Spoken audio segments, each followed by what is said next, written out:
I'm building a heavenly court in the distant past and was discovered by modern people. Introduction. My name is Zhang Liang, a three-good young man in the 21st century. Delicious, horny and fun. Having just crossed over. One is in the ancient mythological era, filled with demons and evils, countless foreign beasts, and even mysterious and unpredictable sorcerers. But we're not afraid, because we have a game character template that not only allows us to level up and change jobs, but also comes with countless resurrection coins, so we can live forever. Chapter 1, Time Traveling Back. Millions of years ago. When exactly did mankind originate? And when did the Great Flood, which is widely known in both Eastern and Western civilizations, take place? Is human civilization really only a few thousand years old? How did our ancestors live and relate to this planet in the long past? Welcome to the Human Origins Retrospective Live Launch. A distinguished-looking woman stood at the podium and spoke confidently and eloquently. She was elegant and tall, and her light green professional suit outlined her delicate figure to perfection.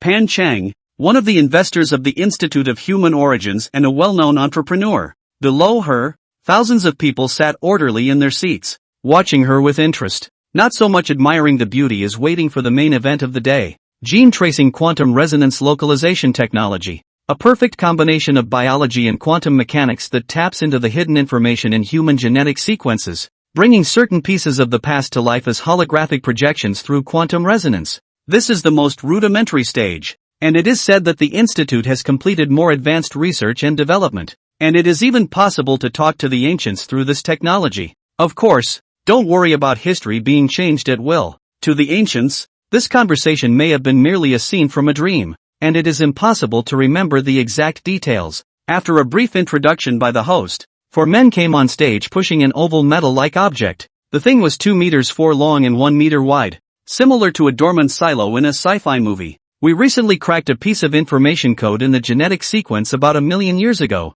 This hidden message code will reveal to us just how graceful the ancients were millions of years ago. Pan Qing smiled, her words filled with pride in her new discovery. The history of mankind has been clearly documented in writing for just over 5,000 years. How humans actually lived millions of years ago can almost only be imagined. And now, she was able to present this history as a hologram. Upon hearing this, the invited guests, as well as various members of the media, all exclaimed in astonishment. Millions of years? Really? It should be true. It's not like it's the first launch. Didn't it take place 3 times before? From the first few decades to the subsequent centuries and 1,000 years. Theoretically, time is not the key. The key is what information can be deciphered from the genetic sequence. I don't get it, but it's awesome. Yes, hidden information from 1 million years ago.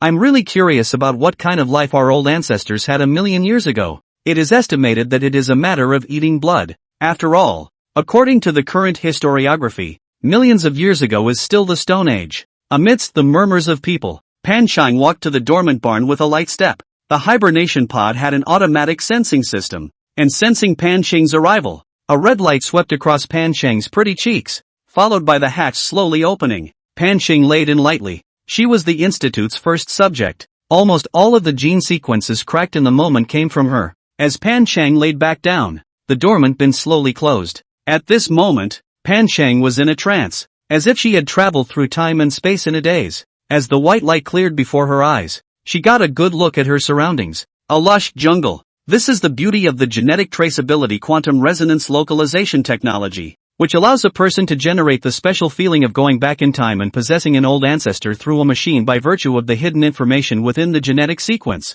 Of course, this means couldn't affect any of the old ancestors' behavior, merely going through the old ancestors' perception to understand the situation outside. The cabin shell gradually lit up after Pan Ching grew into the situation. After 10 seconds or so, with the dormant silo as the center, a lush and dense forest appeared. Exactly what Pan Ching saw and felt today. The vegetation is so dense that the canopy seems like a giant umbrella, almost completely blocking out the sun. So much so that the dappled sunlight fell to the ground through the gaps in the shade, transforming into a clearly visible column of light, creating a strange spectacle of light and darkness against the dimness of the surroundings. As the dense forest is revealed, the figure of a child fades into the boundary of the holographic projection. The kid was about 6 or 7 years old. Boys, wearing a greenish-gray cloth coat, the top resembling a waistcoat and the lower pants more loose. It was close enough to the style of modern dress, though not identical to it. On his feet was a pair of rather delicate straw shoes. There was an audible gasp at the sight of the child's attire. Millions of years ago the ancients have turned out to be so advanced? Do not say that the savages who drink blood. At the moment the child was sweating and nervous, almost running on his hands and knees into the distance as if there was something terrible behind him. While the crowd was wondering, they heard a tiger's roar. Roar! Accompanied by the sound of a tiger's whistle. A white giant tiger waved its white wings that seemed like bat wings and fiercely descended from the sky. The flying white tiger was even bigger than a modern tiger, with a body length of nearly 3 meters, and the wings spread out to more than 10 meters, just like an airplane. Ah! The child screamed, but was extremely agile, taking advantage of the gap between the flying white tiger being blocked by the branches of the tree. He jumped violently to the side behind a huge tree, narrowly avoiding the attack of the flying white tiger. The audience was even more shocked and stood up. A white tiger with wings. Is this a myth or history? Did all creatures from millions of years ago look this abstract? Biology. Evolution. Want any more? Flying white tiger misses with a strike and doesn't let up on the hunt. It landed on the ground, its wings closing up close to the sides of its ribs, making the figure look much more petite, only relatively speaking. Of course, after completing this maneuver, the flying white tiger lunged towards the tree behind which the child was hiding. A jump, just in time to get in front of the child. At this moment, behind the child is a thick ancient tree. In front of 2 meters away is the body length of 3 meters, and has 2 wings of the flying white tiger. The situation is dangerous to the extreme. Hiding, it was no longer possible. Running, too, was no longer possible. The white tiger landed on the ground and looked sideways at the child. Its copper bell-like tiger eyes filled with greed that made people shudder. It didn't hesitate, and the moment it landed, its limbs powered up and turned perfectly, opening its bloody mouth to lunge at the child. At this moment, the crowd could even see its huge fangs that seemed like daggers. The fangs, charred and yellowed with black spots. Well, there's cavities to watch out for. However, the audience didn't have the time to care about the flying white tiger's cavities. Seeing that the child was about to die in the tiger's mouth, almost everyone couldn't help but hold their breath and look nervous. Some people even couldn't help but let out a gasp of horror, unable to bear to watch the child lose his life. The white tiger moved quickly, coming to the child in almost an instant. The fishy stench from the bloody mouth had even pummeled the child's face. A close call. Asterisk asterisk asterisk asterisk. An angry shout came from the distance. The moment the angry shout rang out, a light shadow sped in as if it was an arrow off the string, pouncing towards the flying white tiger that was planning to enjoy its meal. The speed of that light shadow was so fast that the holographic projection's refresh rate couldn't even show its true form. In the blur of light, only faint silhouettes could be seen. Shoo! As the words fell, accompanied by a sharp whistling sound, the light had come to a halt beside the child. It was a handsome, well-built, beautiful man, with long hair draped over his shoulders. He wore a straw rope hairband, a long green robe, and a 3-foot-long sword. The blade was stained with drops of blood. Boom! The moment the man stood still, the flying white tiger, which had just been so ferocious and incomparable, lost its vitality and landed violently on the ground, crescendoing into gusts of dust. However, he saw that his eye sockets were drenched in blood, and the wounds went deep into his brain marrow. A knife kills. Rio. The boy was as if he had seen his relatives. His face was full of tears, and he excitedly jumped into the arms of the beautiful man who had killed the flying white tiger with a single slash. Brat! How dare you run around? Liang somewhat exasperatedly rubbed the boy's head and reprimanded. His name is Liang, full name Zhang Liang, a traveler, from the 21st century. Chapter 2, Ancient Civilizations that Rewrote the History Books. Why did you cross yourself? And how did you cross over to this world?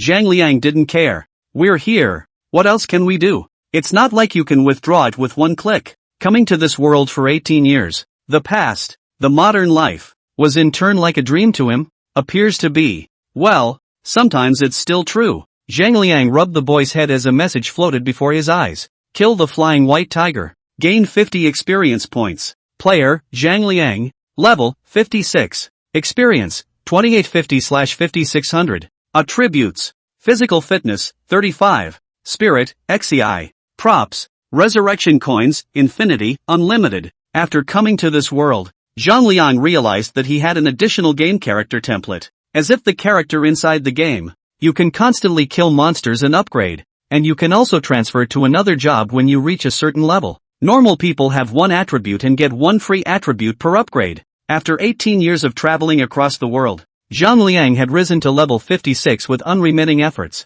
and his attributes had been greatly improved. When he first crossed over, he was worried that if he had a game character panel, he would become a freak in the eyes of others, or simply be sacrificed by his stupid clan. Granted, there are resurrection coins for unlimited resurrection, but who wants to die when you can live? Besides, even if you can't die, the pain will still be there. But as he grew older, Zhang Liang realized that his worries were unwarranted. The region he was in was somewhat similar to the ancient times before Xia and Shang, though, when mankind was still in the age of tribes, dispersed in tribes across a vast expanse of land. But this world is full of weird demons and evils, and there are even more countless foreign beasts. Compared to demons, evils and beasts, human beings were like bred poultry, living a humble life. In this case, if any tribe can produce a strong man, it will be a great joy. Not only do they not need to worry about being sacrificed by the tribe, but they can also enjoy many privileges. For example, the priority of choosing a spouse,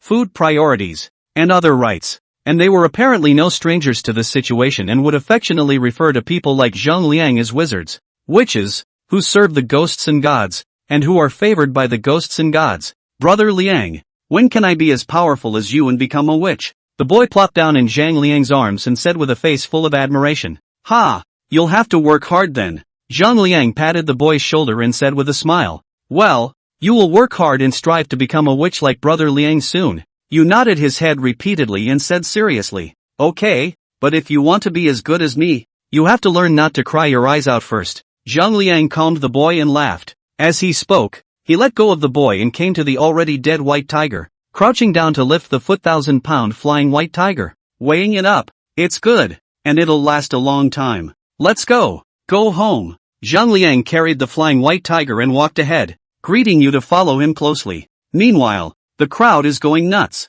The holographic projection they saw was a picture projected based on the images Pan Qing had seen and felt, after being supplemented with AI technology. And Pan Qing could understand the language of a million years ago because of her subtle state, her empathy with her old ancestor. The audio of the holographic projection was a translation of the meaning based on what Pan Qing had heard and understood. Thus the dialogue the audience hears between Zhang Liang and Yu is already translated into modern Chinese. But just because they can understand it, they are even more confused. What the hell is going on here? Who the hell is Rio? The movements just made were definitely not humanly possible. That speed, that power, it's inhuman. Witch, it's not a word that appears often in ancient mythology. Is Tertullian a witch? Legendary witches really do exist. What secrets our fascinating old ancestors were hiding? People were talking. All of them were shocked by the scene in front of them, and even wondered if this was a fake video made by the Institute. After all, what was unfolding in front of him was too unbelievable.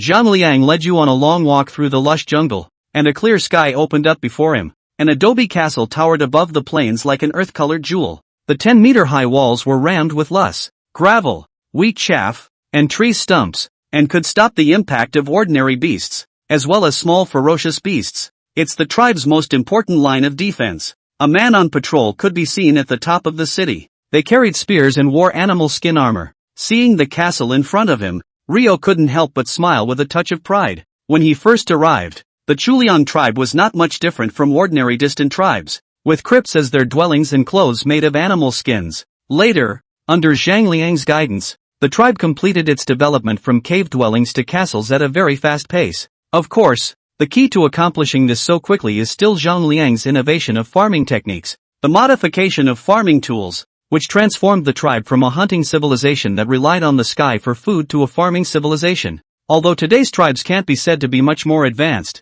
they are much stronger than in the spring and autumn and warring states periods, and the sight of such a spectacular castle made the audience gasp in amazement. Asterisk asterisk asterisk asterisk this is the kind of building that should have been there a million years ago. Didn't they say that tens of thousands of years ago humans were still cave dwellers? It's unbelievable. It's not like the world of a million years ago. It's like the ancient times of a few thousand years ago. Not right. If a million years ago mankind has already had such a civilization, it does not make sense that only a few thousand years ago that level. Is it possible that this civilization destroyed? Rio's back. Opened the door. Seeing Zhang Liang from afar, the patrols on the city walls cheered and shouted. Two thick gates of the city wall were slowly opened. Zhang Liang carried the flying white tiger and led you inside. Passing through the gateway hole, the sky opens up in front of you. The streets are well organized, Rows and rows of small two-story houses of almost the same style came into view. The buildings are mainly constructed of wood, luss and other materials,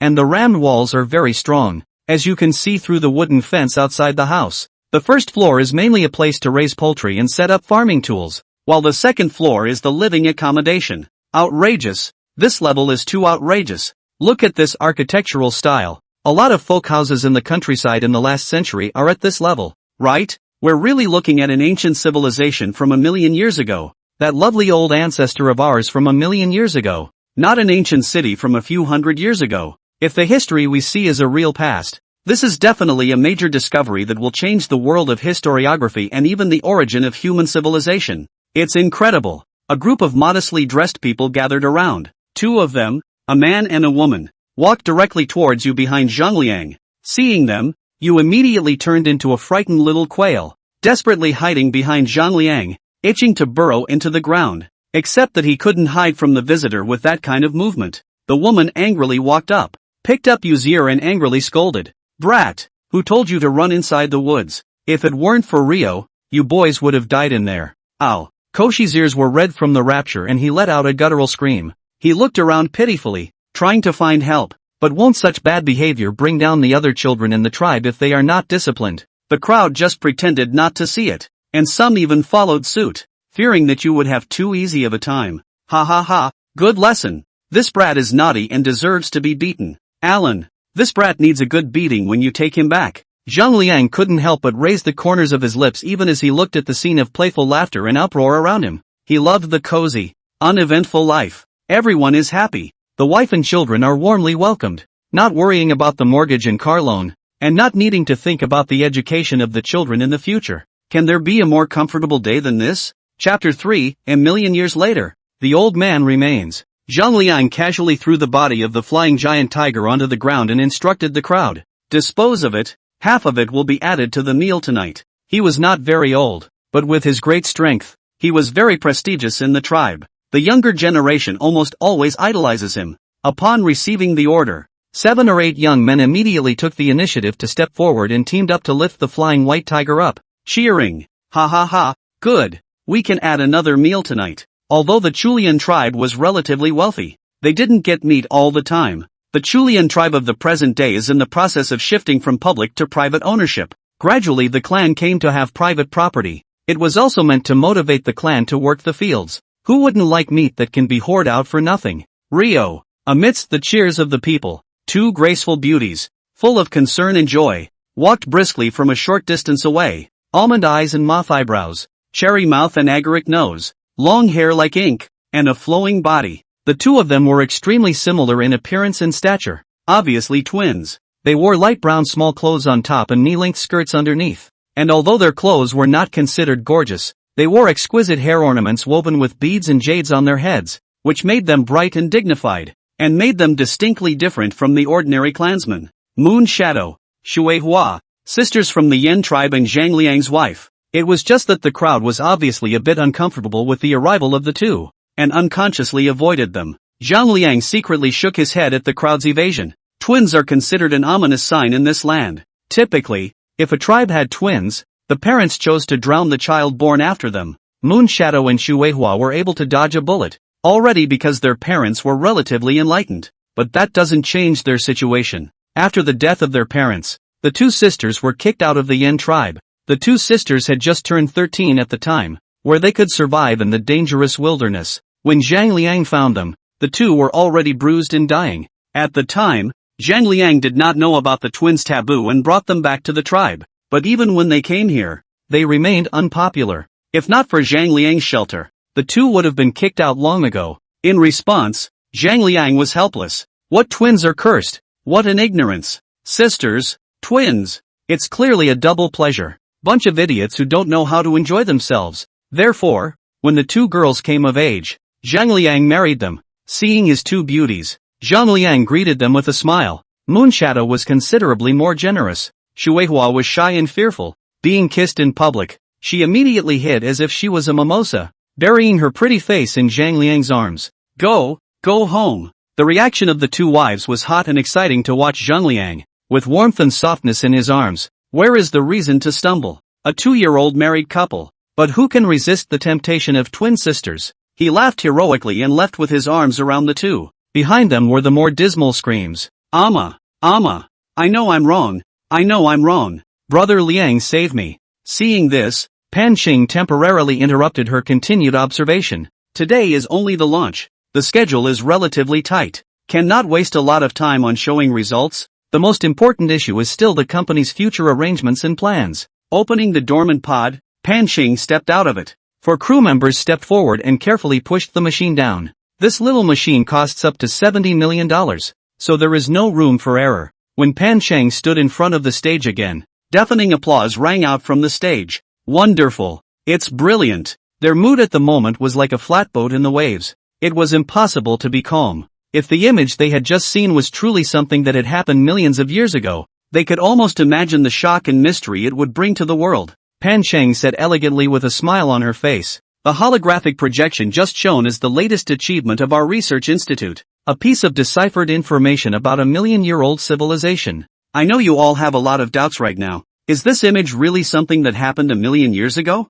On this subject, I can responsibly tell you that this image is indeed something that had happened a million years ago. Our institute is willing to be inspected by international organizations, as well as relevant units of the country, and to cooperate with the investigation. The results, as usual, will be made available free of charge to our global audience, and those interested in this can watch the past videos, as well as the follow-up videos, by subscribing to our company's official account. Snap! Upon hearing Pan Qing's willingness to make this historical image from a million years ago public for free, the scene once again erupted in thunderous applause. This is a discovery that will rewrite the history books of mankind. The value embedded in it cannot be measured. Ancient civilizations millions of years ago. The mysterious and enigmatic witch, Tertullian. Abstract-looking ancient creatures. This is most likely an important opportunity for mankind to recognize its own origins, and an even more important guarantee that the myths and legends will be deciphered. Who would have dared to think that the original ancient times millions of years ago,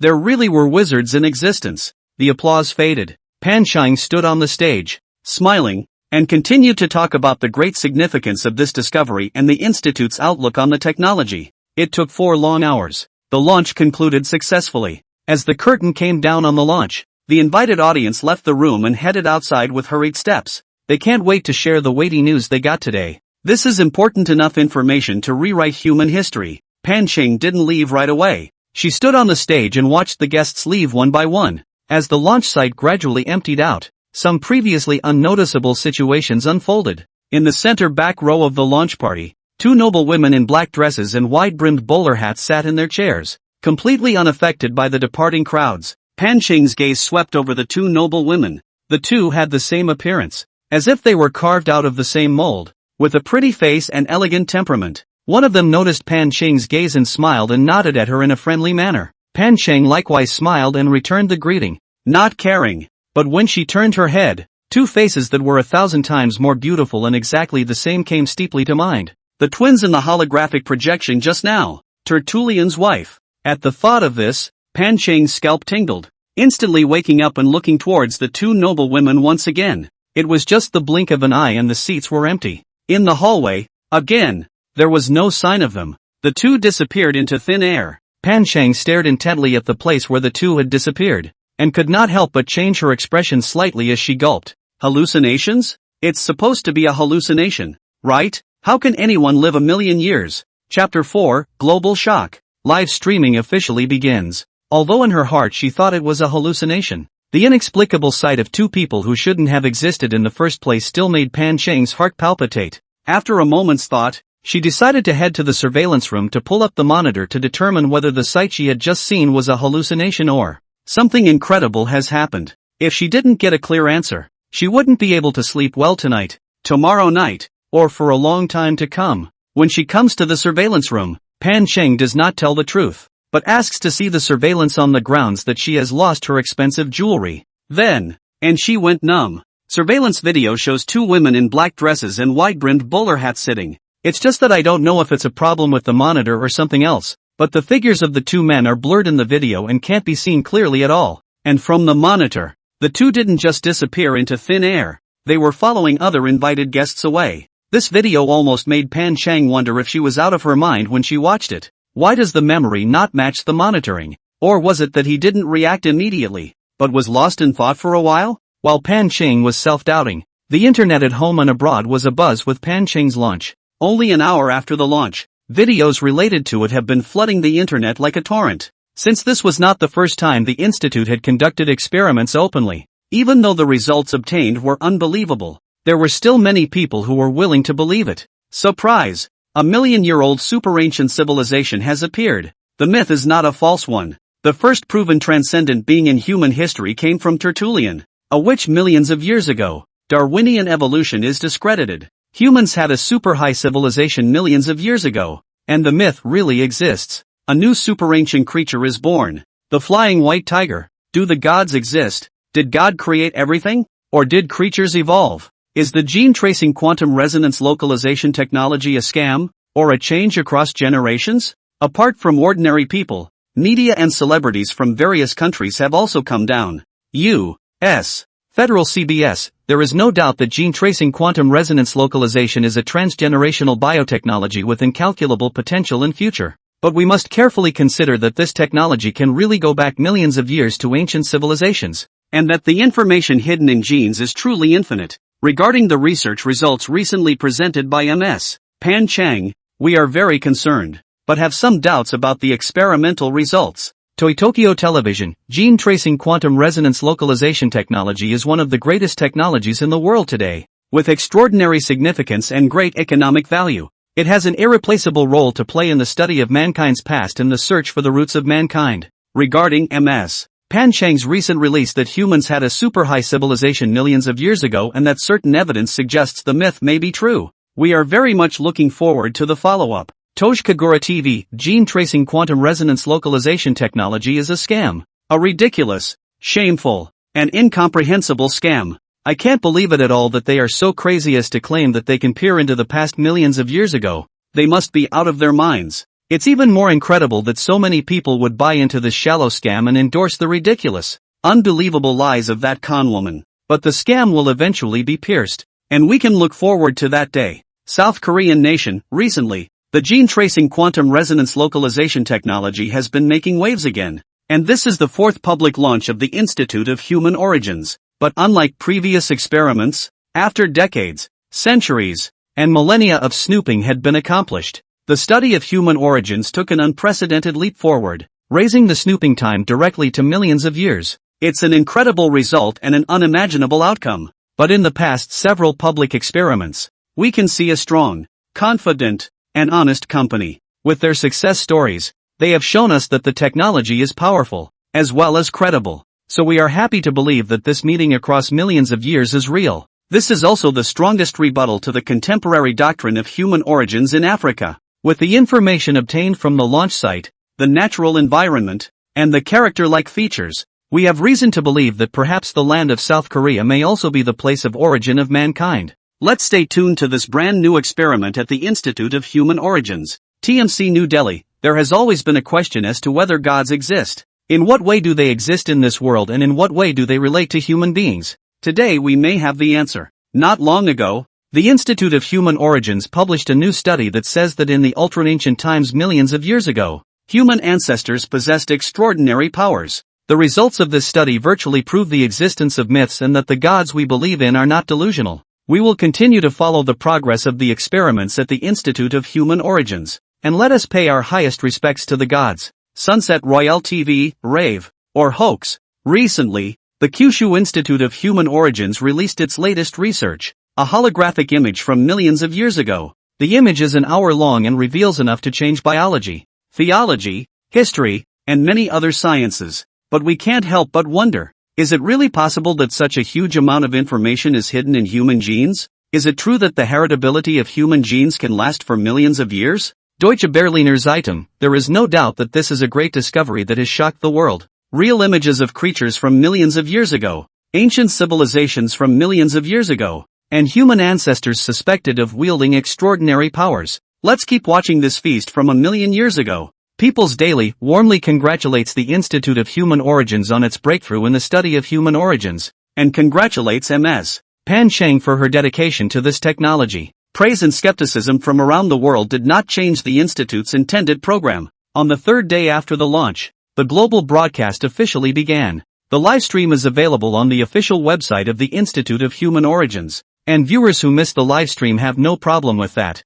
as they can choose to replay it, or just review past livestreams. On the first day of the live broadcast, the live broadcast room welcomed 13.6 million viewers. This viewership far exceeded the previous high of 3.2 million. Ancient civilizations from millions of years ago, species of mythical times, humanity's powerful and unpredictable ancestry, the powerful man known as witch. These kinds of labels completely break down the barriers of race, ethnicity, and faith. Greetings from around the world could be seen before the live broadcast even started. Love from Russia, thanks to MS. Pan's selflessness, great video, makes my big head spin. Love from England. On board. Smithy, when does the broadcast start? Sung Hok Ming, 5th grade 6. Wang Chai Elementary School. Watched in real name. A countdown appeared on the live stream amidst the eager anticipation of the audience. 59 seconds. 58 seconds. 1 second. That's right, jumped straight from 58 seconds to 1. With a second gone, the live stream officially begins. The official has a little joke with the audience. Chapter 5, Dara City, a town from a million years ago. With today's world's internet speeds and the equipment of the average internet user, it is naturally unlikely that the live broadcast seen by netizens will be holographic projections. The images they saw were ordinary videos that had been processed. It's like watching a movie. Watch how the main characters in the movie spend their lives. The screen begins to shift from total darkness to a gradual glow. The night was deep and the family sat around the stove. It was Koshi, and Koshi's parents, brothers and sisters. There are 7 of them. Now Yu was 10 years old, and another 4 years had passed since he was rescued from the dense forest by Zhang Liang. A lot has happened in these 4 years, and not a lot. The Chulian tribe is not large. Before Zhang Liang was born, the entire tribe had less than 500 people and about 70 households. It was only after Zhang Liang was born, as he grew older and showed great strength and extraordinary potential, that the tribe had better days. After all, compared to those ferocious beasts in the wild, humans were just too weak. Unusual children were still playing house in the village at the age of 6, exercising their bodies and learning various hunting skills. Zhang Liang had already followed his clan to the dense forest to hunt at the age of 6. With the help of the game's character template, his growth rate amazed the tribe's clansmen, and in just half a year, Zhang Liang became the tribe's most powerful warrior. Yes, 6 years old and already invincible. With Zhang Liang's help, those once difficult to hunt, and even requiring multiple casualties to get them, gradually became regulars on the tribal clansmen's tables. With food in abundance and not much in the way of entertainment, what else could the clan do but reproduce? Of course, from the time Zhang Liang started hunting at the age of 6, the food of the Chuliang tribe gradually became abundant, which led to a population explosion as a matter of course. After that, Zhang Liang's life was even more like an opening. At the age of 7, animal husbandry was promoted in the tribe and families began experimenting with domesticated beasts, providing the tribe with a vast source of food. At the age of 8, after several years of observation and research, he mastered the growth cycle of several crops similar to soybeans, wheat and so on, and began to try farming. In the same year, he researched ways to make pottery and successfully produced the first batch of pottery. It's ugly, but practical. Pottery became a tribal favorite. At the age of 9, the tribe's first boat was built, as well as the first fishing nets, and fishing became another income for the tribe. It was also at this time that the food production of the Chuliang tribe increased so much that surplus food appeared in every household, something that was simply unbelievable in the past. In the same year, in order to deal with the problem of overproduction of food, Zhang Liang researched 2 means of smoking, as well as curing to prolong the freshness of meat. At the age of 10, under Zhang Liang's proposal, the Chuliang tribe increased its foreign trade and purchased slaves from other tribes,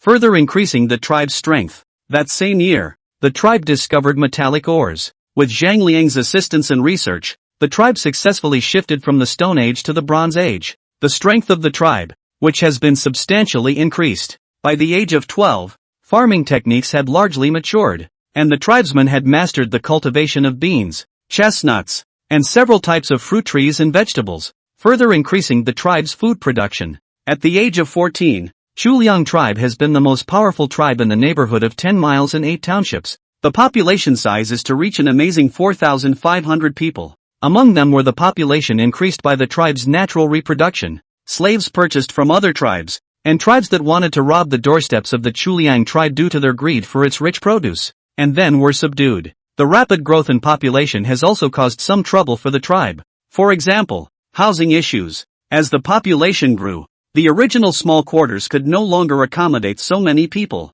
Some of the tribes that had heard of the prestige of Chuliang's tribe and had come to join them even had to crowd a dozen or more people, or dozens of people, in caves, as well as under shanties. This greatly affected the quality of life of the clan, as well as the Chuliang tribe's brilliant war record and outstanding reputation. In the same year, Zhang Liang proposed the town plan: abandon the present cave dwellings of humble dwellings, and build a more comfortable and safer mass settlement, large enough to accommodate tens of thousands of survivors. The plan was unanimously approved by the tribesmen. Under Zhang Liang's leadership, the clan began to work together to build a new tribe, the castle that would later appear in the video. This castle was affectionately called Dara Castle by the clansmen of the Chuliang tribe. To this day, Dara city has a population of over 9,000, making it the most powerful tribe in a 100-mile radius. Dara's pottery, grain, bacon, etc., are even more famous and sought after by other tribes. And 2 years earlier, Zhang Liang had taken over the position of tribal patriarch. Inside the warm room, Yu and his parents are discussing what to do tomorrow. Koshi, from tomorrow onwards, you're a member of the Kanahagakure, so don't embarrass the family. The father educated in a serious tone. Yes, I will definitely not disgrace my family. Yu looked firm and excited. Since Zhang Liang had become the patriarch, he had reorganized the combat units of the Chuliang tribe. In this day and age, there was no concept of a professional army. When the time comes to fight, all men, women and children can be soldiers. Zhang Liang reformed the military on this basis, dividing the adult men of the tribe into 3 sequences: City Defense Force, Konnichiwa, Hunting Party. The hunting party is the tribe's strongest warriors, the smartest hunters. Not just any tribal warrior can make the cut. The close guards, on the other hand, were semi-professional soldiers who were hand-picked and personally trained by Zhang Liang and were mainly responsible for fighting. The reason why they are called semi-professional is because they need to do labor in addition to training.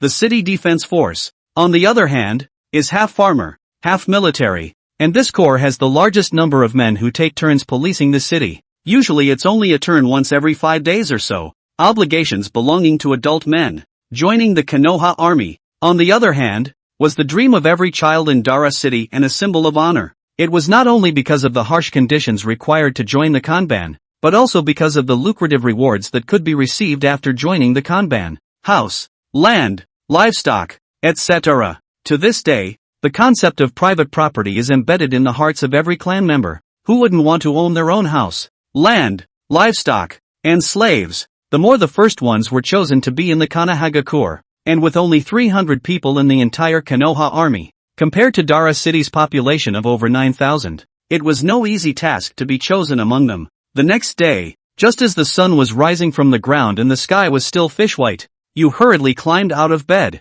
simply ate some bean and meat porridge, put on his armor and weapons and left his warm home. His weapon was a lance, twice as long as he was tall. Compared to 4 years ago, the city of Dalian is different again today. The streets are flatter and paved with stone slabs so that even when it rains, it doesn't affect the people's travel. Vendors have even appeared on both sides of the street with stalls. At the crack of dawn, vendors selling breakfast, vegetables, meat, etc., were already in place, waiting for their customers to arrive. You, have you eaten breakfast yet? Do you want to come and try Uncle's newly made meat porridge? Koshi, I heard that you were chosen by the matriarch to join the Kanahagakure. Congratulations, congratulations. You, this is the earth pig I just killed this morning. You bring some to the patriarch. The clansmen were so enthusiastic that Viet had to respond to each one. And the bustling shopping street in front of us once again gives the viewer a shot of what it was like a million years ago. Asterisk asterisk asterisk asterisk this degree of prosperity. This commercialization. Even if you say it was a few hundred years ago, I believe it. My day. Look at the customer who just paid. In his hand is copper money. Copper money. Mother asterisk asterisk asterisk asterisk urbanization, commercial prosperity, and the use of copper coins as currency. This is really an ancient civilization from a million years ago. But, I want to see that godly Wurai oven more. When is the big guy going to make his appearance? It's so urgent. +1. I'm here for that legendary witch. After thanking the warm and fiery clansman, Via jogged his way to the mansion on the north side of town. A mansion with a 5-meter-high courtyard wall that couldn't be seen at a glance. The gate of the mansion was like a city gate, passing through the high wall into the mansion. But see the palace in groups. Green bricks and red tiles. Extraordinarily spectacular. Compared to those small 2-story buildings on the street, the complex in front of us was like a royal palace. And here, it is Zhang Liang's new home. In addition to Zhang Liang and his wife, it was inhabited by more than 500 slaves belonging to him, all of which were Zhang Liang's personal property obtained from other tribes through the exchange of goods. The appearance of this mansion once again triggered the emotions of the audience. Oh my god, is this the royal palace? It's so big, you can't even see the head. Damn the ancient capitalists. Envious, such a big mansion. What kind of status must one have to live here? It turns out that the gap between rich and poor was already so outrageous as far back as 1,000,000 years ago? Another day of capitalist envy. Chapter 6. The Oldest King. Koshi wasn't one of the first to arrive. When he entered the mansion, there were already hundreds of people in the courtyard. The youngest is only 10 years old and the oldest is no more than 20. 15 minutes later, all 300 konos arrived. The matriarch is here. Suddenly, someone shouted with joy. Koshi sniffed and hurriedly looked into the distance. Sure enough, he saw Zhang Liang walking slowly. Behind him followed 4 people, 2 men and 2 women. The 2 males were of average appearance, with large, strong builds. One man had hideous scars on the left side of his face, making him look particularly menacing. They were Zhang Liang's inner circle and the future leaders of the Konoha Corps. The 2 women had pretty looks and graceful bodies, and their light brown dresses further emphasized their skin's whiteness like snow and delicacy like jade. Their long hair was coiled high and accented with silver hairpins. The 2 were Zhang Liang's personal female slaves. On weekdays, they are responsible for pouring tea and water, and doing what they can to help their hosts.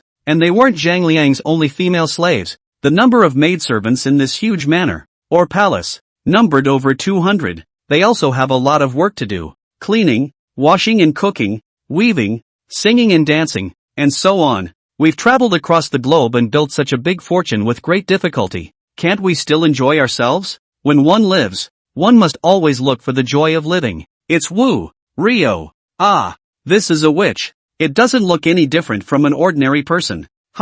Is Rio already the tribe's patriarch? It seemed like he wasn't 2 days ago. Idiot, when you watched it 2 days ago, you wasn't as big as he is now. We're only a few days old, but they're years in the past. Wow, 2 more beautiful women. I wonder what the relationship with Rio is. Zhang Liang came to the front of the crowd and smiled and nodded as he surveyed the 300 teenagers in front of him. These 300 people will be the future of Dara City. They will be subjected to true militarization and the military concepts of the future. Although it was not expected that everyone would be successful, as long as 1/10 of them could learn, Dara City would be able to have 30 more excellent officers in the future. That's the seed. Zhang Liang wanted more than just a tribe, a city. He's going to be king, to lay down a wider, more fertile land for the clan and lead the tribe to unprecedented glory. And to get there, it takes more and better, more specialized people. The military is the first step. Zhang Liang looked around the crowd and spoke in a loud voice. In you, I see the future of Dara City.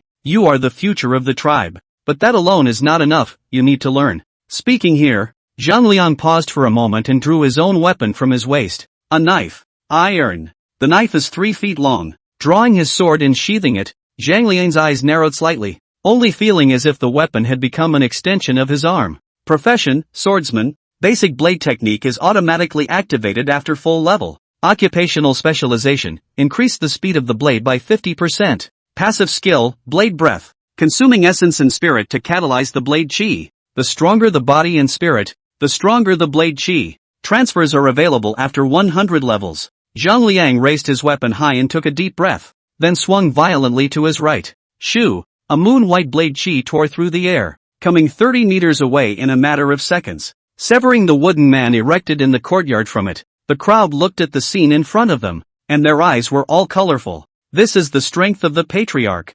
This is a witch. It's really just like a cultivator. Not to mention in ancient times, even in modern times. This hand is pretty impressive. It's not a question of ancient times, or modern times, but it turns out that there really are practitioners in this world. You say that since witches with special powers are real, isn't it possible that God is real too? This isn't nonsense. Isn't God just an honorific title that people give to creatures with great power? With the power Rio is displaying now, it wouldn't be hard to mix the title of exiled immortal man in ancient times, would it? You guys say, do we have a chance to follow and learn a couple of hands? In case we learn the method of immortal cultivation now, I urge you not to leave your brothers without a live feed to watch. If there really is that kind of good thing, this live broadcast would still be our turn to watch. It would have been hidden away long ago. Zhang Liang slightly demonstrated his strength and said to the teenagers who were filled with envy and admiration, exercise well, and you will also have a chance to become wizards.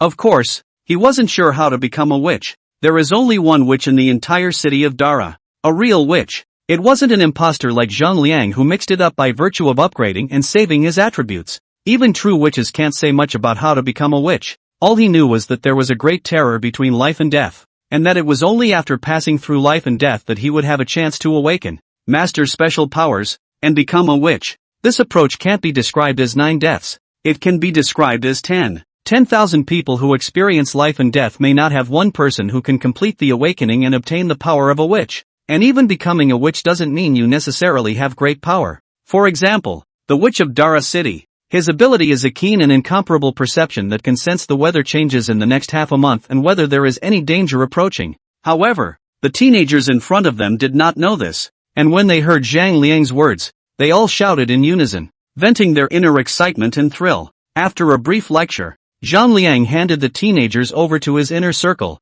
the man with the scar on his face. His name is Wolf. Time passes and the years go by, and for the next 8 years, the Konos expanded to 1,000 members. The population of Dara City also reached 28,000 people. That year, Zhang Liang was 30 years old. It was just that despite being over 30 years old, his appearance was almost indistinguishable from what it had been 12 years ago. Zhang Liang discovered this himself. What he possessed seemed to be not only immortality, but also longevity. But the time at hand was too short for him to determine if he was truly ageless. A lot has happened in Dalian in the past 8 years. 1. The city of Oreo is expanding again to accommodate more and more residents, and a population that is growing at an ever faster rate. Secondly, the agricultural land in Dalian has been greatly enhanced, and the agricultural department has discovered more crops suitable for cultivation and planting after long years of investigation and research, greatly improving the kinds of food available to the people of Dalian City. Third, the people of the city of Dalian believe that they are no longer comparable to ordinary tribes, and that the name Chulian tribe is not appropriate for today's Dalian. Over the years, the prestige of Dalian City has gradually spread as its commodities are sold in all directions. For hundreds of miles around, there were hardly any tribes that didn't know about Dalian City. What people know, what they recognize, is only the city of Dara, not the Chuliang tribe. When talking about Dara City, most of the tribes would give a thumbs up in admiration and respect, but when it comes to the Chulian tribe, they don't know what they're talking about. Of course, apart from the above problem, there is another important reason. After decades of development, the once Chuliang tribe had in turn become a minority group in Dalian City. With the onslaught of a huge number of outsiders, the name Chuliang tribe became a bit too narrow to represent all the residents of Dalian City. No one ever overreacted under Zhang Liang's intimidation, after all. Who dared to start a fight with the patriarch and was too tired to die fast enough? But they hoped for a better, far more appropriate new name for the tribe, one that would reflect Dara's tolerance of the world. It was suggested that they should have a higher, better designation than tribal. After all, how has there ever been a tribe of tens of thousands of people in the world? And has there ever been a leader who has commanded tens of thousands of people, and has made dozens of tribes and hundreds of thousands of people subservient? Unheard of, unseen. For this reason, the concepts of kingdom and king have been proposed. The kingdom, and the lord of the great domain. The king, the lord of the world. With the strength of Dalian City today, as well as Zhang Liang's prestige, it was enough to build a state and claim it as king. Chapter 7 Naming the Little Genius. Hao Tian, Hao Gua, Matriarch, the priestess seeks an audience. You stood in front of Zhang Liang and bent down to report. Time flies, and the child who was once bold enough to sneak into the dense forest has grown into a handsome young man. 3 years ago, you graduated with honors and was promoted to personal guard by Zhang Liang. Priesthood, a very important position, primarily in charge of criminal law. If anyone in the city commits theft, injuries, fights, etc., they will be referred to the priests to deal with them. Upon hearing that the priestess had come, Zhang Liang leaned back in his chair, rubbed his brow, and cursed helplessly. This old boy can't stop for 2 days. Hearing this, You couldn't help his lips twitching, wanting to laugh, but not daring to. He carefully glanced at Zhang Liang, lowered his head and said, I thought that what the priestess and the others said was not without merit. Is there not a chief in this world who commands tens of thousands of people and makes dozens of tribes and hundreds of thousands of people subservient? With your prestige, and the current strength of Dara City, there should be a better title. Seeing this, the audience in the live broadcast room exclaimed in unison. It's been 8 years since Koshi joined Konoha, but only a month has passed for modern audiences. They learned a lot about Dalian City through Viet's perspective and made this history from millions of years recognized by more people, more experts and scholars. The main reason they recognized this history was the writing used in the city of Dalian. This era had writing long before Zhang Liang's arrival and had a long history. It's just that there are very few people who know how to use words, and almost all of them are wizards. When Zhang Liang became the chief, he asked Wu to collect ancient writings and sent gifted children to study under Wu to create more writings. This is where the writing used in Dara City today originated. The creation of words is a very complex thing. These ancient writings, which have never been found on Earth, have attracted great attention from experts and scholars. After careful study, they were convinced of the authenticity of this history. Because no one can make up such a complete system of writing, the workload is too great. The Institute could not have created a text that had never been discovered for a live broadcast. With the affirmation of various experts and scholars, more and more people are following this live broadcast.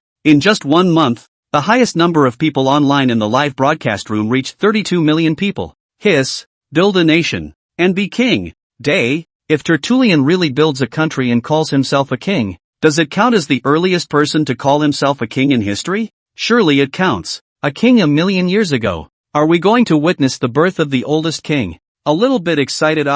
The oldest king. Completely break the current history of the ancient king. Speaking of which, have any of you noticed that Ryo's appearance hasn't changed at all from the moment he appeared until now? Look at how Koshi and Koshi's parents and relatives have changed over the years. And then look at Ryo. It's almost as if he won't age. It seems to be true. Could it be that Tertullian has the secret of longevity? That is, that method of cultivation? I don't know, but it's very possible. Hey, why are we seeing Koshi's perspective and not Ryo's? If it were Ryo's, maybe we could follow and learn a few tricks. Zhang Liang didn't answer directly, but looked out the window at the azure sky and said meaningfully, we still know too little about this world. It was always his goal to build a country and become king, but Zhang Liang believes that the time is not yet ripe. Dara City had indeed become very powerful and almost crushingly superior to the surrounding tribes for hundreds of miles around, whether it was military, economic, or cultural. But that's not enough. It was far from the standard of Zhang Conscience-Zhong's establishment of the country as a king.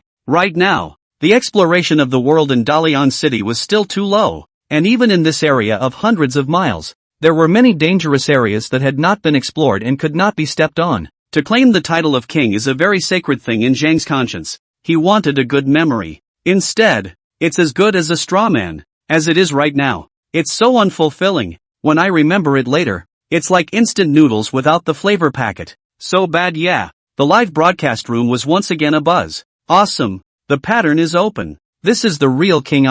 Mom, yeah. The more I see Ryo, the more I like him. This vibe, this ability. Love it. Claiming the title of king, and a groundbreaking supreme leader. Who could resist such a temptation? And Ryo actually endured it. We know too little about the world. What kind of mindset is this? Loved, but still wished Tertullian had been king sooner. The oldest king of all, 1,000,000 years before Menezes. The more he thought about it, the more he really couldn't understand what that meant. He asked carefully, Matriarch, would you like to summon the priestess? That's just it. Let him come in first. Zhang Liang saw Yu's bewilderment and shook his head with a smile. These clansmen had never seen a truly great nation and could not understand his understanding or view of what it meant to be king. To them, Dalian City was already the most powerful existence in the world they recognized. Who else had the qualifications to be king if they didn't claim it with such strength? A few moments later, an old man with gray hair walked in. His clothes were made of luxurious materials, and he had strings of beads and jade pendants hanging from his waist. These peplums were both aesthetically pleasing, to show off one's extraordinary status, and of some practical value to prevent running, or the wind from blowing the hem of the garment up, revealing a pair of hairy thighs. Matriarch. The priestess looked solemn and bowed his hand in obeisance. Zhang Liang said helplessly, what is the purpose of your visit? The priest was still unable to understand why Zhang Liang had refused to become king, but he wisely didn't directly mention the matter of claiming a king and establishing a state, but replied, "We have recently discussed the future state name, and we would like to ask the patriarch to decide on it. We believe that the greatness of Dara has not been seen for 1,000 years. The work of the patriarch can shine through the ages. Therefore, the name of the country is How. How, the sky. May all the land under the sky be the king's land. How is also known as Guang. May the king's favor bless the 8 tribes, the lord of the How kingdom, the lord of heaven. It may be called How Tian." Speaking here, the priest was emotional, his voice was high, and he had the feeling that if you don't agree with the patriarch, the old minister will crash to death here today. Zhang Liang's eyelids slightly drooped, and inside he felt like 10 million steppe beasts were running around. How Tian. You guys are little ing naming geniuses. I wouldn't even dare to give such an arrogant name myself. Zhang Liang was even a bit skeptical as to how these old guys came up with this flirty name. Could it be that he talked in his sleep and then was heard by these old guys who secretly coveted this handsome guy? Invincible. How Gua. How Tian. This can't really be the answer I thought it was. Su Young Yo. Don't doubt it. Maybe this is the origin of our myth. I'd like to call it the birth of How Tian. Hiss. This development is becoming more and more invincible. It can't really be the beginning of the age of myths. What does How Tian mean? And why are these Orientals so agitated? Can anyone help to explain? The query comes from England. Oh How Tian. You can understand it as the god of the East. Oh Maka, the god of the East. Does this history have something to do with the god of the East? Chapter 8. I will make this land free of ungrateful tribes. Zhang Liang silently spat, but he also had to admit that the name of this country was really tempting. And there's a kind of, how do you say hometown feeling, I guess. In the ancient times of China, there was Xiao Hao, Tai Hao, Hao. This word is of extraordinary significance in China. That's nice. Zhang Liang deliberated. That's a good name. That's all for now. The matriarch is wise. The priestess was overjoyed at his words. Did the matriarch relent? He hurriedly followed up with a tentative question. Since the patriarch is satisfied, shall we prepare for it immediately? Speaking of this, the priestess sneaked a look at Zhang Liang, her small face filled with anticipation. Quickly agree. Come on, agree. But where could he confuse Zhang Liang's firm heart with this small charm technique? Zhang Liang stood up, walked over to the open window, pointed at the azure mirror-like sky outside the window, and asked the priestess, "Priestess, how much do you know about the world outside of Dara City?" "Understand some. I was originally a member of the Berg tribe beyond the 5 mountains and 3 rivers, and 10 years ago, the Berg tribe was attacked by other tribes and defeated. I and a handful of my clan members had to flee in a sorry state, and then after hearing about the prestige of Dara City, I was fortunate enough to be rewarded by the patriarch and become the priestess of Dara City." Speaking of this past, the priestess looked slightly complicated. 10 years. How many decades are there in life? In this era, limited by the source of food, as well as the living environment, the lifespan of the human race was generally not long. 50 years old is already a high life expectancy, and 60 years old is the oldest life expectancy, and he is now 52 years old. He didn't know how many more years he had left. At the end of his life, he wanted something simple, a place to belong, a place for himself, and the rest of his people. Zhang Liang nodded slightly. There is no precise enough standard for length in this era. For distant targets, mountains and rivers are usually preferred as boundaries. Beyond the 3 mountains, beyond the 5 rivers. So the saying goes. This statement is vague and inaccurate, and it may even be that 3 mountains away is more distant than 5 mountains away. How much does the priestess know about the world outside the praise tribe? Zhang Liang continued to ask. Don't know much about it. We only hunt near the tribe and rarely go outside of a mountain. The outside world is too dangerous. The priestess shook her head back and forth. A mountain doesn't mean a hill, it's usually a range of mountains, or a stretch of hills. The flying white tiger was just an ordinary ferocious beast in this world, and even such ordinary ferocious beasts were by no means something that 1 or 2 humans could fight against. Not to mention those evil spirits that had mastered the power of divine abilities and could be called demons, or even incomprehensible. In such a dangerous world, ordinary people would never travel far unless it was necessary. Of course, the number of demonic beasts and evil spirits was not large, otherwise there would be no soil for ordinary people to survive, at least in this part of Daily City. Zhang Liang once again asked, has the priestess ever thought about what kind of world is in the regions we have not set foot in? Thought about it, but didn't dare think about it much. We, the human race, were born in heaven and earth, and it's already not easy to survive. so why bother ourselves? The priest understood what Zhang Liang was trying to say, for he too had had that urge, that expectation. But time had worn away everything. This was speechless to Zhang Liang's ears. Really? Boring old man. Zhang Liang paused. Although the priestess is not giving face, we can't admit defeat, he said firmly, but I want to know. I want to know what kind of scenery is beyond Dara City, beyond the 3 mountains, the 5 mountains, and even the 100 mountains. I want to know how many more dangers, how many more beasts, how much more weirdness there is in this world, and how we can survive better in this land. I want to know if there are tribes more prosperous than ours, and city-states more powerful than ours, in areas we have yet to explore. Zhang Liang spoke impassionedly and spitefully, and the more fervently he spoke, the more reverent he looked at Zhang Liang. This is the Rio brother I've always admired. The patriarch can still take his time to understand after he claims the throne. The priestess was calm and collected, speaking the most exasperating words in the flattest of tones. His hot blood, long ago, went cold. This dislike left Zhang Liang speechless. It's really a summer bug. It's infuriating. It's so infuriating. No more talking. Bother. Priestess, please follow me. Zhang Liang didn't bother to continue explaining and walked ahead. Led by Zhang Liang, the 3 of them walked through the gabled corridor and arrived in front of a heavily defended palace. The palace was surrounded by guards in full armor. When these guards saw Zhang Liang, they neatly knelt down on one knee as a sign of respect. Zhang Liang nodded slightly and said, "Get up." He then pushed open the door and led the priestess into the great hall.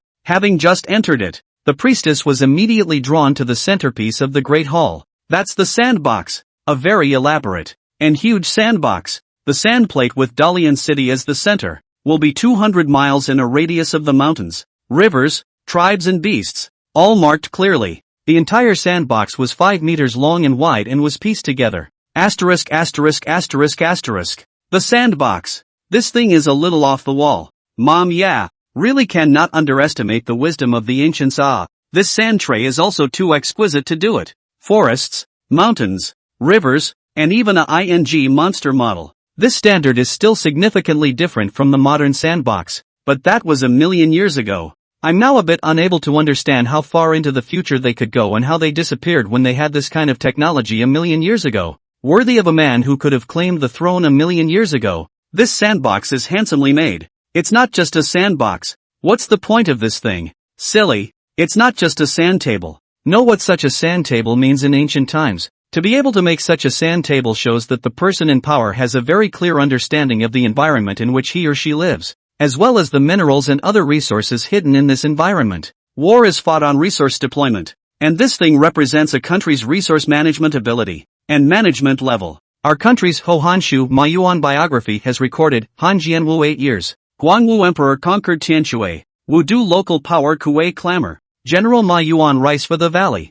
Pointing to draw the situation, so that Emperor Guangwu suddenly have captives in my eyes carry on feeling. This is the earliest record of the use of a sandbox, as clearly documented in the history books. And the live broadcast we're seeing now advances that record to a million years ago. This, the priestess, still seeing the sandbox for the first time, acted even more shocked than the audience in the live broadcast room. He had never imagined that it would be possible to shrink the heavens and the earth into a tiny party. Just standing next to the sand table, you can't help but get the feeling that heaven and earth are in your hands. Zhang Liang was in a very good mood when he saw the priestess's shocked expression. Hadn't he done so much and hid so much just to see the clansmen look like that? He proudly said, 10 years ago, I had already dispatched people to the 4 directions to explore the course of the mountains and rivers, and mapped and recorded them. Then I recruited skilled craftsmen to produce this exquisite and incomparable terrain and landscape model. Saying that, Zhang Liang took out a slender stick from the side and pointed it in the northwest direction of Dara City. There's a house sign there. The color of the house is red. Looking at the entire sand map, you can see that the houses are divided into 3 colors: green, blue, red. Some places are represented by a single house, others by multiple houses. Green takes up about 1/5 of them, blue takes up 3/10, and the rest are labeled in red. There are many other tribes in this land that we have not touched. The green color represents tribes that have submitted to us. The blue color represents tribes that have crossed paths but have not submitted. And the red color represents tribes that we have known about each other but have not yet made contact. A house that signifies that the other side has 500 men, the number of an armor. There are still so many tribes in this land that have not been subjugated, or even touched. So how can we call ourselves king? The priest was dumbfounded, looking at the sand table in front of him, suddenly realizing the gap between himself and Zhang Liang. His own king doesn't just aspire to the distance. He's really daring. When does the matriarch think it is time to claim the throne? The priestess was silent for a long time and finally chose to give in. There will be no more tribes in this land that are not submissive. Zhang Liang's attitude was firm and domineering. Yes, the only time to call the land king, the true king, is when there are no more tribes in the land that are not submissive. Instead, it's the king of children's playgrounds. Overbearing, too overbearing. Yeah. Looking at the size of this sand table, as well as the proportion, if Liang occupies such a vast plain, the country's land area has to be as big as a medium-sized country in Europe, right? It feels more vast than many countries in the spring and autumn period. So ambitious. Yes, could they manage to occupy such a large country in a time when productivity was so low? This isn't going to start the era of division, is it? Chapter 9, 10 years of honing the sword, and the state is beginning to come into being. The priest eventually agreed to Zhang Liang's idea. There's nothing you can do if you don't agree. The boss has made his decision. What else can he do? Zhang Liang wasn't just talking about it,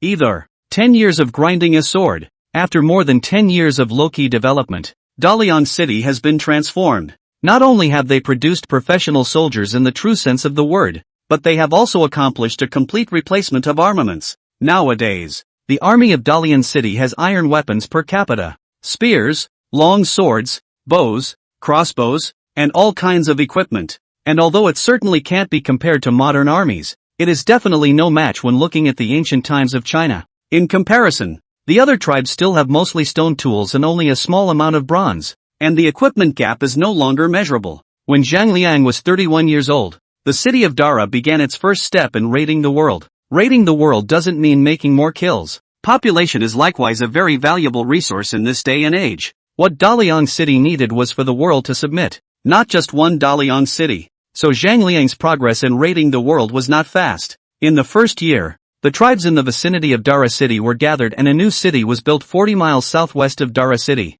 With a growing population, the city of Dara City is under great urban pressure, and proper population diversion can consolidate the domination of remote lands as well as allow for more efficient access to resources, food resources, mineral resources, etc. In the second year, the tribes to the northwest of Dara City were gathered and a third new city was opened 50 miles northwest of Dara City. At the same time, 3,000 slaves were given their freedom to become freemen and a certain amount of land was allotted to them. Slaves who gained freedom and land were more loyal and more active. They sang the praises of Zhang Liang's tolerance and kindness. The slaves who were not freed saw the hope of becoming free people and the light that future generations would not have to live in slavery. They likewise sang Zhang Liang's praises and could not wait to go and build a career for the patriarch now and become free people. With the increase in freeholders, the tribes could get more tax revenue from the freeholders, and merchants had more consumers for their goods, except for some of the moody slave owners. The whole tribe is thriving and everyone has a bright future. In the fifth year, the initial completion of the town belt with Dara City at its core, the tribe had one core city and 4 satellite cities, and the country's area was greatly expanded. The initial establishment of a city-state kingdom in the true sense of the word, and for the next 5 years, Zhang Liang used this means of encroachment to emigrate, build cities, and expand the country ever outward. By the 10th year of Dara City's raiding the world, the tribe already had 12 cities, over 60,000 square kilometers of land, and a population of 420,000. Its prosperity, unprecedented. Its strength is so strong that it makes the tribes of the 4 directions fear it. However, while the tribe was flourishing and everything was going in a good direction, Zhang Liang received a message. Patriarch, the priest is dying. He wants to see you one last time. You looked sad and whispered. Priestess, real name Stringwalker, a stubborn old man. However, in the 10 years he served as a priest, he never failed to judge a case, and was respected by the tribal people for his impartiality in the administration of justice. Viet likes him a lot, too. That was a great senior who taught Viet a lot of useful knowledge. Zhang Liang sighed. Another deceased person is leaving. I don't realize that it's been 40 years, and the people who were once deceased have left. He sighed. Go check it out. The two of them arrived at the priestess's home, a mansion located in the southwest of Dara City, which wasn't that big, 2 courtyards in front and back, 18 rooms. When they came to the backyard, dozens of people were gathered here. There are children and grandchildren of stringwalkers and close friends. When they saw Zhang Liang appear, the crowd brushed one knee and bowed in unison.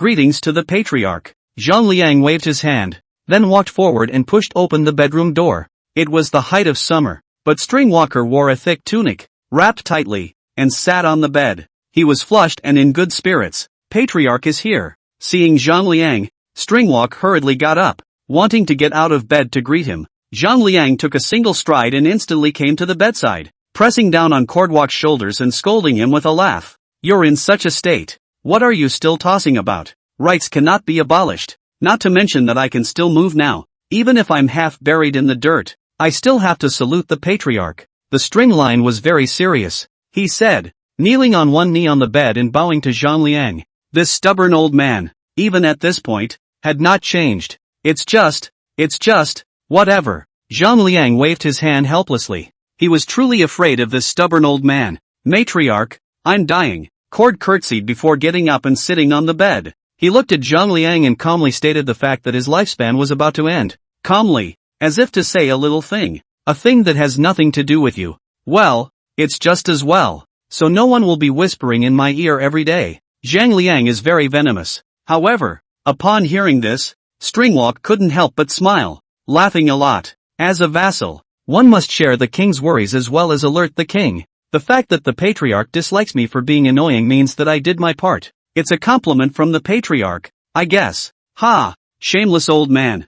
Thank you, matriarch, for your appreciation. I am going to sleep a long time, and I will never again have the chance to witness the patriarch build a kingdom and call it a king. You old man, it's that time of the day, and you still don't forget to rush things? Zhang Liang was speechless. For the past 10 years, the old ministers, led by String Behavior, have pressed for the establishment of a kingdom and the claiming of a king every year, every month. How many times he had been urged so far? Zhang Liang had lost count. It's too much. It's annoying. Stringwalk sighed. He said helplessly, that's just it. It's not for us to change what the patriarch has decided. I only hope that in the future, when the patriarch builds a kingdom and calls himself king, he will have someone let me know at my grave. Let it be known to me, to them, to all the tribal children, that we come from one nation and serve a common king, and that this is the place for all of us. At this point, Stringwalk's tone faded, and his eyelids closed completely, never to be heard from again.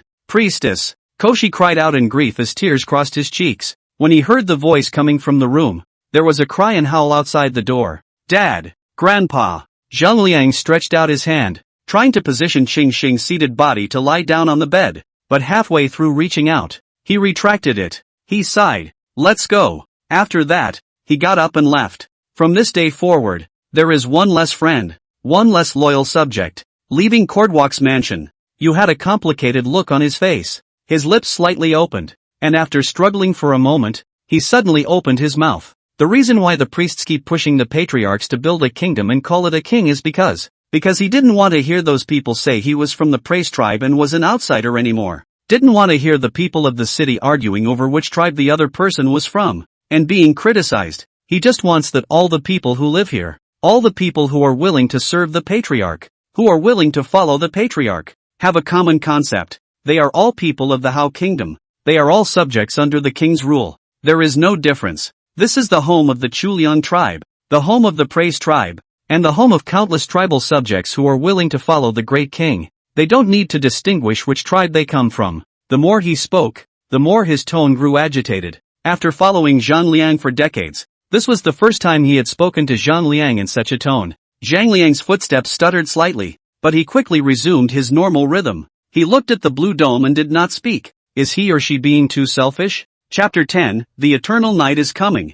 The Great Extinction. Zhang Liang did not dwell on the question of whether he was selfish or not. People have selfishness. Without selfishness, it's not human. Zhang Liang sighed. There are some problems that are not so easy to solve. The preconceptions in a man's mind are like a mountain. The different tribes in the city discriminated against each other. Of course he knew that. But he was the leader of the tribe, not a creator god. So what did he care what others thought in their hearts? Not to mention this era, even in modern times, geographical discrimination is still a very common thing. It is almost impossible to put an end to it. Or, as time passes, rely on time to smooth out the past. You heard Zhang Liang's words, but didn't understand them. Are stereotypes in the minds of people really that hard to erase? It's a question that Viet doesn't understand. But the viewers who are watching the live stream give a different answer. Hey, the idea is very beautiful. The reality is very cruel. Even if the founding of the country, as long as still those people, will still be divided into a first and last,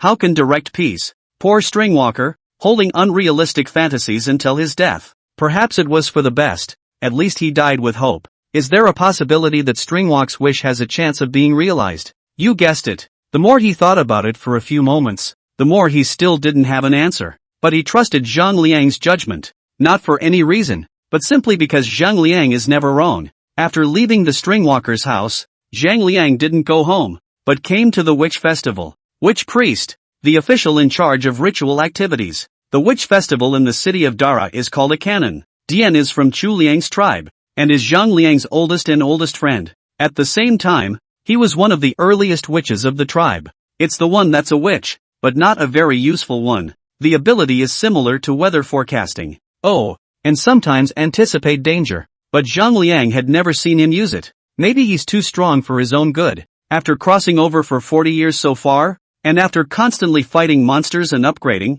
Zhang Liang's level was now as high as 320. Player, Zhang Liang. Level, 320. Experience, 19. 500 for 32,000. Attributes. Body, 202. Spirit, 120. A physical attribute of 202 was equivalent to 202 times the physical quality of an ordinary person. The force of one punch was more than 100,000 pounds, not to mention a cow. Even if a Tyrannosaurus Rex came, Zhang Liang was confident that he could cut it down with a single slash. The reason why the tribe had developed so rapidly was due to Zhang Liang. If he hadn't personally taken action to eradicate those dangerous ferocious beasts, where would the tribe have been able to develop so smoothly? When Zhang Liang brought you to the home of the witch priest, the witch festival is in the backyard.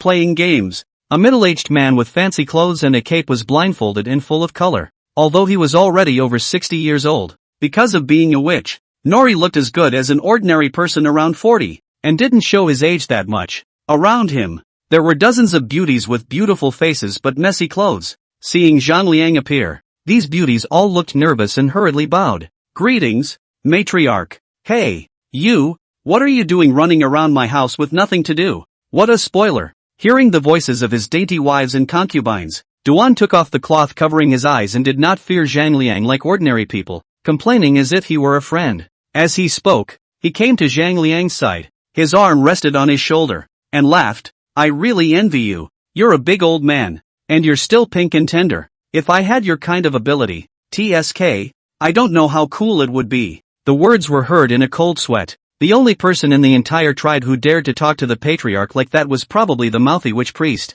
Zhang Liang wasn't angry. Being 40 and still wearing the face of an 18-year-old was one of the things he was most proud of in his life. I do envy you for looking mature and stable. Zhang Liang's mouth couldn't help but speak against his conscience. Te, and I'm still pretending. Dory bristled dismissively, then wrinkled her nose and asked, you just came from the string line side, didn't you? Well, string walking. It's good to go. It's good to go. Sooner or later. Dian let go of Zhang Liang's shoulders, raised his arms high, and laughed. Ha ha ha. Tonight, set up a banquet to celebrate the Sifu's ascension to heaven. When these words came out, the crowd looked at each other, somewhat at a loss for words. If he really did, wouldn't he have to fall out with the priestess family and not die? Even if you are a good brother to the patriarch, we can't do this. The priesthood went away without sickness, without pain, without hatred, without food or clothing, and with children and grandchildren in peace. This is a joyous event. A joyous event in heaven. Is it not worth celebrating? Dory was displeased with the crowd's reaction and frowned bitterly. Upon hearing this, the crowd reacted. Some people remained puzzled, but others understood the meaning of the canon. Yes, before the patriarch ruled the clan, everyone wasn't starving and no one knew what tomorrow would be like. One may be buried in the belly of a ferocious beast, or die by the traps and sneak attacks of other tribes. It is not a joyous occasion when the priest now goes peacefully. After figuring it out, all of them answered yes and turned to leave, leaving space for Zhang Liang and the others. The audience in the live broadcast room had just experienced the passing of Priestess Stringwalker, and suddenly seeing Witch Priest's off-key style, they couldn't help but boil up once again. It's still the Witch Priest who's great. This state of mind reminds me of someone. Zhuangzi, right? Not to mention, This witch sacrifice really has some of Zhuangzi's demeanor. Looking down on life and death. And looking down on personnel. This person is so annoying. Celebrating when people die. No sympathy. If you think so, it only shows that you don't understand how high the realm of someone like Nori is. Hi, I don't see it. Calculating. This guy is over 60 years old. Right. And still playing like this every day. Can his kidneys stand it? Don't forget. He's a witch. I envy these wizards. Do they all live forever? Witch rituals. Not good to say. He has obviously aged a bit over the years. But Liang, it feels really possible to live forever. Who has seen his face change in these decades? Moreover, have you noticed that Liang's strength is getting more and more exaggerated? If there's no limit to his growth, he might really become a god. Yeah, last time, about half a year ago. Right. Liang actually cut down the mountain with a single slash. Even though it was only a small hill, that strength definitely reached the level of an immortal cultivator. Right? So curious to know how Rio became stronger and stronger. +1. I'm more curious about whether it's possible for Rio to live to modern times if he can live forever. Ha! You crazy, or I'm crazy. Live to modern times, that shall not live a million years. You think he is a fairy? When all the people had left, only 3 people were left at the scene. Dian, Zhang Liang, and you. Without the sidekick, Dawn spoke more freely. He stretched and spat. The world is foolish, clinging to life and death. Do you not know that heaven and earth have long been predetermined, and that what should come will come? When Dian said this, he patted Zhang Liang's shoulder and laughed boldly. Ha ha ha, you're different. You have a chance to exceed the fixed number. Ha! Zhang Liang kindly laughed. You're going to start your great catastrophe of heaven and earth rhetoric again. What do you mean my line of talk? I'm telling the truth. The canon disgruntledly said, eternal night will come, and all things will be silent. This is the way of heaven. No one can stop it. But after the destruction of our epoch, the heavens and earth will rebreed the human race and open a new epoch. The future. It's still exciting. It's a pity if we can't end the eternal night. Reincarnation will never end. It's all fate. It's all fate. Upon hearing the news of eternal night, Zhang Liang had heard too much and didn't have much of a reaction. But the audience in the live broadcast room was about to go crazy. Asterisk.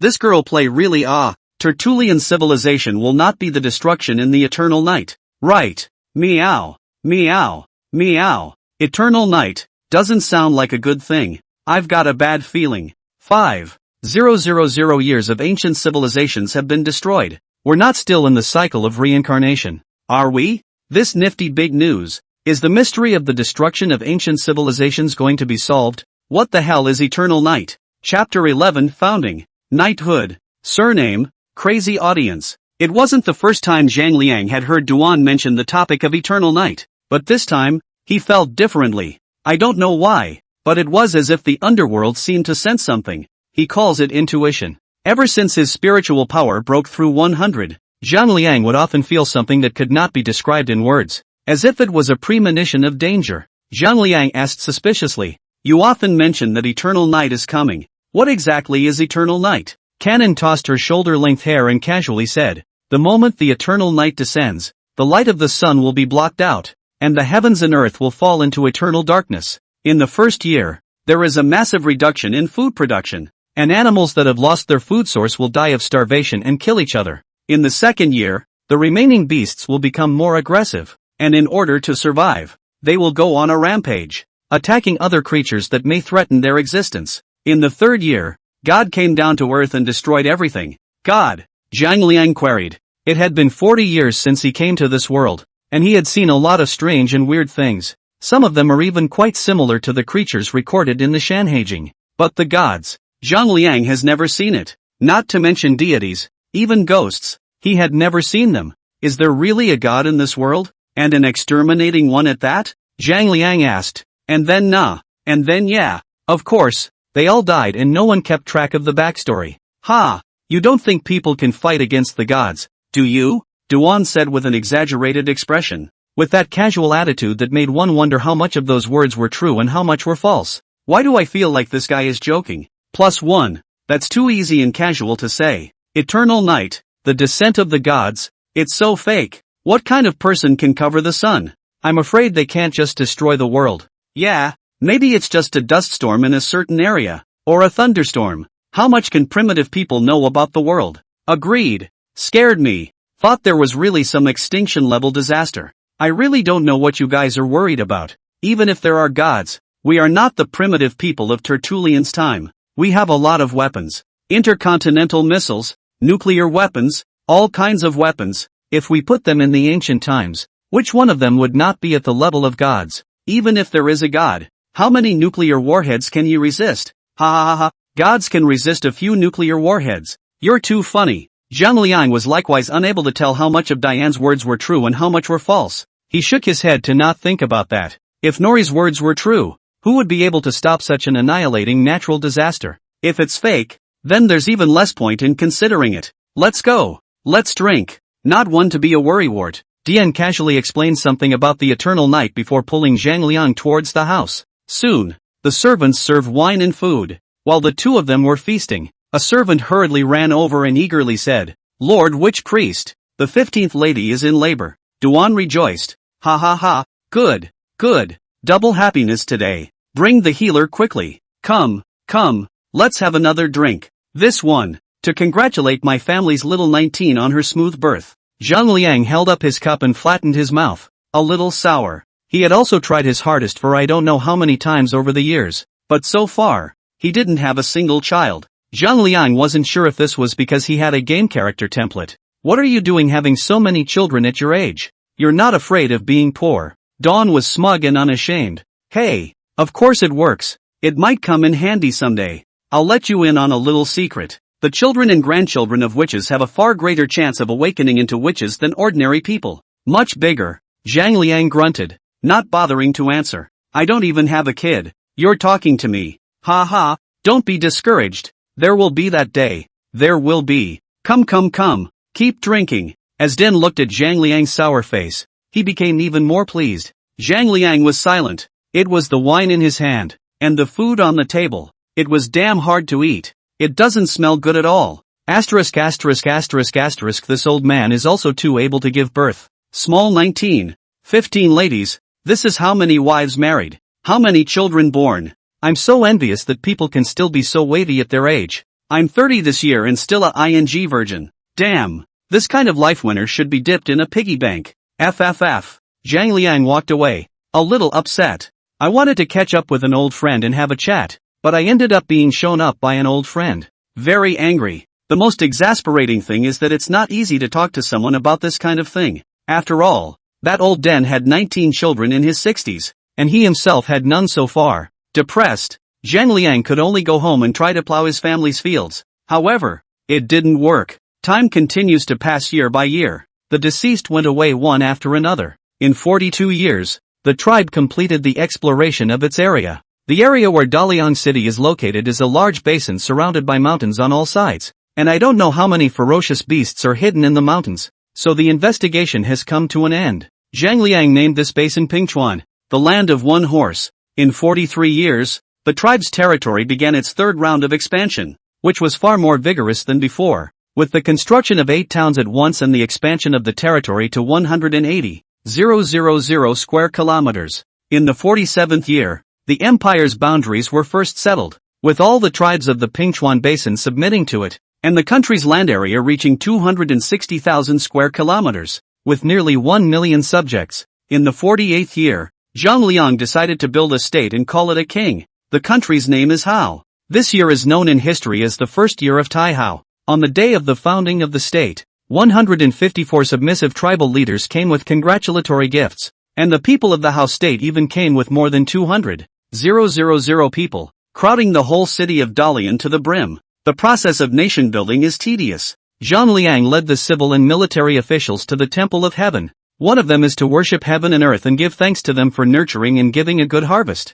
Secondly, we worship our ancestors and give thanks to them for nurturing us and giving us life. Third, the declaration of statehood. But getting to this point can be far from the end, but the beginning. After the founding of the state, it rewarded the meritorious officials, defined the law, established official positions, etc., and rewarding the meritorious officials and dividing them into titles. The 5 ranks of Duke, Marquis, Burr, Sun and Man were taken out and used directly by Zhang Liang. Too lazy to think of a new knighthood. What a pain in the ass. In order to highlight their achievements, Zhang Liang gave them 16 more surnames: Ji, Jian, Si, Yao, Ing, Food, Gui, Hao Mea, Gong, Yun, Si, Bao, Shenmu, Yunshan, Duliang, Tian Yen. These 16 surnames are taken from the 16 tribes that joined the Hao Kingdom. As for Zhang Liang himself, his surname is Zhang. After 47 years of coming to this world,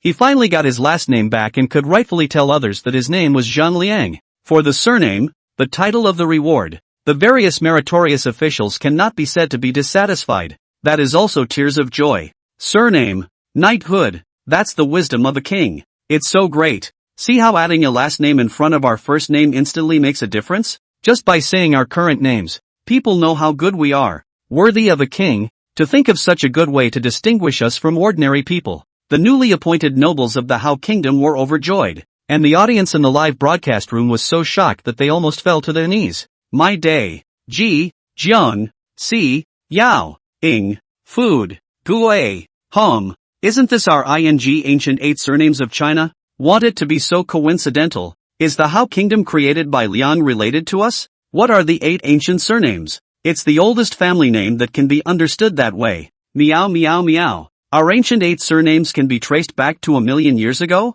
If this is said to be a coincidence, isn't it a bit too much of a coincidence? But the Hao country is a country from 1,000,000 years ago. It doesn't make sense that it can be related to us. Is this all you are concerned about? Has no one noticed the other? The Lord of the Hao Kingdom is said to be Heaven, Hao Tian, Zhang Liang. Who remembers our Jade Emperor, whose surname is also Zhang? Asterisk asterisk asterisk asterisk. What the hell is going on? Can it be that what we're seeing now is really something that happened in the mythological age? The most shocking thing about this founding ceremony was not the nobles and people of Haogua, but the audience who were watching it through the live broadcast. Chapter 12, Heaven and Earth Cage. Spirit Pet June. After the founding of the country, Hao has not really changed much. It's still the same people. It's still the same things. Explore the world and recuperate. But in the process of exploring the world, Zhang Liang encountered a big problem. Very serious problem. As early as when he was 42 years old, Zhang Liang had finished exploring the Pingchuan Basin, but until the founding of the country, he still had not gotten any useful information from the outside world, because all the exploration teams that went to explore the mountains and forests around Pingchuan had accidents, and no one was spared. This is true in all directions. At the age of 47, 1 year before the founding of the country, Zhang Liang did not hold back his curiosity and doubts about the outside world, and personally led a team to the mountains and forests around the Pingchuan Basin to explore the situation. But the results? He found that the Pingchuan Basin seemed to be a closed world. Between the mountains and forests, an invisible force blocked the path to the outside world. The seemingly vast and boundless heavens and earth were not so. It's like a ghostly wall, or a space boundary. Even with his strength, which was already as high as 400 levels at that time, there was nothing he could do in front of this strange energy. It was a great power far beyond his understanding, far beyond his imagination. At this, Zhang Liang was puzzled. What kind of power had trapped them here? And for what? When Zhang Liang informed Duan of this problem, Duan just said something very calmly. The time has not yet come. This answer, Zhang Liang is naturally very dissatisfied. But Deng did not intend to say more. He is not good to whip candles to serve this old friend. Can only choose to be silent. He believes in canon. I believe canon has his own reasons. It's an unspoken agreement between friends. It's like canon is willing to do anything for him, knowing that he could come back from the dead, but never asking as much as why. Zhang Liang was not a native of the Chu Liang tribe, but rather a child that Duan had picked up from outside the tribe. Where he picked it up from, he didn't say much. He just told Zhang Liang, since he was a kid, he's no ordinary kid. He has extraordinary power. He can come back from the dead. The canon tried it, and it's true. With such power, he was destined for greatness. Of course, Zhang Liang's seemingly young body was inhabited by an adult from the 21st century who was never fooled. And he'd been meaning to ask how the hell Nori had tried.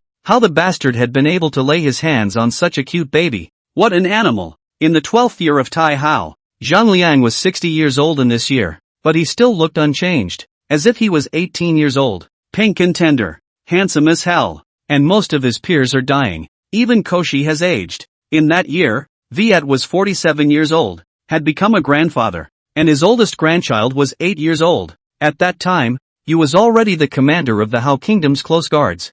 Oh, now Viet should be called Kong Viet. 12 years ago, at the beginning of the founding of the country, Zhang Liang gave Yu Jiang the surname of Viscount. Royal Palace. Harem Garden. Ow. A palm-sized bird shaped like a crow craned its neck and let out a very immodest wolf howl. The bird is unusual, with a crown of red feathers on top of its head, resembling a blazing fire. A handful of feathered crowns are especially bright as it cranes its neck and sings. Zhang Liang looked at the strange little bird in front of him and cried and laughed. This was the little one his queen, Moon Shadow, had picked up from outside the city. Don't know the variety, but very spiritual, and it breathes fire. At first, this little guy didn't have such a cry, but under Moon Shadow's careful teaching, the bird was successfully brought askew, and has now become a pet bird that can howl like a wolf with, well, a lot of personality. Great King, what do you think is a good name for the little cutie? Moon Shadow lay beside Zhang Liang, looking at the bird that was cupping its neck and singing,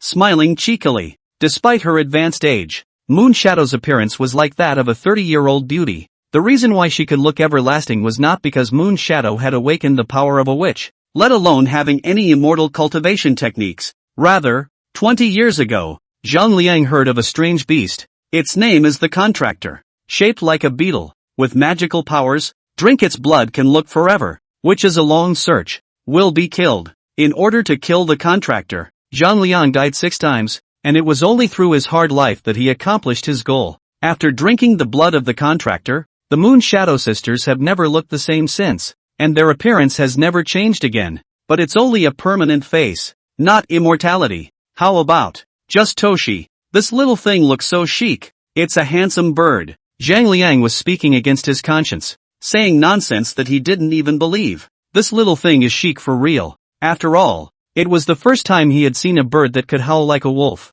But handsome? What the hell can a crow have to do with being handsome? Moon Shadow said. Well, it seems like a good name. Oh, whoa whoa. The bird seemed to understand Zhang Liang's words, fluttering its wings and wailing at him, not to mention how happy it was. Congratulations to the player who has reached the standard of goodwill with his pet June. Does he sign a spirit pet contract with him? Spirit pets. Zhang Liang looked at the small thing in front of him with quite a bit of surprise. The pet system does exist in the game, but not all animals can be captured as pets, and only a very small number of animals with spirituality, or extraordinary bloodlines, can become spirit pets. Zhang Liang had come to this world for 60 years, and it was the first time he had come across an animal that could become a spirit pet. It wasn't like he hadn't tried it before. However, no matter if it was a flying white tiger, or a more powerful ferocious beast, none of them got the hint of a spiritual pet contract. Toshi, little thing, come here and show your sister. Moon Shadow loved June, giggling playfully and clapping her hands together, teasing the bird that didn't seem to be unusual. Ow, ow. June let out a sharp wail, but instead of jumping at Moon Shadow, he rushed into Zhang Liang's arms. It didn't like Moon Shadow, and was even a little afraid of it. Ha! Looks like this little guy likes me more. Zhang Liang was still thinking. June had already rushed into his arms and burrowed inside his chest shirt, looking at the little guy who was vigorously burrowing into his arms. Zhang Liang was also happy. He used to have a bird when he was on Earth. It's a parrot. It's a little silly, a little funny, loves to crawl on the ground. Yes, creep. It clearly had wings and claws, but it preferred to crawl slowly as if paralyzed, pecking at the ground with its beak. Humph. Annoying little guy. Sister won't finish with you. Moon Shadow was very dissatisfied with June's joyfulness, huffing and puffing. She gave it a cross look and got up to leave. The palace has plenty of pets. Not this one. Ha ha. Looking at Moon Shadow's huffing and puffing departure, Zhang Liang couldn't help but laugh. You're an old man. You're still like a little girl. Why fight with a bird? Zhang Liang smiled, fiddled with his handsome red-feathered crown, and laughed. You're really good at being angry. That's just it. Follow me from now on. Zhang Liang thought for a moment and chose okay. Instead of thinking about a spirit pet that you don't know if you'll get in the future, it's better to raise one first. Congratulations to the player for obtaining the spirit pet June. Nickname, June. Race, Red Crown Sunbird. Talent, Fire Control. Level, 30. Experience, 250/300. It seems to have quite the potential. Zhang Liang murmured as he stroked June's head and looked at its attribute panel. June sniffed and held his head up proudly, as if to say, we're pretty good. That's awesome. Ha! You're quite dejected. So dejected. How come you were forced by Moon Shadow to learn howling wolves? Zhang Liang didn't spoil this little guy and gloated as he struck out. Hearing that, however, Toshi was in a hurry. It held its head high, vowing to defend the dignity of its higher race. Its beak open, chirp ow. Before the bird was halfway through its call, it collapsed midway through, leaving only the sound of wolves howling. After shouting, June, like a zombie that had lost the color of the bird's life, went gray throughout. It finally realized that it had ruined its life in the hands of that demoness. Snort. Zhang Liang forced himself to try not to laugh, but it was just too amusing. He laughed while insincerely reassuring. It's okay, you're still young. You can change it back later. June held his head pitifully high, his small eyes, which were dark and still had some red lines in them, staring at Zhang Liang with a watery look, as if to say, lying is for puppies. Ah, I have something else, I almost forgot. Facing June's innocent, judgmental eyes, Zhang Liang snorted and chose to turn a blind eye. Joking aside, who knows if this stupid bird will be the same as the idiots he raised in his previous life. A nice bird that doesn't fly, doesn't run, and likes to crawl on the ground every day. It's really hard to say. Chapter 13, The Queen Dies. The Flying Zhang Liang. In the 24th year of Tai Hao, Moon Shadow passed away in her sleep. Learning of her sister's death, Shuowa's face turned pale and stayed frozen for a long time. Sighing, my sister is gone, and I will not be long for this world. Lang, do not grieve for us when we are gone. If it's meant to be, we'll eventually meet in another world. Having said that, Shuehua bathed and dressed, burned incense and lighted smoke, and left in his sleep that night. In one day, the two queens passed away one after another. Although Zhang Liang was prepared for this, he still felt sad. He sat under Moon Shadow's favorite gazebo in the back garden, looking out over the pond with blue waves and lotus leaves in front of him, gazing at the blood-like sunset, and remained speechless for a long time. Jiang Yu stood behind him, looking sad. Today, Jiang Yu is also 59 years old, with a white beard and hair, living up to his youthful years. Jiang Yu comforted, Great King, it's getting late, go back and rest. Ow. June squatted on Zhang Liang's shoulder and rubbed his head against his cheek as if to comfort him not to be sad. At least he still had himself with him. In 12 years, the bird that was once only the size of a palm was now 2 feet long and quite divine. It's just that the grunting aspect is really hopeless. I don't know what tactics Moon Shadow used back then to scare it so much that it still can't change. Ha! Do you take this king for a 3-year-old child? This kind of thing, the king had expected. Separation of life and death. This king has seen a lot. Zhang Liang took a deep breath, crossed Jiang Yu and said disdainfully, the great king never used to refer to himself as this king in front of his ministers. Jiang Yu sighed, exposing Zhang Liang's false toughness. Zhang Liang looked a little stiff and silently gave a middle finger. Bah, dog, now that you know, you say a hammer. What a disgrace. Ow. June knew his master's mind well, and when he saw Zhang Liang's pouty face, he immediately cursed at Jiang Yu. Although I couldn't understand the bird language, I could tell from the sharp cries that the cursing was quite dirty. It's a good bird. Alright, stop arguing. Zhang Liang got a headache from the noise and slapped the silly bird unceremoniously. That one slapped Toshi in the face. It looked at Zhang Liang pitifully, as if to say, you man is really heartless. Zhang Liang was too lazy to pay attention to the stupid bird, but he really felt better after being messed around so much by Jiang Yu and the silly bird. In fact, he did prepare for it. Ever since he was over 40 years old, but still youthful and had not felt a decline in his physical abilities, Zhang Liang had come to his senses. What one gets is not just immortality, but also the way to longevity. I don't know what my limit is, though, but as his attributes grew stronger, he was pretty sure he had a very long future ahead of him, and this scene made the viewers who were watching the live broadcast happy. Hey, Rio's still a prude. Hey, is immortality a good thing or a bad thing? Of course it's good, how can it be bad? But immortality means watching one family member and friend after another pass away, and in the end, you may be left alone. Are you having a brain cramp? Even if you don't live forever, don't you need to watch your grandparents, parents, relatives and friends pass away? As for being alone, it's even more ridiculous. As long as you live, you will always know more people, more friends. There is no such thing as loneliness. If you really want to die if a relative or friend dies, the human race would have gone extinct long ago. Look outside. Those relatives and friends, parents and brothers died a lot of people. What's wrong? Do not live in the past every day. Do not tease. Agreed. But whoever is a little bit older, who has not experienced the death of a loved one, but who has that free time to miss the deceased every day? Half a month later, Moon Shadow, Shuehua, was buried on top of Een Mountain in the eastern suburbs. On that day, the canon, dressed in fancy clothes, sang and danced in front of the king's tomb to send off the queen. The song is loud and joyful. In this regard, Zhang Liang turned a blind eye, did not pursue, but also lazy to pursue, Canon's character,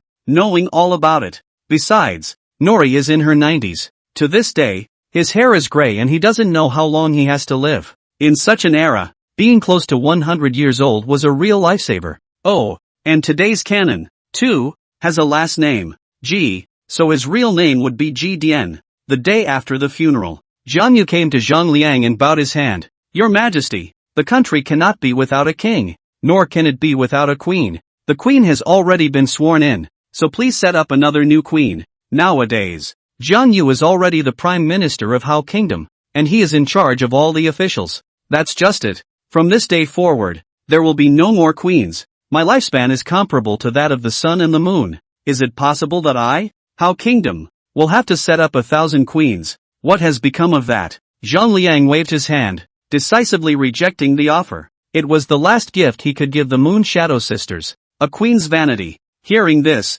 Zhang Yu was silent for a long time, sighed, and stopped persuading. It was just that he understood that even if he didn't say anything about it, the other lords and powers wouldn't give it up. Since the queen ascended to heaven, those nobles mourn on the surface, but behind their backs, they don't know how excited they are, and they open up to offer their own daughters and friends to the king, so they can't wait for the queen to be a member of their own family tomorrow. However, compared to the queen's question, the audience of the live broadcast noticed Zhang Liang's words. Dry. Tertullian's lifespan is comparable to that of the sun and the moon. True or false? It should, possibly, be true. False. The lifespan of the sun is 10 billion years. Do you believe Rio can live 10 billion years? Scratch that. Where's the comedian from? Do you know what the analogy means? Do you really think Rio is the sun?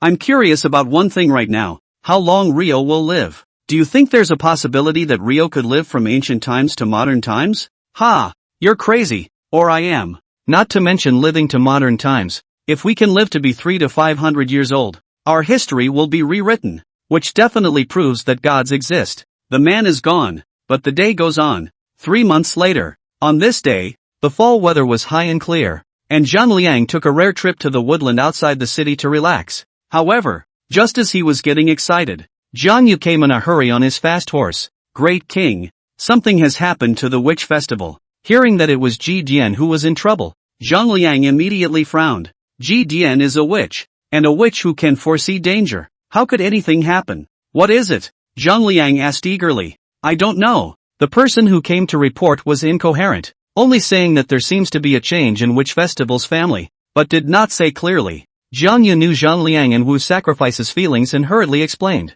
Go back. Zhang Liang didn't get an answer and didn't dare to slack off. Inside the live room, the viewers who saw this were all puzzled. Well, I kinda like that old man. He's not going away too, is he? It's possible. After all, it's not like every witch is as powerful as Rio in his 90s. Hey, I hope Nori is okay. Halfway through the march of the army, Zhang Liang suddenly felt something in his heart. His complexion changed slightly, and he didn't care about the huge ceremonial procession and directly stood up in the king's carriage. His body was then like stepping on an invisible ladder as he quickly ascended into the air and flew towards the city. This was the new ability he had comprehended after his spiritual attribute broke through 300 points. Flight. The more spirit you consume, the faster you fly. However, since obtaining this ability, Zhang Liang rarely cast it. This scene, look at the honor guard officials and soldiers are all dumbfounded. More people flopped on the ground. Fly. Wang Fei is gone. In their hearts, only God could do such a feat.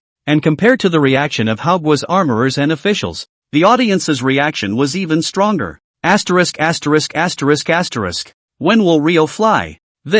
It really can fly. Anyone who says Rio isn't a god now, I'll go up there and slap them. Omega Omega. I'm starting to have some faith that myths really do exist now. My god, how many secrets have been hidden in the long past? Chapter 14 Heaven Swallowing Beast. Nightmare. Seeing Zhang Liang fly away, Zhang Yu hurriedly rushed to the front of the group. Here we have Hao's finest cavalry. Flying White Tiger Cavalry. There are only 300 Flying White Tiger Cavalry in the entire Hao Kingdom. Those who could become Flying White Tiger Cavalry were all the most elite soldiers of the Hao Kingdom. Jiang Yu hurriedly let the cavalry lead himself to catch up with Zhang Liang, while silently praying that nothing would happen. With his understanding of Zhang Liang, if not for a heavenly change, Zhang Liang would never be in such a hurry. Zhang Liang rode the wind and quickly arrived in Dara City. The man was high in the sky and saw Ji Dian's mansion from afar. There were many soldiers outside the mansion, but they were all blocked from entering through the gates. The ones blocking them were Ji Dian's disciples,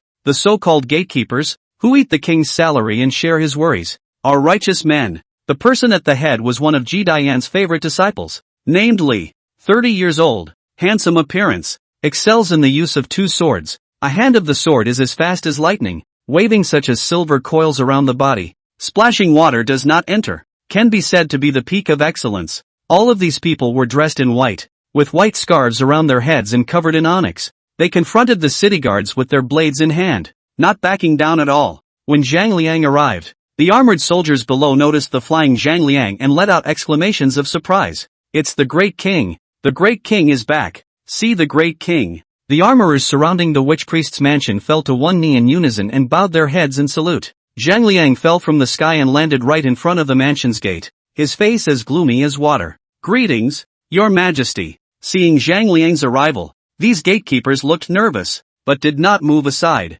They served a witch priest, not a monarch. Zhang Liang vaguely sensed what was happening in the witch sacrifice's home, and when he saw that the crowd was still unrepentant, he couldn't help but feel angry. He gave an angry grunt, and to the crowd of disciples, all of them felt as if heavenly thunder had struck their ears and screamed miserably. With their hands on their heads, they instantly fell to the ground, losing their fighting ability. Zhang Liang ignored the crowd and passed through them, entering within the mansion. Instead, they saw the once prosperous and lively mansion in shambles, with corpses strewn about. The men were obviously killed by the gatekeepers who were blocking the door. There are sword wounds, gunshot wounds, and injuries caused by blunt force, all different. The corpses were both male and female, all descendants of Ji Dian's children and grandchildren. Ji Dian, with a lifespan of 96, has 26 children and 243 grandchildren and great-grandchildren, which makes him one of the most numerous descendants of Hao Kingdom today. He often bragged to his colleagues that although he was over 70 years old, he could still have 7 women in one night. But at this moment, Ji Dian's proud children and grandchildren's descendants were all lying inside this luxurious mansion. The youngest, no more than 4 or 5 years old, Zhang Liang walked through the corpse-strewn mansion, his anger growing stronger like an erupting volcano. Ahem, great king. Suddenly, a faint breath reached Zhang Liang's ears. He looked sideways. Instead, he saw a young man dressed in fancy clothes, about 30 years old, lying in the garden, with blood dripping from his chest and abdomen, and his internal organs visible. With such an injury, an ordinary person would have died long ago, but he forcefully hung on to his breath. Little 19. Zhang Liang's complexion changed slightly, and he rushed forward, crouching down with a grimace on his face. Xiao 19, Ji Dian's 19th son. It was the child that happened to be born when Zhang Liang came to catch up with Ji Dian after the death of Qingxing. Because of this affinity, Ji Dian had brought Xiao 19 into the king's palace several times, so he was quite familiar with Zhang Liang. Save Xin'er. She, with hands full of blood. Xiao 19 held Zhang Liang's right hand tightly. Only before the words were finished, Xiao 19 was completely lifeless. His eyes were rounded, and he glared angrily at the sky, as if he was questioning the heavens as to why he was treated in such a way. Zhang Liang took a deep breath, his right hand trembling as he closed Xiao Xix's eyes. He stood up and walked with a hurried gait to the backyard. The backyard was equally littered with corpses. Before he entered the backyard, a loud and clear singing voice reached his ears. At twilight, the mountain birds take wing. The road is pale. The old horse is miserable. The sky is far away, and the travelers shed tears. Ahem. Hearing this, Zhang Liang had already passed through the gable corridor and arrived at the backyard. Ji Dian was dressed in a white robe, covered in blood. In his arms, he was holding a girl of 7 or 8 years old with an exquisite elf-like appearance. Only now, the girl's eyes were bloody and gouged out of her life. She was none other than little 19's daughter, Xin'er. Ha ha ha, you kid came back really fast. When Ji Dian saw Zhang Liang, he did not look surprised. Instead, he laughed loudly, completely devoid of the grief of having his almost full clan exterminated. Come, look at the good great-grandson I got, the next witch of my Ji family. Ha ha, I told you before that the children and grandchildren of witches have a higher chance of awakening a witch. How about that? I didn't lie to you. Pa! Zhang Liang's face was expressionless, and the anger in his heart was like an erupting Mount Fuji, which could no longer be suppressed. He stepped forward and slapped Ji Dian in the face. It was a very hard slap. Ji Dian's cheeks were instantly red and swollen. You're crazy. Zhang Liang, with tears in his eyes, snatched the little girl from Ji Dian's arms and scolded through gritted teeth. My lord, don't blame grandpa. Only when she heard Zhang Liang's words, Ji Xianer looked calm and instead helped Ji Dian plead for mercy. Zhang Liang sniffed, his eyes closed tightly, and took a deep breath. I need an explanation. Ahem. Ji Dian rubbed his right hand on his chest and coughed violently, coughing up a mouthful of bloody phlegm. He rubbed his red and swollen cheeks and laughed helplessly. You brat. You're a handful of years old and your temper is still so explosive. After the reprimand, Ji Dian turned his words around and said something without a clue. We should get out of here. If we don't go, it'll be too late. What? Zhang Liang looked bewildered, not knowing what Ji Dian meant by this. Leave? Too late? He looked at Ji Dian and then to Ji Xianer who was calm in his arms, and he couldn't help but calm down. Zhang Liang tenderly wiped away the blood on Xianer's cheeks and said painfully, Does it hurt? Well, kind of. It actually hurts. Ji Xianer was very good, lying in Zhang Liang's arms, nodding her head slightly as the blood slowly slid down her eyes once again. Zhang Liang heard this and deplored it even more. He looked angrily at Ji Dian and gritted his teeth. What do you mean by that? Ji Dian didn't say anything, just silently looked up to the sky. A creature shaped like a white python slowly floated past above the clouds. The monster was several thousand meters long, and its huge body was like a mountain range floating in the sky, towering. The white scale armor was like a shield forged from divine gold. Indestructible. Zhang Liang followed Ji Dian's gaze. The sky was blue, and there was nothing unusual. Great King. That is an existence that cannot be seen by the naked eye.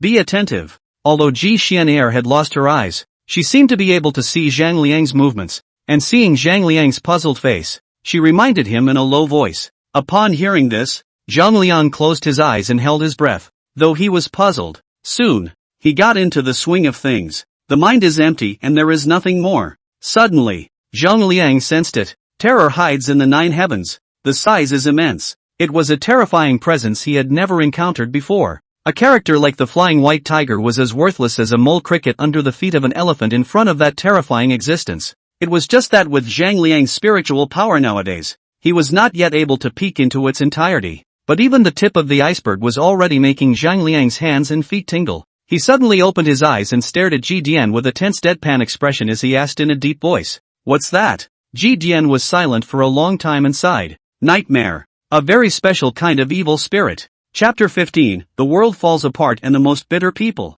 Nightmares? Evil spirits? Zhang Liang was full of doubts and murmured to himself. He had never heard of such a thing as a nightmare. Evil Sneak knew something about it. The so-called evil spirits are special creatures that possess extraordinary power and are extremely dangerous. This creature will actively harm people. It wasn't that Zhang Liang hadn't dealt with evil spirits before, but he had never seen such a terrifying and horrifying evil spirit before. After a moment of silence, Zhang Liang asked, What does this evil spirit want? This land we live in. What? This land? Zhang Liang looked stunned, unable to understand Ji Dian's meaning. Any one of those monsters could slaughter the Hao Kingdom. Why do they want this land? Here. Ji Dian was about to open his mouth when suddenly the sky and the earth changed color and there was a thunderstorm. Rumble. Just now also azure blue like washing the dome of the sky is already shrouded in dark clouds. A road of thunder as if the thunder scaly roar in the dark clouds in the dance. Rumble. In an instant, 10,000 thunderbolts roared, and the sky and the earth suddenly turned white,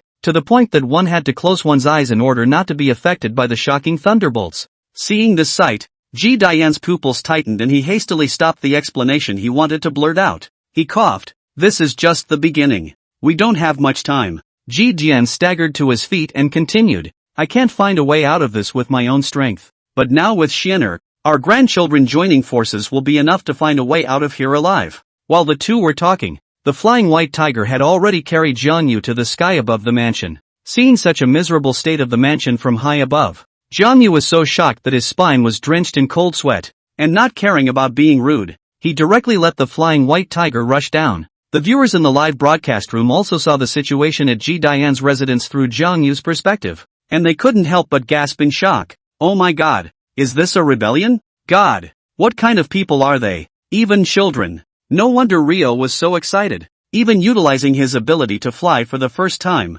So it's because of the drastic changes that have occurred in Noriaki's house. Great King. The witch sacrifice. Jiangyu jumped down from the flying white tiger, looked at the tragic situation in front of him, and rushed to Zhang Liang with a staggering gait. His face twisted as he questioned, who is so heartless as to? Speaking of this, Jiangyu was already unable to hold back his tears. He and Ji Dian were still in a good relationship, and the two families even had a marriage. His fifth son married the granddaughter of Ji Dian. It's me. Ji Dian rolled his eyes and said without a good mood, what's the brat excited about? Jiangyu looked dumbfounded and froze there, looking at Zhang Liang and then Ji Dian, who was covered in dirty blood, and couldn't help but wonder if there was something wrong with his ears. If Kong Yu was still just puzzled, the live broadcast was abuzz. The old man went crazy and slaughtered his entire family. What? Did you do it yourself? God! Is he possessed by evil? Kangoshi froze for several seconds before responding.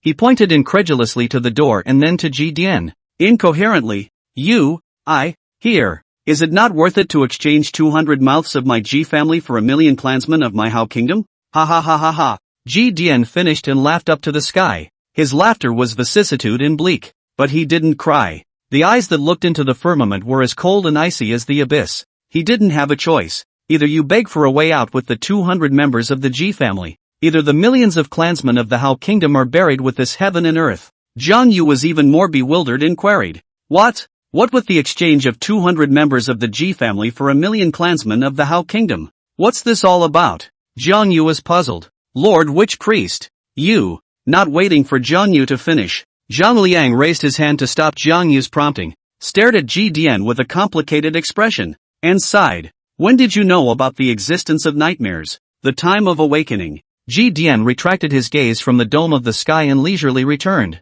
Zhang Liang's lips were slightly parted and he sighed with a complicated expression. He finally got it. Why was it that when he was very young, Haydn said things that were completely incomprehensible and even middle of the road? Why? Gideon is always obsessed with having children. At a very old age, he still wants to marry a beautiful wife and concubines, not caring about the ridicule of the bystanders. He had known this day would come. By the time these children are born, he has already predetermined the future for them. A grim future.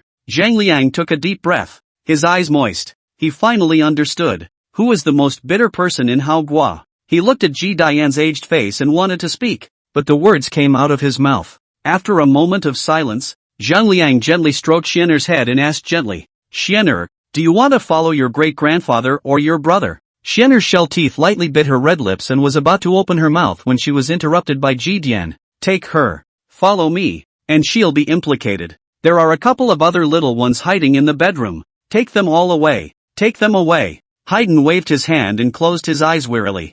Zhang Liang didn't say anything and bowed to Ji Dian, turning away with Xianer in his arms. Kangoshi was even more confused now. He looked at Ji Dian and then at the departing Zhang Liang, stomped his feet and rushed into the house, carried out the three little ones cowering under the bed and followed Zhang Liang. As they passed Ji Dian, the three little ones trembled, their eyes terrified as if they were looking at a devil. Jiang Yu didn't know how he should be pacified, so he could only sigh and speed up his pace to catch up with Zhang Liang. Coming behind Zhang Liang, his brows furrowed like Chuan characters, he couldn't help but ask again, Your Majesty, what is going on here? Who encouraged me to leave the city for a break? Zhang Liang's face was grim, and instead of answering, he asked a rhetorical question. Jiang Yu froze for a moment and thought back carefully. His pupils dilated and he exclaimed, It's Lord Witch Priest. Instantly, Jiang Yu understood. This was something that the witch priest had prepared for and had been planning for an unknown amount of time. Luring Zhang Liang out of the city was also part of the plan, because he knew that Zhang Liang would not allow him to do so if he was in the city. Jiang Yu's face turned green and white, and his spine was even more icy cold. He froze for several seconds and asked again, Why? This time, there was more than a little grief. He couldn't imagine what it was. What reason? That would make Ji Dian so crazy. Zhang Liang sighed and said in a deep voice, We will see the truest side of this world. Notify all the people of the country to immediately pack their bags and prepare to migrate. Speaking of this, Zhang Liang looked sideways at Xianer and asked, Xianer, how much longer do we have? Ji Xianer gently bit her red lips and hesitantly replied, 1 month to 2 months. The longest won't exceed 2 months' time. This world is already starting to fall apart. It won't last long. Jiang Yu's pupils dilated and his scalp tingled as if he had been struck by lightning. The world collapsed. But the modern audience, who were arguing vehemently about why Ji Dian was so deranged, were even more shocked than Kong Yu's change in mood. The world is collapsing? What the hell? Shocked. JPG, has the eternal night arrived? Heimdan wasn't kidding when he said the eternal night before. Asterisk asterisk asterisk asterisk there really is such a force manipulating civilization change and constantly destroying ancient civilizations. Wait, if eternal night really exists, will our time also suffer from an eternal night attack? Leaning north, what the hell is Neverwinter Nights? And what do Rio's words mean? And what does it mean to be the truest aspect of the world? Heaven blesses the Jade Emperor, Buddha Rulai, God Jehovah, please bless all the great gods. It is better for the eternal night to end in the ancient times, and never to open the eternal night in the modern times. Viewers clamored from the live broadcast to forums, posters, and all kinds of social software. For a while, news about the eternal night and the collapse of the world hit the major lists. The countries of the world are urgently refuting rumors. On the one hand, eternal night, the world is collapsing, may not be related to our era, but also ask all the people to watch the live broadcast rationally. Do not listen to biased beliefs. On the other hand, a number of countries have urgently halted the export trade of a number of goods, food, and military supplies of all kinds. This live broadcast of past history disrupts the rhythms and patterns of the real world. Chapter 16, Pets of the Gods. Zhang Liang pondered for a moment and continued to ask Shinner, where is the way of life? North. Gizan. Shinner thoughtfully gave her answer, her childish voice extraordinarily firm. Zhang Liang had roughly understood, and ordered Jiang Yu, order the Flying White Tiger Knights to immediately go to each city, and each tribe to pass on the order to move the country in 7 days. To the north. Gizan. Here. Jiang Yu solemnly answered, although he did not know what had happened. From Ji Dian, Zhang Liang's performance, he could not help but feel the urgency of time and how dangerous the situation he would face in the future. Jiang Yu handed the 3 children over to the guards and then gave orders to the Flying White Tiger Knights. Although the Flying White Tiger Knights who received the order were surprised, they still instantly moved to all parts of the Hao Kingdom. There are 30 cities and towns, 54 townships, and 1,460,000 nationals in the state of Hao. The farthest township from Dara City was less than 300 miles. The Flying White Tiger, on the other hand, possesses superb maneuverability, as well as great endurance, and can travel 800 miles in a day. Within a day, all the major cities and towns in Haoguo received Zhang Liang's order. Many people could not understand the order to move the country. The Hao Kingdom had worked hard in this land for decades, and it was with great difficulty that they expelled the ferocious beasts and established a peaceful home in this fertile land. So why should they be relocated? The people who had doubts were not only civilians, but also many officials and nobles. No one wants to leave their homes and abandon their hard-earned estates for no good reason. It's just that Zhang Liang's order was very strict and didn't give them a chance to bargain. Some people followed Zhang Liang's instructions strictly, slaughtering livestock that could not be taken away, pigs and sheep and other domestic animals, and urgently drying them to make jerky. Domesticated livestock, such as cattle and horses, served as the mainstay of the move. Some did not want to leave this familiar land and chose to flee to the mountains to escape the migration. In these troubled times, no one has the leisure to pay attention to them. 7 days later, the people who were willing to relocate took their respective belongings and set out on the road to Jisan in the north. There are over 1,100,000 people. The migration procession of millions of people was particularly spectacular, stretching for hundreds of miles. These people were invariably dragging their families and moving up almost all the possessions they could: pottery, grain, bedding, clothing, poultry, etc. Daliang City, which was once incredibly prosperous and regarded as a pearl by the people of Haoguo, was now empty of people, leaving only an empty city. Autumn wind rolled up a gust of smoke, because no one cleaned up the city, covered with fallen leaves flying into the sky, like scarlet blood rain. More lonesome, there is a kind of feeling as if coming to the end of the world. In the center of the city, a stone monument 10 feet tall stood. This is a monument erected by Zhang Liang's hand when Haoguo was founded, named Ligua Qigong Monument. The laws of the Hao Kingdom are recorded on the front. The reverse side records the founding of Hao's country, how Zhang Liang led his tribe step by step to strength, and how he built an unprecedentedly powerful country step by step. This place was once a holy place in the hearts of countless people of Hao. Beside their monumental carvings, they felt the power, as well as the majesty, of the Hao Kingdom, especially those Haoguai nationals from outside the country. as well as tribal subjects who were dependent on Hagwon but not considered Hagwon nationals, almost used this place as a Netflix hitting spot. There is a saying circulating in Hagwon: when you arrive at the capital city of Dalian, you will never be considered to have come to Dalian City without seeing with your own eyes the monument of establishing the state. At this time, however, this Netflix hit spot in Hagwon was rather silent, with only a few people left. It was Zhang Liang, Zhang Yu, and Ji Xianer. Zhang Liang was holding Ji Xianer in his arms, with Silly Bird June standing on his shoulder, and stood in front of this stone monument that had witnessed the establishment of Hagwon, with a rather complicated expression. He didn't want to leave here if he could. This is the city he built with his own hands, the country he built with his own hands, but reality is so cruel. It's not up to him to choose. Great King, it's time to go.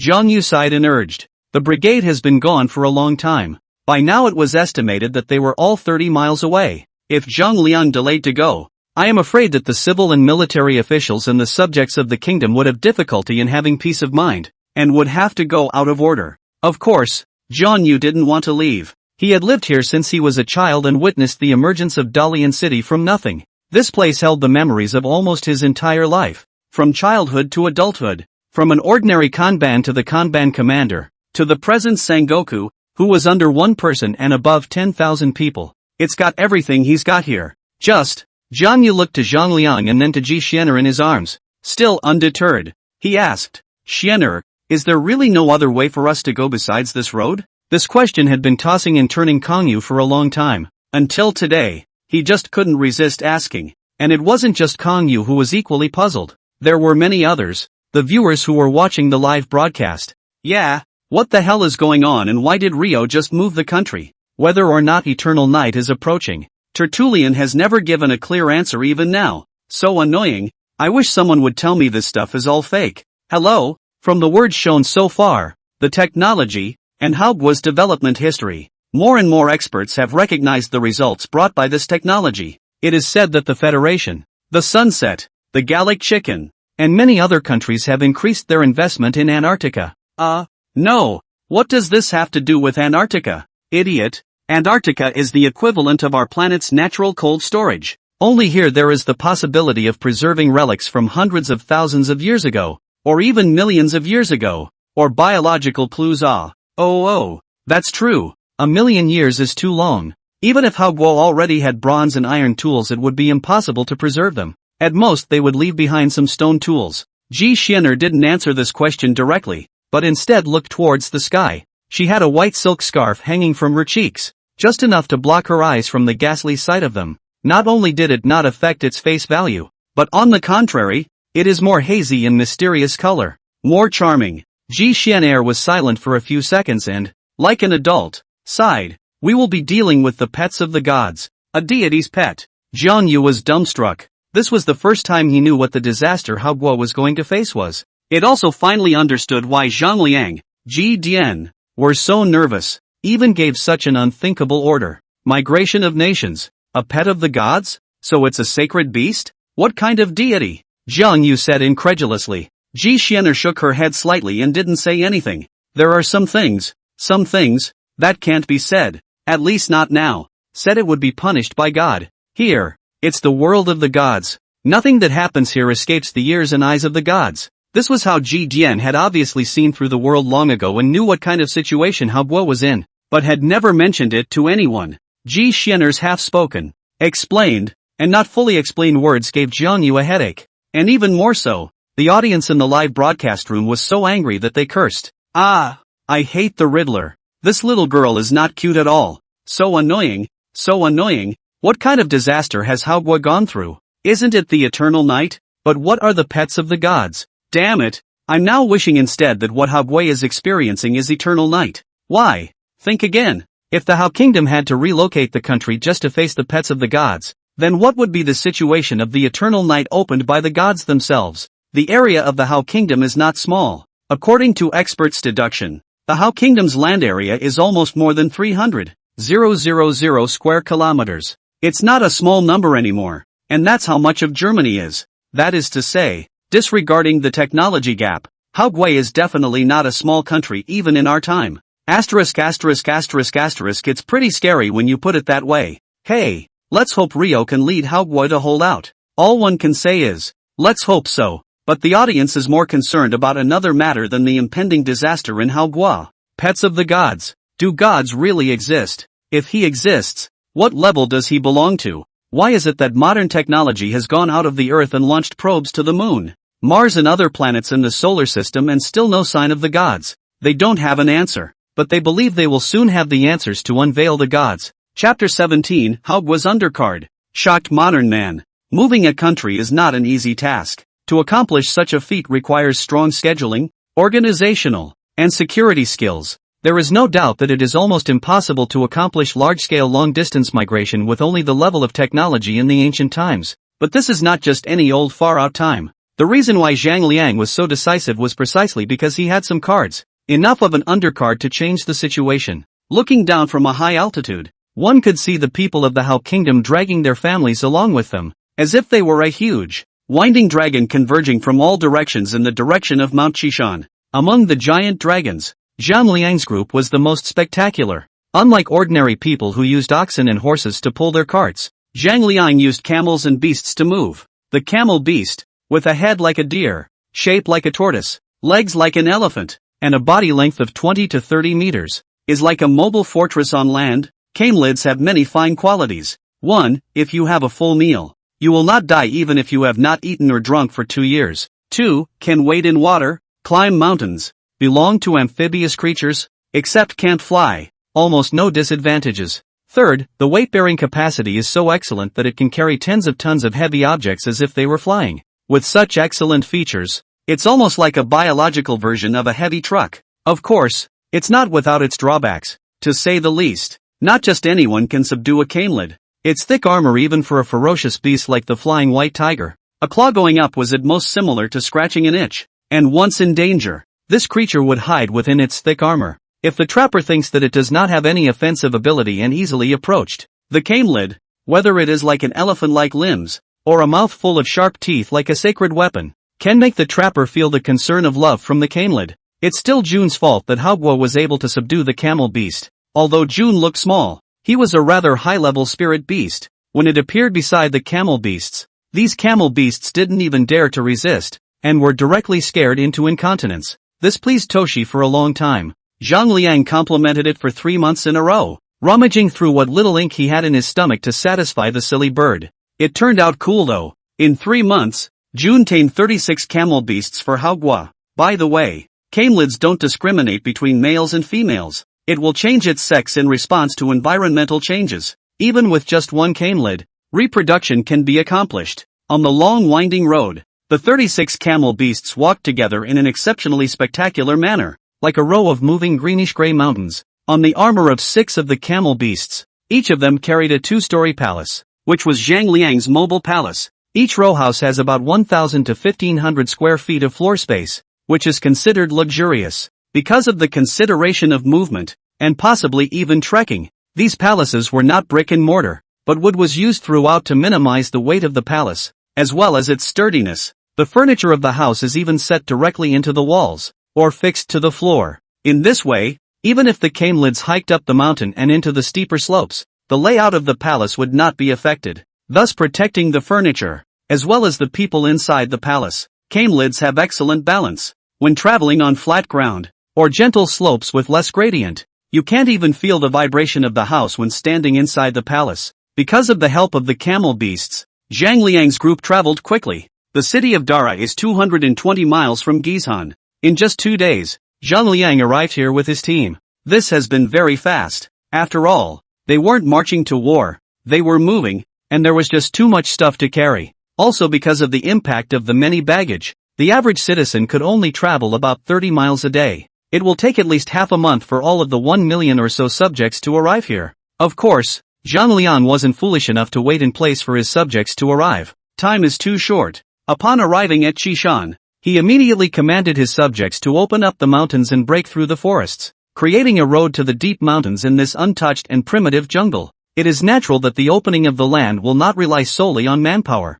Zhang Liang uses 2 main types of exotic beasts to open up the land. A species shaped like a pangolin, but much larger than an ordinary pangolin, with a body length of 2 to 3 meters. This creature is truly able to walk through mountains. Those incomparably sharp, blade-like claws cut through stone as if they were cutting tofu. With their help, a path can be carved out of a mountain, no matter how treacherous. The point is that they dig really fast. An adult pangolin can dig a path in the mountain rock 10 meters long per hour, spacious enough for 2 people to pass side by side. And Hao has 24 pangolins. These pangolins were working at the same time, and their efficiency was no worse than that of modern technological products. The other type of beast was ape-like and stood 10 to 15 meters tall. This foreign beast had a certain amount of intelligence, such as an 8 or 9-year-old child. With just a simple teaching, they could not only learn to use weapons, they could even accomplish simple manufacturing. Zhang Liang named the creature King Kong. Nothing in particular, just that they feel a lot like a scaled-down version of the movie King Kong, and they have decent intelligence like King Kong. Vajra couldn't be said to be of infinite strength, but casually carrying thousands of pounds of objects could be far too strong compared to ordinary humans. Unusually thick and ancient wood, they can cut it with 3 or 5 axes, more efficient than a chainsaw. With the height advantage, you can also easily jump over the cliffs when you encounter them, and then build bridges on both sides of the cliffs. But there weren't many Vajra, only 8. The mountains and forests. Jiang Yu rode a flying white tiger to patrol the sky. Below, in the dense shade, a 14-meter-tall adult Vajra was dressed in fiery red metal armor, holding a long-handled giant axe that weighed 1,000 pounds, sweeping through the jungle like a giant god in the world. An axe went down, and trees less than human thick were directly cut off. It then picked up the tree trunks on the ground and threw them to the sides of the road as if they were garbage, continuing its own tree-cutting project. Behind King Kong, a large number of people of Haogui took tools to trim stumps and repair the road,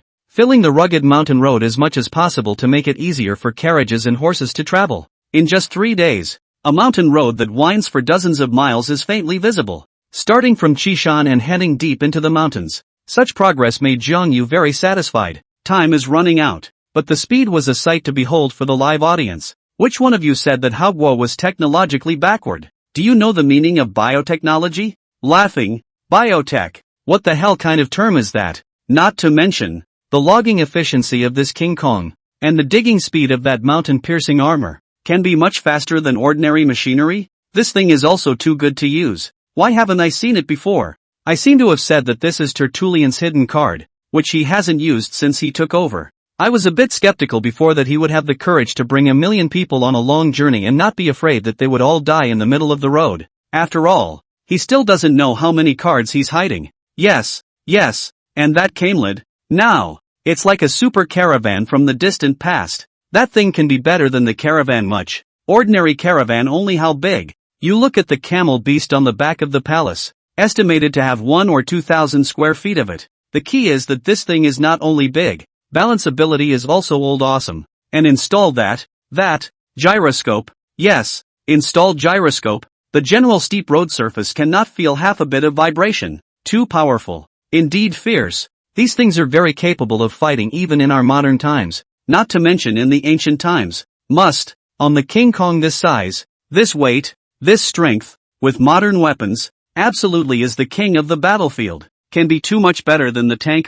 Previously, I felt that Haogui was just an ordinary ancient civilization, a little stronger than the primitive tribes, but not much different from those feudal dynasties. Now I admit I am up. If not for this disaster, let the Hao country continue to develop. Maybe within a few hundred years we'll be able to reach a completely new stage of civilization. Right. Alternative civilization to our technological civilization. It's possible that these beasts are simply too powerful to be called a behemoth civilization. Perhaps. That's a good word. Behemoth civilization. Hey, aren't you guys being a bit too optimistic and not thinking about one thing? The Hao kingdom is so powerful. What kind of monster must the deity's pet be that can make the Hao kingdom move its entire country? The pop-ups fell into a brief calm as soon as those words were uttered. Yeah, what kind of monster would a deity's pet be? Chapter 18 Nightmare True Body. A true mythical monster. The interior of the palace was decorated to resemble a royal palace. Inside the palace, Zhang Liang, Ji Dian, and Ji Xianer sat around the table. There is no one else but them. On the tabletop, a bronze maid's kneeling smoker emitted a curling fragrance that was refreshing. Next to the smoker, a map lay. On it was a map of the surrounding mountains. In his time, a line was drawn on the map in red pigment, 200 or 300 miles straight into the deep mountains from Gizhan. This is the way to leave? Zhang Liang asked in a deep voice as he looked at the map. His brows furrowed. The straight line distance of this road might only be about 200 miles. But how could a mountain road be straight? Really, if the road was planned among the mountains and forests, even with the help of Vajra and Pangolin, the meandering was afraid that it would be more than 600 miles. 600 miles of mountain road. Is there still time? Ji Dian's voice was weak. This is the safest one. In just a few days, Ji Dian has hair all white, full of wrinkles like orange peel, aged beyond recognition. One of the safest. Zhang Liang immediately savored the meaning. He looked grave and asked, "There will be danger." "Will? How dangerous?" "No one can stand against it but the great king. If the great king loses, my Hao kingdom will be destroyed." Zhang Liang was speechless. To this day, Hao Gui is not just one or two wizards. In addition to Ji Dian, there were more than 30 other wizards in Hao Gui. These 30-odd people, there was no lack of wizards who possessed powerful fighting abilities. Although Zhang Liang felt that he was still a bit stronger, he would never underestimate the power of the witch mastery. Ow! Jun stood on Zhang Liang's shoulder, fluttering his wings and raising his head to let out a confident, high wolf howl, as if to say, "There's still me nah. I will fight alongside my master." "Ha! You guy!" Zhang Liang laughed, touching Jun's wing. Jun held his head high and looked proud as could be. Zhang Liang touched Jun's smooth feathers, looked at Ji Dian, and asked cautiously, "Will we encounter those things?" "Will," Ji Dian replied back decisively, not even needing Zhang Liang to deliberately explain. He already knew what those things he was talking about were. Nightmares, the greatest threat to this world. Zhang Liang rubbed his brow helplessly and said, "I hate that thing." Yeah, he hates that stuff,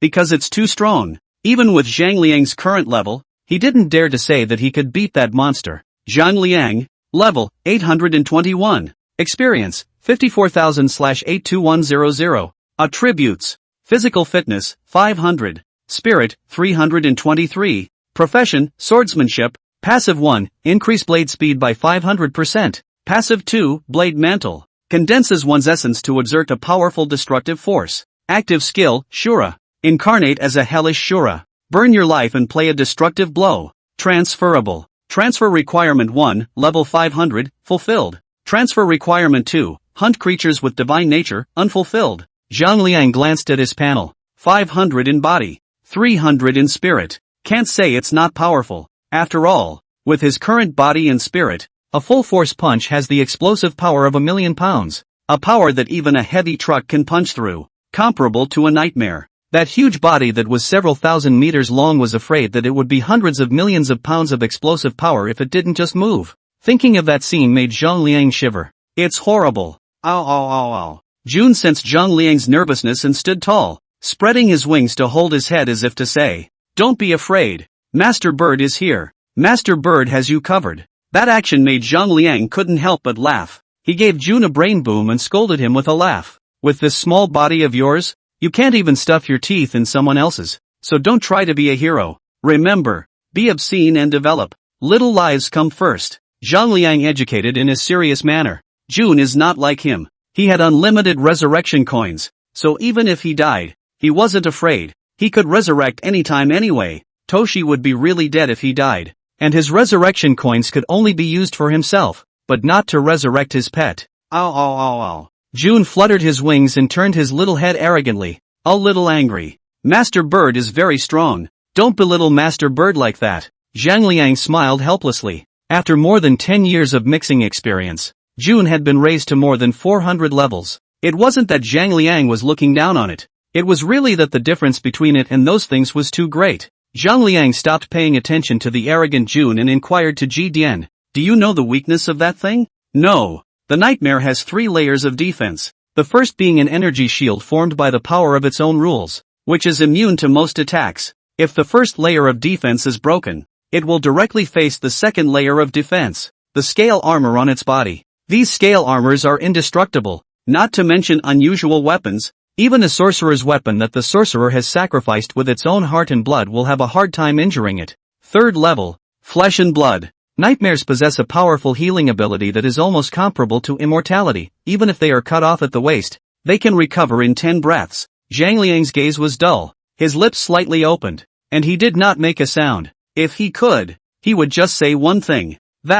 This is the kind of thing that people can deal with. First its attack immunity, then powerful defensive scale armor, and finally a ing healing ability that's dopier than Wolverine's. If this monster were to pile up human lives, I'm only afraid that the more than 1 million people of Haogua, well, just enough for it to have a full meal, right? That's bull asterisk asterisk asterisk asterisk. Zhang Ling cursed in his heart and stiffened his expression. So, where is its weakness? Qi Den said firmly, inside the belly. You must enter its belly and then destroy the Dreamstone, the core of the nightmare. From within the belly, this is the root of the nightmare. And once the Dreamstone is destroyed, it will be destroyed in form. Zhang Liang looked slightly better. Belly that would make sense. But, if he did not have an immortal body, who can enter the nightmare belly? Not afraid of being directly digested, turned into a pile of mosaic No wonder Ji Dian used to say that he was the only one who could survive. It's a job you can't take without the ability to resurrect.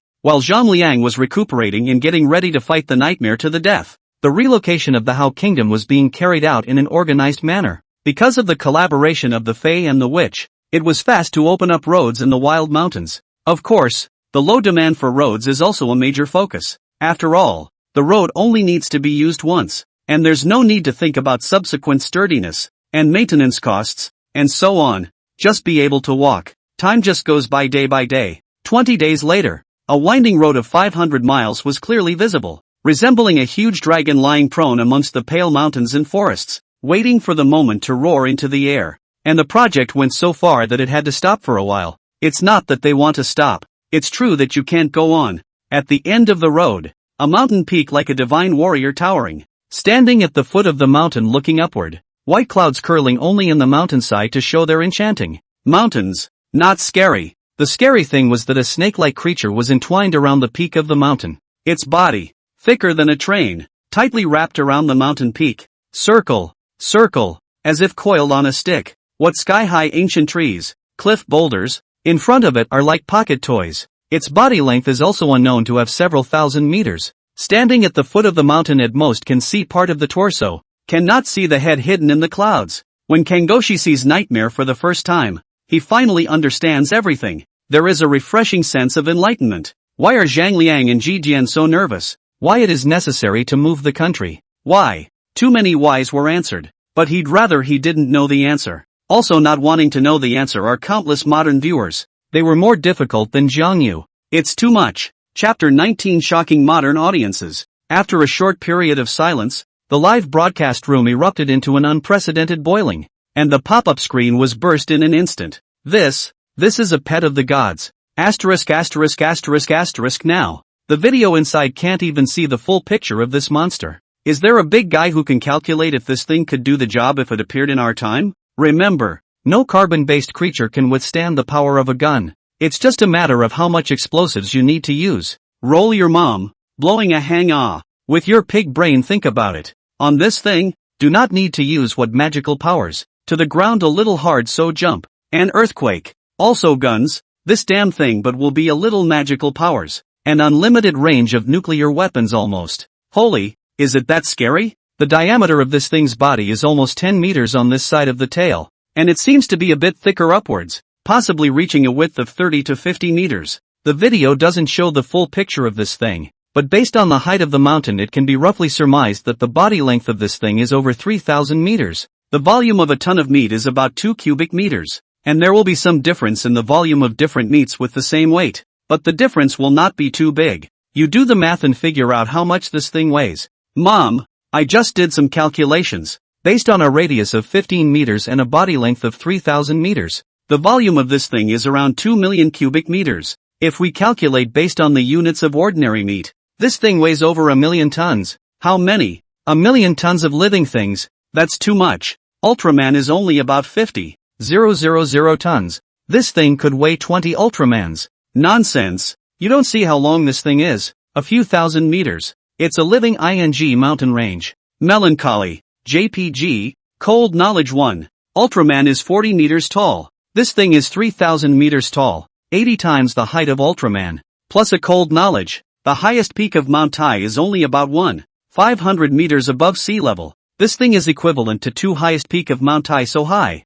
Think carefully what it would be like if such a high peak suddenly collapsed. Earthquake. No doubt. Terrible earthquake. All good points above. But you guys are missing an important point. The larger the creature, the more it is affected by the Earth's gravity and environmental factors such as air pressure. When an object is large enough, his body structure will be far denser than that of a smaller creature, or else it simply won't be able to withstand the damage caused by gravity. Ah, there's that. Isn't that similar to foundations? The higher the floor, the more demanding the foundation. Ergo, these are two different things. That's why calculating the weight of this monster is absolutely impossible in terms of normal meat units.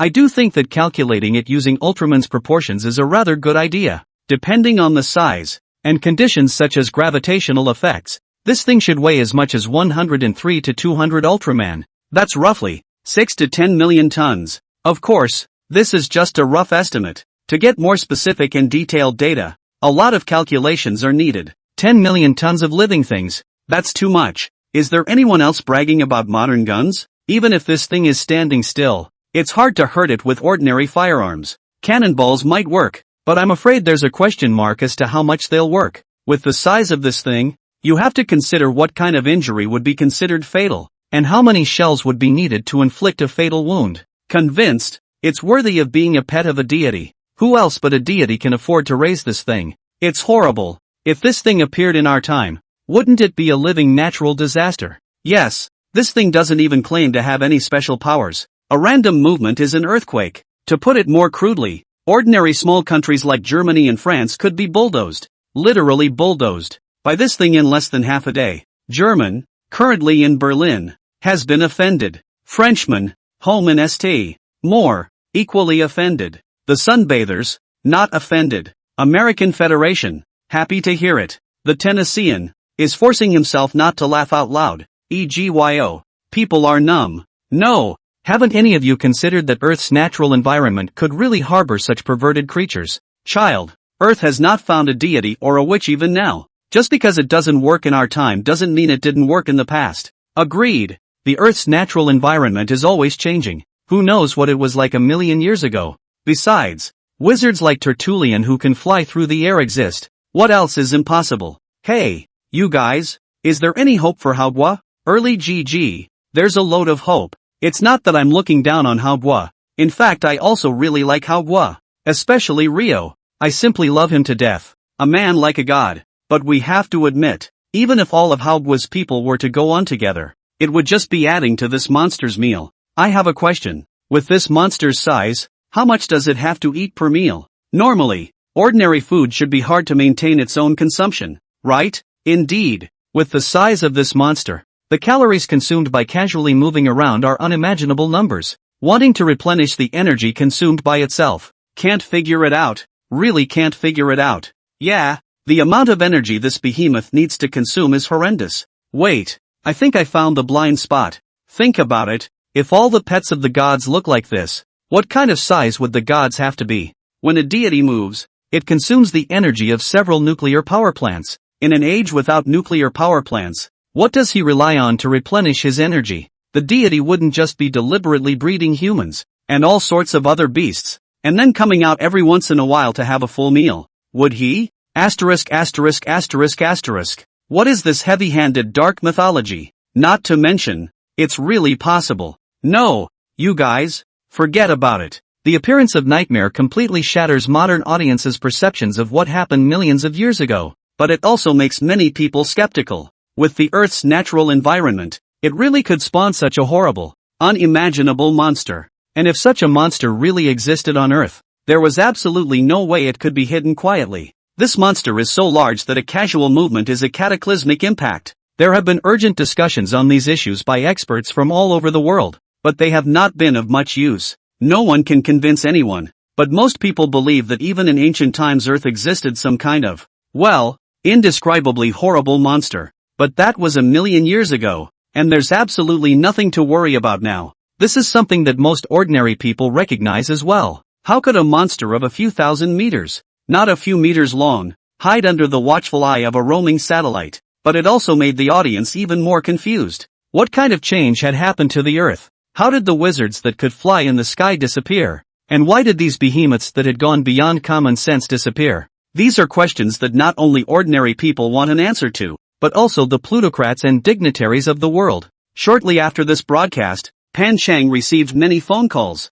There are those from home and those from abroad. These calls have the same purpose. Is the institute short of money? Does it need financing? How much is not a problem, as long as it is willing to let us participate. In response, Pan Chang did not refuse, nor could she. She carefully selected a few very high-quality collaborators and said she would be happy to accept an injection of capital to accelerate the research. Negotiations are moving extremely fast, even beyond reason. That night, the institute received a $50 billion infusion, a bounty that did not come from a single organization. To the institute, however, it didn't matter where the money came from. What mattered was that with this generous funding, they were able to greatly accelerate their research and decipher more hidden sequences. Pan Chang also made an announcement the next day that the new genetic hidden sequence had completed its initial crack and was currently being debugged. In the near future, after Jiang Yu's history ended, they would see a whole new history, still ancient, and mysterious and unpredictable ancient times.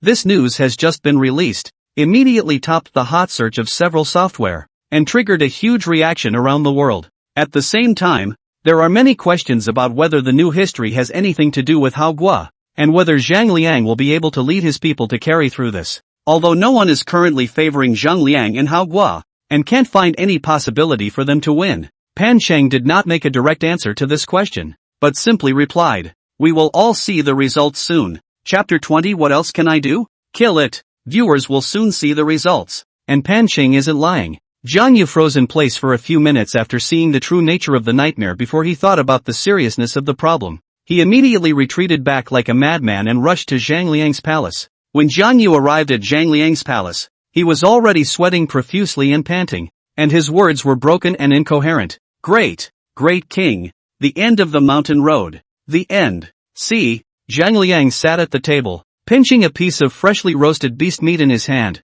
the oil bubbling, not to mention how fragrant it was. He cut up the roast and set it in front of Toshi. Toshi gracefully picked up his fork with his wing. I'm plugged in. Poke a fork into the meat and bring it to your mouth. Off-way. Elegant. Toshi closed his eyes in enjoyment, smashing and smacking his little mouth. Since tasting cooked meat, especially after cooking, it has never eaten raw meat again. Being a handsome bird, of course, you have to take your time to enjoy the food in an elegant environment and in an elegant way. That's what bird life is all about. After arranging the roast for June, Zhang Liang cut another piece and placed it on the opposite side of the table, saying, "Taste it, I just made the roast." Where was Jiang Yu's mind to savor the food now? He was astonished. Great king has known about that monster for a long time. Aha! Zhang Liang casually responded, then cut himself a piece of grilled meat and chewed it in small bites. Kind of, like, probably undercooked. Zhang Liang swallowed hard.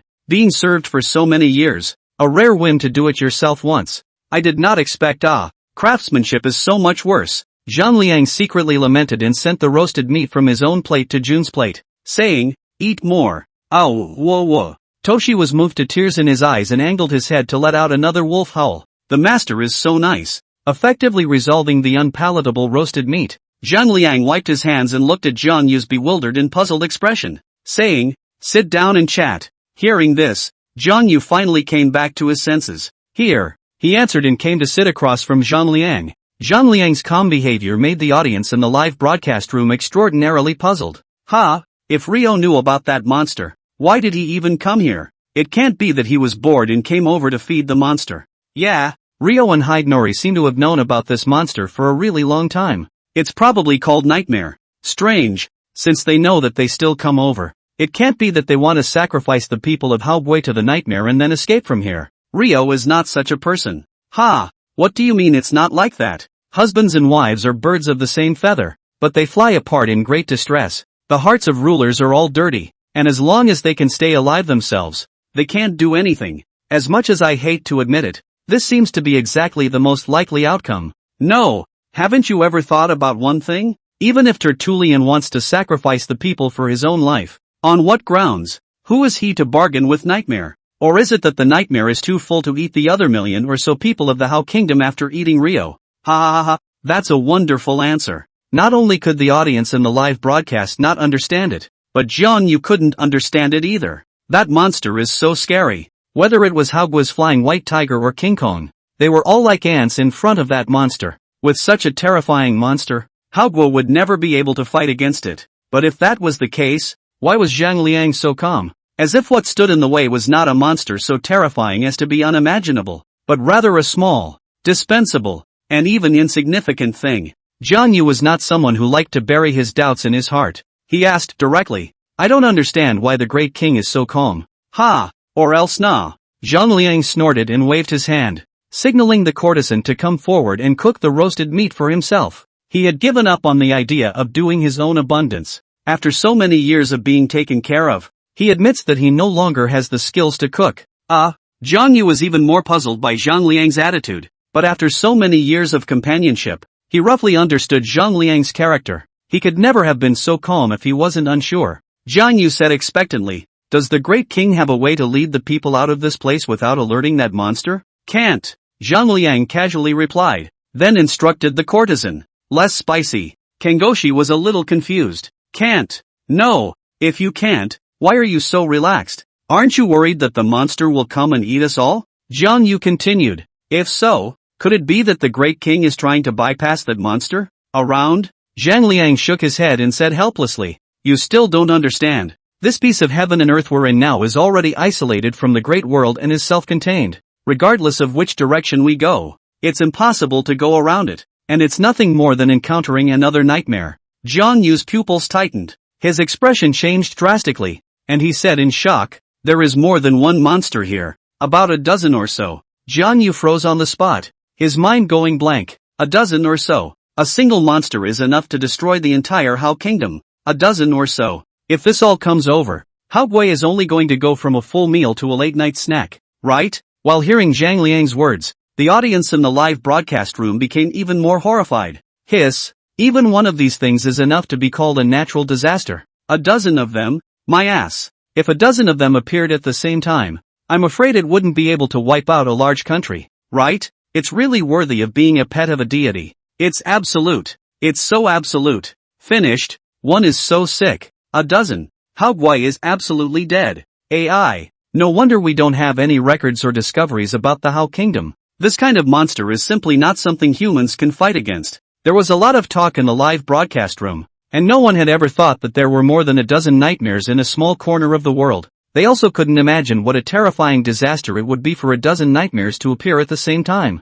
Jiang Yu froze for a moment, almost in despair. Such a predicament. When what to do? What else can I do? Kill it, of course. Zhang Liang used his chopsticks to pick up the roasted meat made by the palace maid herself. Fatty and lean, moist and oily, cooked just right, not too raw or dry. Once the grilled meat is in your mouth, you can feel the grease bursting in your mouth with gentle chewing, accompanied by the complex flavors of the spices, which are intoxicating. Kill it. Jiang Yu stood up suddenly and exclaimed in disbelief. Inside the live room, the audience's reaction was even more intense. Tertullian is out of his mind. Getting away from the big picture. That thing is something that can be dealt with. Rio is indeed strong, but in front of that kind of monster, I'm sorry, I just can't imagine how Rio compares to that monster. Rio is so confident. No one dared to believe or could believe Zhang Liang's answer, because the gap is too big, so big that they can no longer comprehend it. Zhang Liang, who is over 5'7" and definitely no more than 5'8", and whose weight is unknown for the time being. Nightmare, over 3,000 meters long and weighing 10 million tons. Is this a heavyweight? This would not be a weight class. Chapter 21, The Duel Begins. Traveling alone. It was hard for Kangoshi to imagine the methods by which a monster that huge could be killed. The Great King. I wonder how my subjects should cooperate. Jiang Yu swallowed, really unable to think of anything he, or any other subject of the Hao Kingdom, could do to help. It's not that he has an inferiority complex. It's really a nightmare that's too big. Too big. Such a terrifying monster. Kan Yu could not even imagine it even in his nightmares. Zhang Liang put down his chopsticks, picked up the fruit wine, and gently took a sip. His gaze was as deep as the starry sky, and as cold as the abyss, and he said in a deep voice, I'm enough for one person. This is a battle that belongs to one man. Ow. Toshi sniffed in displeasure, waving his fork and raising his head in a crisp wolf howl to make his presence known. And Master Bird nah. Master Bird is not afraid of that long worm. Well, it's still a little scary, but Master Bird is the bird that abandoned its owner. Master Bird is not. Master Bird can be righteous. Jiang Yu was silent. That answer, he had already guessed. Just when hearing it from Zhang Liang's mouth, he still couldn't help but feel his heart tremble. Alone. The audience in the live room was also confused. What? Alone? Rio isn't planning to run away by himself, is he? Get out of here, you idiot. If Tertullian was going to run away, why did he take the people and move the country? He would have just sneaked away himself? Rio was the one who carried the most weight in Hokwo. Hey, it's really unimaginable where exactly Rio's determination and perseverance is. I was so scared that I almost peed my pants just by seeing the real body of the nightmare through the video. Better than me. I changed 2 pairs of pants that day. Chuckles. Dude upstairs. There's no one you care about on the internet anymore? Ah, Rio really wants to take on Nightmare alone. No, isn't he too arrogant? Otherwise, you're going to die? Some people on the internet appreciated Zhang Liang's decision, but many others could not understand it. They thought that it was not impossible for Zhang Liang to escape if he just escaped on his own. After all, he was the man who could fly. But singling out the nightmare. However, Zhang Liang didn't care what other people thought, nor did he have that leisure to consider what other people would think. Against the nightmare, it was not him. Just want to deal with the nightmare, but also not to deal with can be dealt with. Need to have a time, but also need to carefully arrange nationals. The ordinary people of Hao Kingdom did not know about the nightmare. They just rushed and relocated in an organized manner under the arrangement of the court officials. The advance troops temporarily rested in a valley 100 miles away from the nightmare's true form, waiting for the road to clear. 3 days later, visions began to appear in the Pinchin Basin. The sun disappeared. It was not that the whole world was plunged into darkness, but that the firmament seemed to be covered with a thick layer of hairy glass, and it was impossible to see the sun, as well as the stars. For 3 more days, the firmament turned a colorful array of colors, as if the aurora borealis was reflecting on it, and it was breathtakingly beautiful. But such a beautiful view did not make Zhang Liang, Ji Dian and the others half happy, for only they know that the plague has begun. It was a sign that the nightmare was about to begin devouring the world. These monsters would completely devour this heaven and earth, mountains and rivers, grass and vegetation, ferocious beasts and weirdness, as well as humans. If we can't escape, everyone, everything, will be food for the nightmare. There were dozens of people on a mountain peak less than 50 miles away from the nightmare's true form. At the head of the group was Zhang Liang. Beside him stood 4 men, Haydn, Kangoshi, as well as 2 men dressed in white robes with an extraordinary demeanor. One of them had long, slightly curly hair and deep, 3-dimensional features, as if he were a hybrid. One man had a stout figure, and his bronze-colored skin was as if it was cast in iron, like a general who had conquered the battlefield. They are none other than the wizards of the Hao Kingdom. The witch with the long, slightly curly hair is called Xiao Sa. His ability was very special, and he could mute everything, creating a special field without any semblance of sound. The sound can also be amplified to form a sound wave with incredible killing power, achieving the purpose of destroying mountains. The wizard with the stout body, as if he were a general, is called shaman. His ability is equally interesting. Not only can he manipulate sand and dust, but he can also change the structure of his physical body, transforming into a sand giant by sucking up the ubiquitous mud and sand, or perhaps into a sandstorm. The dozens of people behind the crowd were all wizards of the Hao Kingdom. This battle was no longer something that ordinary people could participate in. Only a witch is qualified to witness the outcome of a battle. Only a witch could carry the aftermath of the battle and protect the ordinary people in the rear from the fallout. My lord, Jiang Yu suddenly opened his mouth, looking at Zhang Liang with a gaze full of worry. Take care. Zhang Liang snorted. Ha! Don't make the atmosphere so heavy, as if you're giving me a farewell. A mere nightmare is nothing. The king is lying. Your heart is beating fast, Suxa said honestly with no expression on his face. He was a funny man who never lied and never would, because whenever you lie, you vomit. It's serious. The kind where you can throw up stomach acid. Get lost. Who told you to talk? Zhang Liang's lips twitched slightly and unceremoniously gave Su Sa's ass a kick.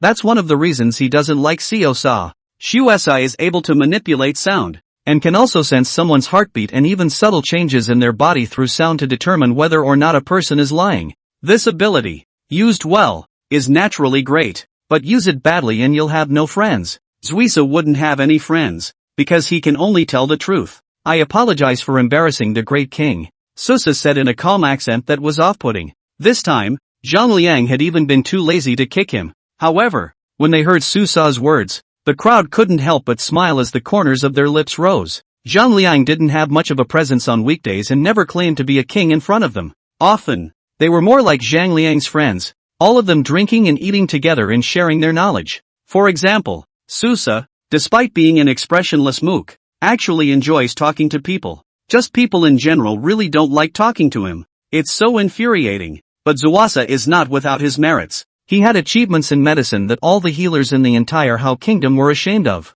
He can determine a person's physical condition and where problems are occurring through the patient's voice. Not only the voice of speech, but also the internal organs, blood flow, and other sounds that are impossible for an ordinary person to hear. This skill alone earned him the reputation of being the first divine doctor of the Hao Kingdom. Let's go. Zhang Liang exhaled a long breath, waved his hand, and flew in the direction where the nightmare was. The crowd did not speak and looked solemn as they bowed in unison and gave Zhang Liang a big salute. They were not amused or disdainful of Zhang Liang's nervousness. On the contrary, it made them admire Zhang Liang even more. Though the king was afraid, he did not retreat half a step. Though the king was afraid, he did not abandon the people of Hao. Despite his fear, the king continued to charge valiantly. This is a blessing for Hao Gua. Seeing this, the viewers of the live broadcast were equally emotional. Hey, Rio is really a hero too. Yes, a real man, obviously nervous, but still trying to comfort others, not wanting to worry his friends and subjects, bearing this stress alone. Agreed. It's just a shame we won't get to see the duel between Rio and Nightmare. Although we can't see the passage, we can see the result. While the audience in the live broadcast was lamenting, Ji Dian and the others looked into the crowd. A woman with a lightly veiled face and a white hooded robe. She has a delicate figure and a mysterious aura. The woman stepped forward as the crowd watched, her slender hands drawing a circle in mid-air. However, he saw white fluorescent light converge, turning his eyes to form a circular light screen that was 1 meter long and wide. Within the curtain of light, it was none other than Zhang Liang's figure. This ability made the live stream come alive. Holy, live, awesome. This stuff is almost as amazing as the spells. I now feel more and more that the civilization in which Rio lives is inextricably linked to our mythology. Amidst the people's gasps, Zhang Liang arrived in front of the nightmare. Chapter 22, Endless Resurrection. Comprehending the Red Lotus Karmic Flame. The nightmare is bigger than imaginable. The body was like a lofty mountain range, and the head appeared to be a small mountain. From a distance, its shape resembles a snake, but coming closer it was clear that its head, while resembling a snake, had many other differences. The head was flattened and had no eyes. The entire head was covered in black and white patterns, extremely subtle, with an indefinable divine charm. But that's by no means the most peculiar thing about it. The most peculiar thing was that the nightmare's body appeared to be real and virtual, seemingly flesh and blood, but on closer inspection there was a feeling of being in a fog. It's hazy, like it's not in the same world. This is exactly what Nightmare is capable of, and where Nightmare got its name. It is a creature that can travel between reality, as well as the dream world, and spends the vast majority of its time living in the dream world. Zhang Liang's arrival attracted Nightmare's attention. It turned its head sideways, turning its eyeless head in Zhang Liang's direction. The black and white lines were as if they had come to life, and actually transformed into a human face, quite similar to Zhang Liang's face. Just that face was full of disdain. Yes, disdain. Nightmare sensed Zhang Liang's arrival and was puzzled. Is this minuscule little nub looking for death? It didn't understand where this little guy got the courage to dare to appear in front of him, with his insignificant power. A power not much stronger than a mole cricket? It's stupid and ridiculous. Seeing this sight, Zhang Liang was shocked, but having prepared for it, it was nothing. But the viewers who are watching the live stream can't stand it. Hiss, this thing is so scary feeling. I don't know why, but in that moment just now, I felt as if this thing had seen through time and space and discovered me from 1,000,000 years ago. It's too weird. There's no way this thing doesn't have divine powers, compared to whether it has divine powers or not. I care more about one thing right now, the expression on this guy's face. It seems to possess a higher intelligence. Asterisk asterisk asterisk asterisk. It can't be. If this thing is any more intelligent, it's still a fart. While people were shocked, Nightmare moved. Its mountain range-like body quickly wandered and pounced on Zhang Liang with lightning speed. Its speed was so fast that the distance of more than 10 miles took only a split second. Less than a second. The large mouth was open. No teeth or even a mouth could be seen. It was more like the entrance to the abyss, a passageway to the other world. Barta. The mouth opened and closed, instantly swallowing Zhang Liang into his stomach. The human face on the nightmare head slowly closed its eyes, but there was no pride, or smugness. It's as if no one would be proud of destroying an insignificant ant. The nightmare then slowly retreated back and coiled around the majestic peak. It's not time for dinner yet. The gods have not yet departed. Zhang Liang was swallowed by the nightmare, and the scenery around him instantly became dim, but it wasn't out of reach darkness, surrounded by colorful aurora borealis. It was as if we had come to the wonderful land of the gods, or endless purgatory. The light looked colorful and bright, but it contained an extremely terrifying power. At the instant of contact, Zhang Liang's robust and powerful body, which was 500 times that of a normal person, melted away at a speed visible to the naked eye. Skin, flesh and blood, 5 viscera and 6 bowels. In just a few breaths of work, Zhang Liang was already too dead to die. However, at the moment of Zhang Liang's death, his remaining corpse emitted a faint golden light, and then as if time had been turned back, his mutilated body was instantly replenished. After resurrecting, Zhang Liang's heart palpitated, secretly terrifying. Is this the strength of a nightmare? If he didn't have the ability to resurrect, I'm afraid he wouldn't even have the ability to resist. Just as Zhang Liang was thinking, his body was once again dissolved by the terrifying aurora around him. The intense pain brought Zhang Liang to his senses. Now was not the time to think about this. He hurriedly looked around, but realized that the environment here was extraordinarily bizarre, as if it was a sea of aurora borealis illusions. This is one of the gifts of the nightmare. Inside its seemingly flesh and blood body was an infinite void that could completely digest even the stars of heaven and earth. Here, the earth will be eaten away, and the stars will be corrupted and fall. There is almost nothing that a nightmare cannot digest. Zhang Liang did not bother to think and flew in the direction where the glow was the strongest. As he flew, his body continued to endure the dissolution of the aurora borealis. Once, 10 times, 100 times. Congratulations, player. You have been resurrected. Congratulations to the player. After a brutal workout, your physique attribute has been improved. Physique +2. Congratulations to the player. After a brutal workout, your mental attributes have been boosted. Spirit +2. Congratulations to the players. As the number of resurrections continued to increase, Zhang Liang's body underwent subtle changes. The originally white body had a strand of strange lines added to it at some point. The lines were crimson like fire and vivid like blood, as if burning flames were wrapped around the torso. Under the protection of the strange patterns, Zhang Liang was resurrected each time and held on to the aurora borealis for a longer and longer period of time. From the initial period of just a few seconds before the aurora borealis melted away, to nowadays he was able to hold on to it for more than 10 minutes. Congratulations, player. You have comprehended the Red Lotus karmic flame and endless destruction. Red Lotus karmic fire. The fire that burns everything, the fire that destroys everything, possessing great destructive power. Only at this time, Zhang Liang had long since lost the spirit to pay attention to these changes. In the constant resurgence of death, his spirit had become numb. He didn't know how long he had been flying through this bizarre world littered with aurora seas, or how long he had been searching for it, or how many times he had been resurrected. Today, he has only one thought: kill the nightmare. Suddenly,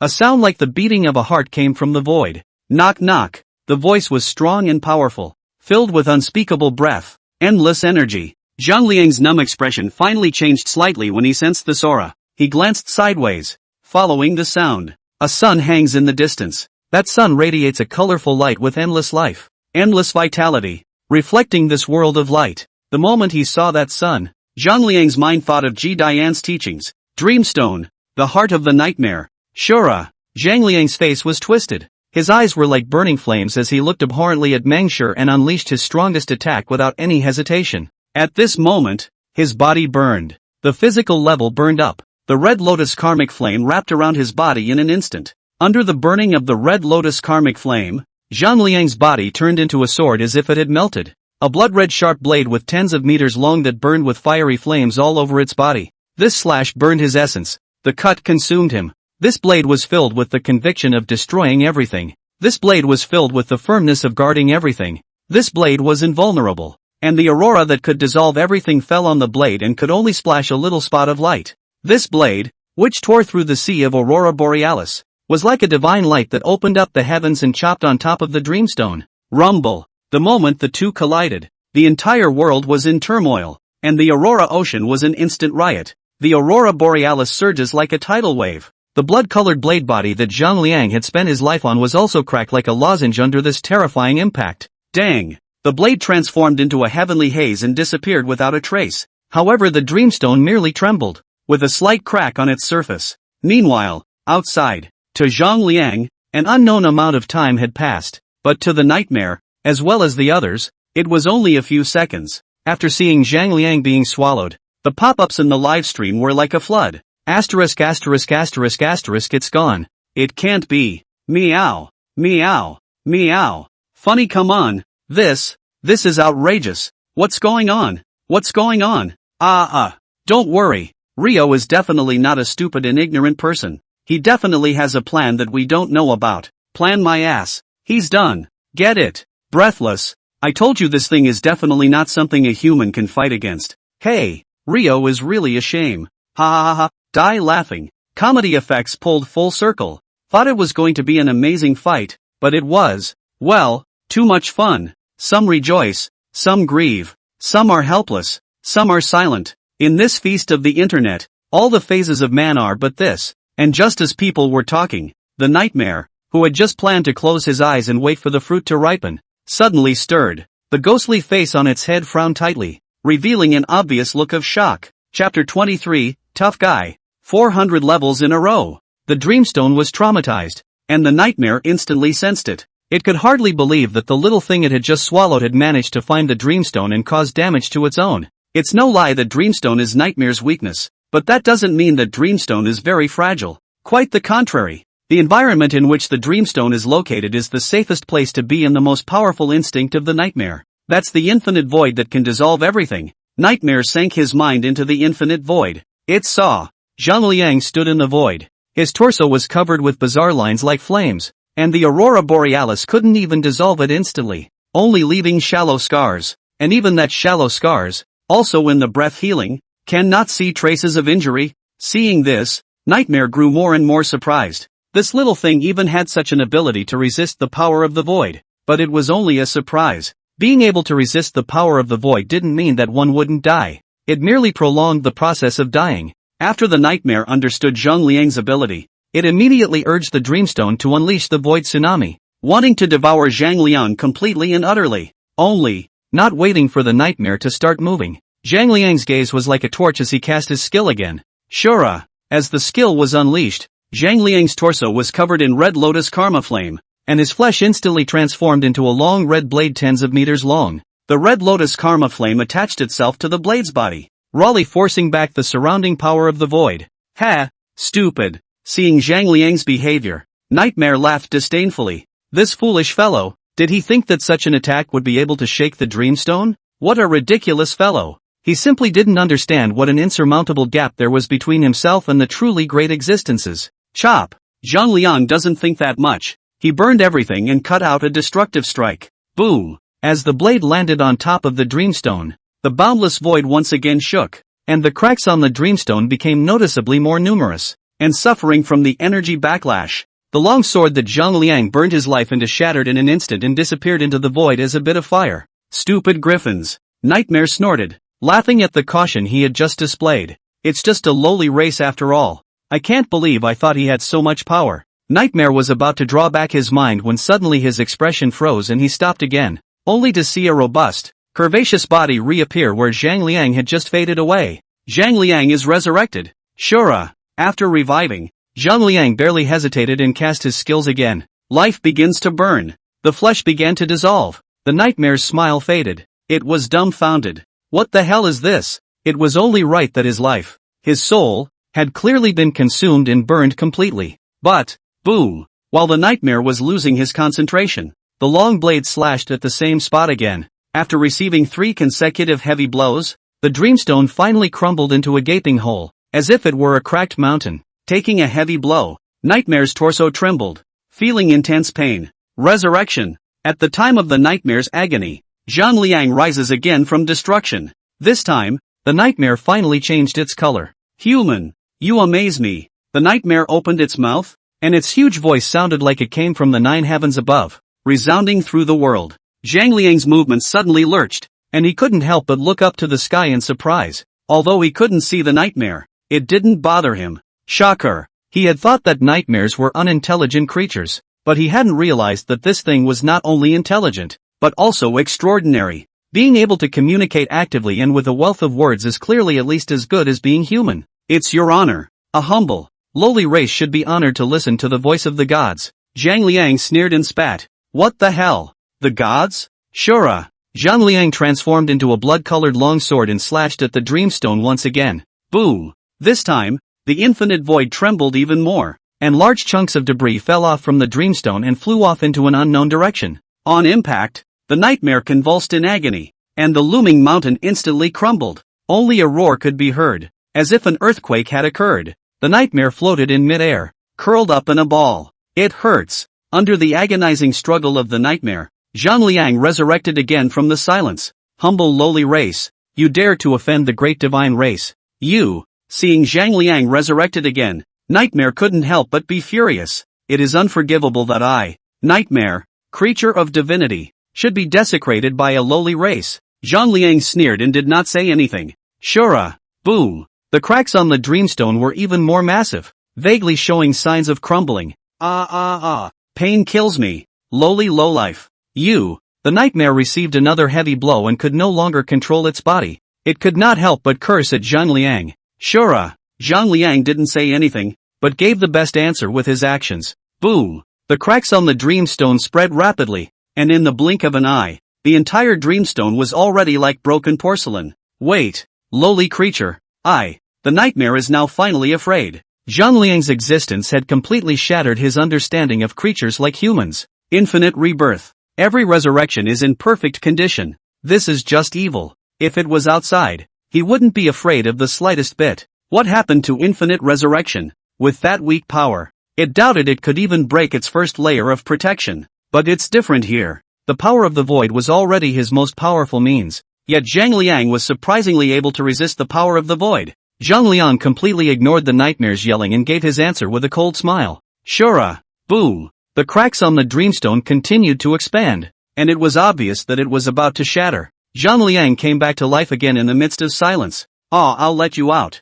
I'll let you out. Nightmare couldn't hold on any longer and begged for mercy. Much kinder attitude. No more talk of lower races, lower creatures. Just deep inside, it has long since hated to eat Zhang Liang alive. Well, it's better to just run over him. Nightmare made up his mind that as soon as Zhang Liang left his body, he would immediately crush him to death, crushed over and over again, until he can't come back to life. It was just that Nightmare had underestimated Zhang Liang's determination. He simply ignored Nightmare's yelling. His gaze was firm, and he looked at Dreamstone with the same expression as he did back then when he spent all night brushing the boss. Begging for mercy now? Are you kidding me? I'm about to swipe the boss, so why don't you stop swiping and let's make up? Ha! Shura, lowly creature. You are provoking the majesty of the divine race. Shura, stupid guy, you don't know what you're doing. Shura, madman, you madman, you will be cursed by the gods. You will be hunted by the gods for eternity. Shura, I curse you. I curse you to suffer eternity in eternal night. You will be hunted by the gods for all eternity. Zhang Liang didn't say a single word and just gave the answer with his actions. With 4 consecutive life-burning strikes, the already scarred Dreamstone finally collapsed. Boom! Only a loud sound was heard, and the Dreamstone was like an erupting volcano, turning into a sky of starry fire that dissipated in the boundless void. With the destruction of the Dreamstone, the nightmare's voice subsided, leaving only the vicious curses to echo vaguely. Curse, eternal night, gods, ding, congratulations to the host for killing a divine creature for the first time, gaining a massive amount of experience. Congratulations to the host for leveling up. Congratulations to the host for reaching level 900. Congratulations to the host for reaching level 1000. Congratulations to the host for reaching level 1236. With the demise of the nightmare, Zhang Liang immediately received a large number of tips, and his level was like a rocket, rising more than 400 levels in a row. This unprecedented boost caused Zhang Liang to lose his concentration as well. It's so cool. At the same time, the nightmare's immense body gradually dissolved, as if it were a candle under a blazing flame. This change immediately drew the attention of the live broadcast audience, as well as Haobu's courtiers. You guys? Something doesn't seem right about the nightmare. It's still true. What's going on? Why does it feel like it's melting? Asterisk won't be dead. Dead. Chapter 24, Bountiful Harvest. Transitioning to Nightmare Sorcerer. The nightmare is indeed dead. Too dead to die. The dreamstone is where the core of the nightmare is located. And this core is not only similar to the role of a human heart, but it is also where the essence is located. Once the dreamstone is broken, the nightmare is completely extinct. The power of the void backfired, and its massive body melted as a result. However, the Zhang Liang of his time did not have the energy to focus on the dissolution of the nightmare. He had more important things to do. Congratulations to the player for reaching the transfer requirement. Please choose one of the following 3 professions. Nightmare Rider. Passive gift, Nightmare Body. All damage received is reduced by 50%. Active skill, Soul Roar. Launching a wide-range attack under the soul. The more spirit consumed, the stronger the attack. Nightmare Shura. Passive skill, Red Lotus Fire. The Red Lotus Flame has a powerful burning ability, and has a special bonus for the soul, can be attached to the weapon, the body, to cause damage to the target, and can also directly activate the Red Lotus Flame to burn the enemy. Active skill, Shura Chop. With the Red Lotus Flame as a blade, swing a blow that cuts off the soul. Nightmare Wizard. Passive talent, Spell Increase. The power of mental skills is enhanced by 100%. Active skill, Fearful Illusion. It allows the target to see visions and lures the opponent to see their own worst fears. Special note, all the above skills are basic skills. As players continue to develop the profession, more skills can be realized. Zhang Liang looked at the 3 transfer directions and thought darkly. Nightmare Knight. 50% damage reduction. And it should be a double reduction of physical and mental. The effect can't be described as horrible. However, with the ability of infinite resurrection himself, this ability was a bit of a cockamamie instead. Nightmare Shura. Red Lotus Fire. A special flame that burns souls. One already has the Red Lotus Flame, and this Red Lotus Flame is likewise slightly ribbled. Instead, it's the Nightmare Wizard. Passive skill. Spiritual skill power increase by 100%. The effect is quite amazing. Extreme aggression is what makes a man a romantic. Fear of visions. This ability is also quite interesting. If used properly, perhaps more Wu can be created. Over the years, the Witch God Temple of the Hao Kingdom had been studying the reasons for the birth of the witch. There was only one way to know at the moment. Intense mental fluctuations. There are great terrors between life and death. So it is also the time of the strongest spiritual turmoil. And most wizards are awakened for this reason. But theoretically,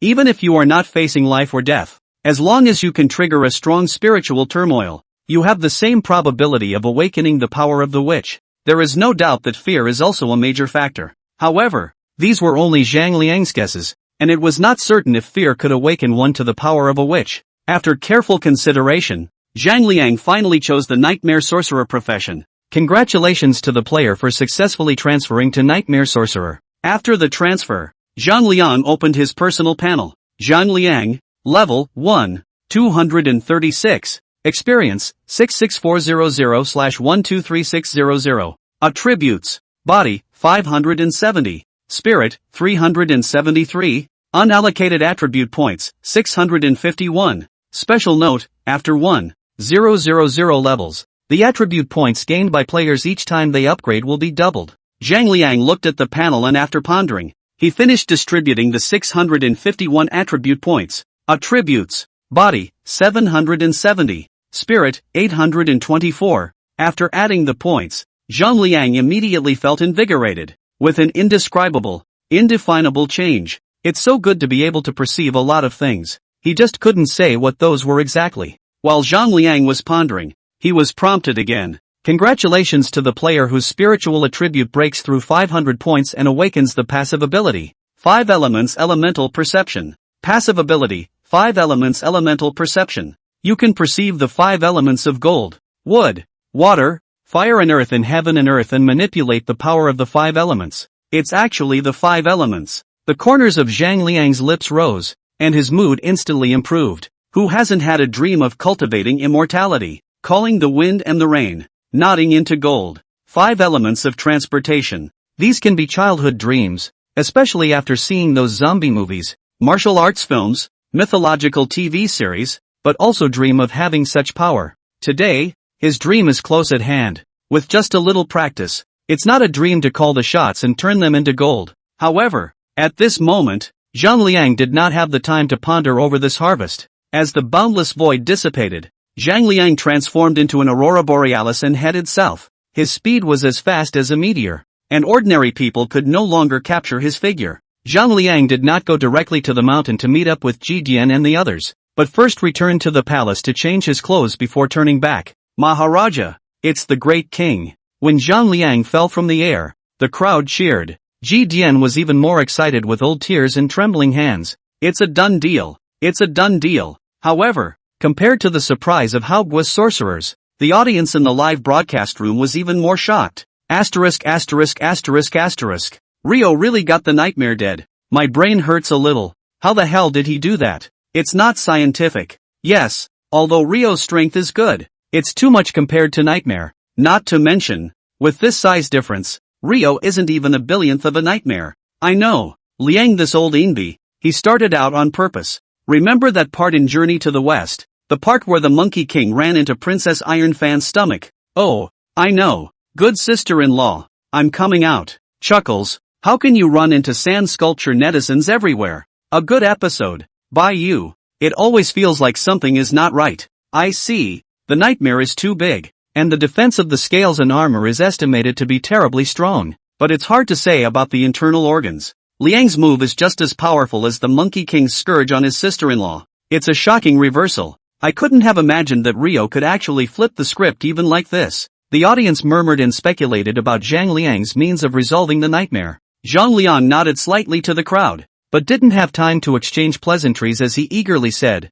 "Everyone, time is running out. Please open the road to the outside world as soon as possible, so that the people of Manhwa Kingdom can leave this dangerous place." Here, the people were ordered to respond in a hurry. Led by Su Sa and Sha Nan, the witches left one after another. Some people conveyed the king's will to the officials of the Hao Kingdom in the rear, while others went to clean up the battlefield and comb a road that would allow the people of the Hao Kingdom to pass through. In the blink of an eye, only Ji Dian, Zhang Yu, and Zhang Liang were left here again. When everyone had left, Zhang Liang asked Ji Dian with a solemn expression, "What are the gods? What does the nightmare have to do with the gods? Why did God unleash eternal night?" Before that, Zhang Liang didn't believe all of the talk about the eternal night, the divine race, and so on. However, those words of the nightmare when he beheaded it forced Zhang Liang to pay attention to this issue. Eternal night. The gods. What does it all have to do with anything? Ji Dian's brows furrowed and his eyes unconsciously glanced at the sky. It was foggy, but there was no vision. As Ji Dian hesitated whether or not she should answer, the audience in the live broadcast instantly stopped discussing how Zhang Liang had decimated nightmare. Wait, what did Rio just say? God. No, didn't I say before that nightmares are pets of the gods? How come Rio forgot about it? Or did Rio make another discovery? So excited. Were there really omnipotent gods in ancient times? No. Don't any of you care about Neverwinter Nights? Don't care. We're still alive anyway. And since we're still alive, what's there to dwell on? +1. If eternal night is truly unavoidable, and even the civilization that Rio was a part of was destroyed in eternal night, I don't think we'll be spared. Zhang Liang's question instantly agitated everyone in the live broadcast room. Both those who believed in the gods and those who didn't couldn't help but perk up their ears and listen carefully. Does God exist? This question has plagued countless people for many years, but at this point, they were finally able to get answers. God. Does he exist?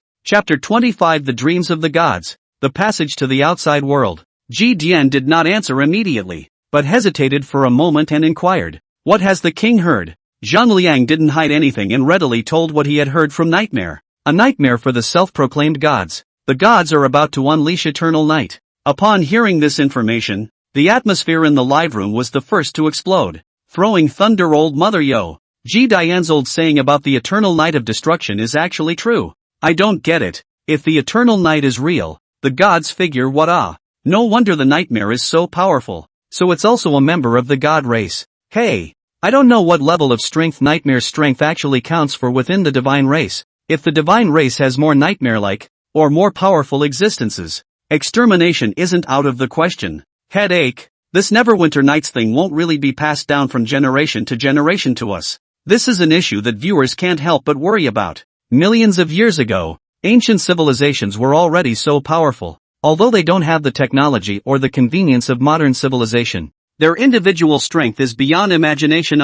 They have as woo as satellites. There are witches who can manipulate wind and sand. There are also human kings who can fly in the sky, as if they were gods. If even ancient civilizations were unbeatable in front of the gods, Is it really possible for modern civilizations to resist the gods' annihilating cleansing? Ji Dian had roughly set the standard in his heart after listening to Zhang Liang's recounting of the information he had heard from the nightmare. What a thing to say! What words to never say! Ji Dian mused. The information that the great king understands is not comprehensive. Although nightmare is related to the gods, it is by no means a divine race. There are very few true gods. Like the nightmare, at most, it can only be considered to have received the enlightenment of a deity, and can be called a demigod, or a foreign beast that possesses divinity. And even among the demigods, nightmares are just a very low-level kind, a world away from those demigods who are favored by the gods. Listening to Ji Dian's explanation, Zhang Liang's lips were slightly open, secretly shocked. This thing had allowed him to rise more than 400 levels in a row. Based on the experience value obtained, it was inferred that the nightmare should be a level 10,000 or higher boss. Otherwise it would never be able to provide such a terrifying experience value. Such a being is still only a very low-level divine creature. Then how many levels of existence should a truly advanced divine being, or deity, be? Ji Dian continued to explain. Does the great king know why the nightmare received this name? Because nightmares exist to clean up the dreams for the gods. The gods reside above the 9 heavens and among the stars, and are not able to easily descend to our world, nor are they able to interfere in the development of the earth at will. But gods get lonely and bored too. To relieve boredom, some gods dream. Zhang Liang was astonished beyond words. Dreaming? Ji Dian explained. Yes, although they can't directly descend to the earth, the deities can let their will pass through the world barriers through the dream realm and feel all kinds of things in the mortal world. It's just that the power of the deities is so powerful that even such insignificant divine power as the dream realm can affect the functioning of the earth.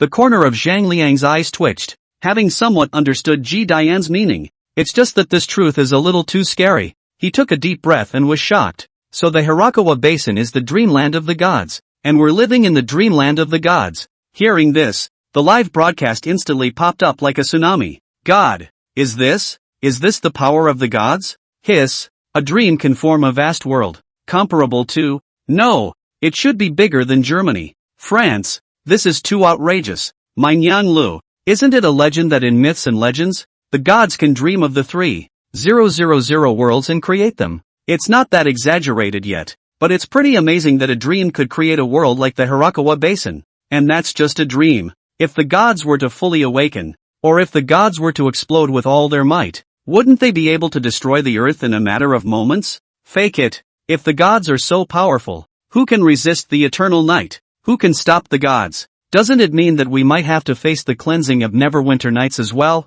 just like Tertullian's civilization? What's the point of getting excited? Didn't Ji Dian say that the gods can't come down to the mortal world easily? Besides, if the gods were truly omnipotent, what would be the point of needing the eternal night, when they could up the earth in an instant? There must be something here that we don't understand, or haven't figured out yet. The audience was emotional and there was no way to keep it that way. A single dream of a deity was so terrifying, they didn't dare to imagine how terrifying a real deity would be. Even if there is a gap with the legendary omnipotent, even the strength of the heavens and earth, but still not modern technology can deal with Ji Dian glanced at the firmament, saw that there were still no visions, secretly sighed in relief, and continued to explain. It's not accurate. The Hirakawa Basin was not created by the dream world of the gods. It was only influenced by the dream world of the gods. It can also be said that all the creatures in the Hirakawa Basin have been affected by the power of the gods and possess a certain degree of divinity. It's just that some creatures are unable to activate their divinity throughout their lives and can only live out their lives mundanely.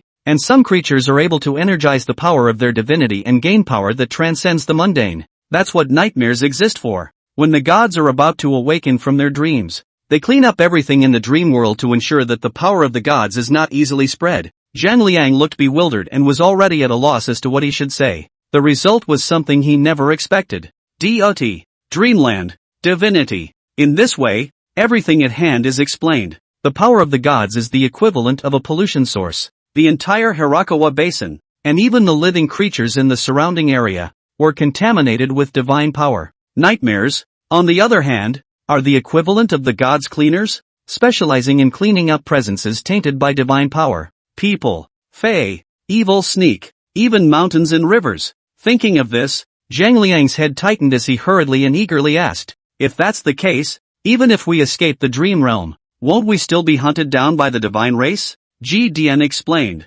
Gods have their rules. He cannot easily come down to earth, nor can he interfere with earthly matters as he pleases. But although there won't be any gods personally, there are countless races that believe in gods in the vast and boundless land outside. It's highly likely that the followers of these deities will strike at my How Kingdom's people. Although we were lucky enough to escape the divine dream domain this time, the world outside is not a peaceful place, and may even be more treacherous. The divine dream domain is a shackle, but it is also protection for us. It keeps those powerful beasts, as well as evil spirits from trespassing. Zhang Liang sighed in relief. As long as it wasn't a deity personally, he wasn't that afraid. Anyway, with an immortal body, as long as he didn't die, there would always be a time when he would wear out his enemies. Zhang Liang continued. And what about the eternal night? Truly the gods are going to destroy the world. Ji Dian deliberated. Eternal night? I don't know much about it either, but it's certain to be related to the gods. If the great king wants to know more,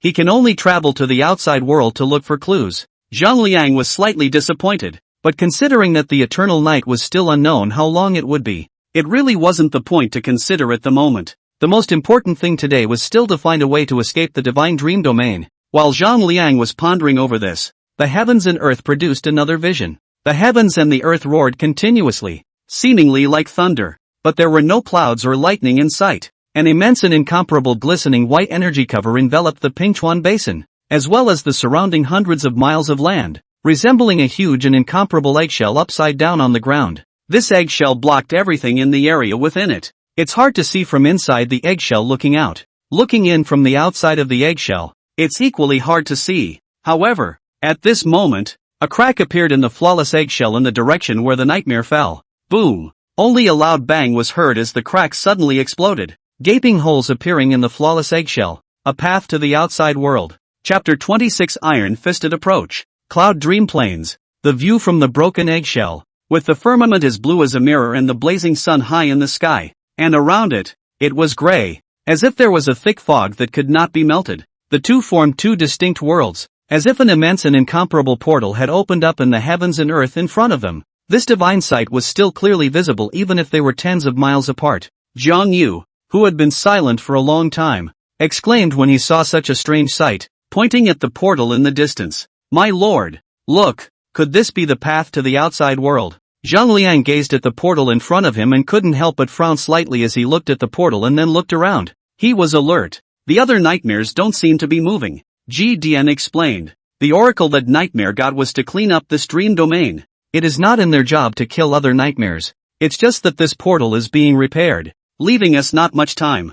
Zhang Liang sighed in relief. If there was another nightmare, he could not guarantee that he would be able to kill the other party. After all, who knew if the second nightmare would remain so foolish and directly swallow him into its belly? If he could not enter the nightmare's belly, Zhang Liang did not think that he could single-handedly defeat the nightmare with his current strength. As for the portal being repaired in front of us, it was a very serious problem. Zhang Liang asked, how long do we have? Ji Dian said, 7 days, no more than 10 at the longest. Zhang Liang frowned slightly. It was a 500 to 600 mile journey from Qishan to the portal, or a mountain road. At the rate of the common people, it would take almost half a month. Now with only half the time, it must be put together. But the advance guard was only 100 miles or so from the portal, so there was no need to worry about that. Zhang Liang pondered. 7 to 10 days. Time is a bit tight. Jiang Yu hurriedly stepped out, bowed and worshipped. Please also rest assured, Your Majesty, I will take care of everything, and will definitely not abandon the people of my How Kingdom. It's just that I have 2 things I need the great king's approval on. Zhang Liang asked. Oh, what is it? Jiang Yu said. 1. I ask the great king to grant me the power to mobilize the camel beasts, as well as the knights of the flying white tiger. The camel beast was one of the most important giant beasts in the How Kingdom. It's also the most weight-bearing behemoth, carrying dozens of tons like it's a game. The flying white tiger, on the other hand, is Hao's most powerful maneuverability, traveling hundreds of miles a day with ease. The most important thing is that the flying white tiger is not affected by the mountain environment. Both of these teams were directly responsible to Zhang Liang on weekdays, and even if Jiang Yu was the prime minister of Hao, he had no authority to mobilize them. Zhang Liang thought for a few seconds and said cheerfully, yes. Secondly, I ask your majesty to give me the right to act first, and if there is unrest and disobedience, please allow me to deal with it on my own. Granted, Zhang Liang answered cheerfully. The camel beasts and the flying white tiger knights were handed over to Jiang Yu, and the first cut was a minor problem, and Mercy not in charge of the army. Want to complete the migration in a short period of time? It is impossible to listen to it. The only way is to use the heavy law to do it. Receiving Zhang Liang's promise, Jiang Yu looked solemn and said solemnly, I guarantee on my head that I will let all the people of my Hao kingdom pass through before the portal closes. After he finished speaking, he bowed to Zhang Liang, saying, I will leave first. Go on. Jiang Yu rolled over onto the spine of the flying white tiger and took off with Zhang Liang's orders. Upon arriving at Zhang Liang's palace, he gave 3 orders. One of them, let the palace maidens, the beauties crowd into the 2 rows of palaces, and make way for the 3 rows of palaces, which he had otherwise arranged. The second, to cause the camel beasts carrying the goods to leave this world as soon as possible,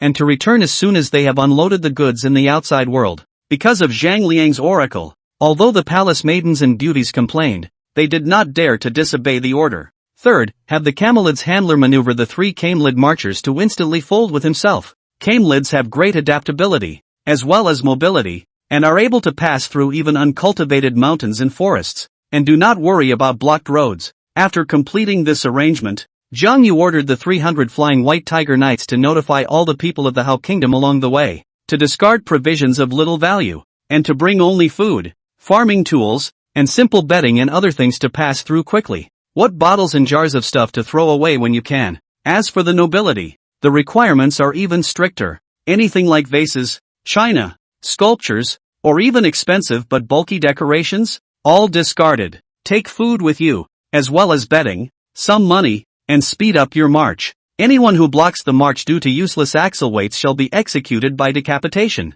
Both the people and the nobles were very unhappy with this order. These can be the wealth that their grandparents have accumulated over generations. Give up? Are you kidding me? Even if it's bottles and jars, it's still my family's bottles and jars. Where can you just abandon them? The aristocratic and powerful merchants were even more dissatisfied. These vases, porcelain, sculptures, and even valuables can be money. Costs an old lot of money. If you really abandon it, your assets will shrink by half at least. Wouldn't they have to be reacquired when they go elsewhere in the future? For a while, the people's grievances boiled over, and some nobles even joined hands to disobey the order, wanting to report to Zhang Liang that Jiang Yu intended to embezzle and plague the people. Jiang Yu had expected this. He arrived at the first sight of the disturbance with the camel and beast walkers. Noble *******.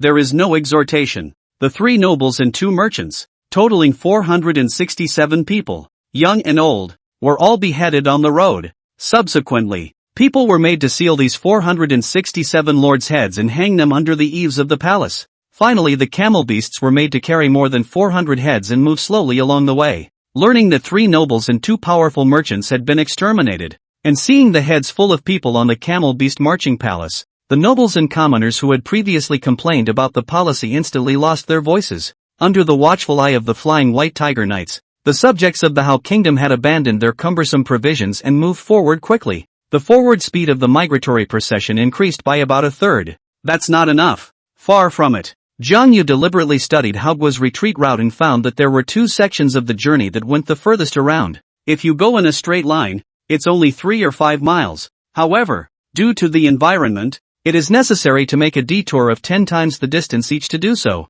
and the 2 journeys together will require an extra 100 miles of travel. Previously this problem could not be solved, but with the help of the camelids, this problem is relatively easy. Jiang Yu remodeled the palace, removing all the useless decorations, tables, chairs, cupboards, etc. inside, leaving only the basic framework of the house. And then a giant net was laid on the roof and a rope was set in the ground. In this way, an improvised bus in which passengers could only stand, but had safety ropes tied to their bodies to ensure that they would not be thrown out of the bus, was created. Kangetsu placed the 2 buses on the 2 routes with the furthest detours. The row house was over 1,000 square meters and could carry about 1,000 people at a time, even counting the cargo. The 3 to 5 mile trip only takes about 10 minutes round trip, counting the time it takes to get on and off the bus. Over 3,000 people can be transported in an hour. In order to ensure the speed, Jiang Yu also arranged for Hao's army officials to set up a bonfire every 30 meters and a special resting point every 30 miles, which should be able to accommodate at least 100,000 people for rest and recuperation. At the same time, food was taken from the national treasury to make simple meals. as well as tea, for the use of the migrating people. Under Jiang Yu's arrangement, the entire Hao Kingdom's migration team seemed like a precise machine, and began to operate all night long. The migration is more than twice as fast, and in the gap between Haogua's active withdrawal, the outside world was also very lively. The exit location is called Cloud Dream Plains. Although it was a place of fertile land, it was a forbidden area for many intelligent races because it was right next to the Divine Dream Domain. Any race that knew the horrors of the Divine Dream region would never casually approach this area. Once you enter the Dream Domain, it's impossible to get out. But there are exceptions to everything. When the Dream Realm was about to disappear, it became a treasure trove coveted by many intelligent races. Though the nightmare will devour everything within the Dream Realm, but in a large world, it is inevitable that some wreckage will be left behind. Even the remains were treasures impregnated with divine power, and to ordinary intelligent races, they belonged to good things that could be found but not sought, and the people who came to find the treasure were called scavengers. Chapter 27, The Maiden Holds the Future. Haogua knew nothing about the outside world of the Dream Domain, so it becomes a question of who goes out first, because leaving this Dream Domain would most likely lead to unknown dangers and troubles. Inside the palace, Zhang Liang sat on top of the throne. Beside him lay a drunken Toshi. When Jun wanted to go with Zhang Liang to brush the boss, but Zhang Liang was worried about Jun's safety and couldn't persuade the stupid bird, so he could only get it drunk. The boss has been brushed and this stupid bird hasn't even woken up. It lay on its back next to the throne, letting out a hefty giggle from time to time, not knowing what happy things it had dreamed of, and flapping its round belly with its wings from time to time. Inside the Great Hall, there were more than 30 people, in addition to the 10 or so civilian and military generals, and a dozen witches.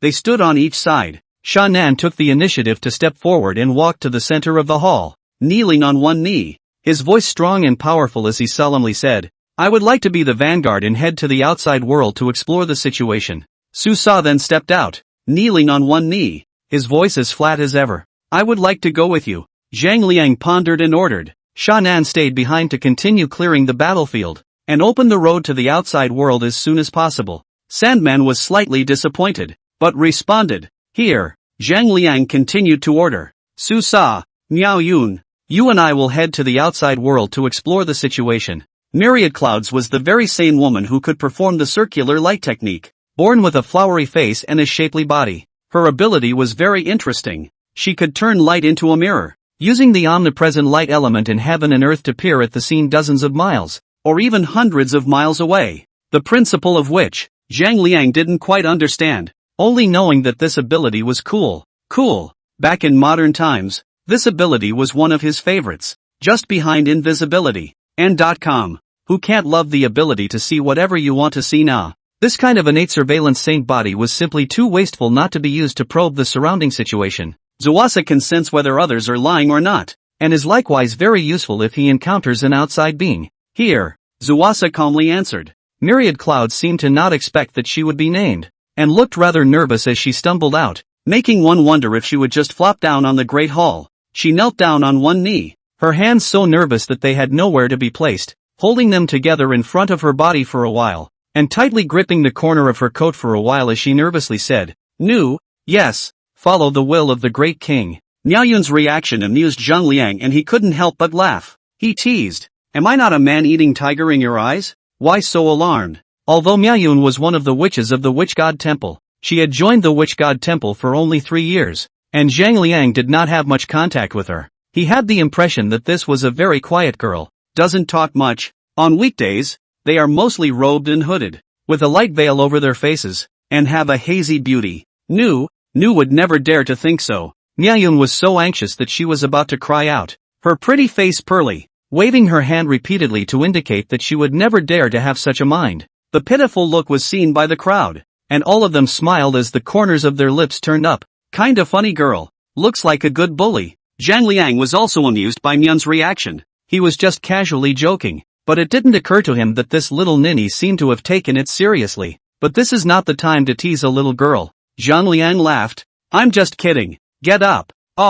Eat." Mian was a little surprised and relieved. She stood up on her hands and knees, a little overwhelmed. This was the first time she had ever attended a pilgrimage. It wasn't really a pilgrimage though, just a small one. But what she should do next was unknown to her. Su Sa was a bit unable to look at her and gestured to Miao Yun. signaling for her and herself to step back. Zhang Liang then gave orders to the civil officials and military generals and arranged the appropriate tasks. After the pilgrimage was over, the courtiers retreated, except for Su Sa and Miao Yun, who retreated to wait outside the palace. When the crowd had retreated, Zhang Liang carried the drunken Jun and threw him into the water basin. As a fae that could control fire, bathing was one of the things Jun hated the most. Falling into the water, his feathers were wet, and the nasty feeling of being surrounded by water immediately woke Toshi up from his hangover. It fluttered its wings in the water and quickly spotted the culprit, a grinning Zhang Liang standing in front of him. Ow ow ow ow. Jun fluttered his wings and stood up from the water,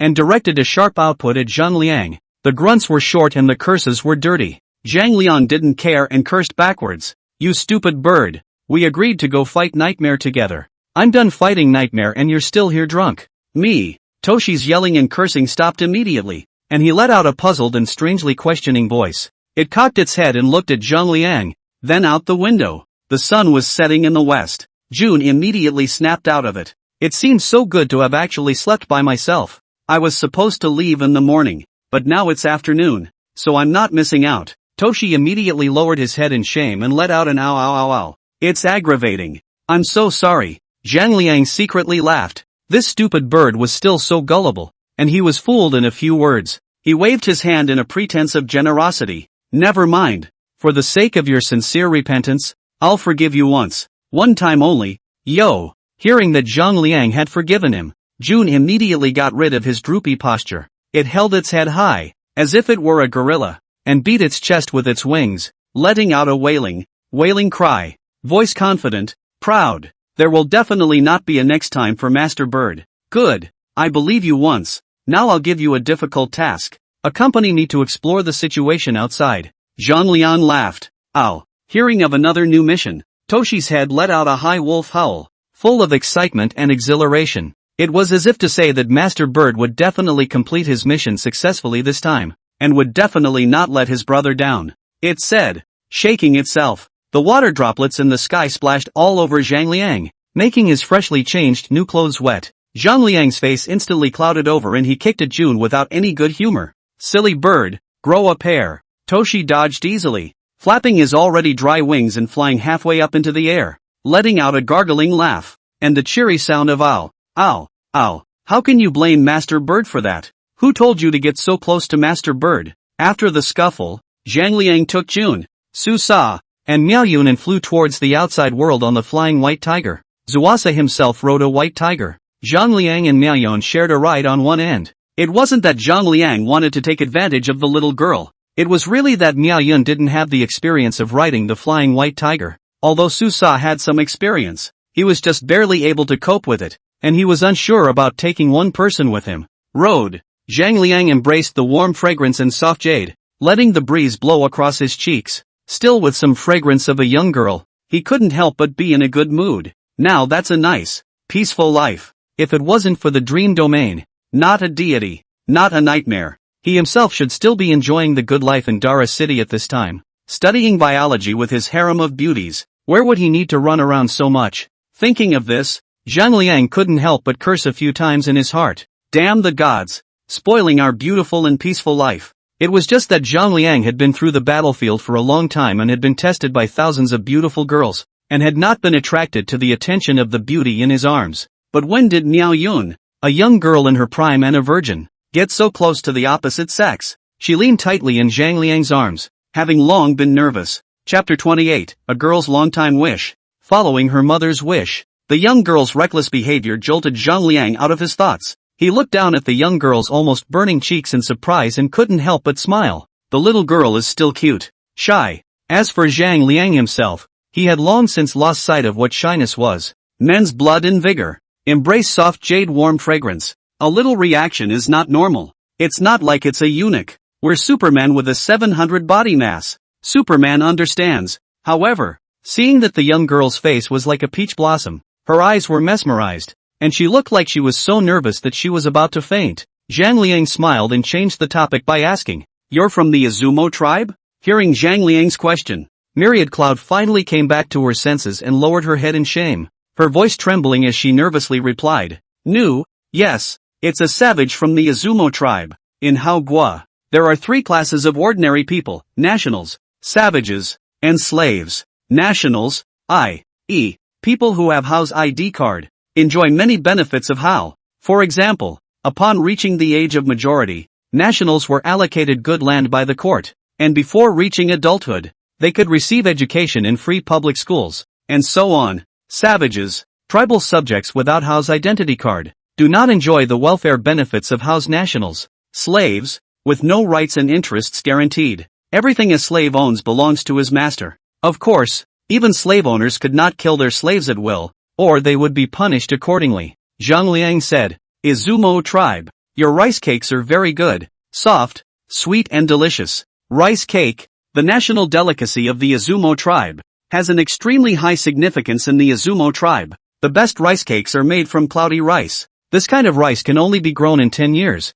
with a yield of less than 100 pounds per mu. It is extremely rare and is not a food that ordinary people can enjoy. Every year during festivals, the Izumo tribe would make rice cakes to offer to the gods in order to pray for their blessings. Zhang Liang had once tasted the rice cake of the Izumo tribe, a tribute offered by the leader of the Izumo tribe. The lips and teeth are fragrant, and there is also the efficacy of fixing and restoring energy. So Zhang Liang remembers it vividly. Hearing Zhang Liang praising the beauty of his tribe, Miao Yun's nervousness was eased, and in front of the familiar topic, she was not nervous and went along with it. The rice cakes offered to the great king are all made from cloud rice, a tedious and extremely laborious process, but with the best flavor. If the great king likes it, Nu can have the tribe offer some more for the great king. Ha ha, that's a good feeling. Zhang Liang laughed. He did quite like the Izumo tribe's rice cakes. Myriad Clouds exclaimed, "It's our honor." Zhang Liang asked, "The leader of the Izumo tribe is the Myriad surname.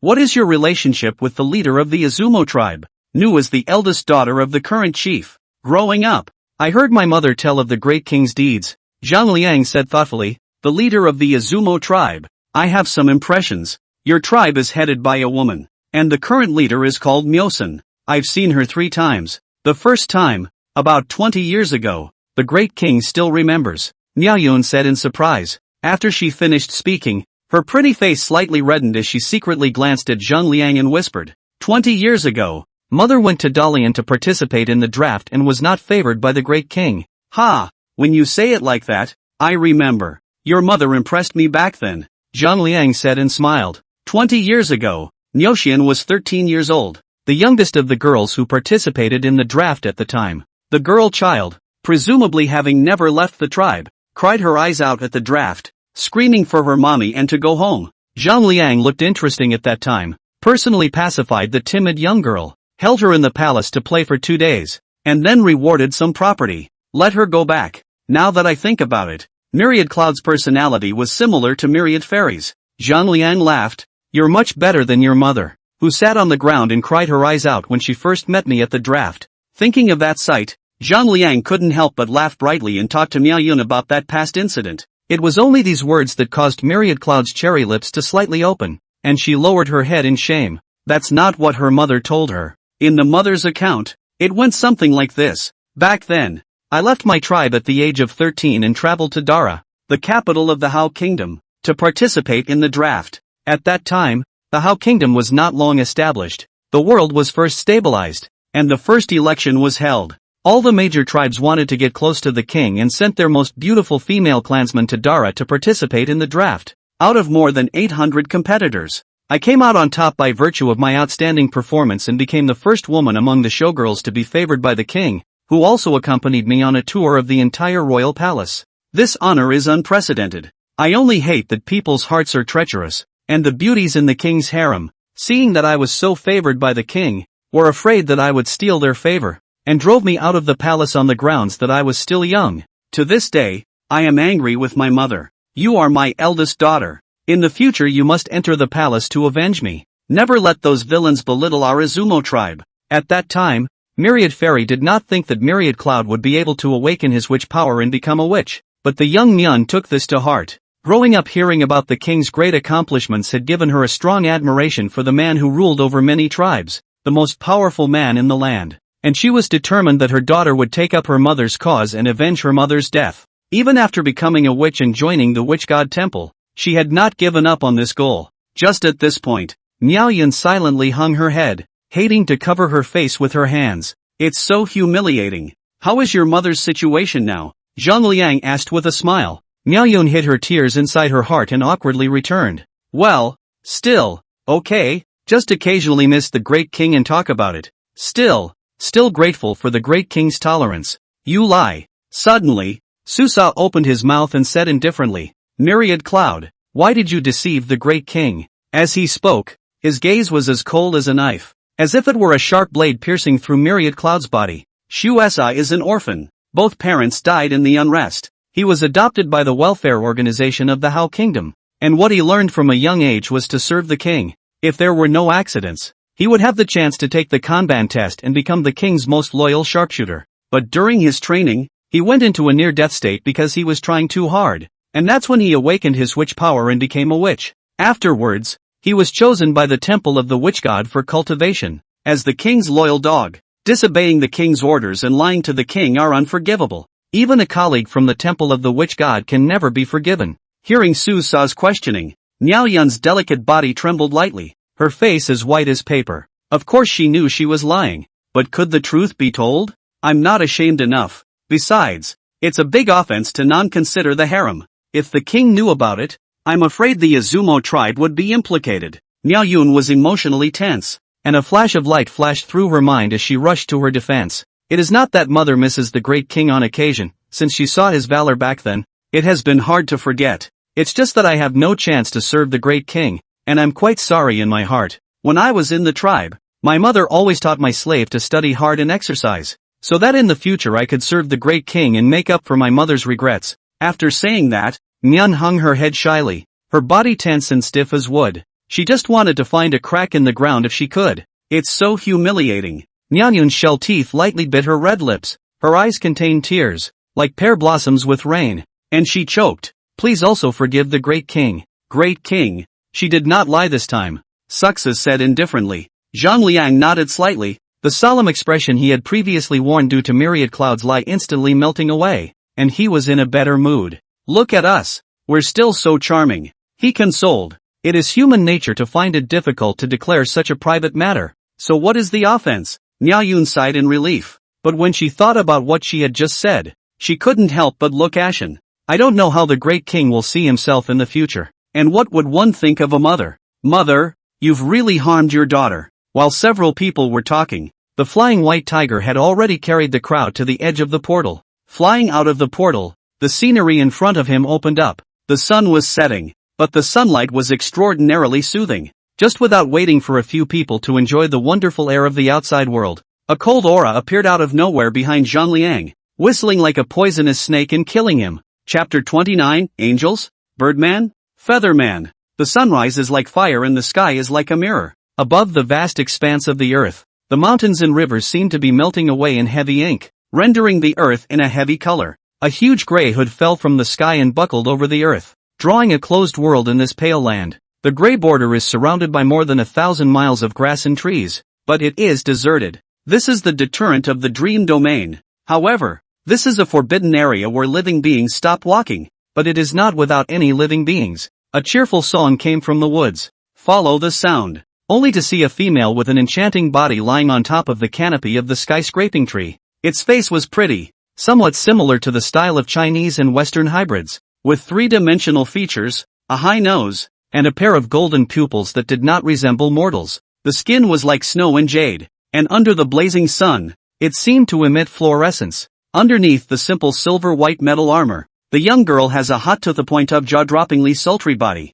Underneath the breastplate, the mountains were so majestic and towering that it took both hands to hold them. At the exposed belly, the waist is slim and full, and the rounded rear lights form a thrilling curve, so that people cannot help but marvel at the small waist as slender as a willow. And how to hold up this kind of enchanting body. She was tall, over 2 meters. But that's not the most amazing part. The most amazing thing was that the young girl had a pair of huge feathered wings behind her. The white feathers complemented the long white hair, making the young girl even more holy, as if she were an angel from heaven. Of course, she wasn't an angel. She was just a scavenger, an adventurer, quite famous in the eastern wasteland, from the Danchio feather people. Its name is Kasumi feather. Feathered people, eldritch species, oviparous. In the vastness of the great wilderness, there are countless races, which are further divided into 4 classes. The lowest, lower race, ungifted, born weak, possessing intelligence but low individual strength. Even if a few individuals are able to get off the ground, it is not a universal phenomenon and is therefore not considered. The human race is one of the lower races. The next best thing, the superior race, born with the power to manipulate the forces of nature, either water and fire, or earth and wood, or arcane powers. The individual is relatively powerful, but still limited in lifespan. Some of the more advanced races that are miserable may have a lifespan of only 1 season. Yes, a season. Even for the more powerful advanced races, the lifespan is usually no higher than 300 years. 1 level up. The everlasting seed. The everlasting seed was not only born with great power, the most crucial thing was that it possessed a long and prolonged life. Longevity species can live for at least 1,000 years or more, and those with a long lifespan can even live for 10,000 years or more. Highest level, divine favorite, beings favored by the gods, the advanced existence of the everlasting seed. They might not necessarily be more powerful than the everlasting seed, but their backstage was certainly harder than the everlasting seed. When you come out, it's all about power and background. Obviously, in this world, there was no longer anything harder than the backstage of the divine favorites. Kasumi was in a good mood today. It's not that the weather is great, it's that the dreamscape in front of us is about to be cleared. It also meant that her long wait was coming to fruition. Kasumi couldn't help but snicker at the thought. The expression was crummy. With that divine out-of-this-world aura, it's all the more crumbly. Those fools had to wait until the dream domain was cleared before they dared to set foot in this forbidden area. It's ridiculous to be such a coward and still be an adventurer. An adventurer is one who does what ordinary beings do not dare to do, and goes where ordinary beings do not dare to go. That's what you call an adventurer. Boom! Suddenly, the earth shook, the dome of the sky swayed, and the dream domain that had been calm for many years was in turmoil. And a crack like a spider's web appeared in the impenetrable protection, and a portal connecting the dream domain with the outside world quietly appeared. What's going on? Hearing the commotion, Kasumi snapped to her feet and spread her wings to fly high into the air. Looking at the portal that had opened up in front of him, Xiaoyu couldn't help but look bewildered. She had lived for more than 2,000 years, and it wasn't the first time she had seen the dream domain, but she had never heard of it opening early. It's not scientific, nor theology. The dream domain was created by the dreams of the gods, and unless the gods awoke and the nightmares began to clean up the remnants of the dream domain, there could never be any turmoil. After all, that was the dreamland of the gods, who dared to disturb the gods' beautiful dreams, thinking that they were living too nourishingly? The 2 wings of the Xia feather emanated a white glow, gently waving and transforming into a white light, arriving in a matter of moments outside of a portal that was dozens of miles away. She looked through the portal toward the dream domain, the corners of her lips gradually rising as she said excitedly, "It seems that something extraordinary has happened. Hey, let's just see what interesting things are happening here." After saying that, Xiaoyu spread her wings and flew into the sky above, then gently waved her hand to beckon a cloud. "Well, lay on it. It's pretty soft, soothing." Kasumi rolled over and lay on her side on the cloudy haze, her rippling bosom almost squeezing out of her skimpy silver-white breastplate, adding to the magnificence of the mountain view. She yawned languidly. "Just kidding, the dream realm is the dream realm of the gods. Cootie, only then would you risk invading a deity's dreamland. Adventurers, it's all about being cautious and being careful. Doing something you know you can't do is stupid and not something an adventurer should do, much less what a renowned adventurer should do. Great king, be careful." The first to notice the attack was none other than Myun. This was because the sharp blade was not a gold or iron blade, but an energy blade made from the convergence of light energy. Myun has the ability to manipulate light and is extremely sensitive to it. When she saw the sharp blades floating out of thin air behind Zhang Liang, she immediately sensed the energy contained in them. A terrifying power far beyond her imagination. A terrifying power that was enough to destroy mountains. Myriad clouds looked terrified, and without much time to think, she violently pounced Zhang Liang onto the white tiger's spine. Shoo! Almost at the instant she pounced on Zhang Liang, the blade of light sliced past Myriad Cloud's shoulder. Clothes were torn and blood was flying. The rounded shoulder left a deep, bone-deep wound, and blood splashed onto Zhang Liang's cheek. Ha! Not bad. A bit of skill. Xiaoyu slowly descended from the high altitude, sizing up Zhang Liang. Miao Yun, and Su saw with interest. His golden eyes narrowed into a crescent moon. In an extremely good mood. It's a great harvest. 6 offerings of gods that escaped from the dream domain. A rare treasure for ages. How many good things could they be exchanged for? The dream realm is a divine dream realm, and thus everything in the dream realm is also known as divine offerings. My lord! Quick! Run away! She's too strong. Miao Yun's face twisted in pain, and with a sobbing voice, she fell into Zhang Liang's arms, urgently persuading him. The feathered ones, born with the power to manipulate the sun, moon and stars, and light is one of them. Because he possessed the same power, Myriad Cloud could feel the gap between himself and Kasumi Yu. Creeks and rivers. The difference is more than 1,000-fold. Zhang Liang did not respond to Miao Yun. Looking at the xiaoyu that descended from the sky, his pupils tightened. His heart was angry, but he did not lose his mind. He scowled at Kasumi, thinking darkly, Angel? Birdman? It's quite a fantastical world. But to come across something like this just after leaving the dream domain, the outside world is really dangerous. Ha ha, you lowly creatures have some skill. Ha, want to go? TSK. Xiaoyu snorted and glanced at Miao Yun with a dismissive expression. The huge snow-white wings behind her shone brightly, and endless rays of light converged towards the several people, instantly transforming into a spherical cage tens of meters in size, trapping herself and Zhang Liang and the others in it. In this eastern wasteland, who doesn't know my great name? Xiaoyu. A wild goose pulls out the hair of a goose, and a beast leaves its skin behind. 3 feet in the air is my nickname. How can I let you all fly when I've got my hands on a treasure? It's a rare divine offering for the ages. Old value. Chapter 30 Noble. Zhang Liang's new mount. Miss Featherman.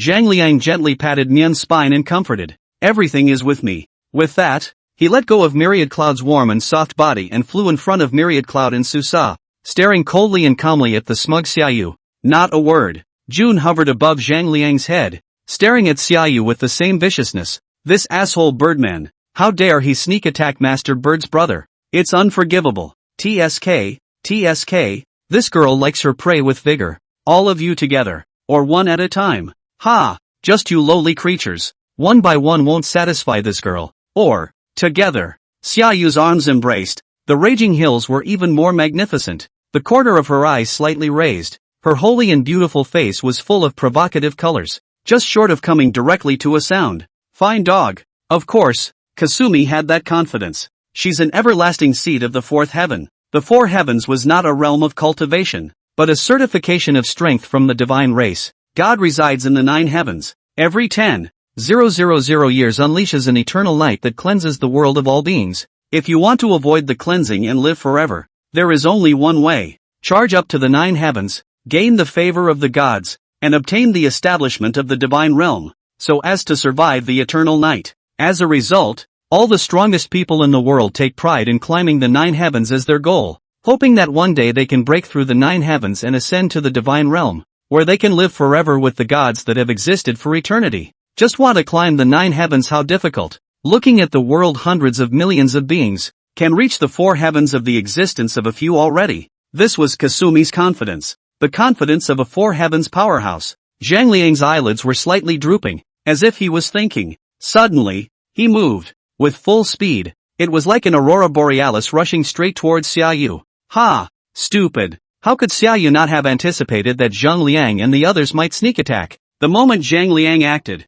she disdainfully snapped her fingers, and hundreds of light swords immediately surged around her body. As long as Zhang Liang dared to rush forward, he would immediately be stabbed into a hornet's nest. Kasumi, you believe that no one could get close enough to break through this defense, unless one wants to die. Snort! A lightsaber penetrated through Zhang Liang's torso, stabbing his body into a hornet's nest in a flash, blood pouring out along one huge wound. This tragic scene left Xiaoyu dumbfounded and frozen in place. Aw, you're ing nuts. What a big baby for this girl. Is it easy for me to find some treasure? Baby, why can't you get over it? How much money must be lost with one less deity offering? Kasumi was so distraught that she was on the verge of crying. Originally 9 out of 10 arrests, and now lost a large sum of money for nothing. Who can not be heartbroken now? Ow ow ow ow. As if he couldn't accept the fact that Zhang Liang was dead, June growled and angrily, almost suicidally, charged at Kasumi. It spewed fiery flames from its mouth and headed towards Xiaoyu's face.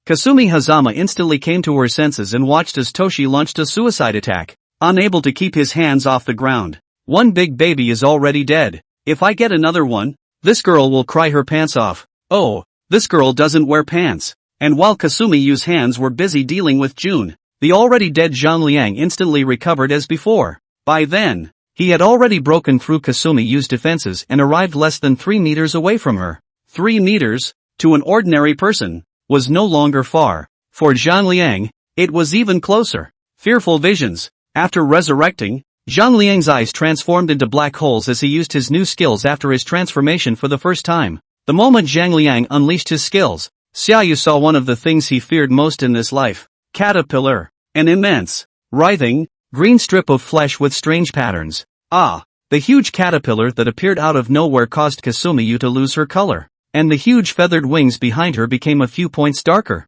But she quickly responded. How can there be caterpillars in this hellhole? It can't be true. Of course, the heart understands, and the body reacts with repulsion and disgust, but it can't be eliminated immediately. And that split second of stiffness was enough. Zhang Liang arrived over Xiaoyu as if he had moved in an instant. He had his feet on Kasumi Feather's sleek spine as if he were riding a birdman pet. The moment he fell, he pressed his hands on Kasumi's wings. The feathers are smooth and silky, as if waxed. The feel is top-notch. It is a great treasure. Ka-ching! Zhang Liang's arm suddenly fired, and with the powerful strength brought by the 700 points of attributes, the explosive force was more than 100,000 pounds. The 2 snow-white feathers were instantly snapped off and hung down at a bizarre angle. The feathered wings are the source of power for the feathered people, and are also the most sensitive of all, with just the slightest touch giving the feathered people intense stimulation. It is an intimate place that only the closest people can touch, just like human privacy. At this moment, the most sensitive feather was broken, and the terrible pain carried a weird, inexplicable stimulation, like a tsunami surging into Kasumi's mind, making her brain go blank. Her saintly face became distorted, her tall, sexy body drenched in cold sweat, her body lost its strength and went limp. If she hadn't been viciously gripped by Zhang Liang's feathers, at this point she would inevitably only be able to fall powerlessly to the ground. With the serious injuries, the lightsabers summoned by Kasumi Yu, as well as the white cages around them, were all turned into dots of white light that dissipated into the air. Ow! June landed proudly on Zhang Liang's shoulder and let out a sharp and pleasurable chirp. How well does Master Bird fit in? This bird fell for it. It knew of Zhang Liang's immortality since. The behavior that seemed to be overwhelmed by anger just now was merely a deliberate attempt to attract Kasumi Yu's attention, thus creating an opportunity for Zhang Liang. It was a tacit understanding between the two, and they didn't even need to match the code words.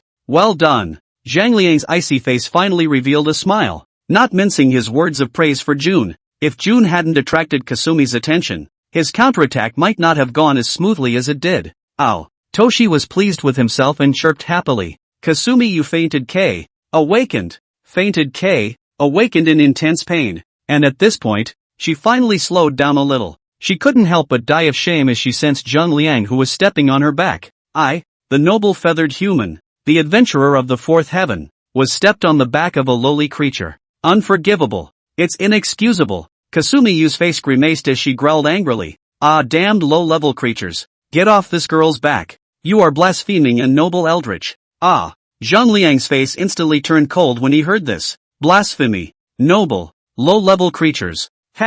He used both hands to forcefully fold the already broken feathered wings once again, and with 2 clicks, the already broken feathered wings were once again traumatized. The intense pain caused Kasumi Yu to lose her voice and scream, and her delicate body could not help but tremble. Pain. It hurts too much. Zhang Liang said coldly. Noble, feathered man. In this king's place, you are just a lowly slave. From now on, you is this king's mount. Zhang Liang said, his toes crushing 2 feet hard on Xiaoyu's bare spine, reminding her not to forget her lowly status. In dealing with his enemies, Zhang Liang never knew what forgiveness was, if it wasn't for the fact that Kasumi Yu was the first outside creature he had encountered, and a powerful one at that, with intelligence. With something as dangerous as this, total destruction is the best option. However, in order to obtain information about the outside world at that time, Zhang Liang forgivingly spared her life, but she will have to spend her life to pay back for the faults she committed today. A lifetime of slavery.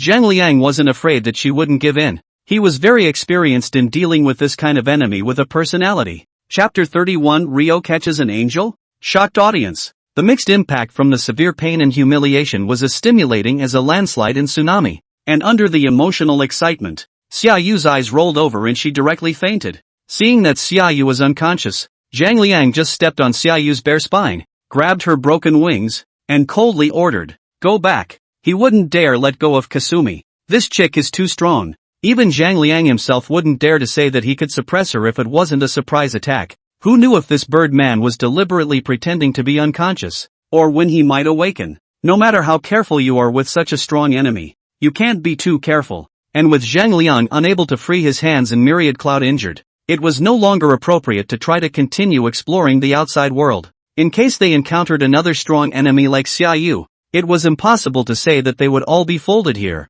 Here, Su Sa and Myriad Cloud solemnly responded. In reply, Mian pulled the wound on her shoulder, twisting her face in pain as tears brewed in her eyes. Zhang Liang stepped on the trophies and came to Miaoyun's side, comforting him.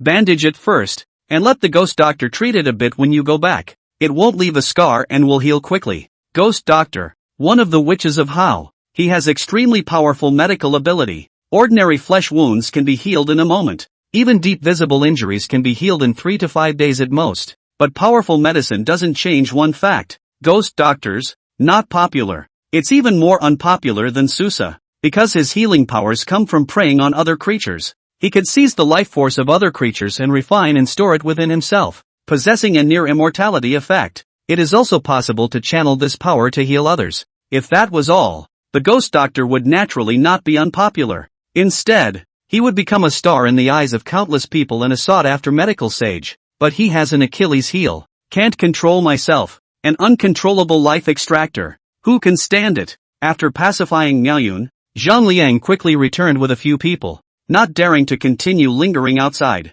Kangetsu was very busy. Offering to take on the task of directing the evacuation of the people of Hao has kept him very busy. Although he had a flying white tiger and a camel beast traveling palace to serve as a mount, he was, after all, already in his 60s and was no longer the teenager he once was. From the morning we started, and before we knew it, we were busy into the evening. At night time, the sky and the earth are dim and you can't see your fingers. Starry campfires dotted the mountains and forests, like a long winding dragon lighting up the dark mountains and forests. It wasn't until late at night that Zhang Yu roughly finished commanding and guiding. He sat in his tent, wheezing and making coughing noises from time to time. A day of running around without a drop of water had left him very tired. Inside the live broadcast room, the audience was deeply touched by the sight of Zhang Yu's appearance. "Hey, I think at the beginning you was just a child. I don't know that I have already passed 60 years old." From the urchin at the beginning to the prime minister of the Hao Kingdom, it is true that the years make people old. I don't agree on that point.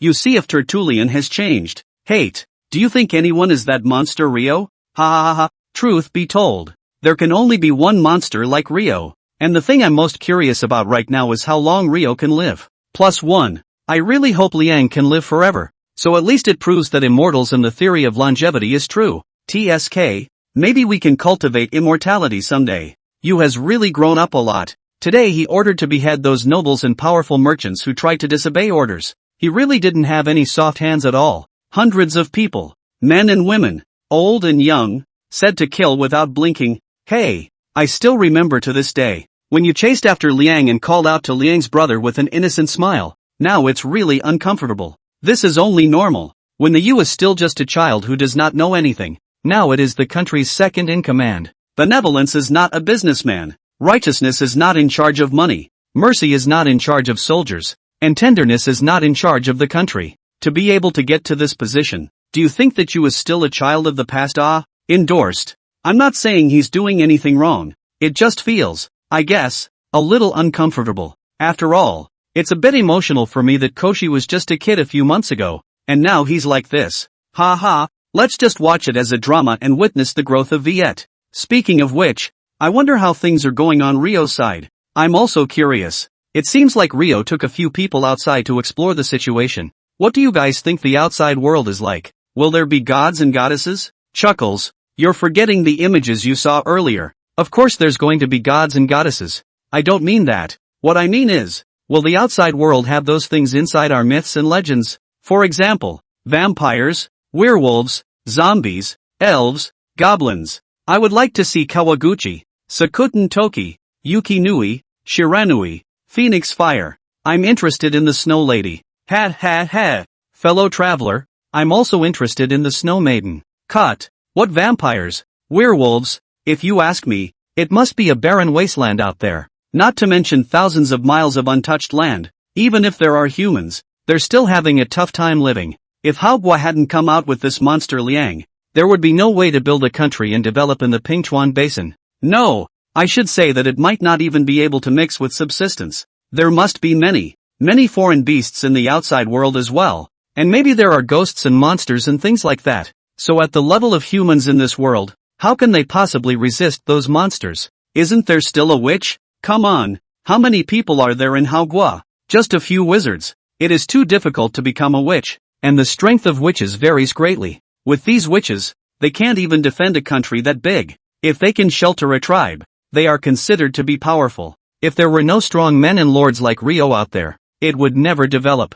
Makes sense. But let's not dwell on that little thing. Why don't we guess what intelligent race will be out there? I'm betting on the werewolf. I'll bet on the kobolds. I want to see the vixen. I want to date the snow lady. Asterisk asterisk asterisk asterisk. Brother, do you want to be so direct? We are a live broadcast room, not a social death wall. I feel that there should be demons and ghosts out there. The same things that are inside our myths and legends. Of course, it might be a bit different from our myths and legends. After all, the times are too long ago, but I firmly believe that there must be other intelligent races. There was a lot of talk in the live room, and everyone was curious about the outside world. After all, this wasn't just about Haogwa, it was about something very important. For example, whether myths and legends are true or not, and how true they are. No one is not curious about this query. Not only are ordinary people curious, but governments, as well as plutocrats from all sides, are also very curious. Or rather,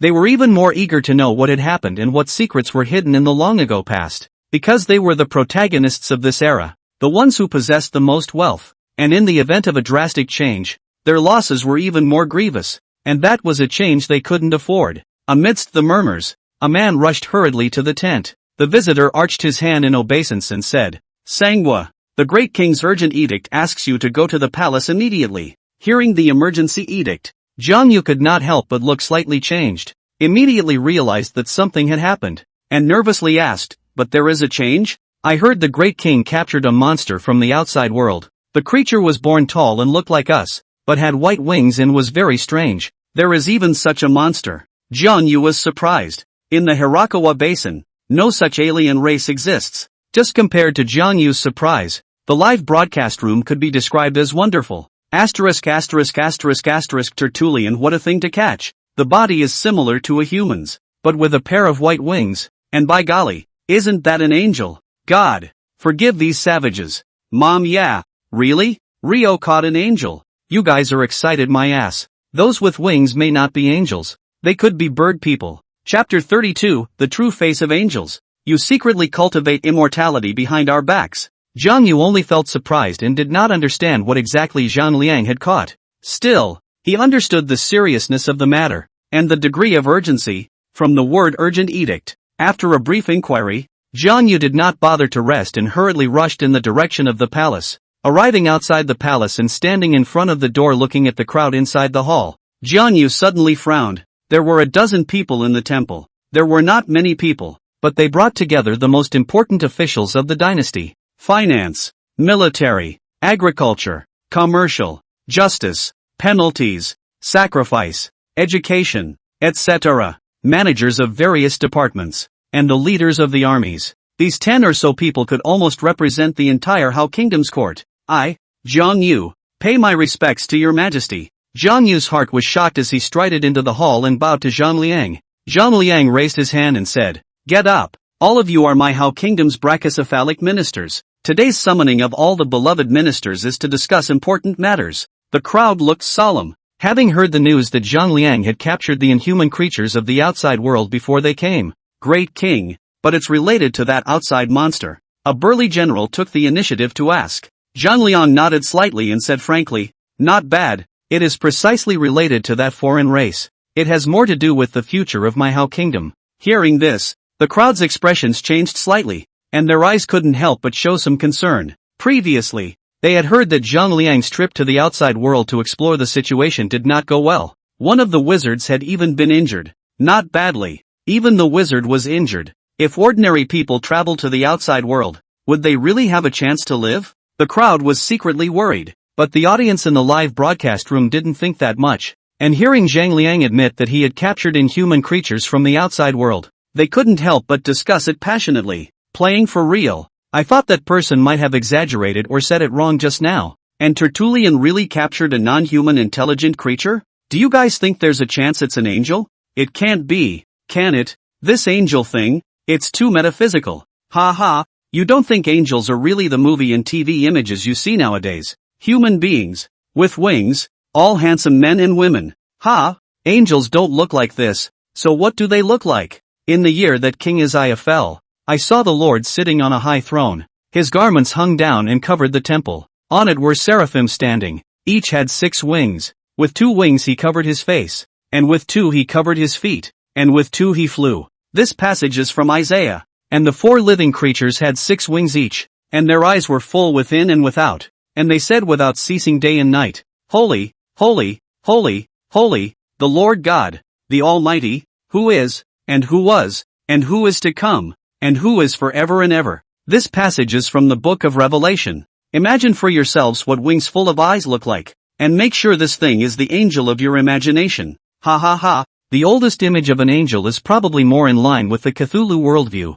Asterisk asterisk asterisk asterisk. Ma done, imagined it. So creepy. Envious of one with such a rich imagination. I just can't imagine what kind of a picture this is. Sensei's ancient image of an angel is what it looks like. But nowadays the generally recognized image of an angel is a human body with wings. Believe it or not, as soon as Ryujin captured such a creature, there were immediately many related religions claiming to have discovered clues to angels. The best proof of the mythological age.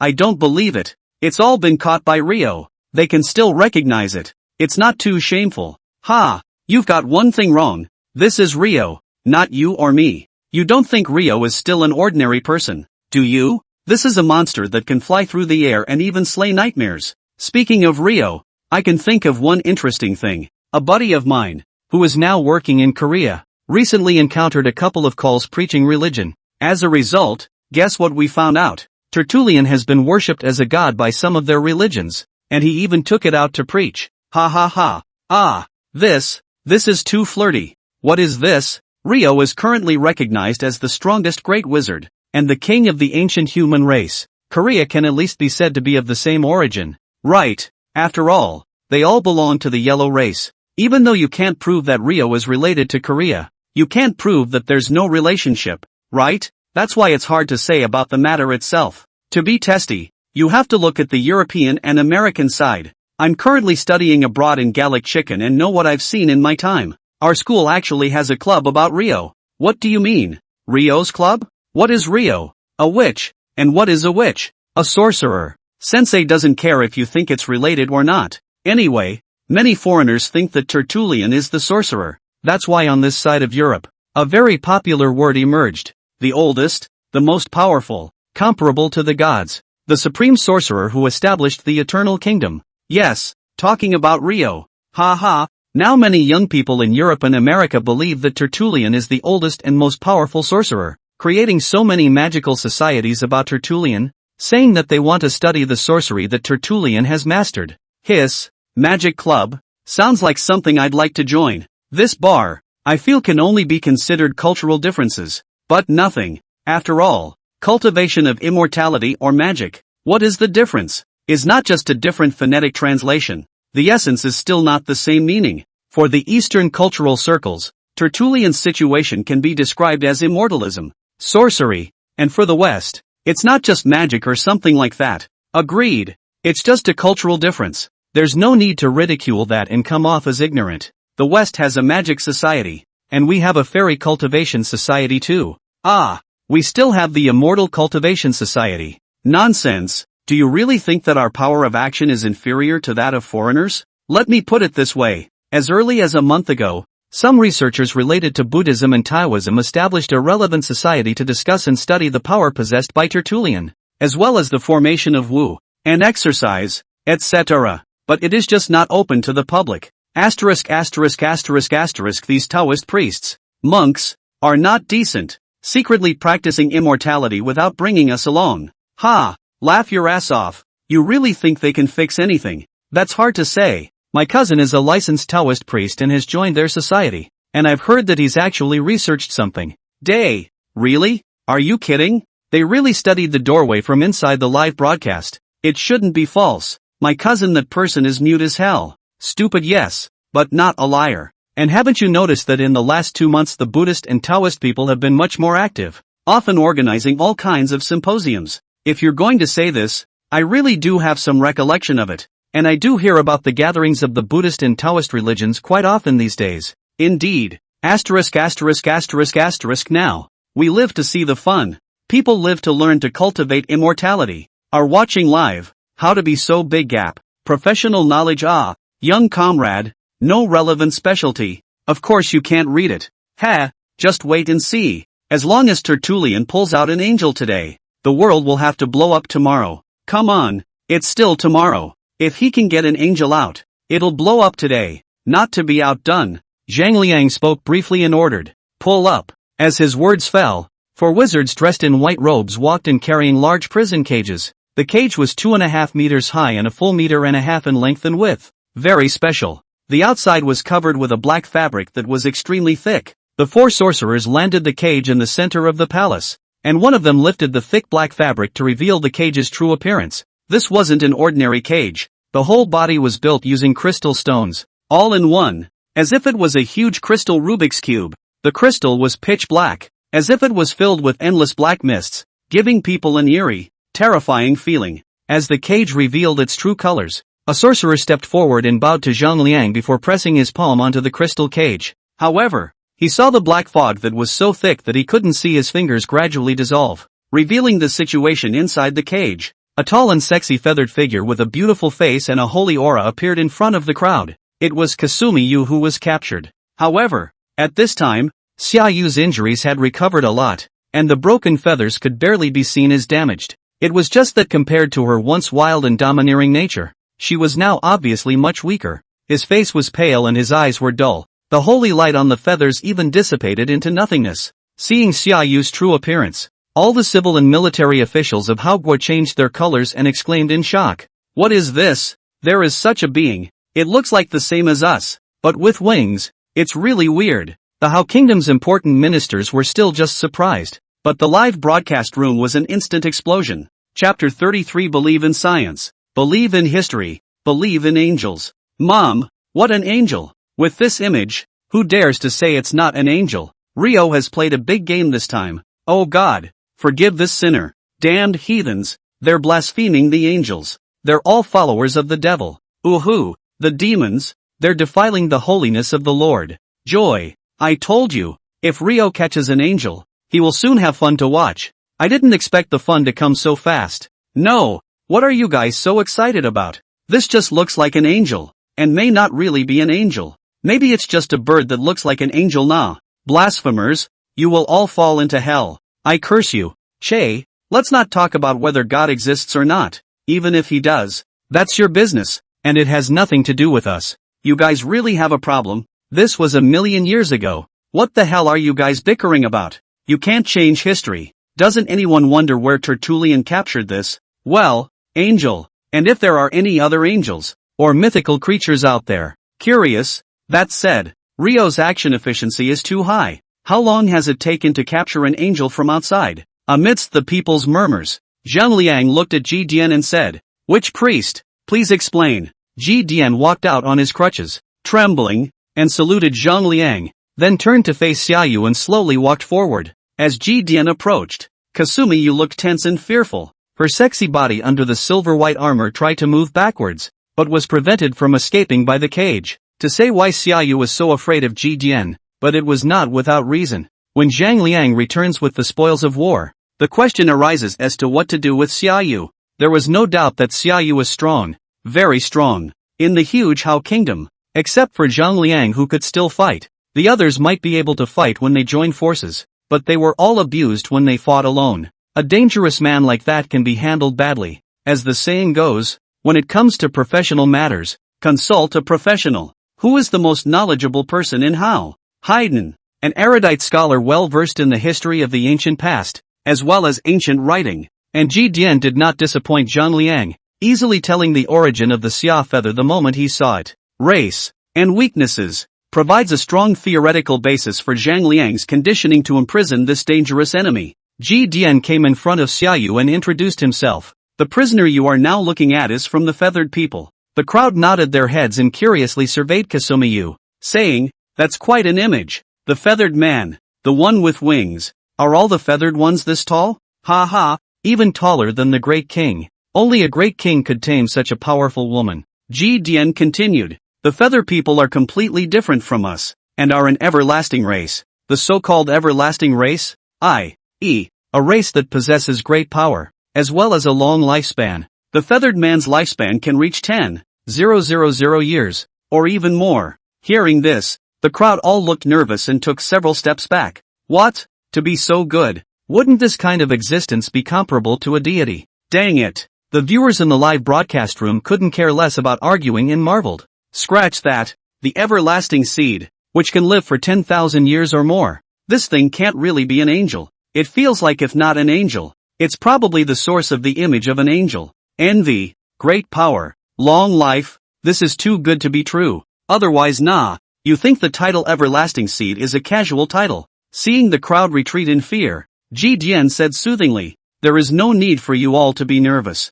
Feathers are born with the ability to manipulate the power of the sun, moon, and stars, namely, the power of light, but it also creates an Achilles heel for them. Just as we can't survive in water and fish can't leave the waters, light has an equally important role for the feathermen. Once in absolute darkness for a long period of time, even a powerful feathered man will die from the lack of light as his powers fail. The feathered man in front of you all was heavily injured by the great king and blocked in the space of absolute darkness, and is currently very weak." The crowd sniffed and realized. No wonder the cage was so strange. Covered with black cloth and filled with black mist, so that was the reason. Someone wondered. But there is day and night, and the feathered people have such a great need for light. Wouldn't night be very dangerous for them? Ji Dian said. Yes, but not absolutely. The feathered one needs light. But the sun is not the only thing that produces light. The moon, the stars, also produce light. Under the darkness, the feathered one's strength is weakened though,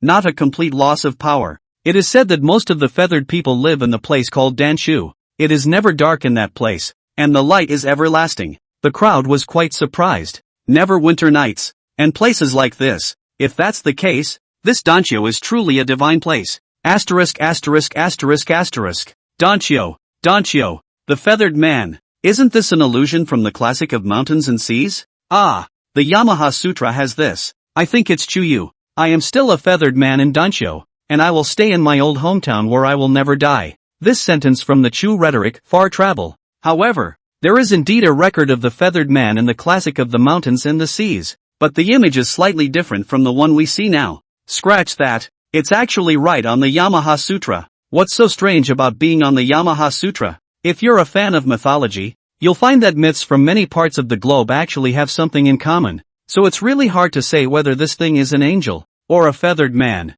It's also possible that both angels and feathered men come from the same ancient race. Ji Dian briefly introduced Xiaoyu's origins and the weaknesses of the feather people race, then waved his hand, signaling for Xiaoyu to remain imprisoned. Featherman relies on light to survive, but she can't be allowed to regain her power, or it will be a major problem, which was ordered to once again keep Kasumiyu in a cage of absolute darkness. Here, she gets weaker and weaker. After doing everything, Ji Dian bowed and saluted Zhang Liang and retreated back. His lecture was complete. Zhang Liang took over the topic and solemnly said, "As you all can see, the outside world is equally dangerous. The threats we will face in the future will surely go far beyond this place." The crowd nodded their heads and looked solemn. Although he had not seen Xiaoyu's divine ability, he could also appreciate the other party's power from Zhang Liang, and Ji Dian's cautious attitude, which could be described as a high-specification imprisonment method. Zhang Liang turned his words around and said soothingly, "However, all of you need not worry too much. Although the outside world is dangerous, it's not like we don't have time to deal with it." Zhang Liang then described the situation in the outside world, partly from what he had seen himself, partly from the information he had tortured from Kasumi. At the exit was the Yunmeng Plain, a fertile land suitable for how to migrate and live in. That's good news. The dreamland is surrounded by more than 1,000 miles of uninhabited land. Due to the fear of the divine dream domain, almost all intelligent races deliberately avoided this place. That's the second piece of good news. The third piece of news, however, is not considered good news. When the dreamland is completely cleaned up, it will attract a group of scavengers. The process may be 5 or 6 years, or 7 or 8, but never more than 10. That was also when the real test of Manhwa began. Therefore, Manhwa must seize this time gap to recuperate in order to cope with possible future tests. After describing the situation outside, Zhang Liang gave his first order. Accelerate the pace of leaving the dream domain and find a suitable foothold outside as soon as possible.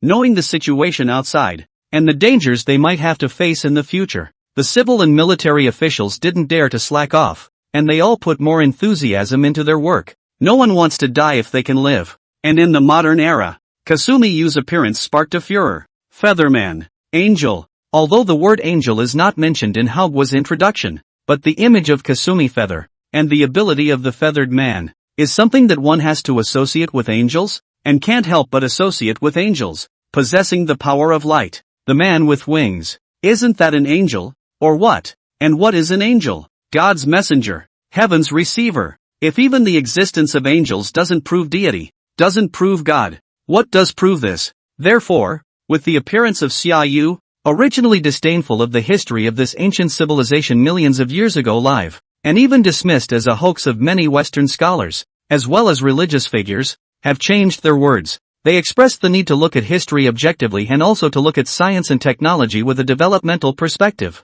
Just because you couldn't do something before doesn't mean you can't do it now. Do you understand what I mean by that? I don't get it. That's okay. Gene tracing quantum resonance localization is bizarre. No, it's extraordinary, but it's not impossible to achieve. It's full of technology, so it is very likely that the ancient history, the ancient civilization, spied with gene tracing quantum resonance localization, is real. Angels, too, are real. Chapter 34, A Letter to a Million Years from Now. After determining that the Yunmeng Plain was not in danger for the time being, Manhwa accelerated the pace of migration. Working day and night, it was finally completely evacuated on the 8th day. By then, the passage had shrunk to 10 meters high and 6 meters wide, as if it were an ordinary tunnel entrance. A dozen people stood at the entrance to this fading tunnel. Zhang Liang, Ji Dian, Ji Xianer, Zhang Yu, and other important officials of the Hao Kingdom. Standing here, looking out over their former hometown, all of them had complicated feelings. Suddenly, Ji Dian lamented. It's finally come to this. Hearing this, the crowd's expressions became even more complicated, ranging from admiration, to sighs of relief, to mourning. If Ji Dian hadn't sacrificed a sorceress with more than 200 members of the Ji family, the entire Hao Kingdom would have died in the dream domain. He exchanged his own family's 200-odd mouths for the lives of millions of people in the Hao Kingdom. This is an immeasurable amount of merit, and everyone in the Hao Kingdom owes the Ji family their lives. We will still go on and go farther, Zhang Liang said firmly. As he spoke, he came to Ji Dian's side, his right arm resting on Ji Dian's shoulder, his thin, bony bones resting on Zhang Liang's arm uncomfortably. In a short period of time, Ji Dian had aged beyond recognition. Not only did his face age by dozens of years, his body was even significantly thinner and weaker, as if a breeze could take him away. Ji Dian laughed brightly. That's good. That's good. I am relieved that the great king has this heart. I'm old and don't have much time left, so I'll rely on Xianer to assist the great king in the future. Ji Xianer was dressed in a white dress, standing obediently beside Ji Dian, her head wearing a drapery hat and a white gauze scarf hanging down, obscuring her face. Although she was young, she had a maturity that far exceeded her mind, and firmly replied, No, Xianer will definitely serve the great king, guard him, and guard the people of Hao Kingdom just like her great-grandfather did. Ha ha ha, Ji family has Xianer. Fortunate, fortunate. Ji Dian laughed boldly, as he once did, laughing at life and death and looking down on personnel. Just how much pain was hidden under this laughter, only he himself understood. Zhang Liang's eyelids drooped slightly, his mood rather complicated. He squatted down and picked up Ji Xianer, saying in the calmest of tones, I will always shelter the Ji clan. Let the fragrance of Ji live on. Ha ha ha. Ji Dian laughed freely and patted Zhang Liang's shoulder without saying anything. He believes in Zhang Liang. It was a tacit agreement between the two. With those words, everything he did was worth it. Under the crowd's gaze, the entrance to the dream domain was getting smaller and smaller, already less than half the size it was just a moment ago, and it was still shrinking at an extremely fast rate. As the entrance gradually shrank, A strong gust of wind whistled past, pouring in from the outside world towards the dream realm, as if there was a suction force that wanted to swirl the crowd into it. Jiang Yu frowned. Great King, it's time to go. The dream domain is about to be restored, so if we continue to stay here, I'm afraid we'll be caught up in it. Go. Zhang Liang took a deep breath and gave a response. What's past, is past. Hao Guo. Him. It's all about moving forward. You guys go first, I'll take one more look. I won't have the chance again, Ji Dian said with a deep gaze, gazing at the entrance that was about to heal with a complicated expression. Witch Priest Sama, why don't I stay with you? The Sandman frowned and took the initiative to speak. Ji Dian is in really bad shape right now. With this much wind, what if something happens? That's fine, but you need to stay away from the old man. The smell of mud and sand all over you is choking. Ji Dian casually laughed, not forgetting to flirt with Sha Nan for a couple of sentences, saying that Sha Nan was full of aggression. His ability to manipulate sand and dust, and his own ability to transform into sand and dust, made it inevitable that he would have a bit more of an earthy, sandy aura. It's impossible to hide. Seeing that a Sandman had stayed behind to accompany the witch sacrifice, the crowd stopped saying anything and turned to leave together. Only just 5 miles out, the sound of flying sand and stones suddenly came from behind him. Along with the flying sand and stones, there was also Sandman's urgent and fearful voice. Great King, Lord Witch Priest has entered the dream realm. The crowd's demeanor changed drastically. I thought that if I left Sha Nan behind, even if there was an accident, Sha Nan's strength would be enough to deal with it. Who would have thought that in the twinkling of an eye there would be such a big mistake? Jiang Yu was first stunned. Then he flared up in anger and rebuked. Sha Nan, how could you let Lord Witch Priest enter the dream domain? Sandman took human form and landed in front of the crowd. His rough face was as full of aggression as if he were a small child, and his hands scrambled to defend himself. Lord Witch Priest suddenly summoned the water current to trap me. By the time I realized it was bad, the Lord had already broken into the dream realm. Sandman can transform into sand and dust, but his greatest weakness is water. What? Jiang Yu was stunned and exclaimed. Did the Witch Priest Sama walk into the dream realm on his own? It doesn't make sense. With Lord Witch Priest's character, how can he not think about it? Besides, right now the Ji family is exactly the time when they need a main backbone. The Witch Priest Lord. The crowd was amazed and couldn't help but murmur. It was only in the midst of speaking that it occurred to the crowd that these words were not appropriate for conversation right now. Because, Ji Xianer. The crowd looked at Ji Xianer in Zhang Liang's arms with complex expressions, mostly of pity. The Ji family has given too much to the Hao kingdom. Ji Xianer also paid a pair of eyes. Now that Ji Dian has killed himself, Ji Xianer has become the only backbone of the Ji family. A young child. How could they bear to discuss this in front of a child? And at that moment, the audience who was seeing all this through Jiang Yu's gaze couldn't help but sigh. Hey, I didn't expect Ji Dian to end up like this. Pity the few little ones in the Ji family. By all rights, with Ji Dian's character it shouldn't be like this. He is a man like Zhuangzi, a nobleman who looks down on life and death and sees through the world. The person who is high again is still a human being. He in order to Hao Guo extinguished his whole family. Normal people who can bear such a price. To say that the heart does not have a little impact is certainly false. And you did not notice. Since that incident, this is just a few months' time. Ji Dian old how much? Obviously too much psychological pressure. He was a good man and a great man. What a shame. Yeah, Ji Dian can afford everyone in Hao Guo except for his own children. Zhang Liang's expression changed, holding Ji Xianer's petite body tightly without speaking. With his understanding of Ji Dian would definitely not commit suicide. At least not at this point in time. Once Ji Dian died, the Ji family would really have no backbone. Should we rely on Ji Xianer, a young girl of only 10 years old, to shoulder the future of the Ji family? Ji Dian is not this kind of person. While the atmosphere was heavy, Ji Xianer seemed to have anticipated it. She calmly pulled out a letter from her bosom and said in a soft voice, "This is the letter that Grandpa told me to give to Jiang Shanghua." Hearing this,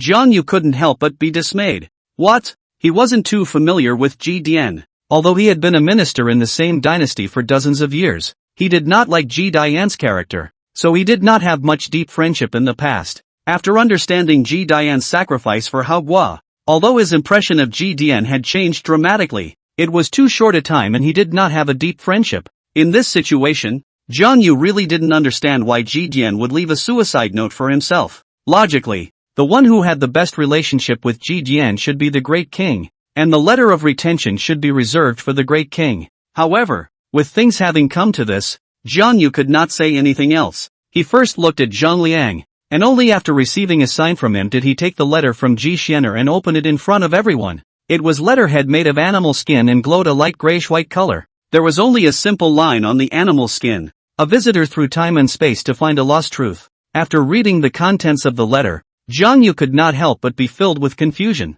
only feeling as if Ji Dian was joking with himself. He held the letter in his hands for all to see and wondered, what does Lord Witch Priest mean by this? However, Jiang Yu did not understand, but the audience that was watching the live broadcast could not help but break into a cold sweat. My plants! What kind of ghost story is this? Ji Dian's letter is for us to read. Time-traveling visitors, isn't that what we're talking about? I don't think it's us. We're just watching the broadcast. No. In a sense, it's like we're still here. Damn. Scared the out of me in the middle of the night. How did this old man know we were spying on them through Jiang Yu? What the hell? This old man can still predict things a million years from now. What a ing hell. How many secrets is this bad old man hiding? Asterisk. I'm really convinced by this letter. It scared the piss out of me. Give me back what just moved me. Why is this old man so evil? Wait. I'm a bit confused now. This letter is really written to us. But even if Tertullian's history is real, what's the point of giving it to us when it's been over a million years? Chapter 35, Dara City. Surprised by the discovery of an ancient city a million years ago, this letter from Jiden scared the audience, because it's so counterintuitive. How could Ji Dian know of their existence? The two sides had spanned a million long years. If he knew, since when did he know? Why did he not point it out until this time? And for what purpose? Too many questions linger. And while people wondered, the weirdness had descended silently. Lobo, the stars twinkle, flickering like a child's innocent eyes, gazing at this barren land. Suddenly everything in heaven and earth became distorted, like steaming water vapor filling heaven and earth, making everything look so strange and abstract. In this weird and twisted environment, an ancient city loomed as a holographic projection, and it seemed as if it was traveling through time and space, coming towards this place from an unknown distant time and space. That city is special. The greenish-gray walls were in a state of disrepair, covered with all kinds of scars, including marks from knives and claws, as well as deep engravings left by fists. As the image of the ancient city became more and more solid, the sky changed subtly. Clouds crept in at some point, obscuring the innocent eyes and plunging the land into reaching darkness. The light receded, and a fierce wind rose up and swept up the wild sand in the sky. In the darkness, a convoy traveled slowly. There are 3 cars in the convoy, clearly off-road. There were 2 members in each of the cars, making a total of 6 people, both men and women. They were adventurers who came to explore Lobo. The leader's name was Li Huan, 36 years old, a professional player who had traveled to countless dangerous areas, deserts, pristine jungles, Arctic icefields and more. He had an ordinary appearance, but his eyes were radiant and extraordinarily spirited,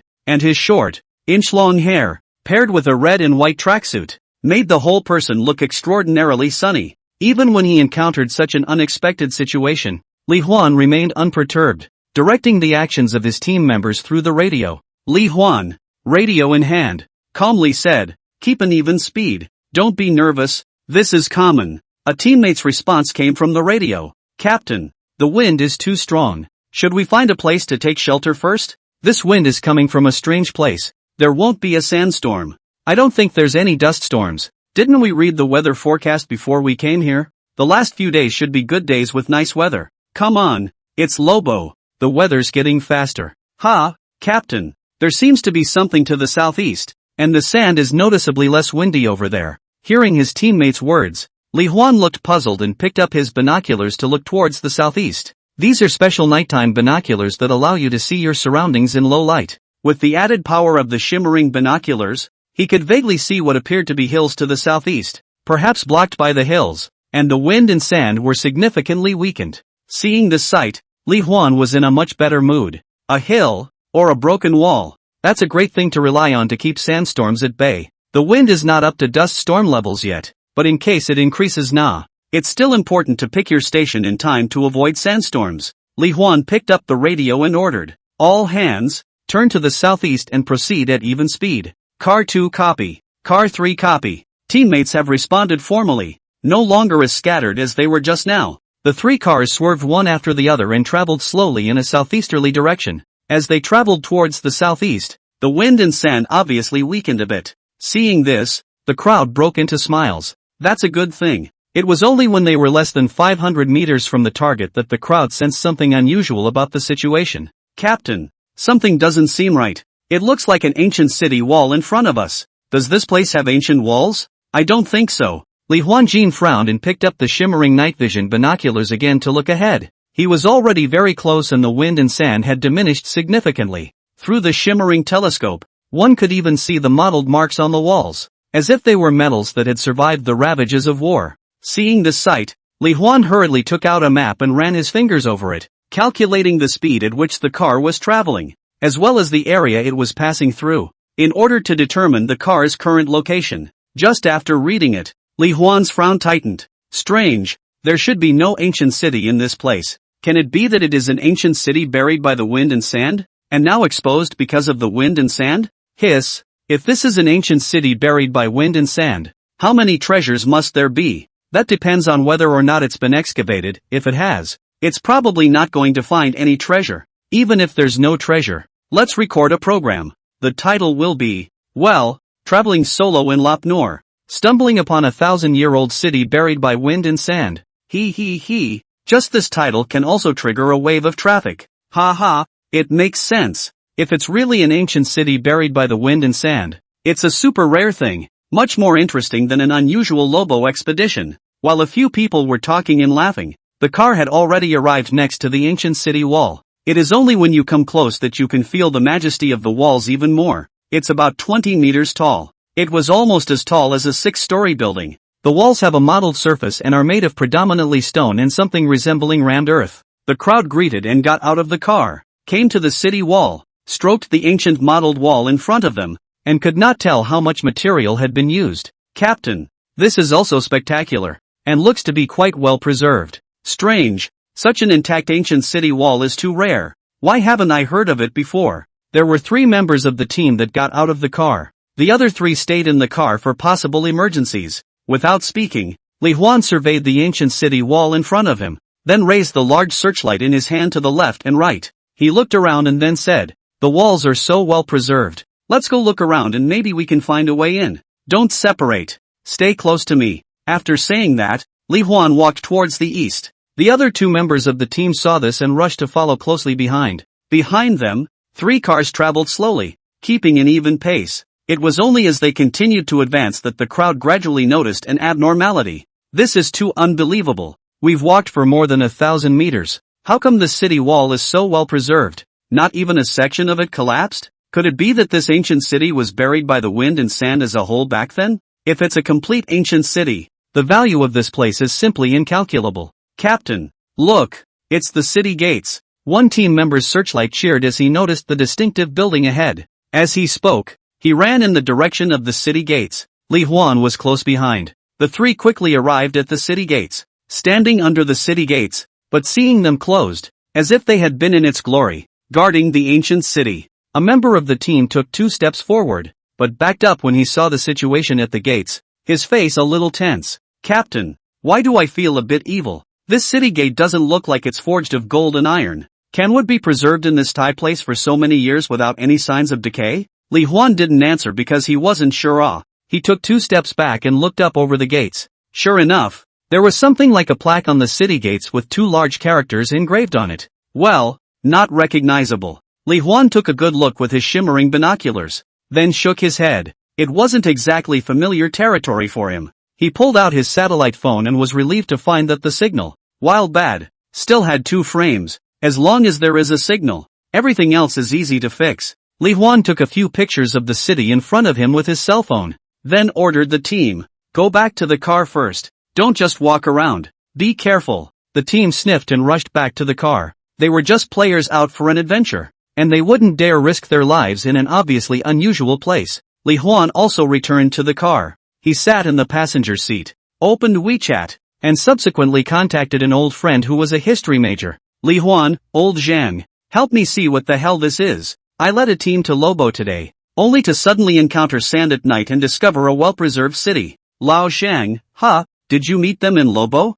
It's kind of interesting. Wait, let me see. These walls are so perfectly preserved, full of traces of war and age. This is an ancient city that has survived the vicissitudes of life. He said. Li Huan, yes. I've been to many countries and seen many ancient cities, but I've never seen such a well-preserved city wall. Lao Shang, is this the city gate? Strange. Looking at the material of this city gate, it should be made of wood. How could a wooden city gate be so well preserved? The writing on the gates. Interesting. I think I've seen those two words before, but I can't think of them for a moment. You wait. I'll film it and look it up in the database. Li Huan, okay. Contact me if you hear anything. Lao Shang, it won't take long. It's all about the age of information technology nowadays. Inputting into the database will soon lead to clues. You see, the results of this came out. I'll take a look. Li Huan, old Zhang. What's the situation? Lao Shang, I was going to ask you what's going on now.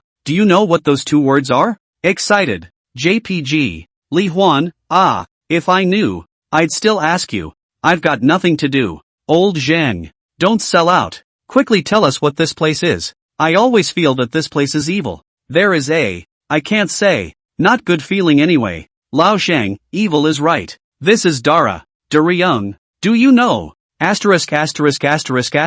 crazy. How could Dara show up in Lobo? Isn't that the capital of the Hao Kingdom? It's not right. The Hao Kingdom should have been an ancient civilization millions of years ago, and their capital wasn't destroyed by the nightmare. How could it be? It's not right. It's not right either. You don't go anywhere now. Give me a deadly guard there. Damn. You know what you found. You're going to be famous. Old Zhang was very emotional and spoke incoherently, listening to Li Huan a little confused and a little excited. A name for the ages. I'm going to be famous for the rest of my life because I found this piece of Hao Gua. Seems like I've heard it somewhere. Chapter 36, Weirdness Descends. Cold tide rampant. Li Huan thought for a moment, but still couldn't figure out where he'd heard of Hao Gua, and picked up the radio to ask his teammates, have any of you ever heard of Hao Gua? Why is the captain asking about this all of a sudden? Does the captain watch Human Origins live too? Hearing this, Li Huan instantly recalled where he had heard of Hao Gua. Human Origins live. Oh yeah, that one. That Hao Gua. Li Huan came to a sudden realization and could not help but exclaim in shock, then understood why old Zhang was so emotional. Hao Gua. That ancient civilization millions of years ago. Li Huan shouted excitedly. Hao Gua Daliang. This is Hao Gua's Daliang city. Captain. You said this is Dara. Hiss. It seems kinda like it. I found it. It's really Dara. The capital city of the Hao Kingdom. Dara. Those two characters. The script of the Hao Kingdom. Dalian. Captain. We're rich. Rich. This is an earth-shattering discovery. No. This isn't right. How can this be Dara? Why is Dara here if he's not about to be devoured by a nightmare? When this question was asked, the crowd was instantly silent. Some people haven't watched the recent stream and aren't sure what it means for Dara to be consumed by a nightmare. Some people have seen it, but it's even more incomprehensible. Yeah, isn't Dara going to be swallowed by the nightmare? How come he appeared here? It doesn't make sense. People looked through the car windows at the city in front of them. Under the dark environment, the ancient Dalian city looked like a huge and incomparable beast prostrate in the desolate desert, making people feel their scalps tingling. Quick! Watch the latest live stream, the last clip of the day. Boy, this is really unusual. Suddenly, someone screamed over the radio. Hearing these words, the crowd withdrew their gazes from Daliang City, and whether they were people who were previously uninterested in the Human Origins live stream or those who were interested, they all searched for it. Fortunately, the satellite signal is enhanced by the effect of the onboard receiver, and watching video is fairly smooth. When they saw that letter from Ji Dian, the crowd jumped in excitement. If they weren't in a car, they could jump 3 feet in the air and want to fly. God! I told you this was evil as hell. And it's not easy. Could it be that Ji Dian's letter meant for us to explore Dara City? No, right. What can there be in Daliang City? It's not like we haven't seen the sights of Daliang City when we watched the live broadcast. In the end, it's not just a small city of an ordinary ancient civilization. Idiot. If it's really just a plain little city, how do you explain how it makes sense for Dara City to be immortalized for millions of years? So it seems to make sense. This thing is evil inside and out. I think we'd better run. What's the point of running? Such a big golden pie falling down. You just think of running. Don't say how much money can be sold by taking something out from Daliang City. Even if it's just sitting on the fact that we are the first to discover Daliang City, the rest of our lives will be filled with food and drink. My family has a little bit of money, and I was already eating and drinking. But being the first to discover Dara City is a chance that is good enough to go down in history. Do you guys want to give it up? If you ask me, let's not think about anything else. Let's just take a picture together and post it on the internet. And take the honorary title of being the first explorer to discover the city of Dara. Makes sense. We might not have a chance if we don't make a statement first. Li Huan listened to his teammates and moved. People are faced with many choices in their lives. Some choices, once missed, never get another chance. And this opportunity right now, undoubtedly belongs to the level of the ancestral tomb smoking, and it is still the mausoleum of 18 generations of ancestors smoking together in order to reach the realm. Who would have thought that just by coming out and exploring and wandering around, you could find enough evidence to rewrite the history of mankind and even be famous for generations to come? Between his thoughts, Li Huan's eyes grew firm and he said cheerfully, "Okay, get off together. But still be careful. Ha ha ha, long live the captain." The crowd cheered, grabbed their respective equipment, and ran under the gates of Dara City. Li Huan set up the filming equipment, and then the group stood in front of the gates of Dalian City and took several group photos. Brightly lit, darkness and light formed two distinct worlds. The strong light was like a pillar of light breaking through the darkness and falling through the walls of the city, but it was as if it was swallowed up by something, or as if it was blocked by something invisible, unable to truly enter the city. It's just that the crowd was so busy taking pictures that they didn't notice the small detail. As the photos were taken, the crowd excitedly uploaded them to their cell phones and uploaded them to their respective circles of friends, as well as other social media platforms, via satellite signals. Their news quickly caught the attention of their respective close friends, as well as those in the community. Where is the daredevil? Scratch that. Dara, the capital city of How? You're serious? No, your photo is too blurry. Can't you get a daytime photo? Great adventurer, you really found How was Dara City. You wouldn't have intentionally pictured it as a joke, would you? You guys, this heat rubbing is also too disgusting. Be careful to be reported. While many of the members were busy responding to the news, a male member of the team arrived at the gates with a searchlight and curiosity. The thick gates were scarred, and most of the once red paint had fallen off, mottled and repulsive. There were also various traces of fighting on the city gates, as if this place had once experienced a grueling battle. The team looked at the thick and ancient city gates in front of them and curiously reached out and gently stroked the gates. Hiss! The moment he touched it, he only felt bone-chilling coldness coming from the city gates, as if he had touched an extremely low-temperature refrigeration device of 100 degrees below zero. The moment he breathed, his fingers were completely unconscious. The man's face paled and he immediately sensed that something was wrong and tried to draw back his fingers. However, at that moment, he realized that his fingers were as if they had grown on the gates, and no matter how hard he tried, he could not pull his hand off the gates. At the same time, a rattling sound came from the city gates, slowly opening a gap. The voice wasn't really loud, but it had an eerie frequency that carried far and clear in the noisy dark night.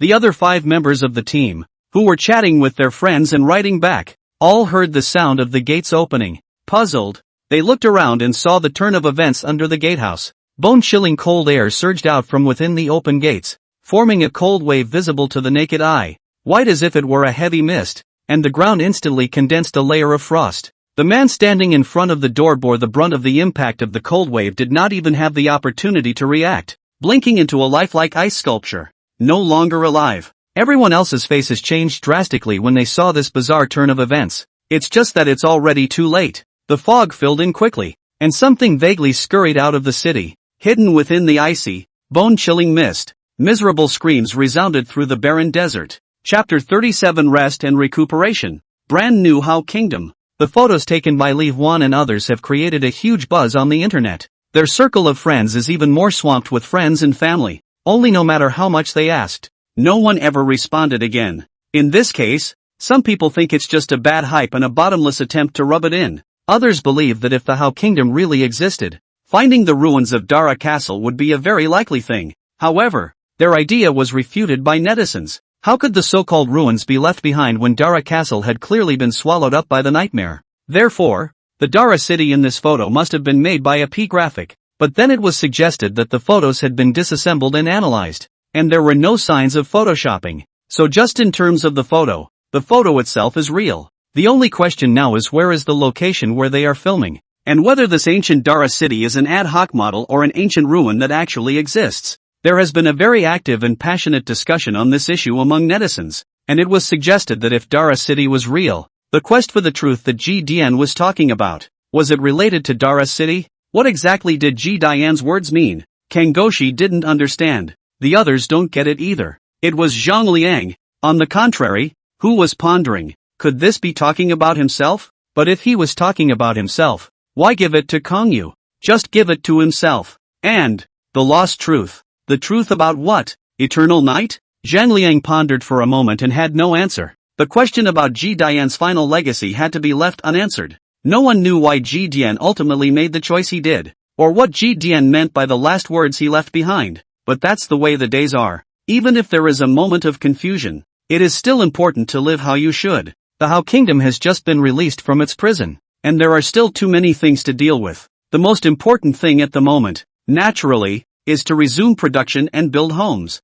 It's a good thing that the current How Kingdom is no longer the How Kingdom it once was. Granted, because of the time constraints of flight, many tools and riches were reluctantly abandoned, but knowledge can be passed on, and relies on the written word to be passed down. Over these decades, the various technologies accumulated by Haogua have been perfectly inherited. House construction techniques, the art of making agricultural tools, farming techniques, metal smelting technology. With the addition of many technologies, in less than half a year, Haogua had stabilized itself in the Cloud Dream Plains. Not only did the new capital city take shape, but a new type of urban agglomeration was formed with the capital city as the core and dozens of towns and cities as satellites. In order to encourage the people to work hard and reduce the dissatisfaction of having to move away from their homeland and abandon their industries, Zhang Liang ordered that all the people in the country be exempted from agricultural taxes for 3 years, and some slaves were pardoned to become free people. With the many incentives, the people of the How Kingdom have rekindled their enthusiasm for the future, and they have been chanting "Long live the great king." It was Zhang Liang who felt vaguely, "Hooray! This is awful. Why do you feel like cursing yourself to an early death? Not good. It's really bad." But that's the kind of groove he can only reveal to Toshi. If you say it to other people, it's inevitably a bit of willful bragging, and it's very annoying. A year has passed in the blink of an eye. The new capital city rose from the ground, more majestic and more spectacular than the once great city of Dara, 5,000 meters wide and 7,000 meters long, surrounded by mountains and water. It has a population of more than 300,000 people, occupying 1/3 of the population of How Kingdom. This is not only the capital city of How, but also the handicraft production base of How. Just looking at the bustling scene of the Shindu city with people and fireworks rising, it is hard for the average person to believe that a year ago this was just a barren place. The king's palace. Zhang Liang was dressed in a loose white robe, lazily lying on a bamboo recliner. Jun lay on his back beside Zhang Liang in the same position, belly up, beside the two men. They were each accompanied by 4 beautiful courtesans who massaged, pinched their feet and fed them. Don't mention how much you enjoyed it. These beautiful courtesans wore the same hairstyle, flying sideburns, and the same dress. The top and bottom of the garment have the style of the spring and autumn period. The top is white and the bottom garment is red. This is one of the standard costumes for courtesans. Well, it could be shortened to uniforms. Ow, whoa whoa. June enjoyed the massage service of the 2 courtesans' delicate hands and let out a calm and soothing purr. It's so cozy. This is the kind of life Master Bird should enjoy. Zhang Liang smiled and teased. You stinky bird knows how to enjoy yourself. Ow. June spread his wings proudly, signaling the courtesans to massage his wings more, responding to Zhang Liang's flirtation in the process. You're not so bad. Not bad for Master Bird's brother. AI. This year has been exhausting. Zhang Liang waved his hand, signaling the palace maid to bring tea for himself, lamenting, it's been a year to say who's had the most work. Zhang Liang definitely bears the brunt of this. Although there weren't many intelligent creatures in the Cloud Dream Plains, there were quite a few strange beasts of all kinds. If the How Kingdom wants to gain a foothold here, it must eliminate all the foreign beasts in the territory, so as to ensure the safety of the people and the production of the How Kingdom. Therefore, over the past year, Zhang Liang personally led a team, leading the wizards of the Witch God Temple to decimate foreign beasts within the territory of the How Kingdom, subjugating foreign beasts with spirituality, and hacking out a piece of pure land in a raw manner. Until recently, this work was not initially completed. With the How Kingdom's capital city as the core, there were no more dangerous ferocious beasts within a radius of 500 miles. Of course, some ferocious beasts with low aggressiveness, as well as a large number of herbivorous beasts remained. While Zhang Liang and Jun were enjoying a rare moment of leisure, someone came near with hurried steps and reported, "Your Majesty, Su Siming has returned. COC man, or COSA. The secretary is a position in the Temple of Witchcraft. Let him in," Zhang Liang said, his eyelids narrowing slightly. Suisa left Hagwai a year ago, and now finally returned. Yes, as early as a year ago, when Hagwai had just come to this land, Zhang Liang gave Susa a task. Very difficult task. Investigating the planes of clouded dreams. The main thing is the distribution of intelligent races and whether or not humans exist, what level other humans are at, tribe, kingdom, or maybe some other state. This difficult task can only be accomplished by Shusa, because only he can recognize good and evil, truth and lies, and only he can better survive in the midst of deceit. Of course, Zhang Liang didn't leave Susa alone to investigate the situation. He had arranged dozens of fellow travelers for Zuwasa, 6 of whom were wizards, carrying goods made by Hao. They set out a year ago on camels and beasts, and now, finally, return. In a short while, Susa was guided by the palace staff to Zhang Liang. A year has gone by and not much has changed for Suisa. Still cold and unapproachable looking. Before coming to the audience, he specially bathed and changed his clothes, changed into a gorgeous court dress, and washed off the dust. "My lord, I pay my respects to the great king." Susa came to Zhang Liang, knelt down on one knee and bowed respectfully. The love minister has worked hard. Zhang Liang walked forward and personally helped Susa up, patting his hand and sighing, "I should." Susa's attitude was firm, and his expression remained calm and without ripples. However, his eyes were flooded with watery light, clearly not as calm and indifferent as he showed. "Ha ha, good, good." Zhang Liang smiled, pulled Susa to the side pavilion platform and sat down, and said with concern, "I Ching traveled to the 4 directions this year. What have you discovered?" "Touché." Susa instantly looked solemn, almost gritting his teeth as he spoke. This change in attitude made Zhang Liang frown. "Touchy-feely, that's not a very nice word." Chapter 38 Humble Humans. Great opportunity for the Hao Kingdom. While Zhang Liang and Susa were talking about the situation in the outside world, Zhang Yu came to this place with hurried steps. "See the great king." He had come specifically to inquire about the situation when he heard the news of Susa's return. How the situation in the outside world is. It is related to the survival of the whole Hao country. Who can turn a blind eye? Zhang Liang nodded slightly and said, "Ai Ching is here as well, so it's a good time to hear the news from Su Siming." "Here." Zhang Yu bowed, then came under the gazebo. "Sit." Getting Zhang Liang's order, Zhang Yu sat beside Susa. The viewers of the live broadcast were more curious about what was going on in the outside world. What do you guys think the world outside the dreamland is really like? And what else is there besides angels? Oh, and feathered men? Who knows? But since there are feathered beings, maybe the Shanhaijing, or other creatures within mythology exist as well.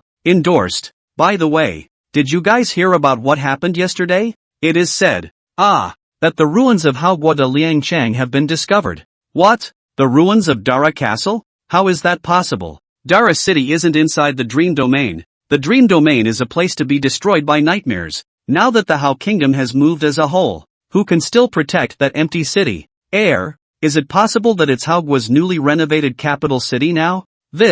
Are you talking about the upmaster called Li Huan? Quite a famous one, once traveling around the world, with more than 2 million fans all over the net, I think. But since last night's release of Dara's photos, he, and his entire team, have lost contact, and it's uncertain whether it's a deliberate hype, or whether they've met with an accident. It must be hype. Otherwise how could it be so coincidental that the so-called ruins of Dara City were found over here and disappeared without a trace over there? It's hard to say at the moment, but because the time is relatively short, Li Huan and their families have no way to call the police. Let's wait 24 hours and see. If they haven't shown up in 24 hours, something might have really happened. Why, idiot, 24 hours without showing up? The family calls the police. The nature of this matter is different. Ordinary people who intentionally play missing are at most locked up for a few days to sober up. If he makes a big deal out of it and then intentionally goes missing, it's a very serious criminal offense. When the time comes, not to mention getting rich from speculation,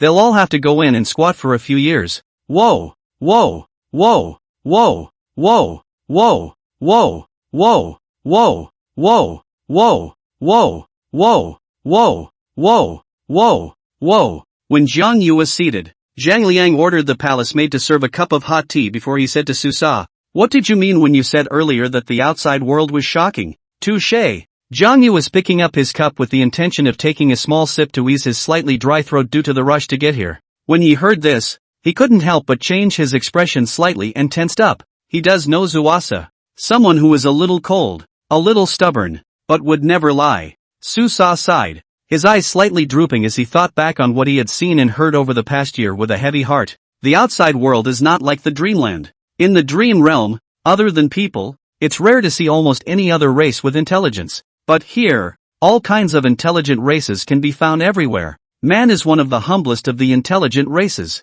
They divide the races into 4 classes: the lower races, the higher races, the elder races, and the divine favorites. People are precisely the lower races. Zhang Liang's eyelids drooped slightly and he did not say much. He had known these things for a long time. Over the past year, Zhang Liang had not spared much time in tempering and interrogating Xiaoyu, and had also learned quite a lot of information from Xiaoyu. Racial division is one of them. It's just that although Zhang Liang was calm, the audience who heard the news for the first time couldn't sit still. My God, we're the lowest of the low? No, how can humans be the lowest race? Not to mention anything else, just the creativity of humans, and their productivity. What race compares to that? You think that the era that Rio is in is our era? Think about it. If the myths and legends were true, would humans be considered one of the lowest races in the mythological age?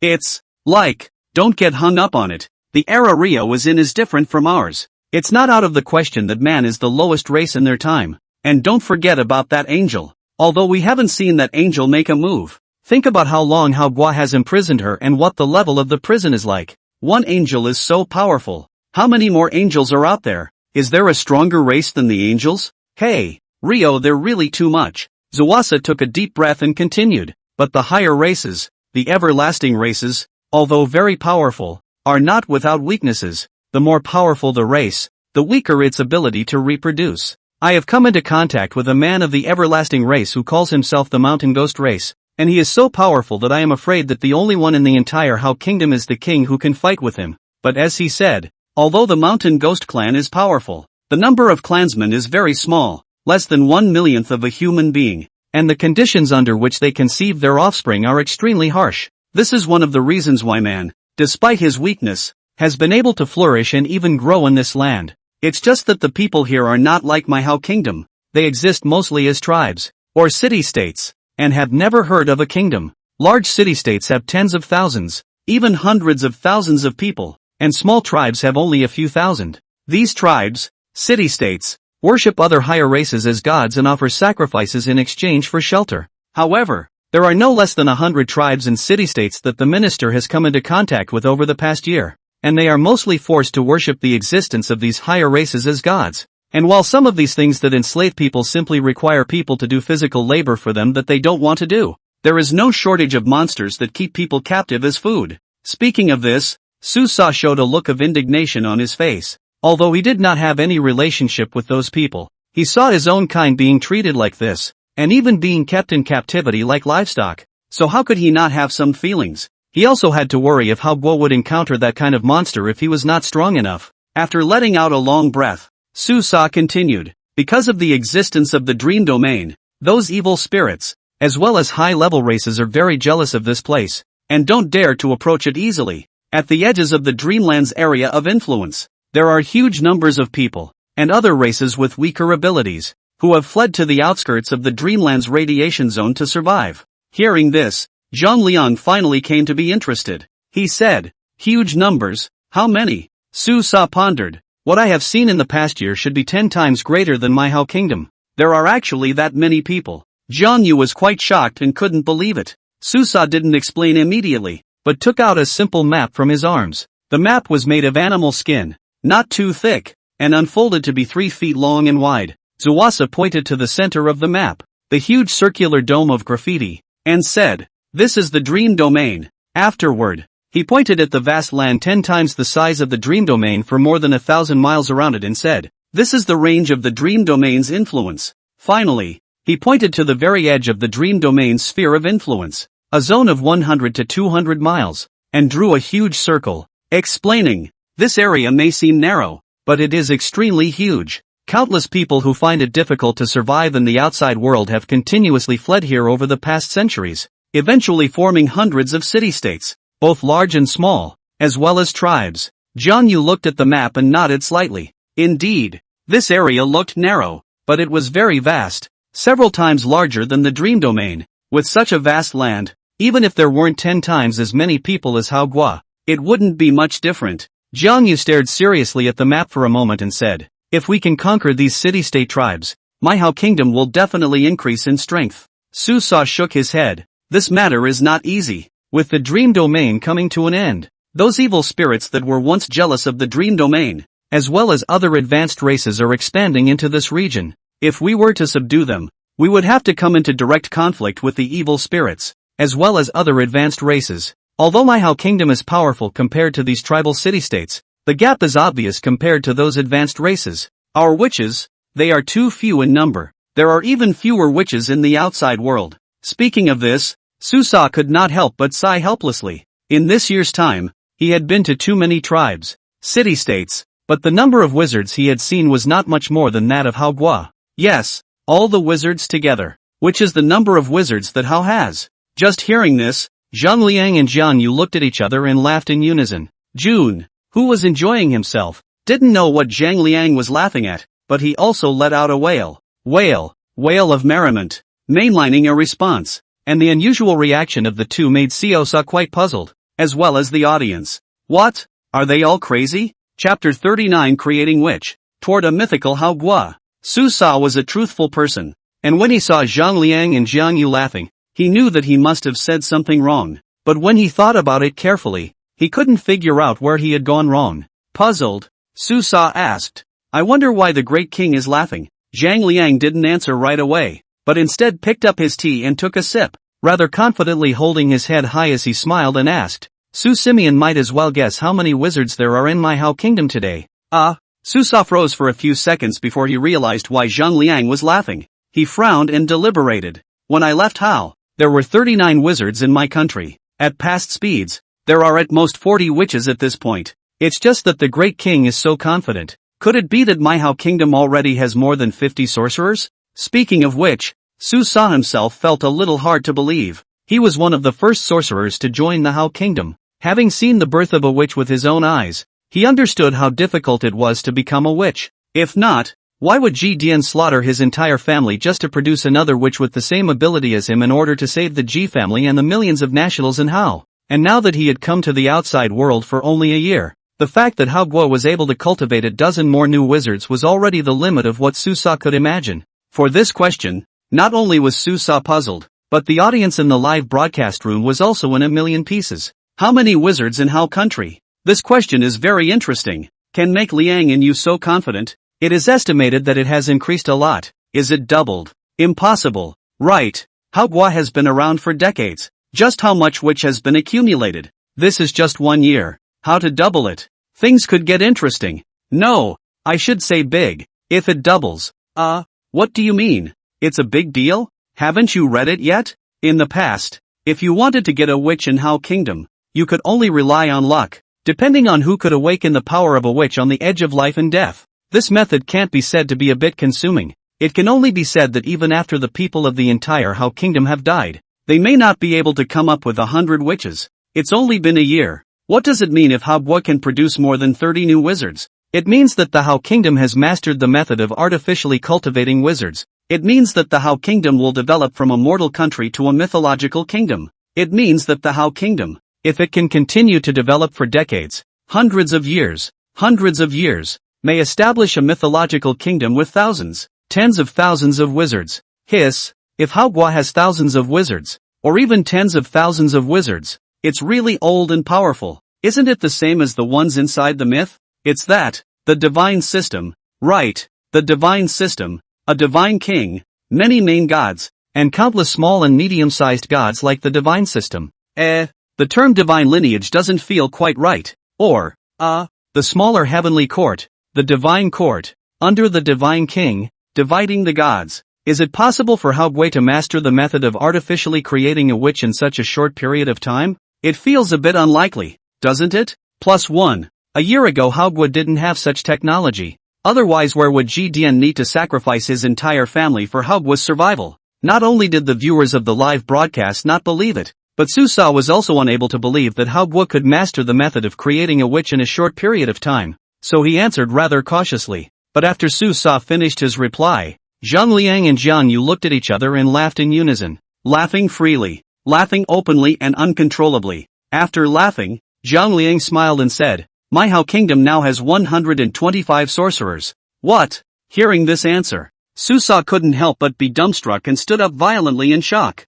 He looked incredulously at Zhang Liang and then at Jiang Yu, his mind filled with the number 125. In just 1 year's time, Haoguo's wizard had suddenly skyrocketed from 39 to 125, more than tripling, which was truly somewhat unbelievable. Su Sa also immediately understood the significance behind this number. The Hao Kingdom has mastered the means of creating Wu, and at the same time, the live broadcast was nearly toppled by pop-ups.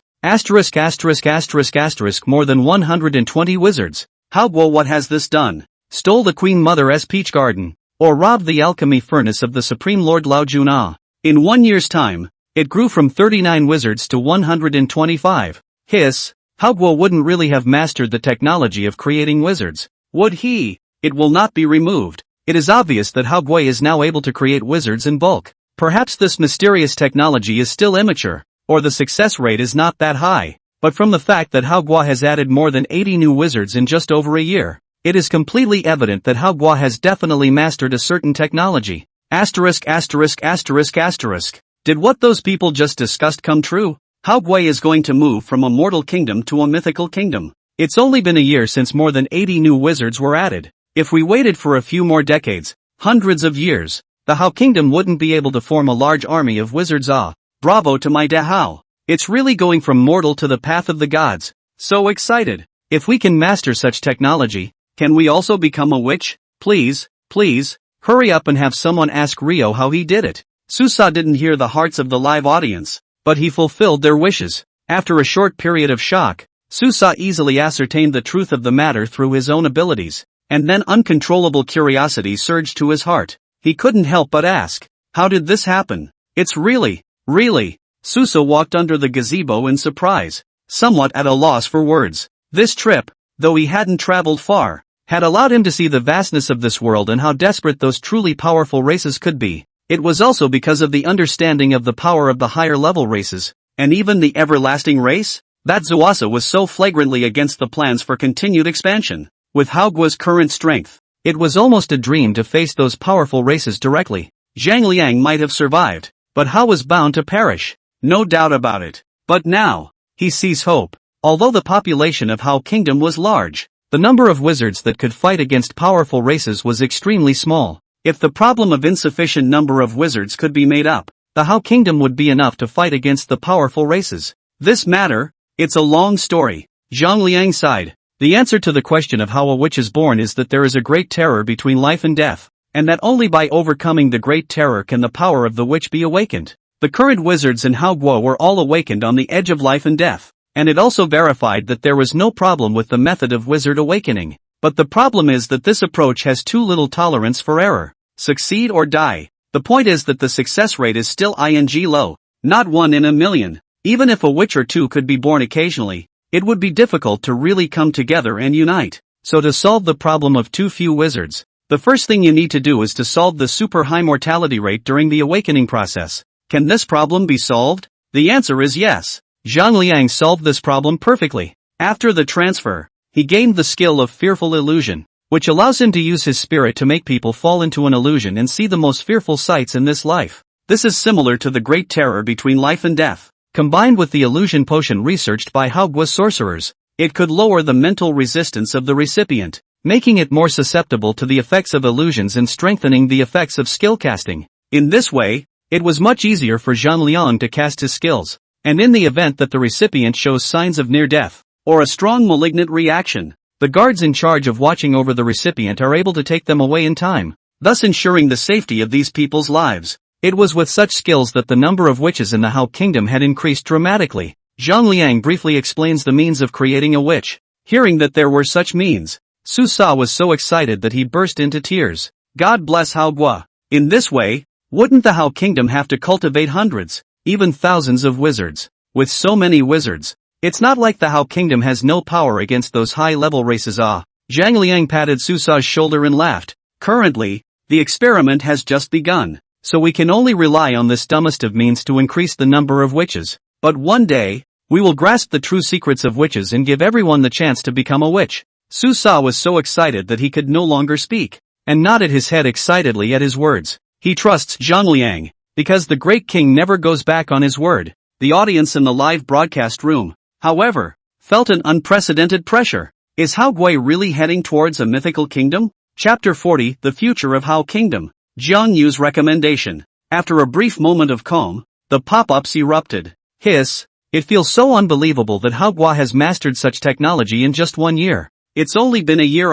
Really can't imagine how many wizards will be born in Hao Gui in the future. It's hard to say. It's really hard to say. It depends on how much time and energy Rio has to perform sorcery, and it also depends on how high the success rate of the experiment is. But now that safety is guaranteed, even if the issue of success rate isn't much improved, with multiple trial and errors, it amounts to a greatly improved success rate. As of now, Hao Gui is 99% on the path to a mythical kingdom. You think, what is Hao Gui equivalent to now? Equivalent to a kingdom that has mastered basic technology. With the development of basic science and technology, scientific and technological achievements then continue to emerge, corresponding to the increasing number of wizards in Hao Gui. And wizards are equivalent to scientists. And as the number of wizards grows, Hao Gui's understanding of wizards, as well as their knowledge, will inevitably develop at a high speed. This creates a virtuous circle. The greater the number of witches, the higher the understanding of witches. The higher the understanding of witches, the higher the number of witches. We must not now look at Hao Gui in the same way we used to look at the primitive tribes, and I fear that they are going to develop at a speed we have never imagined. I don't agree with this. It's nice in theory, but in practice it depends on the person. After all, history has told us the answer that not everyone likes technological development, and not everyone likes to see it happen and see people actually know the world. The number of those rulers who hindered the development of science and technology should not be too large. Whether in the East, or in the West, you can find a lot of them. They don't care about racial development or the future of mankind for their own benefit. Anyone who advocates the advantages of the system while ignoring the importance of individual decision-making is foolish. There is never a perfect system in this world, because any system is to serve people, and the people who hold the core power are the key to everything. Putting aside the human factor to discuss whether the system is good or bad is the most stupid thing. Are you suspecting that Rio is an idiot? I don't think that the emperors who have hindered technological development in history were stupid, quite the contrary. They were just too smart, or at least many of them were. They see how dangerous technological development is to their power, so they do whatever it takes to hinder it and even brutalize scientists. I suspect you're slandering my Qing. You think so? That is, you have a premise for this statement, which is that there is no external threat. When the external threat is far greater than the internal threat, the emperor will not be so stupid as to destroy his own walls. Liang knows how dangerous it is out there, and even more so, he knows how powerful those so-called advanced races are. So how could they possibly hinder the development of Wu? That's why I'm optimistic about Hao Gui. I guess it will take off soon. Recognizing that everything for those in power must surely be done in their own interest, whether it is to restrict or promote. It is all for the sake of preserving their own interests. The Hao Kingdom needs wizards now, and Liang surely understands this. Otherwise he wouldn't have studied how to increase the number of wizards quickly and safely. In that case, if Hao Gui absorbs tens of millions of people in the neighborhood, won't it take off? Inevitably, a country with a population of more than 10 million people, not to mention in that era, even in our time, is not a small country. Considering that Rio has now mastered the method of creating wizards again, even if it's not that efficient, but with a few decades of dedicated development, how many wizards will there be in the Haocom Kingdom? Who among you dare to think it's really going the way of the mythical kingdom? I'm suddenly scared now. You're scared lest that Rio is going to come out of the screen. No, think about it. Before, the Hao Kingdom was just an ordinary ancient era country. At most it was similar to the ancient kingdoms we had 1 or 2,000 years ago. Now that the Hao Kingdom has a tendency to develop towards a mythical kingdom, if they really develop but still haven't escaped the eternal night, isn't this still terrifying? Hiss, to put it that way, it's unimaginable what the eternal night would be like. Endorsed.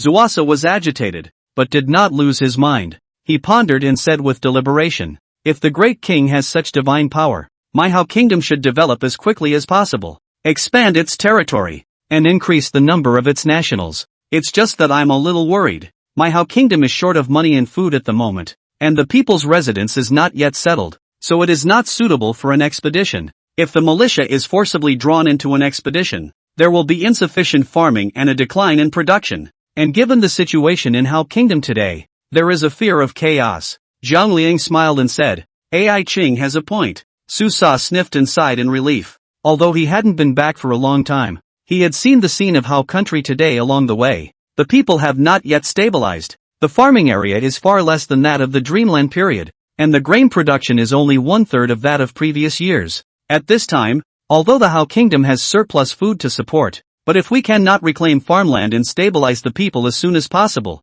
there is bound to be a disaster. Zhang Liang returned to Su Sa's question and turned to Zhang Yu, asking with a smile on his face, "What does Ai Ching think?" Zhang Yu had followed Zhang Liang for more than 60 years, so how could he not be familiar with Zhang Liang's character? If Zhang Liang really recognized Su Sa's words, there was absolutely no need to continue questioning himself. Since he had inquired about himself, he was not endorsing Su Sa's words. It was just that Zhang Yu thought about it, but he couldn't come up with a good solution. He admitted that Su Sa had a point, and that Hogwa's current situation was indeed unsuitable for an expedition. After all, the How kingdom has just migrated to this place for only 1 year. The foundation is not yet settled, and the food and grass are not abundant, so if they act rashly, I am afraid that it will affect the stability of the country instead. But does that answer make sense? There's no such thing as a fart. What a difference between that and Susa's idea. Will it satisfy the great king? Can't. Since you can't, won't you look stupid?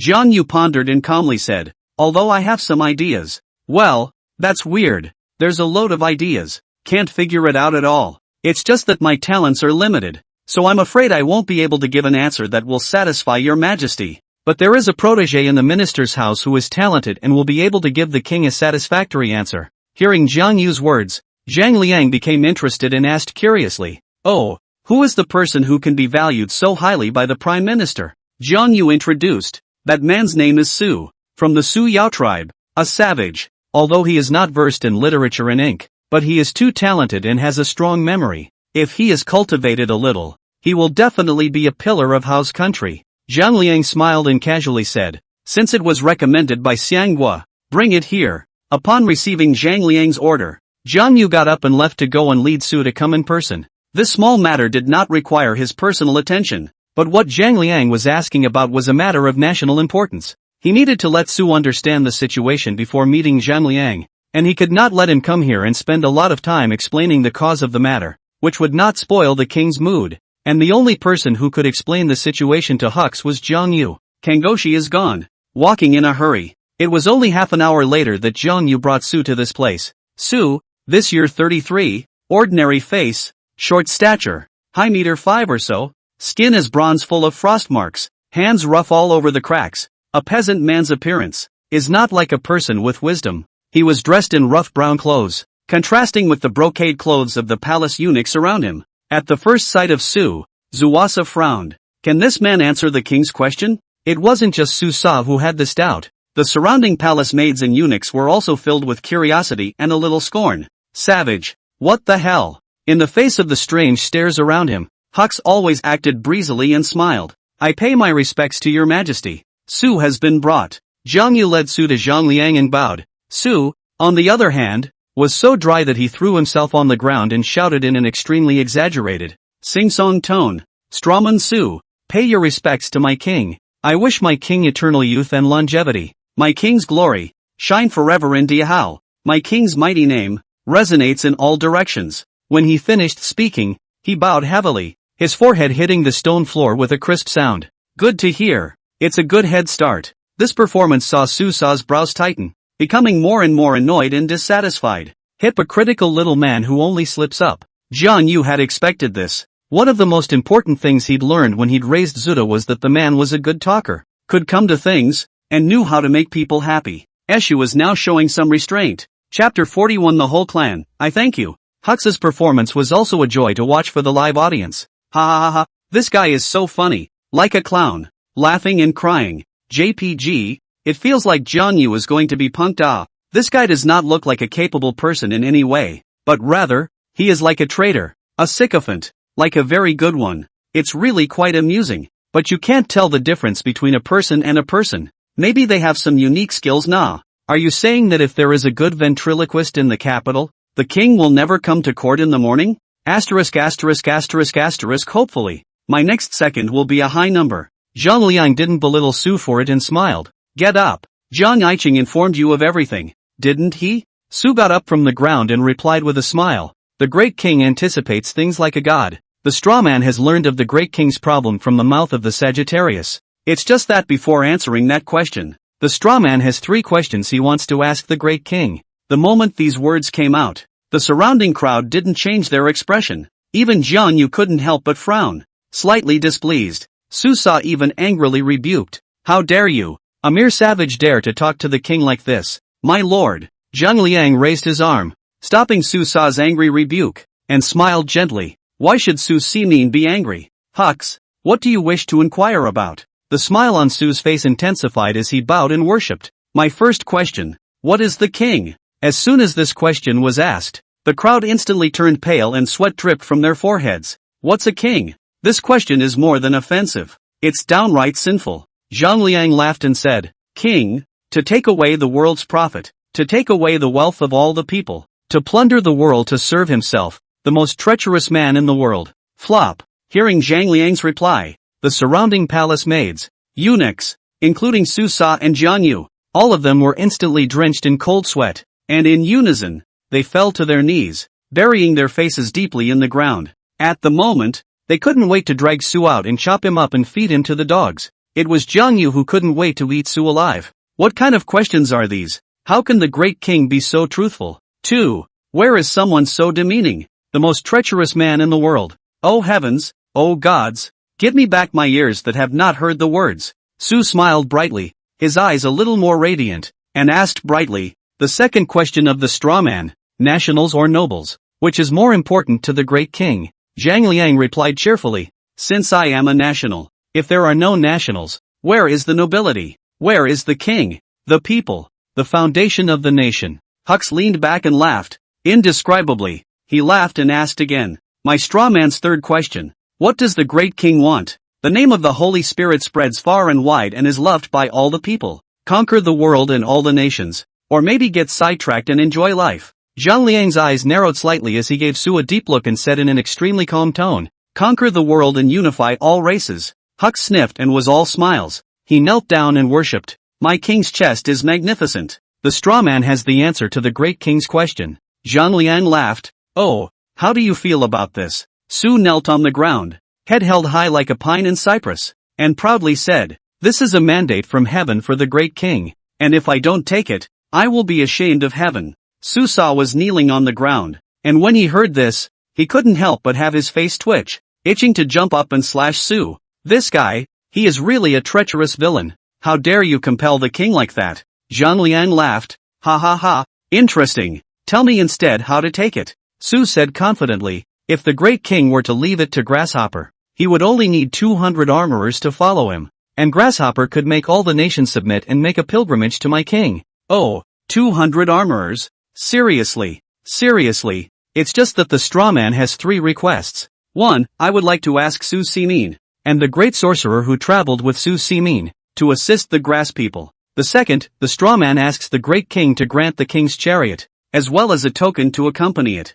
Third, the straw man asks the great king for the power to act cheaply. The grasshopper is willing to pledge the heads of his entire clan, and with these 3 benefits, he can make half of the city-state tribes submit to my king within a year. Su resounded, bowed and bowed again, and bowed heavily. Hiss. Hearing this kind of speech, the crowd all sucked in a breath of cold air. Tough guy. Are you sure you're not afraid of the whole clan? The audience in the live broadcast room even gasped. Asterisk asterisk asterisk asterisk that's ing mean. All nation, I can thank you for that. Laughing to death. Who stalled such a relative? Really poor 8 lifetimes of blood luck. Afraid to die to the end, still do not know why. It's hard to disagree. It's miserable. Capitalized miserable. To have a relative like that. Asterisk asterisk asterisk asterisk. This person is also too extreme. Where is the confidence? 200 people. 1 year. take half of the city-state tribes. How do you think? No, 200 people. There's no use for such a small number of people,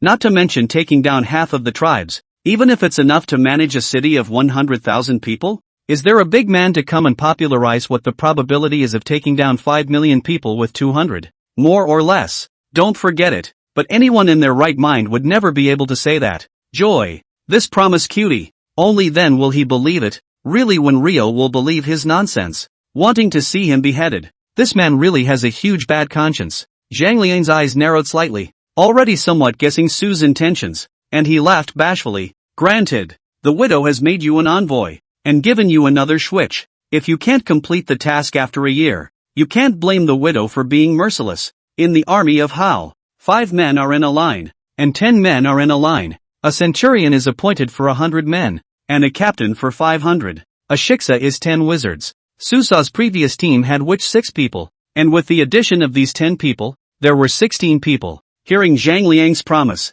Su was flushed with excitement, and in a gesture of 5-fold submission, he bowed heavily and said, I will never dare to fail your majesty. Zhang Liang smiled without commenting. Whether it's a capable minister, or a stupid one, will be answered soon enough. He waved his hand and said casually, Go down, all of you. Su saw Zhang Yu, kowtowed and thanked him, only his face was so ugly that he wanted to kill someone. No, trying to eat people. Su is full of red face, eyes are more a little bit of God, walking is more tigerish, not to mention how powerful. Out of the palace, Zhang Yu instantly seemed to have lost his bones, and with a grunt of anger, he glared at Su and lamented, The vertical sun has harmed me. Su didn't have the slightest awareness that he was in the middle of a big mess, and laughed easily. Ha ha ha, why would Sagittarius say that? My subordinate has been ordered to go on this expedition to build up the great king's career and open up new territories for the Hao kingdom. Sagittarius is my subordinate's pushover, so it is only right that he should take the first credit.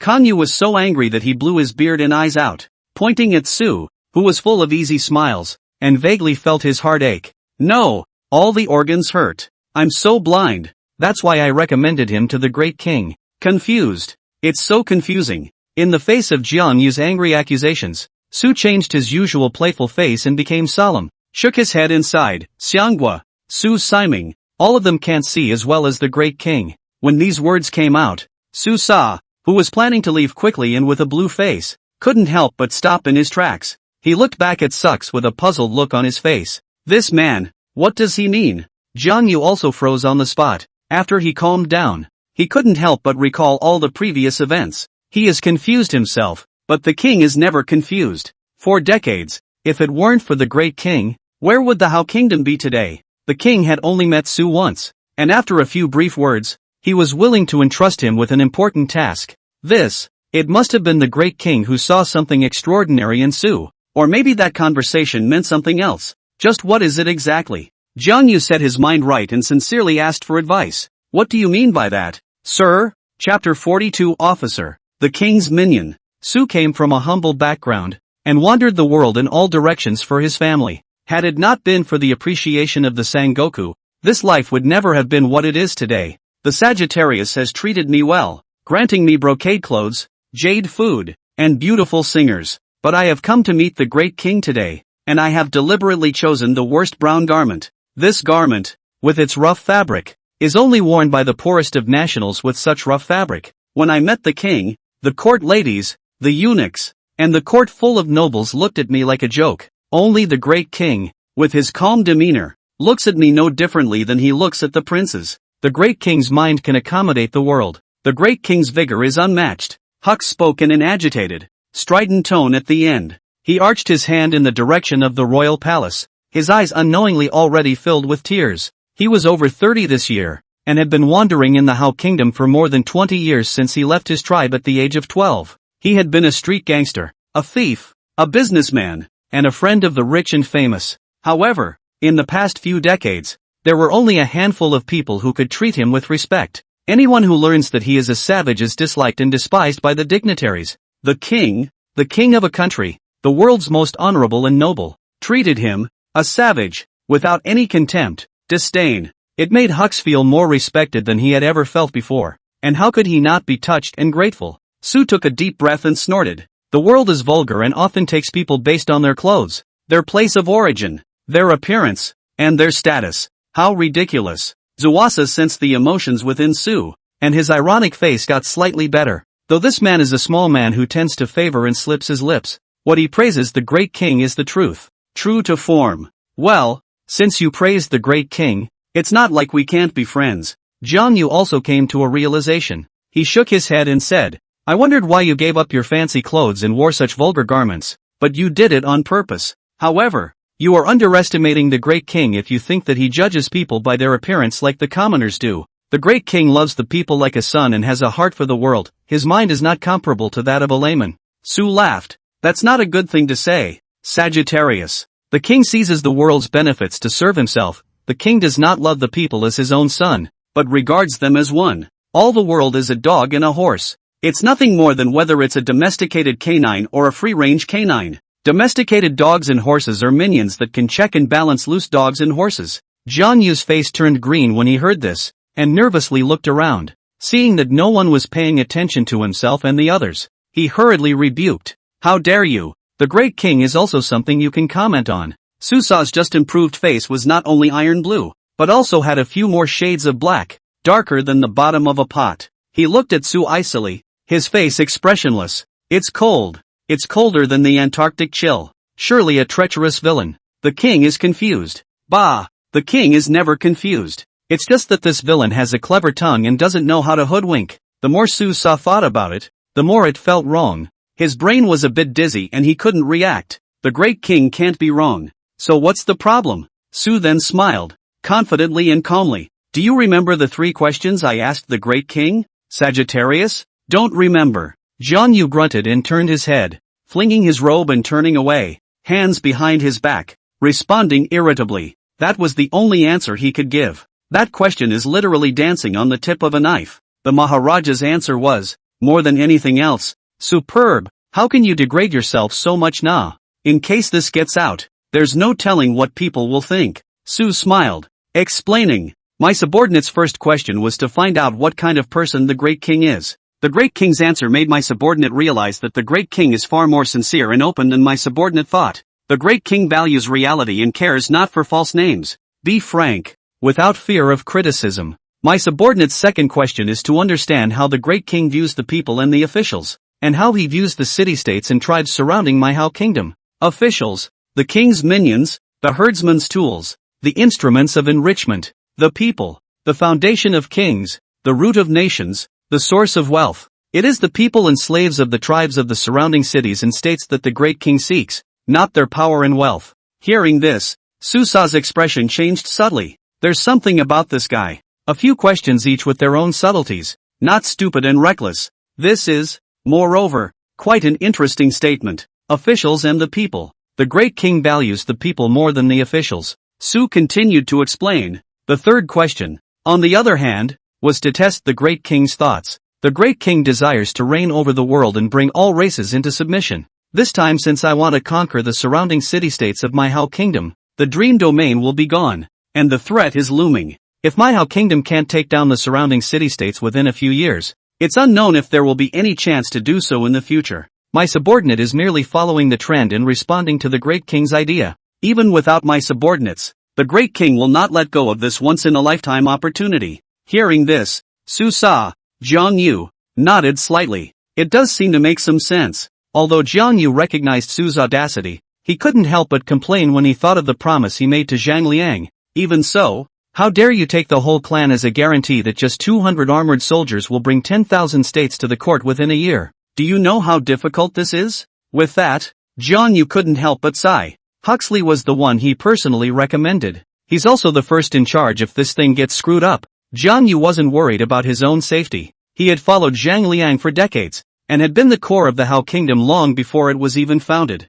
Decades of friendship was by no means comparable to 1 or 2 blunders, but he's been working diligently for decades and has never once missed a beat. With his life in its twilight, Jiang Yu knew he didn't have much time left and didn't want to disappoint Zhang Liang before he died, even if it's just once. Neither can it. When Su heard this, he laughed instead and said boldly, ha ha ha, if it were easy, why would the great king have given it to his subordinates? What's easy, anyone can do. And in this matter, though I dare not say that my subordinate is the only one who can do it. I am afraid that unusual people will not be able to accomplish this task. Seeing Su so confident, Jiang Yu couldn't help but feel relieved and asked curiously, "Oh, are you really sure?" Su confidently said, "Although I don't dare to say 10%, but 80% is still certain." Jiang Yu nodded slightly, the corners of his lips rising with more than a few moments of relief. If this matter can be accomplished, he has the merit of recommending it. To be able to make such a contribution to Hao Guo at this stage of his life,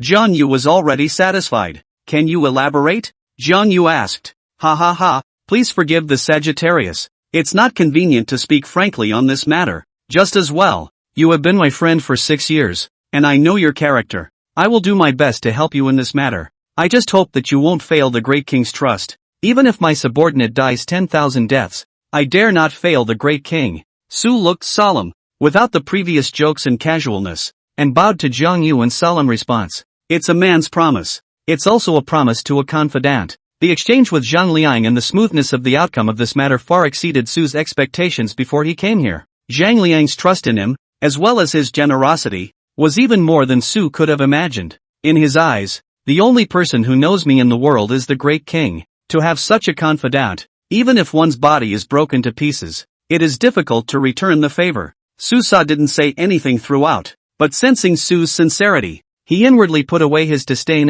for him, and gained a few more points of anticipation. He wanted to see what this savage from a crude background was capable of. Of course, he was more interested in finding out just what the king saw in Hux. With just a few words, they can be entrusted with important tasks. Upon hearing these words from Hux, the viewers of the live broadcast also had a change of heart about him. This guy seems really uncomplicated, but I can't tell. Insight. And this guy is a human being. You didn't listen to what he said before. He's figuring out Tertullian's thoughts and then going with the flow. This ability. He's definitely a traitor. I'm not interested in whether he's a traitor or not. I'm just curious about where he got the confidence that 200 people make 10,000 states come to the court. Is it possible? It used to feel unlikely. Now it's really hard to tell. Wait and see. It will come out. Yes, it will come to fruition. Half a month later, Hux set off with his team. In order for Hux to do his job better, Kangoshi also gives him special help. 200 armored soldiers, 100 of which were the Flying White Tiger Cavalry, one of the most powerful mobile units in the Hao Kingdom. But even so, Jiang Yu was still a little worried. Hux, whether it will work or not. Chapter 43, Everlasting Life will be boring. You're really joking. The procession of Hux was quite spectacular. 3 adult camel beasts, 100 Flying White Tiger Cavalrymen, and 100 elite armorers. Of course, to say that the most powerful force inside the team was definitely the 16 wizards. A group of over 200 people headed northeast. On the day Su left, Zhang Liang was very laid back. It was early spring, and although the sky was clear and crisp, it was still a bit chilly. If you are dressed thinly, you may not be able to avoid catching a cold or flu. At this great time of year, work is impossible to work. The only thing to do is to pass the day in amusement. King, the ruler of a country. But what means of diversion nah? Nothing more than enjoying a private cabaret, watching dozens of beautiful women dance and hundreds of musicians play symphonies, or take a couple hundred men and go hunting in the mountains, or call in a group of beautiful women to delve deeper into biology, human anatomy, and games like vocal rhythms. You can also ask the royal chef to prepare 100 or 80 dishes and critique them one by one. Or you can ask the royal chef to research something new. The world is full of ingredients and programs. With the right combination, you can create a myriad of delicious flavors. If you get tired of playing all of the above, it's not a big problem. And kick back and study art. Of course, it's all proper art. Never any body art or anything like that. Calligraphy, painting, tones, dance, dress, architecture, movement, artistic activities such as these. If you're too bored to play alone, you can still call on your friends. Well, King has very few friends, but it's not a big problem. That's a lot of servants. A couple of soccer teams can be formed at the drop of a hat. If you're too tired to play soccer by yourself, you can just play team building. Producing a great team is also an accomplishment. Of course, not everyone likes this kind of simulation game, but not a big problem. You can also play character development. Pick a couple dozen good prospects with potential. Have them taught song, dance, and music, or calligraphy and literature. If you are bored, you can take them to the banquets of princes and nobles and let them perform. or let them act as the atmosphere group for festivals, such as serving as the leading dancers of rituals and playing music and rhythm on important festivals. In doing so, their reputation spread. What's it called? It's called stardom. It's called being an artist. It has been fun to raise a big star. An artist, by hand. Of course, farming games are, after all, a slow-paced, long-duration activity. It's a good idea to look into some other games in addition to farming, like art, sports, etc. So King's life was simple and monotonous. Isn't it just 1, 2, 3, 4, 5? I don't know how many, that you can play and do? Really nothing. Zhang Liang is someone who knows how to enjoy himself, especially knows how to take the bitter with the sweet. In this simple, monotonous and boring long life, he invited 3 or 5 friends to sit around the bright palace, enjoying the gentle music of the musicians, tasting the snacks elaborately prepared by the imperial chef, and watching a small movie. Well, it's the little movie, but it's a very decent little movie. The main character of the movie is Su. The movie's supporting cast features the likes of Seo Sa. The player of the movie was, naturally, the innate surveillance saint body, Miss Myriad Cloud from the Izumo tribe. Nyayun wore a white dress, her waist wrapped in a light blue gold-drawn waistband, her graceful figure outlined in curves, only she was veiled and still so shy. Myun sat on the left side of the center axis of the palace and cast a sorcery spell to project the view of Sux's departure inside the palace. Much like a holographic projection. Excellent results. Of course, there are drawbacks to be said. That's no sound. King Su led the team to the northeast. Jiang Yu looked at the projection Myriad Cloud had cast and studied the surroundings before giving his answer. And the sight of it made the broadcast room happy. Asterisk asterisk asterisk asterisk. This is the audio-visual enjoyment of the ancient times. Super technology? So sour. Liang is also too good at enjoying himself. He said that the ancient times are very backward, and that we should suffer together. But as a result, Liang has already played holographic projection in the ancient times, or holographic projection with satellite monitoring effect. Although our holographic projection technology has been relatively mature, but the cost is too high. Currently there is no civilian use. Only some rich big brother can afford to use. Details on how to play. And I'd like to play projection with Miss Myun-san. It's no use if the big guy can afford a holographic projection machine, without enough holographic projection video resources. Even if the big guy has a machine, it's just a nice looking decoration. The only way to make this kind of thing fun to use is to popularize it, increase the number of creators, and increase the output. Hiss. No wonder Rio was so chesty that he easily trusted Su and handed over so many people to him. So it was premeditated. What do you mean by premeditated? It's called having a plan and a heart, worthy of being Rio, a real old fox. No wonder he's so steady. People have everything under control. I'm just curious as to how far this sorcery bar of Myun's can peak. I don't know. It's the first time I've seen it. Wouldn't it be invincible if we could have a few thousand miles? Kang Yu and the others were more concerned with Hux's ideas, goals, and whether or not he could pull it off than the audience's concerns about projection. Jiang Yu pondered. Northeast. Su should be trying to travel to the Luoshui region. The ring belt formed around the Dreamland prohibited area can be roughly divided into 6 regions. These 6 regions vary in size and population size. The Luoshui region was the largest of the 6 regions, as well as the most prosperous, populous and chaotic one. The region is centered on the Rocky River and spans more than 1,000 miles. The Luo River, running east-west, stretches for thousands of miles. The banks of the river are dotted with city-states and tribes, large and small. There are 3 city-states with more than 100,000 people alone. As for the city-state tribes with more than 10,000 people, there are hundreds of them. The Lohui alone has a population of over 3 million people spread over 1,000 miles of water. Zhang Liang carried Ji Xian'er in his arms and sat at the main seat. The young girl is mysterious and magnificent in her gorgeous goose-yellow gown, with fine silverware on her head and a white veil covering her eyes. Her tender and delicate body sat in Zhang Liang's arms as if she was an exquisite doll, well-behaved and not saying a word. Jun lay beside Zhang Liang, belly to the sky, his wings covering his stomach, as leisurely as a human taking a nap. It's just a little weird and a little funny to see a bird make a gesture like that. Ji Xian'er gently stroked Jun's feathers, smooth and with an excellent feel,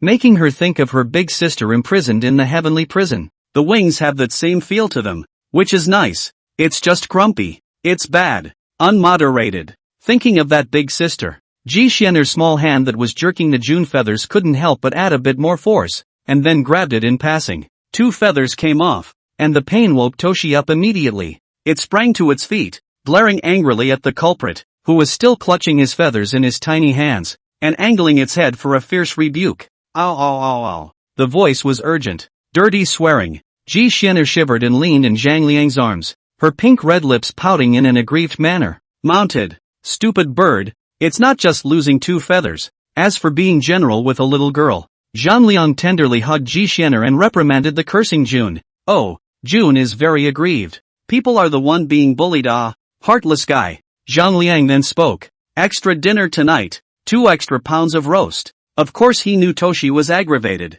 but who made it easy to coax? Hearing about the extra meal, June immediately forgot about his previous grievances and smiled as he rubbed his head against Zhang Liang's thighs, almost as if he was directly saying, "Still master loves me, but even so, it's time to bargain." Toshi spread his wings in triumph, braced his feathers with difficulty, and compared them to a 2. Yes, Master Bird wants 2. Okay, 2 servings of 1 kilogram of roasted meat. Zhang Liang agreed readily. It's just a vague feeling that something doesn't seem right, but after thinking about it, it seems not. Well, it must be that Master Bird is overthinking it. June jumped up and down happily, running to Zhang Liang's personal courtesan like a chicken walking on the ground, tilting his head and wailing, signaling to hurry up and feed Master Bird. The crowd had long since gotten used to this stupid bird. Jian Yu just smiled and looked at it. Then he set his eyes on Zhang Liang and said worriedly, Luoshui is prosperous and populated, but with as many forces as there are stars,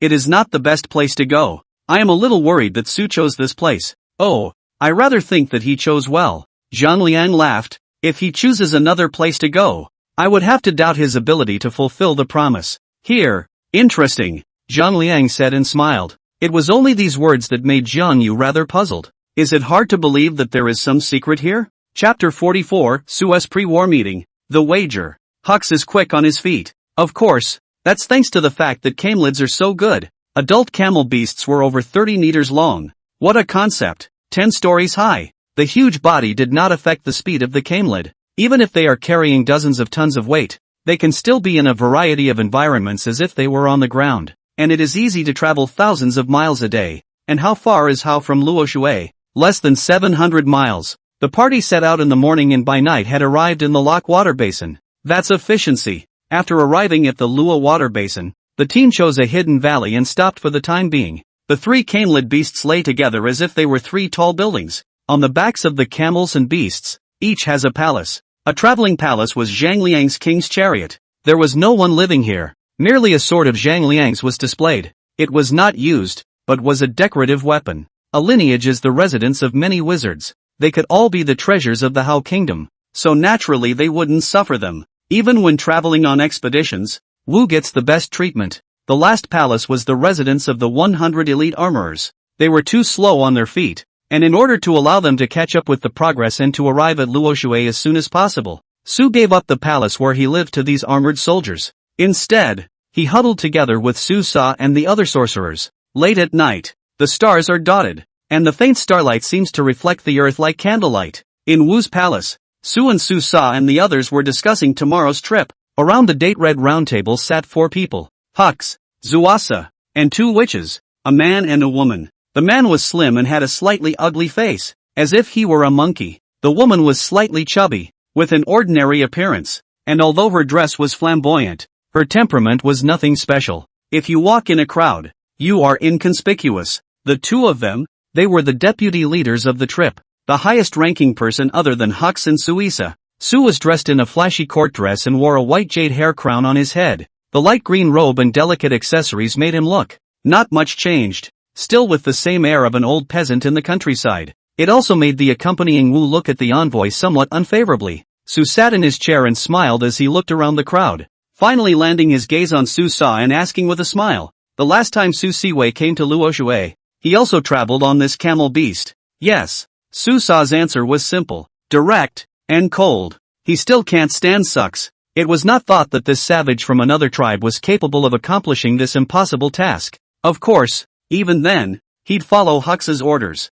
because it's Zhang Liang's order. Hux is in full charge of this raider's grand scheme. Su continued, how did Su Siming visit the Lua water basin last time? Su Sa indifferently explained, Keep a low profile and probe carefully. If these city-state tribes accept outsiders, pretend to be merchants and go to explore, and if the city-state tribes do not welcome outsiders, leave silently. The last time I visited the Luo water basin, 9 out of 10 city-state tribes welcomed merchants. Only a few city-state tribes were wary and did not welcome outsiders. Su nodded slightly and pondered. That is to say, Su Siming acted very carefully, and the camel beasts were not exposed to the eyes of the forces in the Luo water basin? Su Sa confidently said. The last time I investigated the situation around me, someone of the sorcerers accompanying me was able to cast a large-scale illusion. We're very careful whether we're lounging or traveling, and there are only 6 wizards in the entire Luo Shui basin. We have intentionally avoided these witches. An ordinary person alone would never be able to recognize the illusion.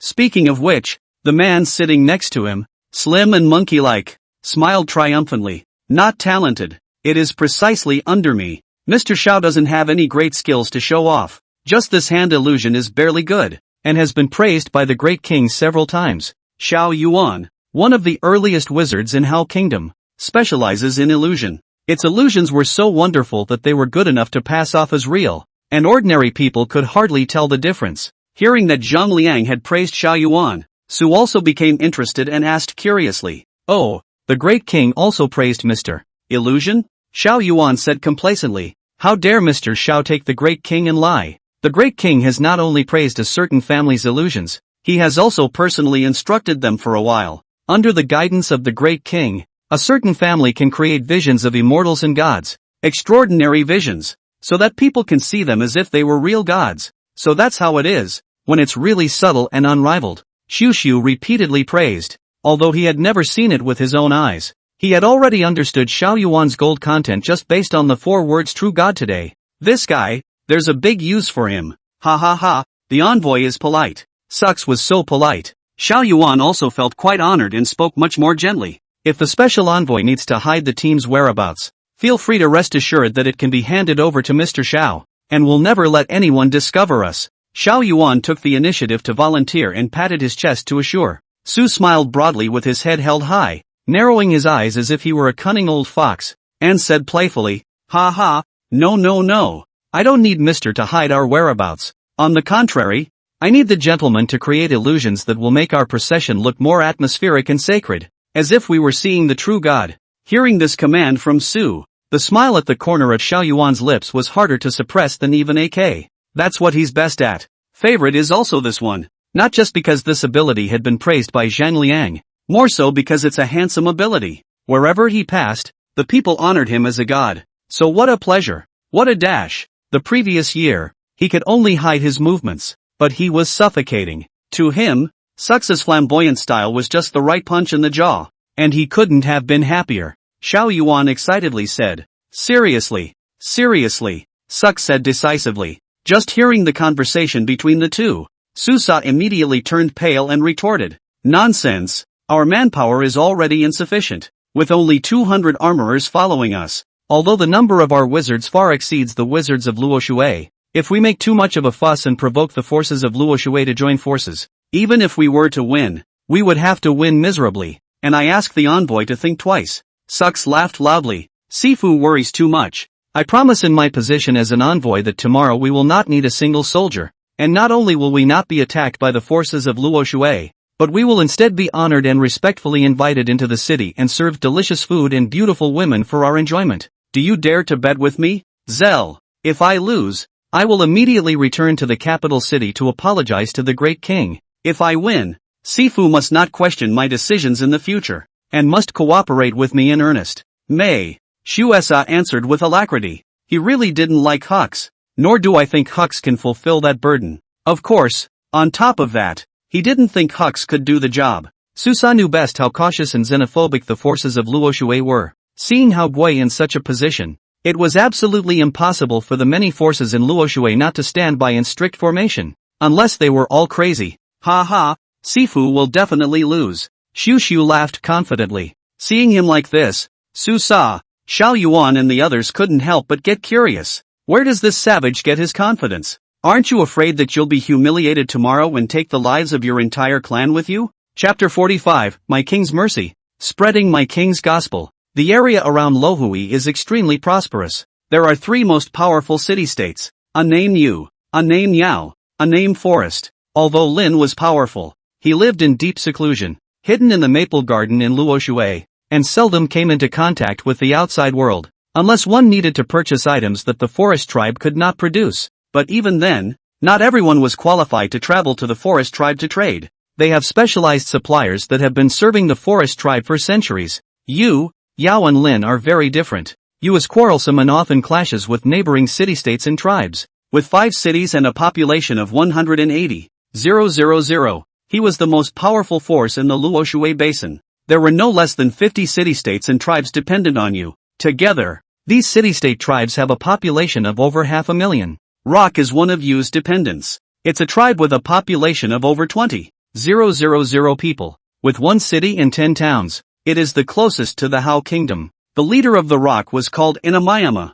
36. It was just that although he was not very old, he had gray hair that did not match his age, and he looked very old. Recently Yenshan's face was full of sadness, making the aged features even more unpleasant to look at. To say that the things that bothered Yenshan were related to the Yu tribe. Since the current chief of the Yu tribe succeeded to the throne, there was a custom. Every year, 2 vassal tribes would be randomly selected for a tour, one in the first half of the year and one in the second. The purpose of the tour was externally declared to be the selection of offerings from dependent tribes to be sacrificed to the gods for the protection of the Yu tribe, and all the forces that were subject to it. But everyone knows that's a lying joke. Chang, the leader of the Yu tribe, loves human wives. He once publicly declared that the most pleasurable thing in life is nothing more than stealing other people's wives and performing acts of yin and yang. Not only did he steal the wives of the affiliated tribes, but also the nobles of the Yu tribe, his brothers and uncles, could not escape his clutches. According to common sense, this has long been engaged in the wrath of God, and man is, how can still sit in that position for 20 years, secure and unrivaled. Which brings us to another of Chang's hobbies: love to give group lectures. Invite the harem beauty, the city's power and wealth, concentrated in the Xianhua Palace, the wind of learning, the study of the human body structure, biological small knowledge. As the saying goes, it stinks. Like-minded. In this way, Chang has many fellow travelers. With the help of these fellow travelers, Chang was brutal but his seat was secure. But this is bitter to those other tribes who are dependent on the Yu tribe. When he thought of Yu's parade of honor about to arrive at the Rock tribe, the chieftain, Yenshan, tossed and turned, and could not sleep day or night. Rock City, inside a mansion. Yenshan sat on his knees on the futon, his eyes lifeless and obviously distracted. Suddenly, there were sharp footsteps outside the door. A middle-aged man in expensive clothes hurriedly entered the room and said in fear, "Chief, big deal. South.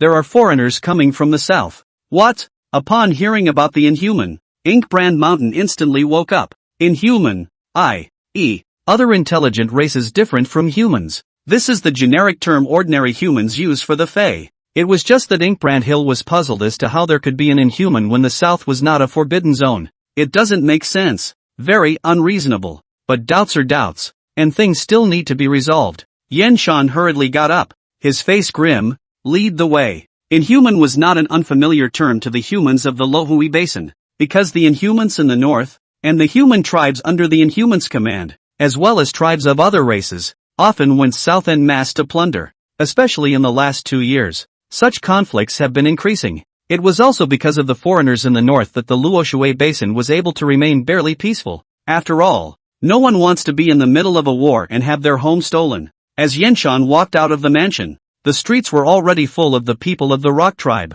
They were tense and fearful, having all heard about the foreigners coming from the south. Rock City isn't that big. Something this big can't be hidden. Yenshan hurriedly came to the city wall, and when he saw the foreigners that appeared in the south from afar, he was so scared that his legs went weak. Instead, he saw 3 hideous beasts slowly moving forward. The behemoth was the size of a courtyard. It's as tall as a 4 or 5-story building. It seems to be a living mountain. Every step this behemoth took was like an earthquake, causing the ground to visibly shake. Above the 3 giant beasts, hundreds of white giant tigers hovered in the air, strange-looking and seemingly half-human-looking. Seeing this sight, Yenshan closed his eyes in despair and cried out sadly, "Heaven is going to kill my Rock tribe." Hearing this, the already scared Rock tribe nobles and people around them became even more scared. "Yeah, it's not even a fight. That kind of monster can trample dozens of people to death with a casual kick. How many people are there in the entire rock tribe? I'm afraid that a single charge from the three-headed behemoth would be able to exterminate half of them. Chief, let's retreat quickly. As long as the people are still here, we can definitely rebuild the rock tribe. Seeing that the three giant beasts were getting closer and closer, the rock tribe's nobles were somewhat unable to hold on and urgently advised. Inkbrand Mountain laughed bitterly. Escape? Can you escape? Right now the Inhumans were less than 500 meters away from Rock City. With that monster's size, it could come to Rock City in a breath. I'm afraid that before the people of the tribe were ready to run, the other side would have already killed their way into the city. Open the city gates. I'll personally go and negotiate. Yenshan frowned and contemplated for a few seconds before gritting his teeth. Aren't the Inhumans for goods, money, slaves, if they're willing to leave? Speaking here, Inkbrand Hill's voice gradually weakened. Chief, the crowd gasped, but quickly fell silent. At this time, apart from this solution, paying part of the property to make the other party leave voluntarily, there seems to be no other better way. Soon after, Inkbrand Mountain left Rock City on foot with 2 retainers and 2 nobles. It wasn't that Iwaki was so poor that he didn't even have a ride. Just where do ordinary mounts dare to approach the camel beasts? They don't dare to go south at all. Yen Shan had just left the city when Hugwa's witch discovered him. Balcony on the second floor of the Ro Palace. Xiao Yuan looked out in the direction of the gates of Rock City and shouted excitedly. Special envoy. Someone from the other side has come out of the city. Looking at the appearance, it seems to be the leader of the rock tribe. Yen Shan, should we capture him directly? Although Xiao Yuan had never seen Yen Shan, he had heard the story of Yen Shan. That gray hair is his signature feature. Tackle. Why? Su crossed Xiao Yuan's eyes, the corners of his lips rising as he asked rhetorically. Xiao Yuan rightfully said, we were not ordered to come and subdue the various forces in the Luo water basin. Yen Shan is the leader of the rock city. Capturing him can put the rock tribe in their place. Su laughed cheerfully. Ha ha ha, even if we take the rock tribe, we only have 200 armorers. How many rock tribes can we manage? When these words came out, Xiao Yuan, as well as the surrounding wizards, all lost their voices and looked at Su. That's what they've been wondering. 200 is too few. Even if a tribe in the Luo water basin simply arranged for one person to be stationed there, that would still be far from enough. He finally voiced their doubts. The corners of Hux's lips turned up in a naive smile, and he said in a gentle tone, My king is merciful and loves his people. My king is generous and gives alms to all the people. I, the king, am a god, and I can create a great sorcerer. I, King Eternal Life, live as long as the heavens. We have traveled only to spread the gospel of our king to a foolish world. We have traveled only to spread the glory of our king to the ignorant world. May my king bless them. Su's voice was calmly pitched, as if he was stating a fact, but also as if he was chanting and singing, with a special melody, which straight away made the crowd look at each other in disbelief. No, we're not here to conquer them. How come we're spreading the gospel of our king? Does that make sense? Well, no. Will they believe it? Su saw. Xiao Yuan and the others looked at each other. They finally realized what Hux's real plan was. But they don't understand. How can anyone believe this crap? No. Even if 1 or 2 fools would believe it, this could take half the tribes of the ring belt in a year? That's bull ********. Chapter 46, My Hubwas, which has more billions of dots. Please also ask Vice Commander Xiao to go ahead and greet Yen Shan. If they ask where we came from, just say Hubwa. If asked about our purpose, respond as I have just said. Su bowed slightly to Xiao Yuan. There was no commanding tone in his words. Not at all like a superior, but rather like a request. Extraordinarily respectful, yet not appearing to be humble himself. Xiao Yuan was good at saving face, and seeing Su so polite, his heart was very satisfied and he smiled and readily agreed. His eyes glowed with a faint white light, and a pair of snow-white feathers appeared steeply behind him. The feathers unfurled and took to the air. This is one of the means of illusion, to condense reality with emptiness. It was just that Xiao Yuan's strength was insufficient, so he could only materialize some relatively small things for the time being, and there was a certain time limit. Xiao Yuan's speed was not fast. Sure, it could be quick, but he didn't like it. Too fast. How can others appreciate his handsome gallantry? Seeing Xiao Yuan from afar, the 5 people of Yenshan were all alarmed. Such tactics, terrible. Just by looking at his appearance, he didn't look like an alien. Yenshan muttered in his heart, unable to pinpoint Xiao Yuan's origin. But seeing that the other party had already flown towards his side, he decisively stopped. When Xiao Yuan came close, Yen Shan hurriedly arched his hand in obeisance. Yen Shan, leader of the rock tribe, has come to pay his respects. Yanshan used the common language of the Luoshui Basin, the Yu language of the Yu tribe, which was understood by more than 80% of the tribes in the Luoshui Basin. Xiao Yuan also understands. When they first explored the four directions, they learned the language, not proficiently, but able to use it. Xiao Yuan landed in front of Yanshan and laughed brightly. Ha ha, how Gua which god temple Xiao Yuan greets the chief. How Gua? Yanshan secretly pondered, but he could not think of which power this was. However, seeing that the other party's attitude was still friendly, he was relieved in his heart. Negotiation of this kind of thing. Not afraid of the other side of the price is too high. Afraid of the other side is not willing to communicate. As long as you can communicate, there is no price that can't be negotiated. It's just a matter of how much. However, compared to the issue of negotiation, Yanshan was now more curious about Xiao Yuan's origin, as well as his identity. He deliberated. You are a witch. Usually the higher races are very arrogant, and rarely would an inhuman treat a human so gently. Eliminating the option of inhuman, that left the witch. Exactly. Xiao Yuan held his head high, proud, and complacently responded. Hearing these words, all five of them changed in color and looked at Xiao Yuan with a gaze full of awe. Witch, messenger of God. There were only 6 wizards in the entire Luoshui Basin, 2 in the Yu tribe, 2 in the Yao tribe, 1 in the Lin tribe, and 1 who was a loose cannon. It was by virtue of Wu's powerful deterrent power that the 3 giants of the Luoshui Basin existed today,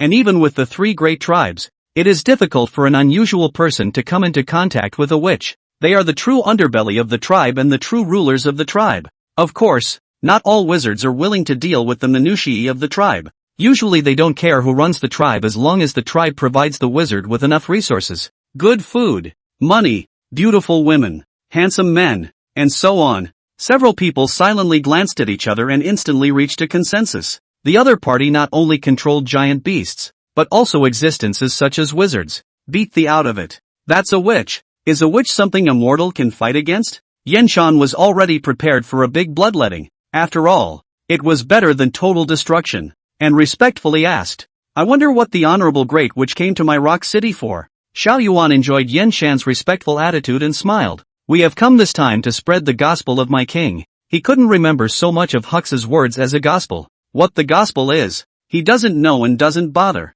Love it or hate it, it sucks his mission anyway. It's something you'd better talk to our leader about. I'm not handling this. I was just ordered to come and pick you guys up there. Xiao Yuan said casually. It's just that when this was heard in the ears of Inkbrand Mountain and the others, the flavor was different. Bidding. This is a noble witch. What kind of being would have to be able to order such a person? A more powerful witch. There was more than one witch on the other side. Yanshan secretly sucked in a cold breath. This is a powerful force that is comparable to the Yu tribe. A few people were puzzled, but they didn't dare to ask more questions. Xiao Yuan once again spread his wings, but the difference was that Inkbrand Mountain and the others also grew the same wings behind their backs. Wings waving, the crowd flew towards the palace in unison. Flying for the first time, Yanshan and the others couldn't help but look pale with fear and a little bit of excitement. That's the power of a witch. The crowd landed on the balcony on the second floor of the palace. Su took the initiative to walk up and smiled. How was envoy Su?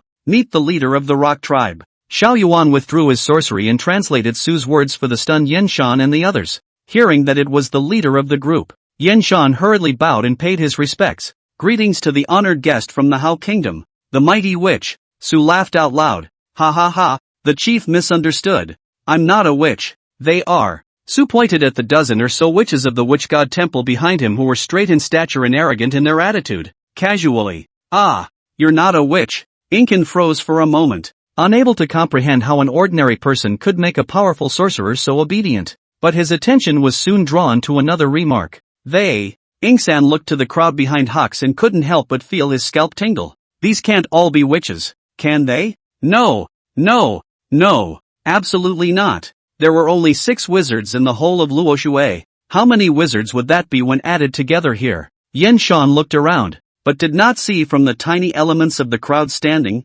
clothing, attitude, etc., who actually looked the most like the venerable witch, and could only ask carefully, you mean, which venerable one? Which one? They all are. Suk said casually, all of them. Yanshan and the others couldn't help but exclaim, how is that possible? He looked at the crowd in shock, sensing Inkbrand Mountain's doubt and disbelief. Arisu hummed disdainfully and didn't show it. But there are also witches who silently show their power, only to see someone surrounded by thunder. Someone was surrounded by blazing flames. Someone appeared on the other end of the house out of nowhere like an instant. Not all of them demonstrated sorcery, but it was enough to prove Hux's words. They're all witches. Seeing this, Yen Shan's lips were dry, and his large eyes were written with bewilderment and an inability to understand this world. There were only 6 wizards in the entire Luoshui Basin. What part of this Hao Kingdom could actually gather so many wizards? Is there any justice? So jealous. Su's eyes narrowed slightly as if he could see through people's hearts as he arched his hand and bowed to the north, explaining with a smile, "My Hao Kingdom's lord has great magical powers that can enlighten mortals to awaken the power of sorcery, which is why the number of sorcerers is slightly higher." Hiss. Yen Shan was so shocked that his scalp went numb, and he couldn't help but change his expression. His voice was shrill. "Your country's lord has such great powers. Ha ha, if there is an opportunity in the future, the chief will know once he sees it." Su laughed brightly. Then, the topic changed, and he solemnly said, "My Hao country's lord is compassionate and has a heart for all living beings. The lord of the kingdom knows that the human race is in a difficult situation and is persecuted by the foreigners. Therefore, he has ordered us to travel to the 4 directions to teach and spread knowledge to all beings and to find those who are destined to become wizards. As we are new to your land, I wonder if the chief can facilitate us to stay for a few days, in order to spread the gospel of my Hao Kingdom's Lord and teach the living beings." "Convenient, convenient." Yen Shan accompanied the smile and hurriedly answered, but he didn't believe a word of what Hux said.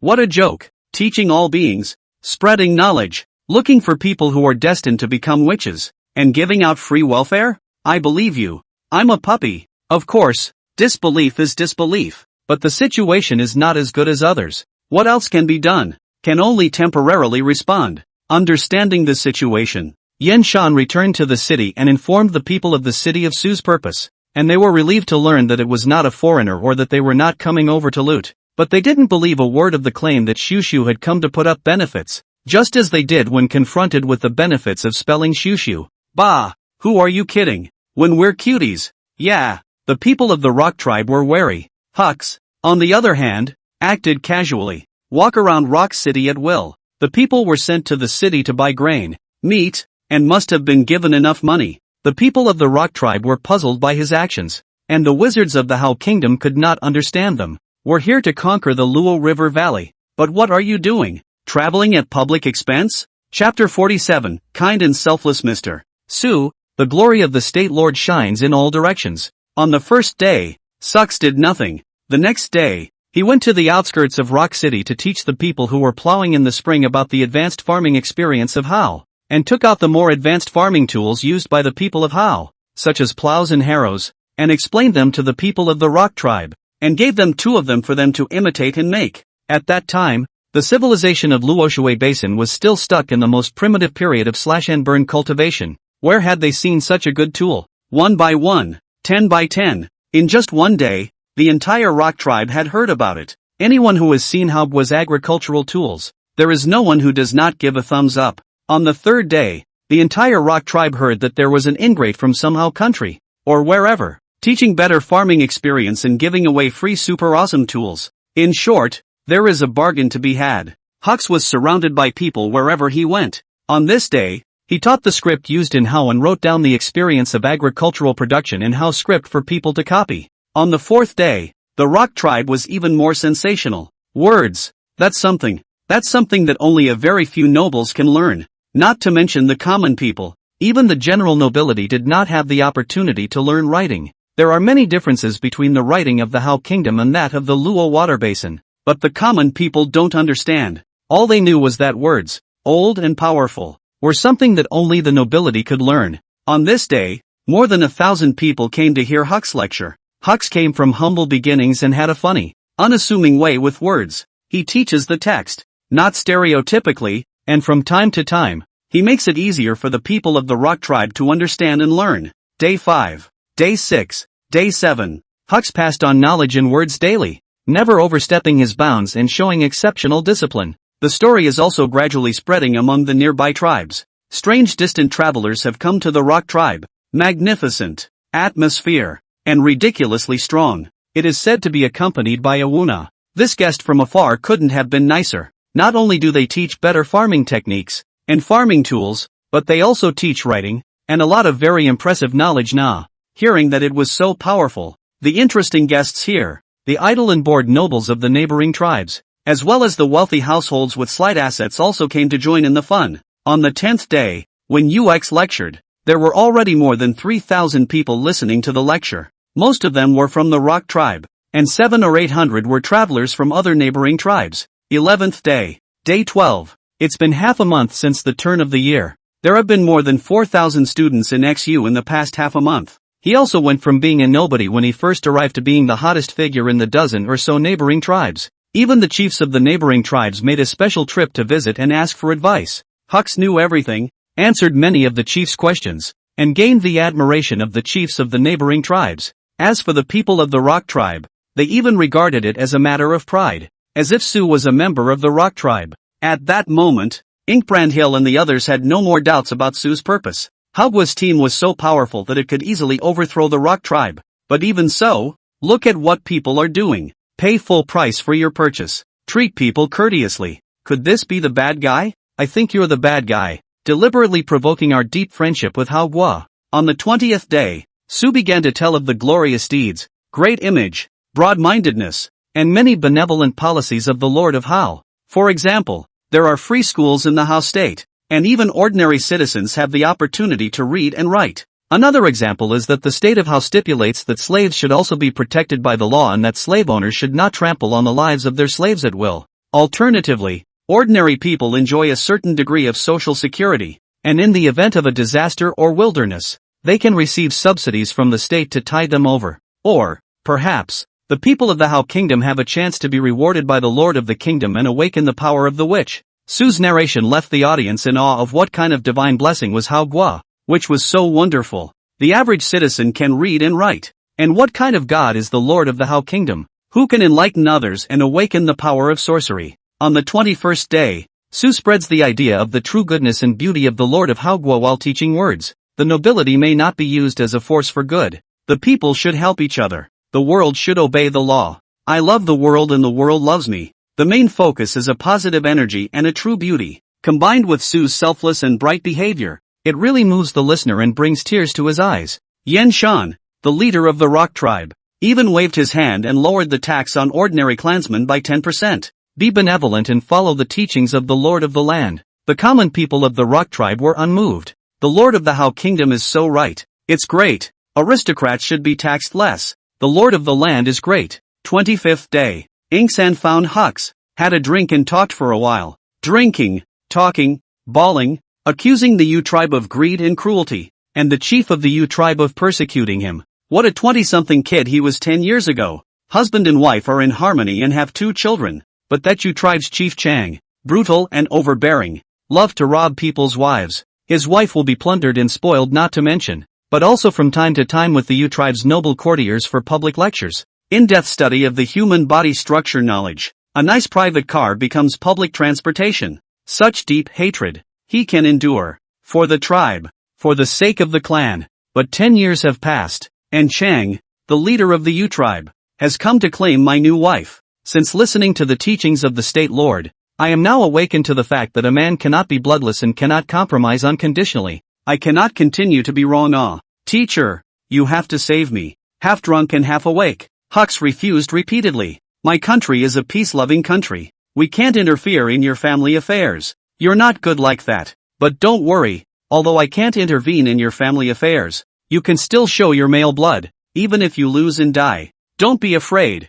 Men, how can you back down? If you lose, those good people of the Rock tribe who have worshipped under our Hao kingdom's master and are willing to listen to his teachings, we will surely shelter them. Hearing this, Inkbrand Mountain immediately became anxious. Don't, teacher. I am also a good citizen who is willing to listen to the teachings of the Lord of the land. I can be patriotic too. Sux was half drunk and indicated that it was not good. To become a good citizen you have to be formally baptized and complete the initiation rites. And if you haven't done that, it doesn't count. It wasn't easy when Inzhan heard it. I have admired Hao Guo for a long time, and I have listened to the teachings of the Lord of the country for a long time. So let's just make up for it now. Hux was so drunk that he couldn't remember how he had christened Inamaru and how he had completed the initiation ceremony. but there were many witnesses to this ceremony, and everyone said that Yenshan was so excited and sincere that he knelt down in front of the godly seat of the Lord of the Hao Kingdom and bawled his eyes out. As for Hux, he was assisted by 2 men,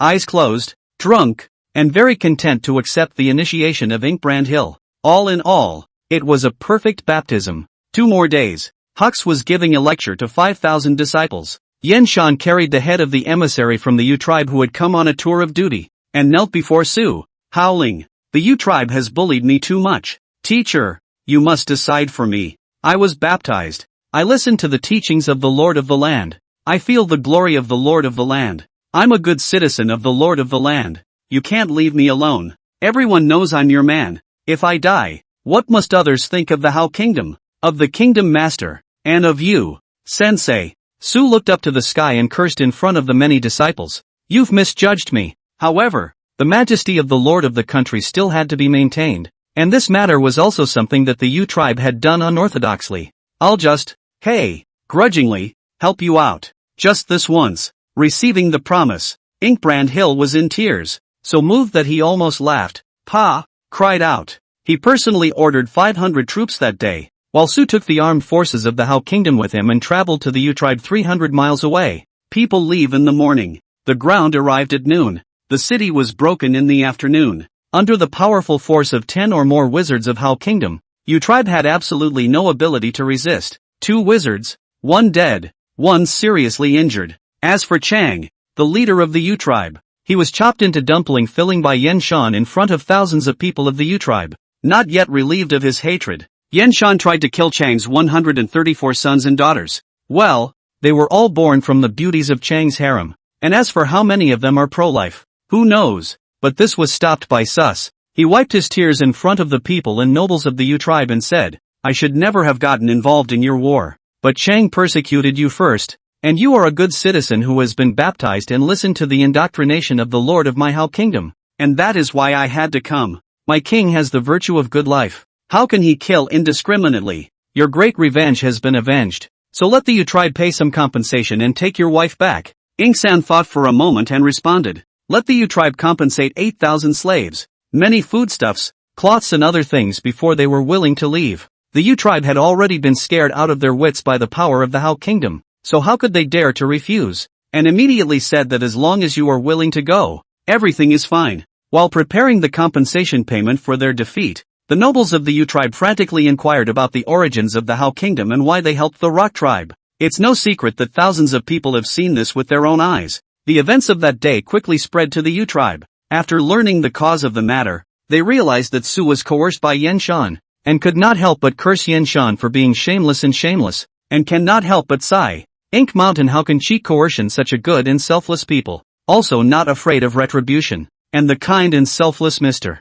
Su, who was in the palace at the moment, cheerfully pointed to the map of the Luoshui Basin, reached out to make a grasping gesture, and confidently said to Su Sa and the others, "The Luoshui Basin will soon be my Hao Kingdom's possession. They will beg to be indoctrinated, baptized, and enjoy the glory of the Lord of my Hao Kingdom." Chapter 48, The True Schemes of Hux, via Towers and Towers. Su Sa, Xiao Yuan, and the other wizards, as if they were looking at a little cutie, looked at Su as if they were looking at a little cutie. It's been a rough month for them. Very upsetting. What happened to the promised action of conquest has turned into a welfare and warmth campaign. Especially this time, we have nothing to do to get involved in the dispute between the Rock tribe and the Yu tribe. Half of the benefits did not get, like a little cute being teased. Like, Xiao Yuan crossed his legs and didn't hide his dissatisfaction as he said irritably, "Envoy, are you mistaken? We haven't even conquered a single tribe now." Xiao Yuan's tone was bad, because he's been bored out of his mind this month.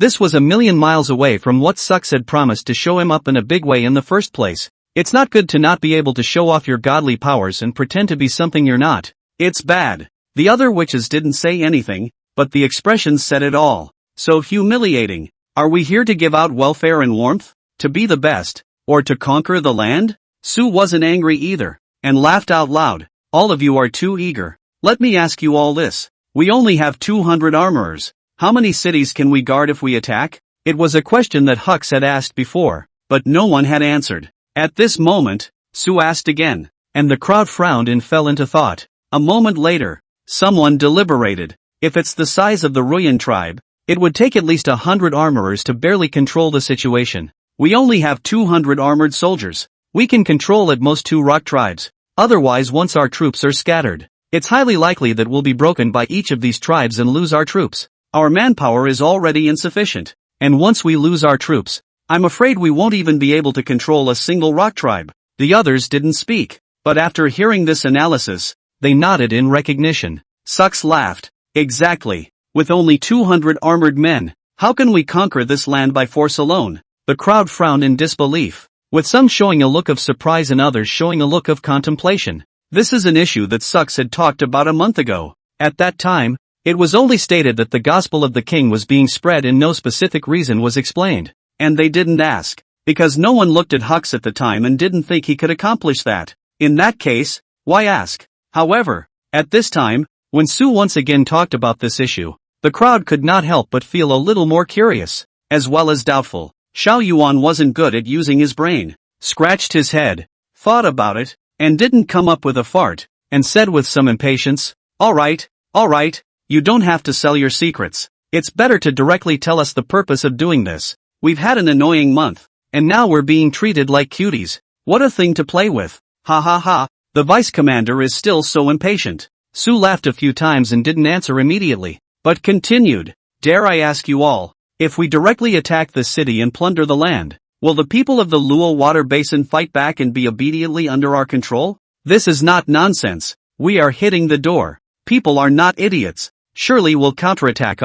That is a question I am too lazy to answer. It is inevitable that there will be casualties in attacking the city, and since there will be casualties, their relatives and friends, and even their tribal clansmen, will surely resent us, and will not be willing to be under our control. Could this be the purpose of the envoy? But it's still a bit hard to see. The wizards spoke up, but still no one could understand what Hux meant, and what the purpose was. Su was not in a hurry and smiled, continuing to ask, all of you are in agreement. Since this is the case, do we have a way to make them obediently come under our control? Even if we attack the city and plunder the land, they won't stubbornly resist? Upon hearing this, some Wu had gotten a clue, but many more were still filled with confusion. Su's gaze swept around the faces of the people, and seeing that no one spoke up, he continued to ask in a guided manner, we exterminated the wizards of the Yu tribe this time, and beheaded their leader, but can you all see from the people of the Yu tribe that they hate and detest us? It dawned on the wizards. Someone immediately replied, there are, but very few. Compared to us, they hate the rock tribe even more. And there are even people from the Yu tribe who say that the special envoy was fooled by the rock tribe, and that's why he had to come to help. Hiss, it seems to be true. Could this be the purpose of the envoy? Awesome. The envoy has been preparing hard for a month. Is it just for today? But what's the point of letting the rock tribe reap all the benefits after we've contributed our labor? Shuesa didn't say anything, her eyelids drooping slightly, her eyelashes fluttering rapidly. He's thinking. Think about all of this. Seeing that the crowd had finally responded, Su laughed out loud, realizing that the time had come to reveal his true plan in its entirety for the first time. He held his head high and said confidently, we are outsiders. If we were to attack and pillage the city and slaughter the people when we first came to Luoshui, we would certainly be rejected and hated by the many tribes in the Luoshui basin. Therefore, when I first came here, I abided by the rules, did no evil, and taught the people farming techniques, my Haogwa script, animal husbandry and fishing methods, and construction and carpentry skills. Clothing, food, shelter, and transportation are the fundamentals of man. No human being can be separated from the four things of food, clothing, shelter and transportation. My Hao Kingdom's technology far exceeds that of the many tribes of the Luo water. I'll pass on the four essentials of clothing, food, housing, and transportation to them, and both the common people of the Luo water basin and the nobles of the tribes are bound to pay attention. Thus in just over a month, I already have 5,000 disciples. The disciples who were ordained and baptized were 1,000. Under their influence, we are then no longer outsiders, but good people with a deep connection to the land. The crowd seemed to understand. Still not understanding how relevant these things were to raiding the land, Su continued to explain. At this point, we have gained the trust of the natives of the Lohui. The conflict between the Rock tribe and the Yu tribe is extremely deep. Today's leader of the Rock tribe, Yen Shan, is because he was robbed of his wife by the leader of the Yu tribe 10 years ago, and his head turned white overnight. This news was still informed to me by Su Simin. I don't know if Su Simin still remembers it. With such a deep hatred, how could Yenshan forget it? But whenever there is a chance, he will do whatever it takes to avenge his death. When he said this, the corners of Su's lips turned up, and the expression of a smirk was chilling, just as his words were. Everything is under his control, including the response from Inken. If Inkbrand didn't have the reaction he wanted, Hux would silently push for it. But Inkbrush was so good at what he did that he didn't even need to push and accomplished his goal. The crowd also heard Hux. They looked at each other face to face. Xiao Yuan even widened his eyes, living like a monkey, and exclaimed, "The special envoy has been counting on the Rock Tribe and Yenshan from the very beginning. You are deliberately pretending to be deceived and using the name of Yenshan to extinguish the Yu Tribe's war power." Su laughed brightly. "Ha ha ha, good. Exactly. The Yu Tribe has made many enemies, and now it is without its most powerful warrior, Wu, and has lost its leader. Do you all think that the other tribes around will leave the Yu Tribe alone?" When the people heard this, their minds were also enlivened, and they were no longer as silent as before. Upon hearing this question and pondering it, the crowd commented, "Definitely not. For what the Yu Tribe has done over the years, how could the neighboring humiliated tribes let them go? Even if the Yu Tribe hasn't wronged them, who let it occupy the most fertile land? Now that the Yu Tribe doesn't have its strongest fighting force, how could they not have other things on their minds? Too powerful. Is the envoy deliberately using the Rock Tribe's hand to stir up the situation in Luoshui and make the major tribes kill each other, so that we can reap the benefits? Wrong. Very wrong." Su shook his head slightly, narrowed his eyes as if he were a cunning fox, and laughed. Is this a question that would have occurred to anyone in the Yu Tribe? If they had thought of the deadly situation the Yu Tribe would face, would they have been willing to wait for death? And how would they have broken the situation? Looking for backers that will keep the surrounding tribes from doing anything rash. You may wish to consider where such a backer is. Su's smile grew even wider, and he was close to writing the results on his face. That's right. It's the handsome and wise Lord Su. It's our great lord. The Yu Tribe had no choice but to choose the Hao Kingdom and choose to bask in the glory of its lord. The crowd also reacted, their mouths wide open, their scalps numb with shock. Is this the real calculation of the envoy? He counted this deep from the beginning. Xiao Yuan was stunned, rubbed his chin and said in shock, "Hiss, so it looks like we were tricked by Yen Shan, but in reality we took down the most powerful tribe in the Luoshui Basin silently. We killed the wizards of the Yu Tribe and beheaded their leader, and they have to thank us for protecting them. Not only that, the other tribes in the Luo Water Basin have to comfort us and say a few words of justice for us, and Yen Shan has taken all the blame. This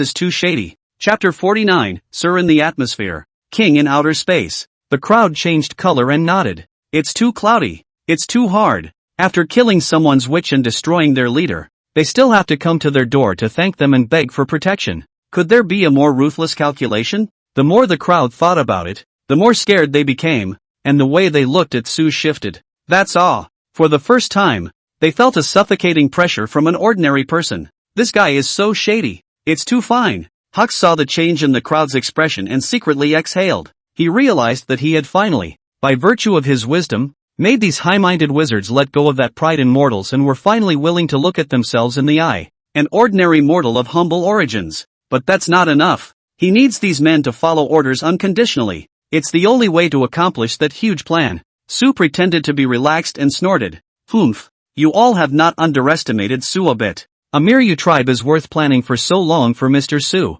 "Ha!" The crowd looked at each other in disbelief, their brains already spinning a bit. "It's not. We've achieved so much this time. Isn't that the real purpose? Are you kidding me?" The crowd couldn't help but think of the first words of the Sux meeting. The rock water basin is in the bag. Could it be that he's counting on the entire Luoshui in his scheme this time? But when and how exactly was it calculated? The crowd frantically turned their little brains, but no matter how much they thought, judged, or recalled, they couldn't make sense of it. Even more so, he couldn't figure out what other deeper meanings were hidden in those previous actions of Hux. Susa's eyes were tightly closed, and his right index finger was tapping his thigh at a very fast pace. Steeply, an aura flashed through his mind. Susa was struck by lightning and stood up violently, not daring to look incredulously at the confident Su. Took a deep breath, bowed and worshipped. "Mr. Great Talent. It's Susa who has eyes but no pearls. Please forgive me, sir." "Oh, Sioji has figured it out."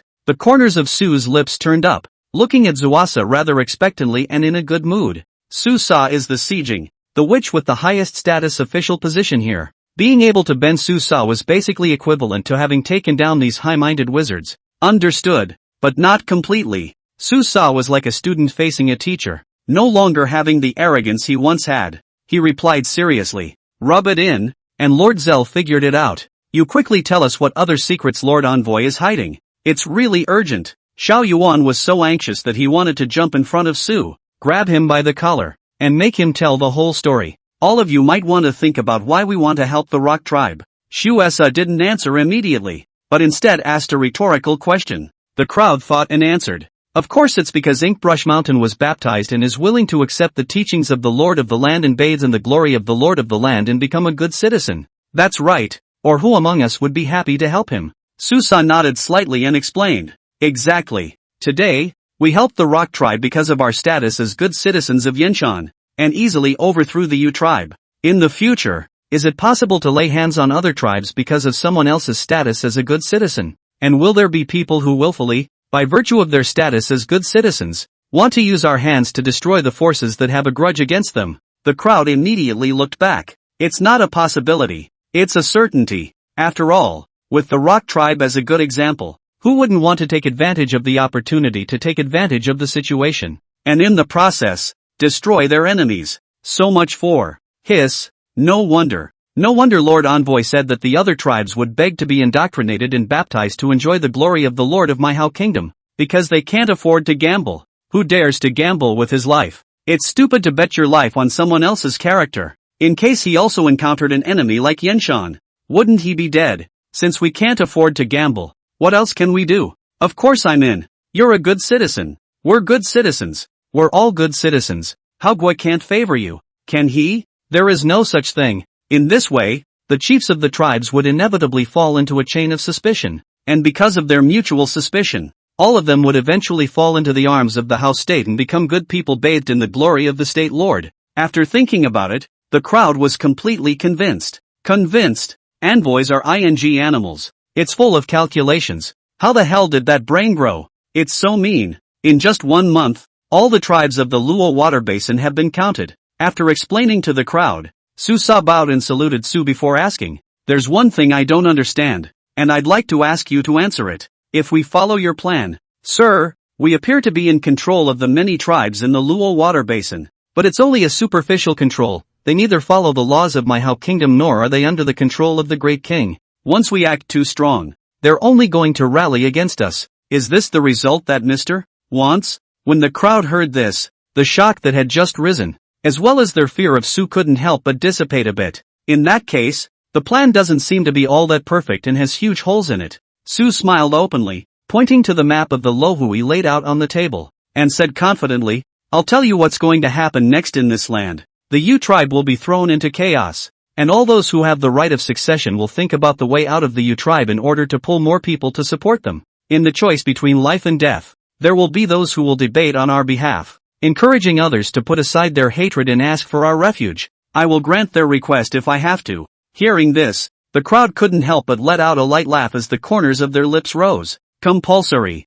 Before, they had really believed in Hux's compulsion and helplessness. Now, whoever believes that is a cutie. They will do whatever it takes for their new leader to get close to us in order to increase the legitimacy of their own rule and to convince the neighboring tribes that the Hao Kingdom supports them. Precept, baptized, and called a good citizen, build shrines, dojos, and encourage us to spread the gospel of the Lord of the land. This matter will quickly spread throughout the entire Luo water basin, and both the tribes originally dominated by the Yu tribe and other tribes will come to learn about the strength of our Hao Kingdom, as well as the truth of the Yu tribe's drastic change. When they see the strength of my Hao Kingdom and understand the circumstances of this matter, they will worry that others will follow the example of Yenshan and can't wait to be baptized by us and become good citizens of my Hao Kingdom. Under their guidance, the nobles and rich families of the tribes will also become intensely curious about our Hao Kingdom and look for opportunities to learn Hao Kingdom's writing, language, and knowledge. In 3 months, my disciples will travel to the major tribes with the glory of the Lord of the land.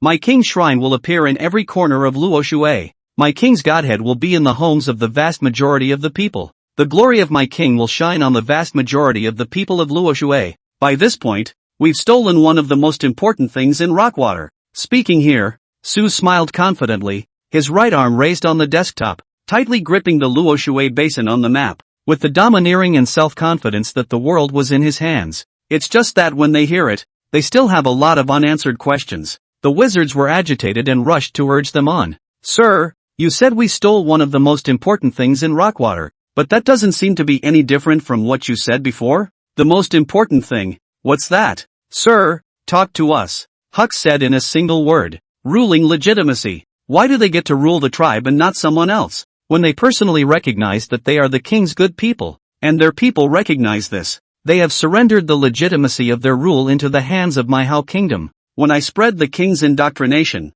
I purposely left 2 red lines for them. Treat the people well. Bowman to the king. In the future, if any tribe is dissatisfied, all my king needs to do is to place a charge of brutalizing the people and disrespecting the king's way, and an envoy, a decree, and in order to reward the people will easily take down a chieftain and take control of a tribe, and they are powerless to resist. Their people will only rejoice when they are benefited, and they will mouth the words of the holy king's wisdom. Su held his arms up high, seemingly smiling, looking straight at the crowd in a cold sweat. As Sux finished his explanation, there was a dead silence in the palace. Quiet. Deafening. The crowd blinked their dry eyes and gulped, looking at Sux again. That short body seemed to have become as magnificent as a giant at the moment, emitting a terrifying pressure that suffocated people. Susa thought hard and finally understood everything. It dawned on him that this was the real killing move. All those actions that seemed to be giving away benefits and favors were to hide. No, it should be to complete this ultimate killing weapon.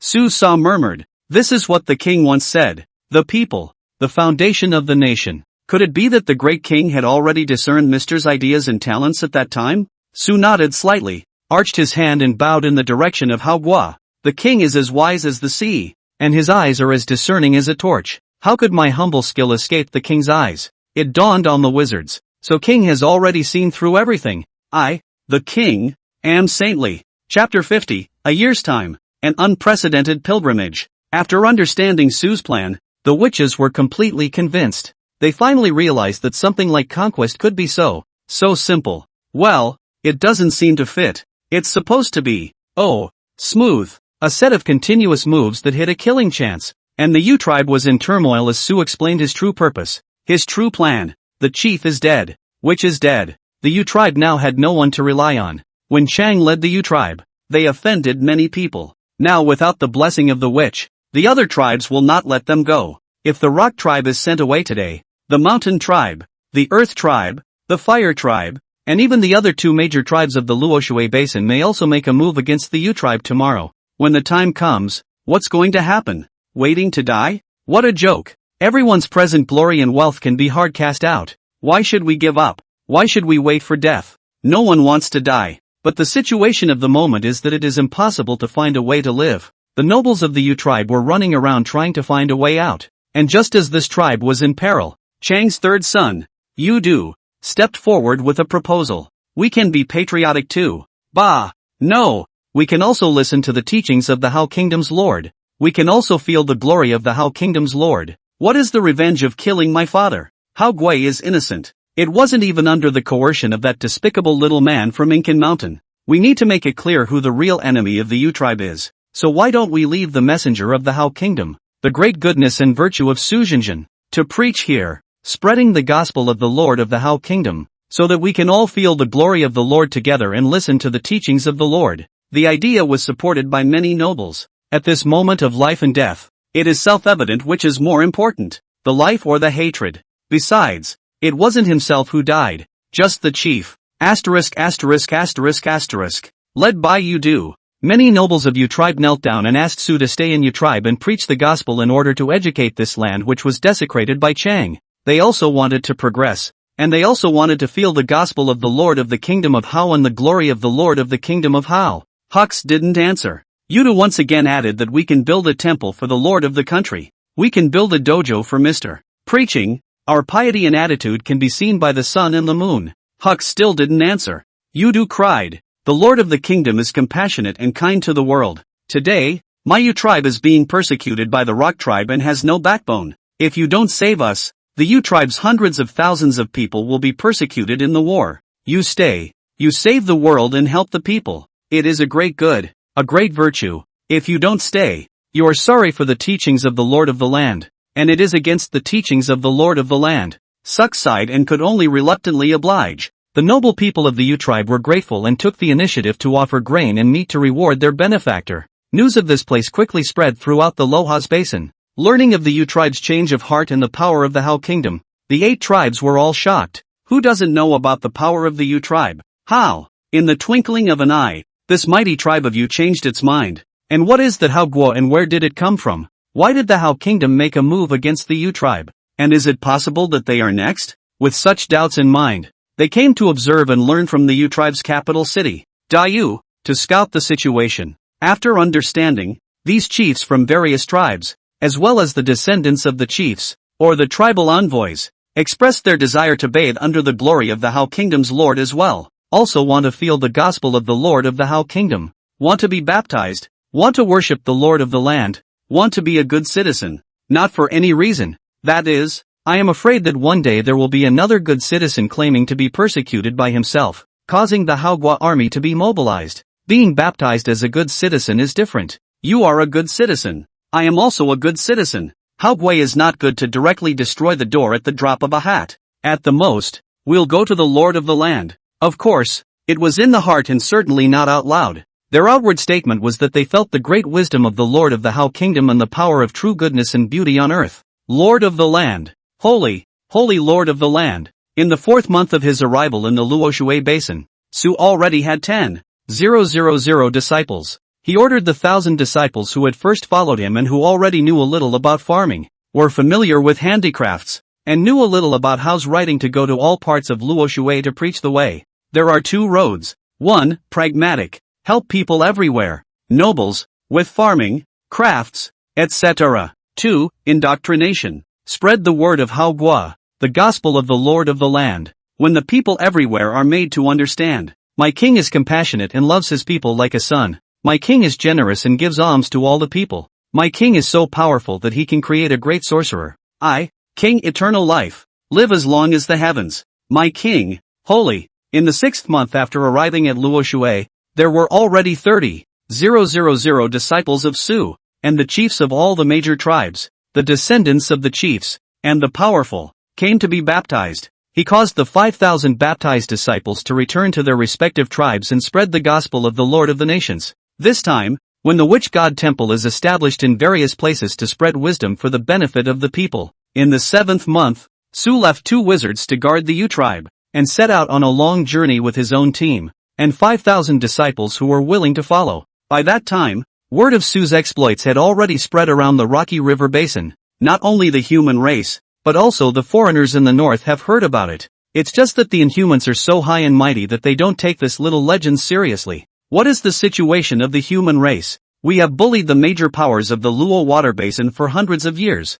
We cannot understand. What Hao Guo? What a holy lord. Ha ha ha, that's ridiculous. Must be a self-delusional, self-soothing lie by the human race. It's not like they haven't done it before. But although the foreigners could not look at these legends, the human race outside the Luo water basin was indeed very curious. In the past 6 months, there had also been merchants from outside the Luoshui basin who had once visited the area and seen Su's preaching. The crowd was packed with tens of thousands of people listening to the speeches. Tens of thousands of people. What a concept. In these ancient times, many tribes were only a few thousand people. Where had they ever seen such a sight? After leaving the Luo water basin, the merchants spread the situation here in an exaggerated billion-point way to the tribes on both sides of the trade route. Therefore, Su had not yet left Luoshui, but his legend had already spread to more distant places. When Su left the Luo water basin with Hao Guo's team and the 5,000 disciples who had been following so painstakingly, wherever they passed, the tribal leaders and people along the way all bowed in worship.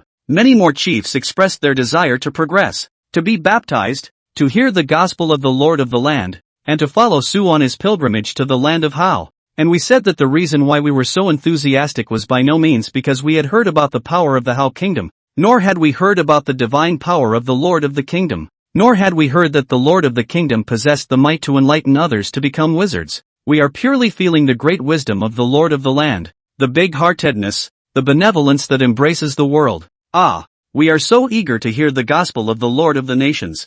For these tribal leaders who were as enthusiastic as fire, as if they were dog-eared, Su could only agree helplessly. With that, Sux made his way along the loop, and the group grew larger and larger. There were more than 200 when they came, and 12 months later, not only is there not a single one missing, but there are more than 10,000. As the year drew to a close, Su did not continue his preaching, but folded back, revealing a little tidbit of information to the tribes in the process. Of course, it wasn't Hux who said that. I'm gonna go now. Back to Haogwa. Don't miss it if you want to make a pilgrimage to our king. If you miss this one, it's hard to say if you'll have a chance next time. It's not that I don't want to take you back. It's just that I'm afraid you might not last the second pilgrimage. After all, look, everyone else has gone on a pilgrimage. But not you.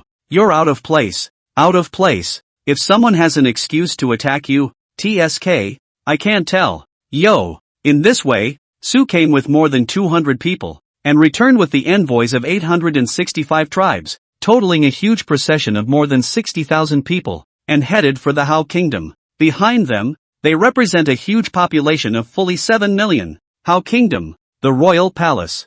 Zhang Yu came inside the Jiaoming Hall with hurried steps, and after bowing to Zhang Liang, he asked eagerly, Your Majesty, I have heard news from Su that he is about to return to Hao Kingdom. I don't know if it's true. Zhang Liang said. Not bad. Su has already sent back word that he can arrive in Hao Kingdom in 3 days. Hearing this, Zhang Yu hadn't reacted yet, but the audience in the live broadcast room boiled over. Scratch that. It's a year later. Process nah. The process doesn't matter. What matters is that Sux still has the guts to come back and didn't run away? What are you talking about? Even if you give Su 2 guts. No. Give him all the guts. Can he run away? Do you think those wizards and the armorers can let him go? TSK, I'm curious what kind of death Hux will have when he comes back. Doesn't anyone believe he'll succeed? Can you believe it? I don't believe it. Don't believe you're asking. Chapter 51, The Witch Folk Group. Haogwa, who is making great strides in development. Certain of Su's imminent return, Kang Yu's face could not help but show some concern. His fists clenched tightly under his wide sleeves, and his toes clenched tightly on his shoes. It's intense. Very indecisive. Since Su left, Kang Yu had never learned the specifics of the situation. Not that he didn't want to pay attention. There is really too much going on in Haogwa. What matter does not require attention when you move here, when the country is rebuilt, when the people are settled, when you reclaim farmland, when you re-establish factories. Even though it has been more than 2 years since they moved here, the reconstruction of Haogwa is still not completed. Cities, towns, and places of residence are pretty much over though. But what is this place? A forbidden area that no one has set foot in for centuries. The Cloud Dream Plain was fertile, and after centuries of almost no intelligent creatures disturbing it, it could truly be described as vibrant, with everything competing for growth. The lushness of the grass and trees is definitely the most original and primitive jungle. Highlight a clutter. There are many problems that need to be solved if the millions of people of the Hao Kingdom want to settle in this lush, pristine jungle. Cutting down the jungle and opening up good land. Construction of roads and maintenance of transportation. Banish the beasts and protect the crops. Although there are all kinds of exotic beasts to help, 2 years is just enough time for the millions of people in the Hao Kingdom to initially settle down. Of course, the pristine jungle, for all the trouble it brings, is not without its benefits. Various kinds of ancient trees in the sky were inexhaustible. Whether you're building a house or a large palace, it's simply not that easy. There are also a huge number of herbs and new species that have not been studied and understood yet. This place is like a treasure chest that has not yet been fully opened. The only way to know how many treasures are hidden is to study and understand. As the Prime Minister of the Hao Kingdom, Zhang Yu had to be responsible for all aspects of things. So naturally, he didn't have the energy to pay attention to Su's affairs. If he hadn't suddenly heard about Su today, he would have almost forgotten about it. Zhang Yu looked a little complicated and gulped. The audience in the live room couldn't help but be happy when they saw this. Ha ha ha ha, Koshi is scared. Nonsense. Who wouldn't be scared if this was on them? Why? What does this have to do with Viet? Idiot. The more you do it, the more you're the one who recommended Susu. If Sus fails in his mission, do you think you has anything to do with it? He's responsible for it. Hey, look at this expression on Koshi's face. It feels like Sux has screwed up. It's only normal when it's done badly. How can he do the kind of thing he said? It's not really impossible. It just requires some wisdom and means. Ah, really? Is it realistic for 200 people to take down 5 million people in a year? Well, Really? It's not like this kind of thing hasn't happened before in our history. The Manchus, for example, and Genghis Khan. Su took away 16 wizards, and this was the most powerful fighting force that could not be calculated with a simple number. This number of wizards is already far beyond the ordinary tribes. No, I should say beyond the imagination of the ordinary human tribes. If Su fights steadily, one tribe pushes through flatly, and then uses the people of these tribes to form an auxiliary army. With the strong fighting power of the 16 wizards, he will soon be able to form a large army of tens of thousands of people. The entire ring belt has a population of just over 10 million, and the most powerful tribes only have 200,000 to 300,000 people, so it's absolutely impossible to stop such an army. According to this development model of war for war, it is possible to make half of the tribes submit in a year's time. War is only a continuation of politics, and when Su leads an army far beyond the enemy's reach, the battles that follow cannot even be called battles. It belongs to the fact that before the army arrives, the enemy has already come over and surrendered. This is the art of war of Sun Tzu, in which the upper armies attack strategies, the lower armies attack the city. The sending out of armies, especially to attack cities, is of the lowest order of means. Asterisk. Brother awesome. This thinking is awesome. When you think about it, there really is not a single thing wrong with it. Not great. Just happens to teach history and knows a little bit about it. Awesome. Or teacher. That's a good point. And there's nothing wrong with the thinking. But unfortunately, this is the valuable wisdom that our old ancestors summarized only after thousands of years and countless fights and battles. In Su's time, writing had only been around for how long, and without the summarization of those who came before us, it would be too difficult to comprehend these truths by virtue of oneself. Yes, that's why words are the foundation of civilization. Only words can pass on the ideas and experiences of the previous generations, and then on this basis, we can constantly push forward to develop better. Jian Yu's thoughts were complicated, and after dwelling on them for a moment, he carefully looked at Zheng Liang. The bright sunlight passed through the patio on the roof and fell down inside the palace as if it were golden sand, making the spacious and deep palace not appear dim at all. Zheng Liang stood in the sunlight like a god bathed in golden light, his skin glistening with luster. Take a walk. Zhang Liang didn't answer immediately and greeted Jian Yu, smiling as he walked towards the door. The news had come from Hux half a month earlier. His return was massive. A legion of more than 800 tribes, over 60,000 men. This was the reason for Hux's delayed return. It was very easy to go. With 3 camel beasts and 100 flying white tigers, one could just ignore the terrain and go through the dense primitive jungle. But now come back with over 60,000 men. These 60,000 or so people are basically ordinary people and carry a lot of provisions. The farthest tribe was more than 1,000 miles from Hao. In this era of backward technology, where transportation for ordinary people basically relied on their legs, or ox carts and wagons and the like, it was by no means a simple matter to cover a distance of more than 1,000 miles. Su had traveled the journey for a month and a half from the end of the one-year period to the time he turned back with his vast delegation of ambassadors. Of course,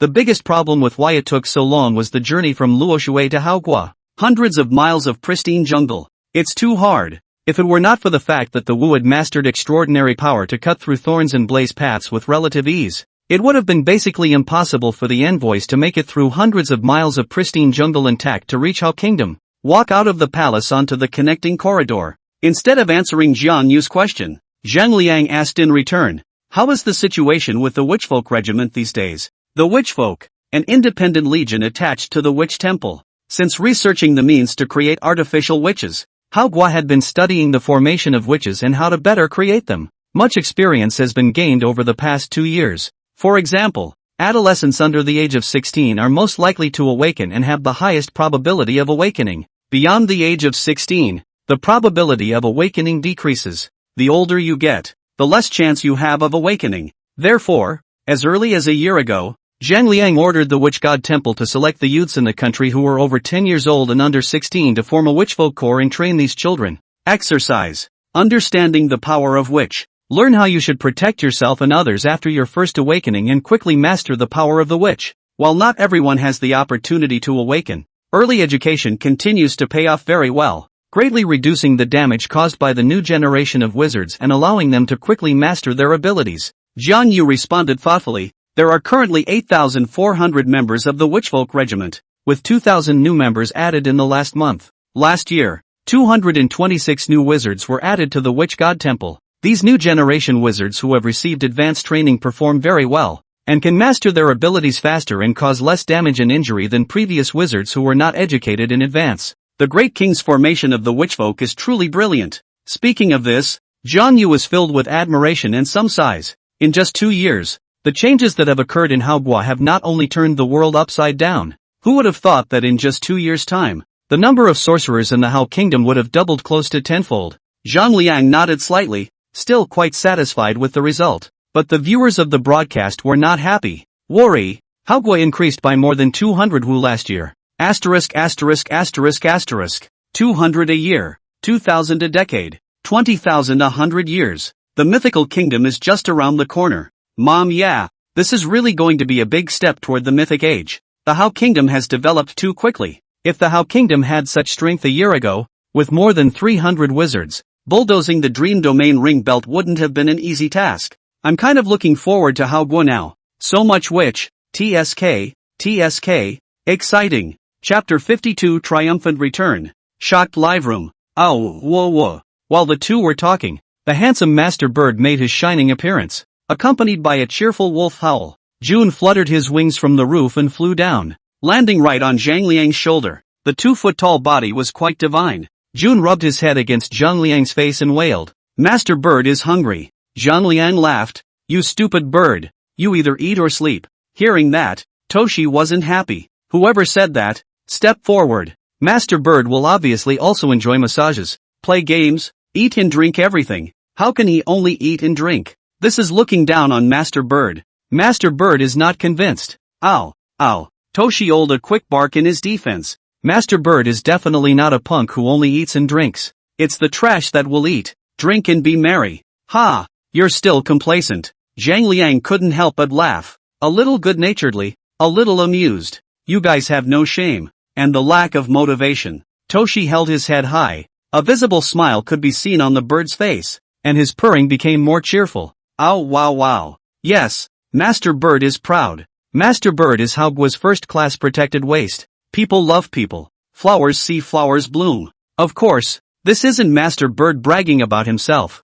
Bird Master went out to casually sneak around. In this huge Hao country, who saw the Bird Master shall not feed the Bird Master a little snack. That is what to have what. Want to eat what to take. Don't mention how dashing. Zhang Liang shook his head helplessly. June had followed him for years, and there was no one in Haogua who didn't know that he kept a strange crow. As soon as you open your mouth, the recognition pulls full circle. For the king's pets, the people of Hao were very generous and naturally would not begrudge a little bit of food. Zhang Liang was too lazy to pay attention to the stupid bird that was either hungry or sleepy every day, and thoughtfully instructed Jiang Yu, the Witch Folk Regiment. Very good. We will subsequently continue to expand the size of the witchfolk, something you should prepare for early. Su brought an envoy of more than 800 tribes, even though those regions were not currently under the direct control of the Hao Kingdom. But how to take them down and take complete control of that land, as well as the people, Zhang Liang had already planned. It's only a matter of time, and it doesn't need to take long.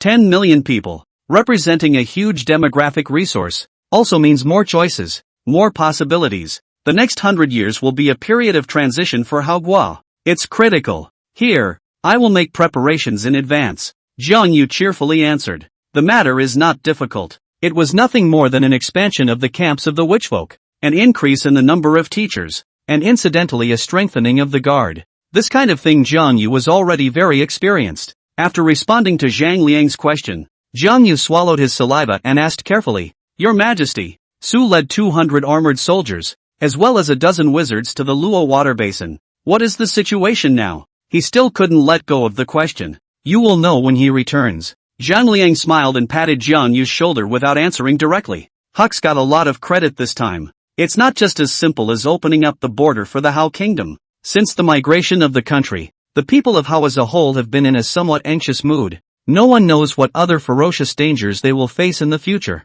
or how many dangers are hidden in this dense primitive jungle. These worries and anxieties seem like a small mountain pressing down on the heads of the people of Haogua, making them unable to eat or sleep well. It also greatly affected the labor motivation of the people of Hao. After all, who knows if the land that has been painstakingly reclaimed will have to be abandoned again in the future. These are important constraints on Hao's development. The envoy Su brought with him would completely dispel the anxiety of the people of Hao and bring endless vitality to a country that had just experienced a great catastrophe. So Zhang Liang is going to this up. This is not only about Hao's future authority in the Dreamland Ring Belt, but also about Hao's national's survival, production, and other issues. It was just that this meant something else to Jiang Yu's ears. He was instantly cold and sweaty. Hux can't have screwed up. It shouldn't be so bad. After all, Hux was carrying 16 witches. The whole ring belt is only how many Wu? Any worse? And it's not. Well, it shouldn't be a loss. The viewers in the live broadcast room were even happier when they saw Jiang Yu's appearance. Gee, I guess it's screwed up. Poor Viet. Wise for a lifetime. Didn't expect to be punked at this point. Maybe it's a big deal nah. Didn't someone say before that it's possible to level the ring belt with the power of the Shushu belt? Provided that Su has such wisdom Agreed. You're afraid you don't know. More than 2,000 years ago, that is, during the spring and autumn period, it was still popular for us to fight a war on this side with everyone lining up together and charging the front line. The same as playing house. I know this allusion to Duke Xiang of Song in the spring and autumn period. There's still this kind of fight? Of course, do you think the thousands of years of inheritance is a joke? It's all the experience that previous generations have summarized with their lives. The audience's questions were not immediately answered, because Zhang Liang wanted to give the people of Haogui a surprise. A big surprise that boosts national confidence and pulls it up. 3 days passed in a flash. Over the past 3 days, the news about Su's impending return had already spread throughout the Hao kingdom. Not only were the nobles concerned about Su's trip, but the people were also nervous. No one is sure what is going on in the world outside. The encounter of the dream domain makes the people of Haoguo almost produce collective paranoia of being victimized, always feeling that this outside world is old and dangerous, and at any time, they may lose their lives. When the living environment becomes hostile, organisms lack security and either migrate or stop reproducing. Haogui is currently in this state. In the past 2 years, Hao's birth rate has gone straight to the waist. That's not good. Population is the country's most important resource. Without a population, who will clear the farmland, produce food, weave and build things, and contribute labor? Without a population, the king's wealth is going to shrink. So the essence of protecting the population is to protect the king's wealth. On this day, Jiang Yu was ordered to come to Xianchang, a small city on the border of the Hao kingdom,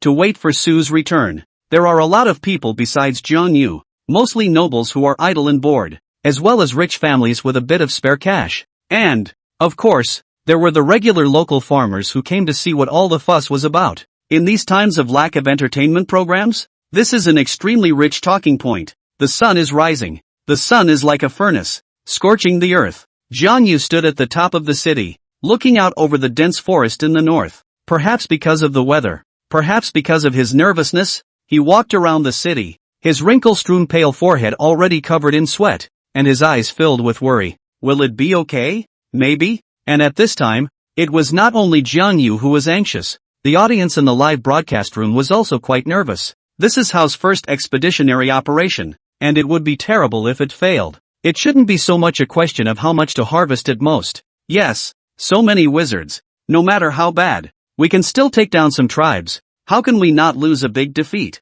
While people were talking, the dense forest in the distance finally appeared to change. First, a dozen flying white tigers broke through the dense forest and appeared in the distant sky. Then, the huge bodies of the three-headed camel beasts came into view. Looking at the situation, it seems to be not bad. The 3 camel beasts are still there. It's the flying white tiger knights that seem to be missing some. It seems that the loss is not small. In war, it's normal to have losses. The key is to see how the gains are. As the camelids traveled, the ancient trees in the sky were pushed back, creating a winding, more rugged path through the dense, primitive jungle. The hunchback came out of the dense forest. Then the banners waved, and a procession of variously costumed men appeared close behind the camelid. At the same time, several flying white tiger knights came to the sky above Xian City and sang loudly in an impassioned tone. Haoguo's envoy Su, true to the king's orders, has returned today with 865 tribes, totaling 63,543 envoys from Luoshui, Yanshan, and other places, on a pilgrimage to pay homage to our king. Haoguo's envoy Su, true to the king's orders, has returned today with 865 tribes, totaling 63,543 envoys from Luoshui, Yanshan, and other places, on a pilgrimage to pay homage to our king, special envoy of Hao. Their voices resounded through Xian City. Their words rocked. At this moment, whether it was Jiang Yu, or the other nobles, as well as the people, all of them were wide-eyed and stupefied. 865 tribes, 63,543 messengers, and that's just the messenger. How much power and how many people are behind them? Compared to the excitement and bewilderment of the people of Hao, the live broadcast was even more lively. What? Over 60,000 emissaries. Emissaries? You call that emissaries? My day. Sucks really made it. You're kidding. Over 60,000 emissaries. He can't have completely conquered the entire ring belt. Scratch that. Before I thought that Hao was more than 200 wizards a year was already exaggerated. But I didn't realize that this was even more exaggerated. Chapter 53, Hao Kingdom's new capital city. Lingxiao City. Su returned to the Hao Kingdom with more than 60,000 emissaries and made a pilgrimage to pay homage to the Lord of the Kingdom. It's not to say that the viewers on the air couldn't believe it. The people of Hao can't believe it either. More than 60,000 emissaries. It's over $60,000. It's not 600. It's not 6,000. It's 60,000. How many people are there in Hao? Over 1 million. Even if the people of the Hao Kingdom were stupid, they would know what size of force it had to be behind more than 60,000 emissaries. 1 million? Definitely more than that. 5 million. It should be about the same. Maybe a little more. Looking from afar at the vast procession that followed behind the camel beasts, the people of Hao were talking. This UX, I hear, is a wild man. I know his sister-in-law's third aunt's cousin's friend. He used to have a bad reputation. I heard that he wasn't a good kid growing up, stealing chickens and dogs. When he was 12 years old, he followed a merchant and left the tribe. He was miserable out there. And then he somehow hitched a ride with the Sagittarius. Who would have thought that it's only been a few short years, and people have actually made such great achievements? Life encounters? It's really unintelligible. Hiss, this guy used to be that bad. I can still lie to you. If you don't believe me, go ask. But whoever knows this guy, who cares about him? More than 800 tribes, more than 60,000 emissaries. This is real. It can't be a fake. Bull asterisk.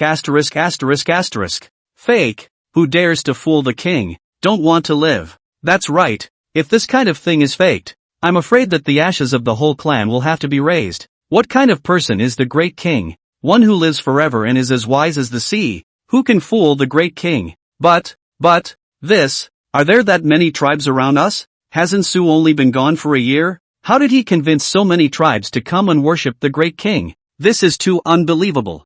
Of course it's because the king is awesome. That's right. Our great king is a god who lives forever. The people of Hao were talking about it, and it was no secret about where Su's identity came from. Hao is too small. Back when Su led the team out of the Hao Kingdom, his deeds had spread.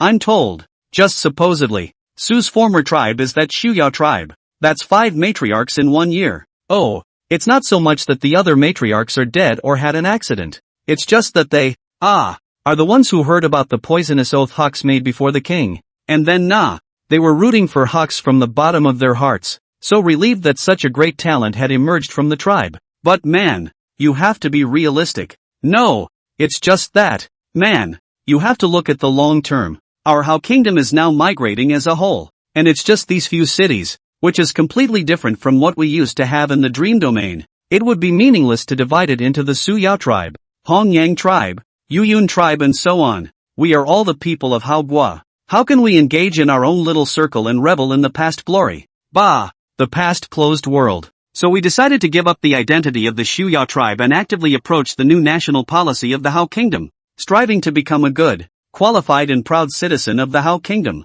Holding such strong beliefs, the previous patriarchs of the Shuyao tribe all broke away from the tribe shortly after succeeding to the throne. No, it should be actively embracing Hao's new policy of compiling households in Shimin. The so-called compilation of households in Shimin means that all households under the control of Hao must be enrolled in the household register one by one according to name, age, place of origin, status, appearance, wealth and other items. They certainly weren't implicated by fear of UX. It's just that people, when they get older and have a higher status, their realm is elevated, their eyes are widened, and they become more enlightened. We can't keep harboring that old-fashioned idea, can we? It is under the leadership of such a highly conscious and advanced leader that the policy of the Shuyao tribe to organize households and people is going smoothly. There are now less than 10 families left in the Shuyao tribe. Well, it's all Hux's relatives. Of course, they are not self-serving or greedy for fame and fortune. Huxley made a poisoned oath. It's not waiting for someone to come back. Is it appropriate for the Shuyao tribe to disband? It doesn't fit. Someone has to be responsible for this. Since you guys are related to Hux, of course you're the best people for the job. In this way, Su's relative inherited the position of chief of the Shuyao tribe and jumped into the leadership of the Shuyao tribe. However, Su led the procession and came to the bottom of Xian City with great vigor. He dismounted the camel beast and walked to the city gate, coming before Jiang Yu without any arrogance, and respectfully worshipped. My subordinate pays his respects to Lord Shanghua. Good, good, good. Jiang Yu hurriedly stepped forward quickly and helped Su up, so excited that his face was red and he didn't know what to say. When he first recommended Su to Zhang Liang, he just felt that Su was a smart person who knew a little bit about everything and was a talented person. It never occurred to me that he could accomplish such feats. Incredible feats. Hard work. Jiang Yu excitedly took a deep breath, looked toward the envoys closely following the camel beasts, and sighed. When I first recommended you to the great king, I didn't expect that you would be able to accomplish such feats. Marvelous, marvelous. It's all because of the sage's appreciation, the great king's favor, and the general's service. Su doesn't dare to take credit for it. Su was humble and courteous. Ha ha ha.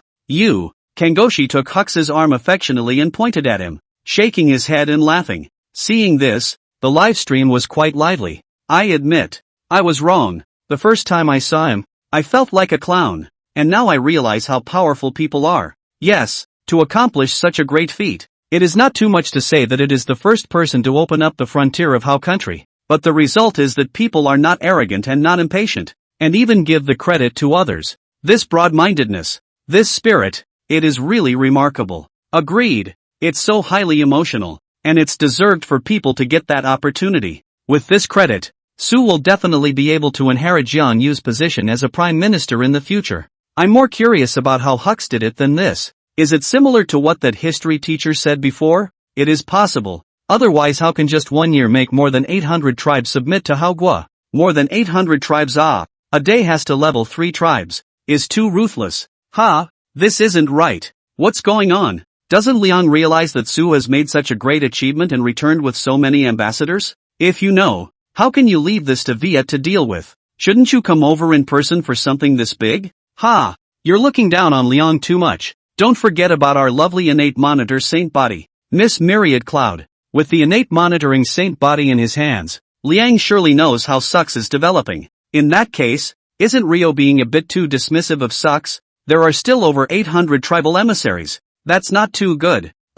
Seems like a bit. After Jiang Yu became excited, he pulled Su's arm and said excitedly, quickly follow me back to Lingxiao City to meet the great king. Lingxiao City? Sux asked, puzzled. Jiang Yu explained, this is the new name of our capital city. 3 months ago, when the capital was completed, the Maharaja chose this name from among many. This is to warn us that there are heavens beyond the heavens, and that we should never be arrogant. It also highlights the great king's ambition, that my Hao kingdom will be above the clouds in the future, so that those advanced races that look down on us, the everlasting race, will all fall down and submit. Su came to a realization and exclaimed, Lingxiao, that's a good name. It's just that this seemingly common and good name is taken the airwaves by storm once again. My day. Lingxiao City. Is there still a Lingxiao treasure hall? *******. Rio really intends to build a heavenly palace. Nonsense. You don't think about it. Liang is now able to mass-produce wizards. Wait for 100 or 80 years. There are tens of thousands of wizards in the Hao kingdom. It's not just a mythological kingdom. The Lingxiao heavenly palace. Confidently, if you wait for 100 years, Hao Gui can be more than a few tens of thousands of wizards. It's hard to say how many people are living in Hao kingdom now. I just want to know one question. This Lingxiao City, will it turn into the Lingxiao Treasure Palace? The Lingxiao Heavenly Palace. Chapter 54, Billions of Points of Shock and the Might of a Great Nation. From Xian City to Lingxiao City, the road was more than 300 miles. It passes through 36 townships and villages. There is a straight path connecting them. The straight road is 50 meters wide and the overall surface has been hardened, somewhat similar to a modern concrete road. Of course, there was certainly no cement in this era, and Zhang Liang didn't understand how it was made. The construction of roads in Hao has the credit of Wu.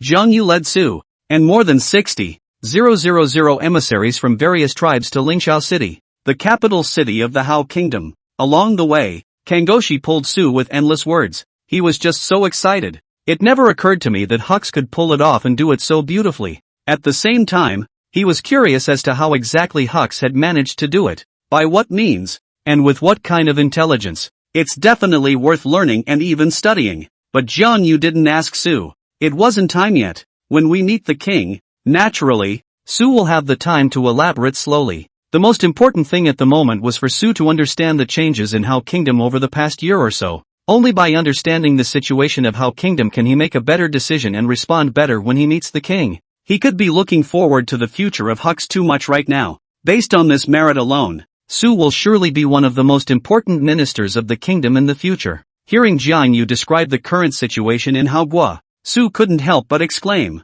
"My Hao Kingdom actually has more than 300 sorcerers today. Over 200 witches have been added in the past year." Jiang Yu stroked his beard and smiled. Exactly. Since the creation of the witch folk, the success rate of Wu has increased slightly. The Great King had explained not long ago that I was to expand the witch folk. Now that I think about it, the Great King was prepared for this. Speaking of this, Jiang Yu couldn't help but shake his head helplessly. The king is also really. Su established such a great merit, how not to tell himself, so that he these days do not think about food, tossing and turning difficult to sleep. People have lost weight. If I had known that the Sux mission had been successfully completed, I would not have been so frightened. Su exclaimed, "It is truly a blessing from heaven that the Hao state has a great king." In the past, he hadn't particularly understood what the number of Hao Kingdom's sorcerers meant, but now that he had traveled around Luo Shui, Yan Mountain, and other places, and had seen the outside world, Su understood more and more what the number of Hao Kingdom's sorcerers meant. It wasn't just a witch, it was a powerful practitioner. More than that, it is the security of a nation, a tribe, or even countless people. Without the protection of a witch, it was too difficult for ordinary people to survive in such a world. And while Su and Jiang Yu were chatting about the changes in Haoguo over the past year, the emissaries from the major tribes in the Ring Belt were also discussing and studying Haoguo. These people who could be chosen as messengers were no fools. They were all smart people, and they were the heirs of the major tribes, or the chief's beloved ones. They had a common purpose in coming to the Hao country this time. See what Haoguo really looks like. Take a look at what kind of existence the Lord of Hao Kingdom really is. Before coming to the Hao Kingdom, they had also heard something about it. For example, the king treats all people equally and has a heart of gold. For example, the people of Hao are living happily. For example, there is free education in the Hao country, and ordinary citizens can learn the written word. For example, Haoguo had tamed a large number of foreign beasts. For example, Hao possessed advanced tools, as well as advanced farming techniques. But after all, these things are heard from others and not seen with one's own eyes. Without seeing it with your own eyes, how can you be sure of the truth? And now they see it. It's not really hard to understand how powerful a tribe, a nation, is. One could even say it's simple. Just peek at the details. 1. The lives of the people. A strong country is not necessarily a rich people. But if the people are rich, the country must be strong. Countries, tribes, revenue mainly from the people's taxes. Poor people no matter how to exploit, it is impossible to scrape out the oil and water, and may even lead to riots. And talk about what the wealth of the country. Although the people of the Hao Kingdom are not all in brocade, but when they walk on the road, no matter whether it is in the streets, alleys, or fields, the people are neatly dressed in many fancy clothes. This at least suggests that rich households occupy a high percentage of Hao's country. 2. Construction. Everyone aspires to a better life. Who doesn't want a big mansion and a gorgeous house? The people don't have it. Is it unwanted? It's unaffordable to live there. All kinds of luxurious mansions can be seen in the cities and countryside of Haoguo. The mansions within the cities are relatively smaller, and those in the towns and villages are relatively larger. But without exception, whether in the city or in the countryside, the architecture is very elaborate. I can't say that there are carved beams, but there are ridge animals on the roofs and carvings on the courtyard walls, doors and windows. This is proof of the wealth of the people of Hao, who would spend their money on such useless decorations if they didn't have a free hand. In places like Luo Sui, usually only the chiefs and nobles were qualified to live in similar buildings, and in Haoguo, this is almost a civilian standard. It is nothing more than the simple decorations of an ordinary household. And the decorations of a rich household are a little more complex. 3. Roads. Roads are one of the lifelines of the tribe. Easy access to transportation makes so much sense. Commodity flows, population movements, military mobilization, and so on. The Haugwa Strait is 50 meters wide. Before that, they had never heard of it, let alone seen it. 50 meters. Who in their right mind would build a road that wide? Let's not talk about whether it will work or not. Roads are not other things that need to be maintained annually or they will soon deteriorate due to weather, trampling, and so on. How much manpower does it take to maintain a 50-meter wide strait? They didn't know it, but they felt the broadness of Hao's country. Everywhere, from the private sector to the state, it was evident that there was, well, money and abundance. 4. Armies and armaments. In this era, bronze, and even iron, had been created, but not all tribes can afford it, and not everyone can afford it. In common tribes, usually only the chiefs, and the nobles, could afford to use bronze. Even powerful tribes were only able to configure metal weapons for their most core armies. But in Haogwa, no matter whether it is the soldiers guarding the city or the old farmers in the countryside, all of them are holding all kinds of metal implements, weapons, armor, farming tools, metal utensils are everywhere. There are even a couple of bronze sculptures on the street. Very abstract art. Straight away, these tribal messengers secretly drew in a few cold breaths. Luxury. It's too extravagant. Metal is a universal currency and is worth a lot of money. And what a defeatist act for how to cast metal into statues and place them in the streets. The more they looked, the more they were in awe. But it's not impossible to say that there are doubts. They walked all the way. The people of Haogwa, that hospitable the road to see the people countless. Whether it's the streets, rooftops,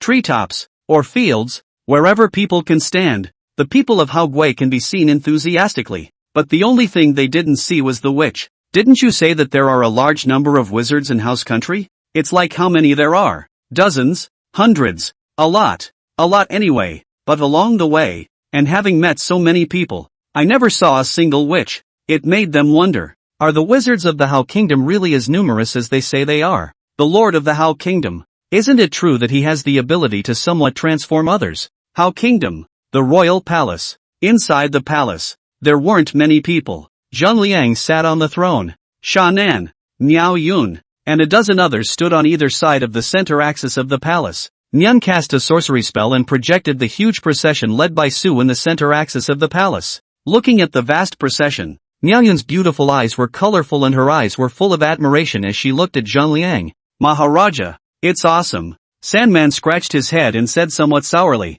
we wanted to go then, too. Saying that, he looked at Zhang Liang pitifully, the stout Hanyu like an aggrieved little princess. If you go yourself, this credit will still be yours. Zhang Liang laughed, there will be fewer opportunities for you to perform in the future. Thank you, great king. The Sandman was full of excitement and responded with a smile. Zhang Liang ignored him. He had gathered the crowd today for something more important. Something very important. How to show the strong force of Haogwa. How to show the true majesty of a great nation. How to settle the world in one battle, so that the more than 800 tribes in Luoshui and other places no longer dare to rise in disrespect. How to settle the world in a single battle and make the more than 800 tribes in Luoshui and other places completely submit to the Hao Kingdom. It takes a little finesse, need a billion little shocks, and to accomplish such a job, the power of the witch is essential, and only a witch could accomplish this almost impossible task. Chapter 55, Witch God Temple Reform. Haogwa's cutting-edge technology.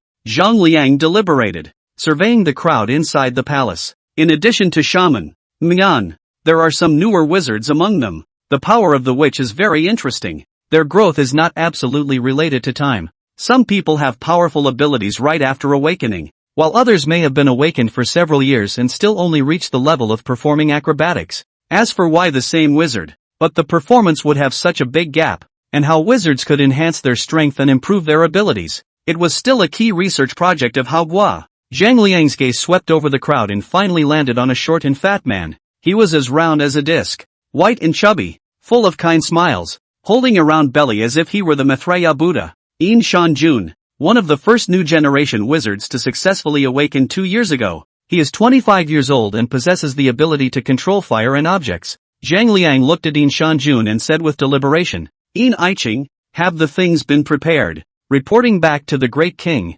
Everything is ready. In Shanjun walked out and responded respectfully. In addition to his status as a sorcerer, he also served as the royal chef of the royal palace, steward of the ordering department of the temple of the sorcerer god, and in several other capacities. Numerology, the new department of the temple of witchcraft. The temple of witch god was the first special department established in the Hao kingdom, specializing in the management of witches. In the past, although the witch god temple had a more important role, after all, the number of witches in Haoguo was too small, and the organizational framework was very simple. It's basically 2 commanders, 4 sub-commanders, and then a bunch of pawns. They didn't need to think about civilian or logistical matters. They just needed to focus on training and cooperating with Haoguo's research. All wizards obey only the king's commands. However, as Zhang Liang mastered the means of creating witches, the number of witches in Haoguo grew, and the importance of the witch god temple became more and more prominent. Nowadays, the witch god temple was already the most important department in the Hao kingdom.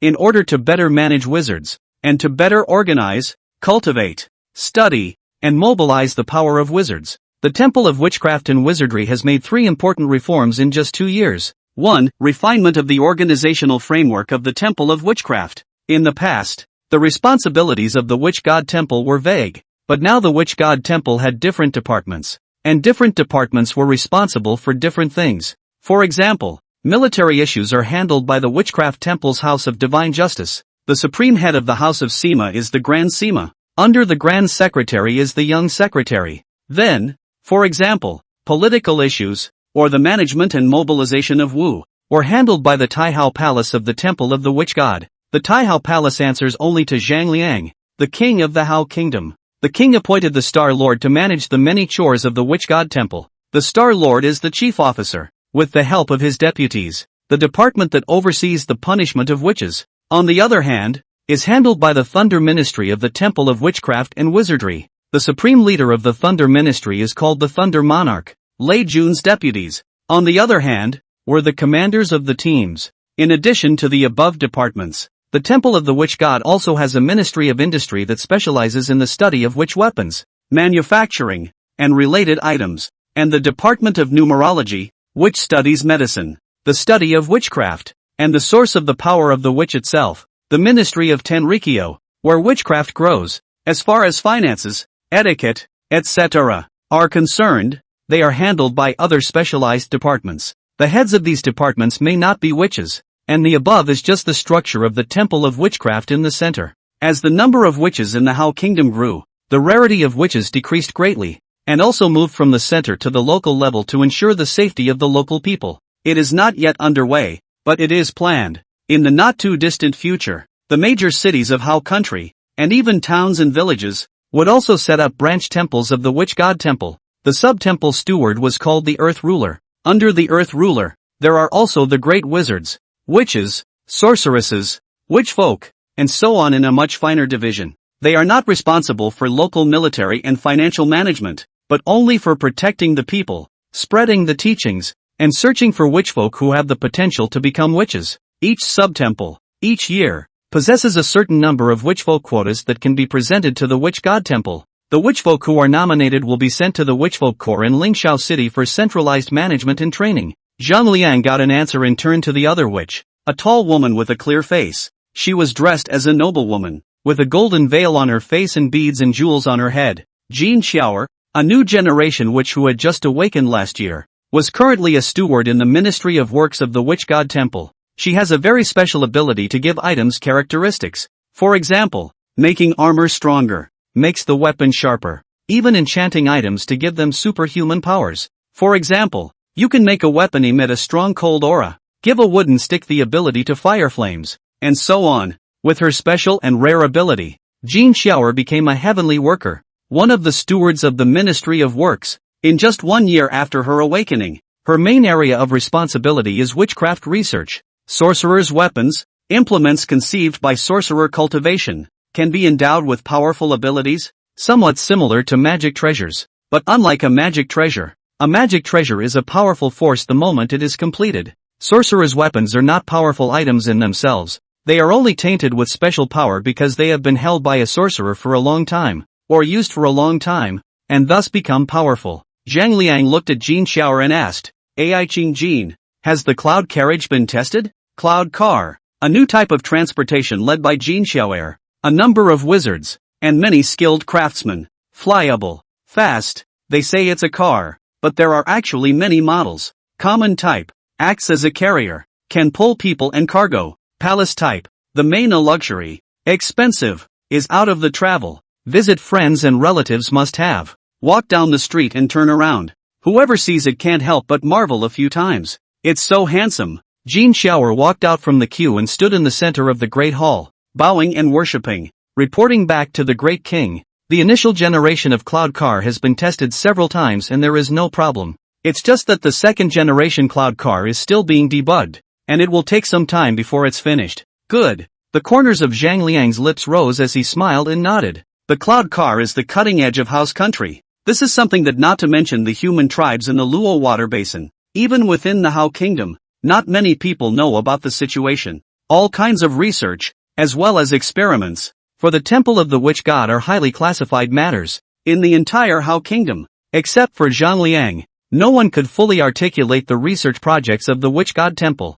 And even those researchers of the witch god temple who were working on their research were only aware of the projects they were working on. It could be said that the only person who truly knew the potential of Hao Guo, as well as the strength of Hao Guo, was Zhang Liang. And while Zhang Liang was conducting a meeting with many wizards, Jiang Yu's team was slowly approaching Lingxiao City, the capital of the Hao Kingdom. Along the way, there were many followers. The people of the Hao Kingdom, who had been worried and anxious for 2 years, were all relieved to see the vast tribute procession, revealing expressions of confidence, pride, and ecstasy. Turns out the outside world isn't so dangerous after all. So my Hao Gui is so powerful. So the great king is so awesome. The original. They think a lot. It's exciting. It's exciting. And even before the tribute procession had arrived at Lingxiao City. No, to be precise it should be shortly after leaving Xian City. The people within Lingxiao City already knew of Su's triumph. In the past few days, the entire Hao country was in a frenzy.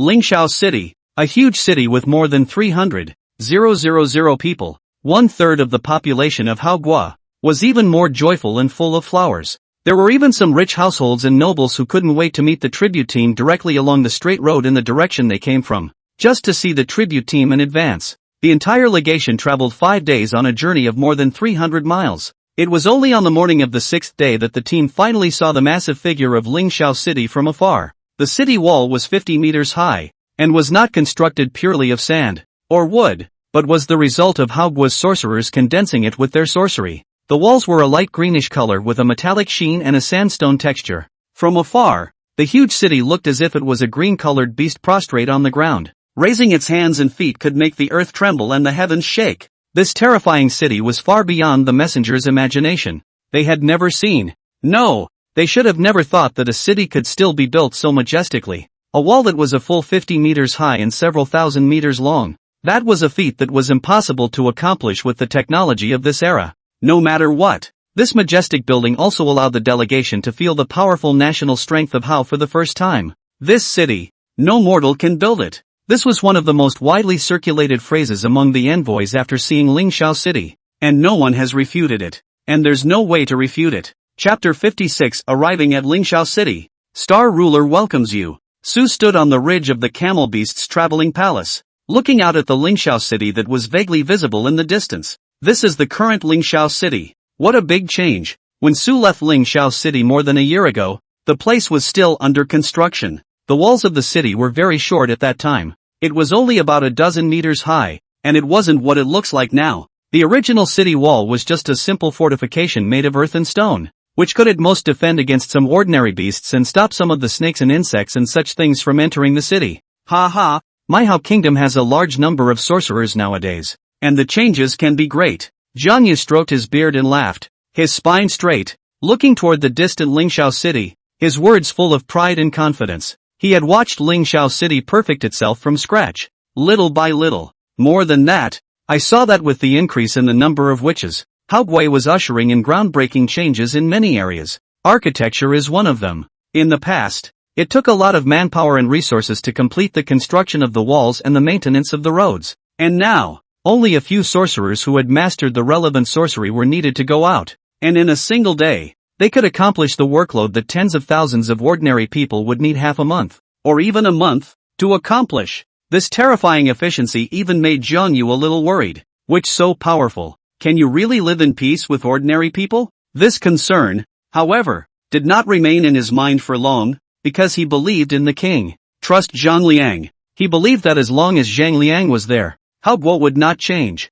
No matter how powerful a sorcerer is, he cannot go against the will of the king, the people, the foundation of the nation. It was the king's creed that even though wizards were as powerful as they were, the king would not let them run amok and run amok. That's the root of the scourge of the nation. It wasn't the first time that the audience in the live broadcast room had seen Lingxiao City, but it was the first time that they had watched Lingxiao City from this perspective. Through Jiang Yu's perspective, they suddenly realized something. The Hao Kingdom is actually on the path to becoming a mythical kingdom. Hiss, I hadn't noticed it before, but now I realize that Hao Guo's capital city isn't quite right. What? What's wrong? Scale. Look at the walls. Look at the architectural style. It's no problem to say it's a city built by giants. This thing is beyond the feats that, well, normal, no, ordinary human civilization can accomplish. Have you? I don't feel anything. Idiot. Take a close look at the walls of Lingxiao City. Do you know how high our normal city walls were in ancient times? Isn't it about the same as this? I've read a martial arts novel which says that the city wall of Luoyang is more than 30 feet high. If you do that math, the height of Lingxiao city wall isn't enough. Ha, you're stupid. You know what the concept of 30 zhang has more than what? Just according to the lowest figure of 30 zhang. 1 zhang is 3 meters 3. 30 zhang is 100 meters, which is ing 30-40 floors so high. Joy. There are actually people who believe in the descriptions inside martial arts novels. In fact, whether it is the east or the west, the city wall will not be built too high, because there is no that technology. The ancient city walls in China were basically around 10 meters, and any taller, 13 or 14 meters, so I suspect that maybe the author didn't pay attention when he wrote it, and wrote feet as zhang. 30 feet would be about 10 meters, which is just right for realistic standards. Of course, it is also possible that the author wanted to use this hyperbolic descriptive technique to show the chivalry's high level of martial arts skill.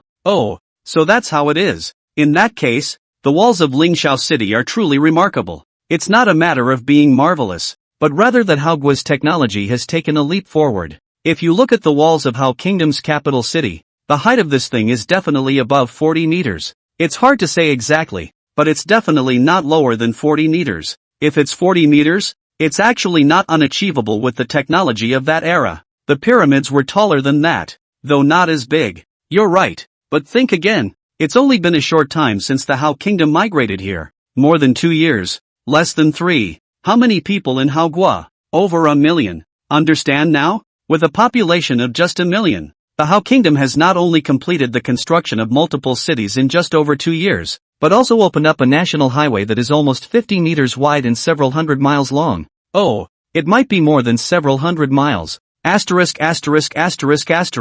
If you do the math like this, Hao Guo's infrastructure capacity is simply horrifying. It's not horrible. It's beyond common sense. With Hao Guo's manpower, it would normally be impossible to complete such a project no matter what. It was like a big project that required $1 billion was now being completed for $100,000. The key is that the quality of this project is still good as hell, and the speed is still fast enough to fully meet the standard of $1 billion. Hiss, does that mean these are the work of a witch? Yes, that's the point. Koshi just said that there are a large number of wizards in the Hao Kingdom, and there are a lot of variations. What this means is that Hao Guo has been studying. No, I should say, has developed the potential of the witch, as well as creativity. Wasn't there someone who joked before that Hao Guo might have to turn into a mythical kingdom 100 years from now? Looking at it now, this joke might actually be realized. With the help of a supernatural individual like Wu, Hao Guo's development speed will be in leaps and bounds. Exaggerated. While wizards are strong, they are only individually powerful. In terms of infrastructure, wizards manipulating the power of nature may have a more outstanding effect, but the development of civilization is not something that an individual can hold up. It still depends on the changes in the civilization as a whole. What else can a witch do besides messing with infrastructure and acting as a fighting force? Agreed. We can't have Wudu working on infrastructure and farming. The audience is generally more surprised by the changes in Hao Guo, but when they think of a transcendent being like Wu, they feel that the masterpiece in front of them is not unacceptable. It's just that not everyone is optimistic about the direction of Wu. and its potential for growth. Could an ancient civilization with only a feeble foundation, even if it grasped the power of the witch, still erupt into a technological revolution and embark on an epical path of development? As the envoys got closer and closer to Lingxiao City, Su suddenly thought of a problem. Su asked Zhang Yu, Lord Sanghua, I wonder where these emissaries will be housed. Lingxiao City was huge. It accommodated more than 300,000 people of Hao, but that's all previously platted land. It was not easy to find a place that could accommodate more than 60,000 messengers. Or rather, it's hard. It's 60,000 plus people, not 60,000 plus animals that can be crammed in just anywhere. The great king should have an arrangement. Zhang Yu froze for a moment, tugged at his beard,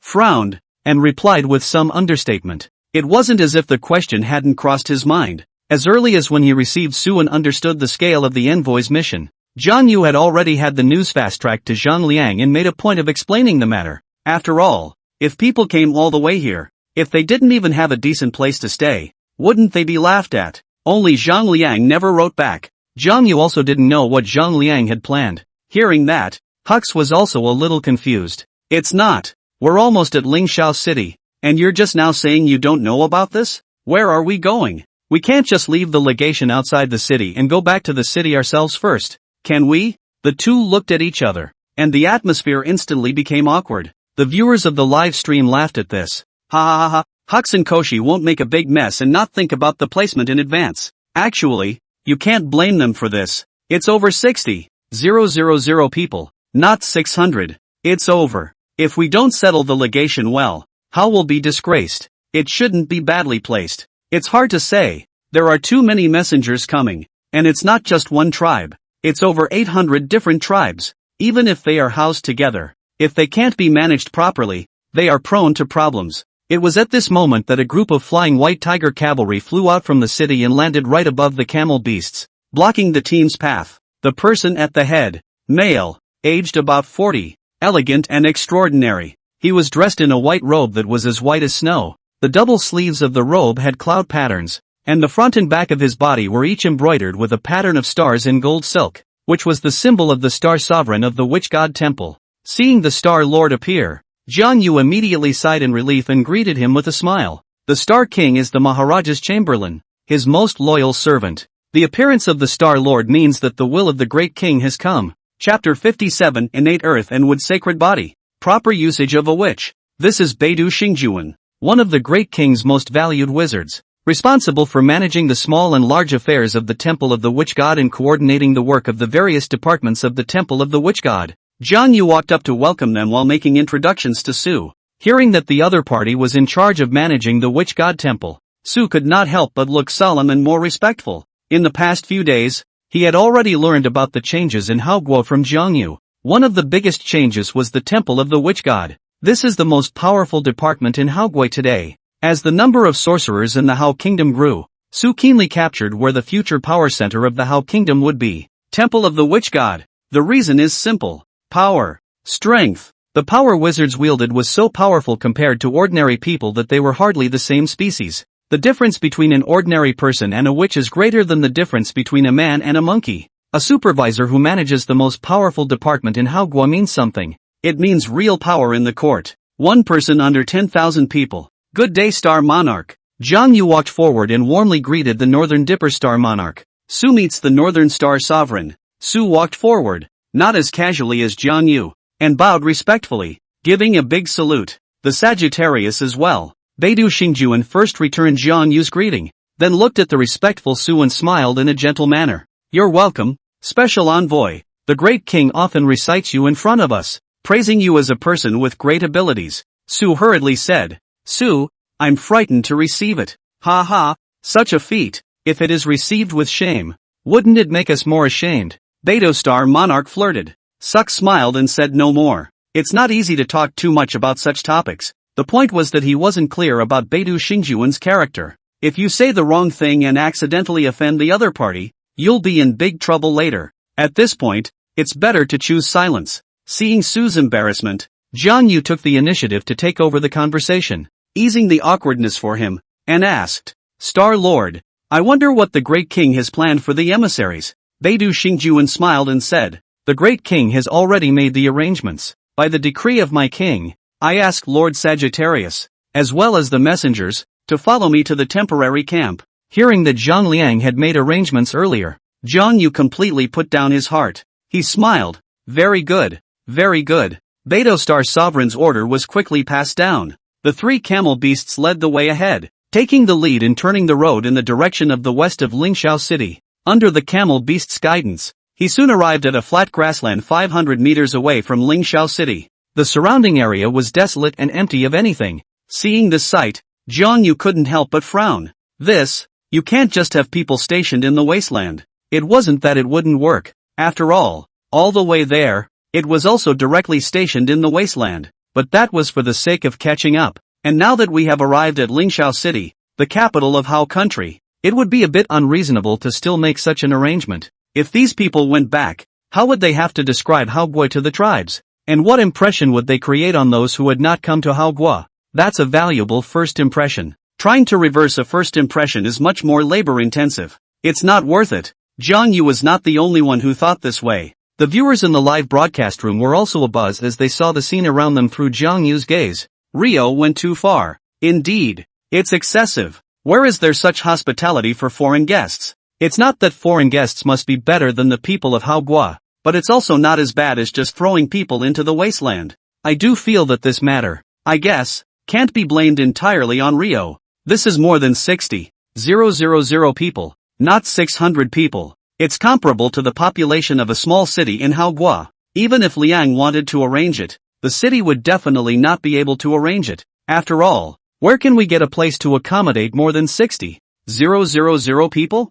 If we can't arrange it inside the city, then we can only unify the arrangements outside the city. If some are arranged inside the city and some outside, won't it be even more problematic? Agreed. It's not a problem to be unevenly distributed. We are all foreign emissaries, and it's definitely a problem to be treated unfairly. Saying that, but at least deal with the grounds. It's ridiculous that the place is deserted now. In contrast to the emotional audience, the far-flung emissaries were slightly disappointed but not unprepared. There are too many people. After all, it wasn't as if they hadn't seen the city of Haoguo before, having passed through so many townships along the way. I also understand that trying to house over 60,000 people out of thin air is an impossible task. Upon arriving at the venue, Beidou Star Monarch rode the flying white tiger and landed directly on the humped beast's spine of the traveling palace. Smiling at Zhang Yu, I would also like to ask the Sagittarius to wait for a few moments and have the procession hold off on its advance. Zhang Yu looked at Beidou Xingjuan and was quite puzzled.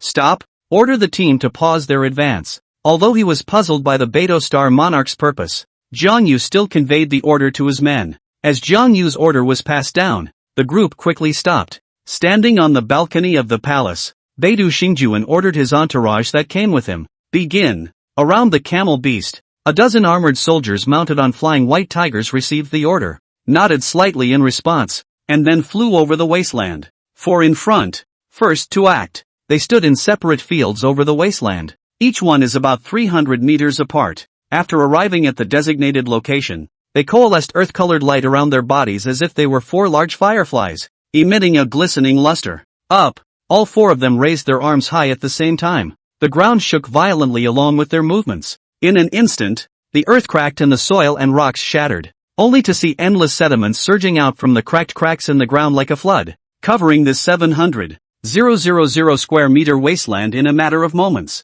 The light on the 4 men was even better. On the ground, it was as if there were a pair of big invisible hands that pinched the surging mud and sand into the shape of a house. It's sketchy. 4 square. It's as if it's a box of muck. The houses are uniformly styled and are small, 2-story buildings. In just 10 or so breaths of work, tens of thousands of identical houses appeared out of nowhere on the once desolate, empty wasteland. The earthy exterior is simple and 4 square, but it is clearly a double-story construction of a house. The buildings are arranged in an orderly fashion and are divided into 4 main areas. Each of the large districts is in a similar situation, with neatly organized houses, rows and rows, as if carefully measured beforehand. It was such a strange sight that Zhang Yu was dumbfounded. Even he had never seen anything like it. Build a city in a moment. How ridiculous. How incredible. Su was even more stunned as he slumped over the railing, looking out over the small city that had been born out of thin air in front of him. somewhat lost in thought. As for the emissaries from the tribes who came with them, they were even drier. They looked at the sight before them, and many of them fell to their knees in excitement and fear. Those were witches in the sky. Are these witches actually here to build us a house? They looked at the ugly, monotonous, four-square, no matter which way they looked at the crummy houses in front of them, but their hearts were beautiful and sweet, that happy. It's almost like it's better than honey. The house the witch built for us. Ugly. Are you kidding me? Can this be called ugly? It's called personality. Know anything about individuality? Witch handcrafted, personalized houses. Can the average person live in a house built by a witch's own hands in their lifetime? I advise you not to be insensitive. Compared to the very cognizant messengers of the tribes, the live broadcast room was directly blown up. Wu turns out to be used like this. I now finally understand how Hubwa's infrastructure works. It's too outrageous. This is not where a billion big project is done by people $100,000. This is clearly 10 billion. Ready to do 3 years of big projects. Was single-handedly only 1 day to get done? After the collection of $10,000.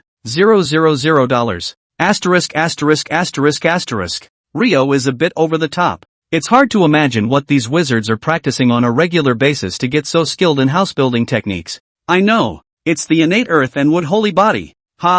Innate earth and wood holy body. It's really quite apt. Convinced. I really shouldn't talk about science with supernatural existences. Building a city in a matter of moments. This productivity is simply explosive. Civil engineering dogs envy. If we have such ability, how many jobs we have to take? You've got this kind of ability and you're still thinking of being a civil engineering dog. You've got no talent. If I had this ability, I'd go straight to moving bricks. One person can move 10,000 people's bricks. I'm not like that. If I had that ability, I'd be contracting. I'm going to the desert to improve the land. Suddenly positive. Jiang Yu quickly snapped out of his shock. He looked at the neatly arranged buildings in front of him and said with a slight frown, the houses are livable even though they are a bit simple. It's just the doors and windows. The furniture, it needs to be arranged as soon as possible.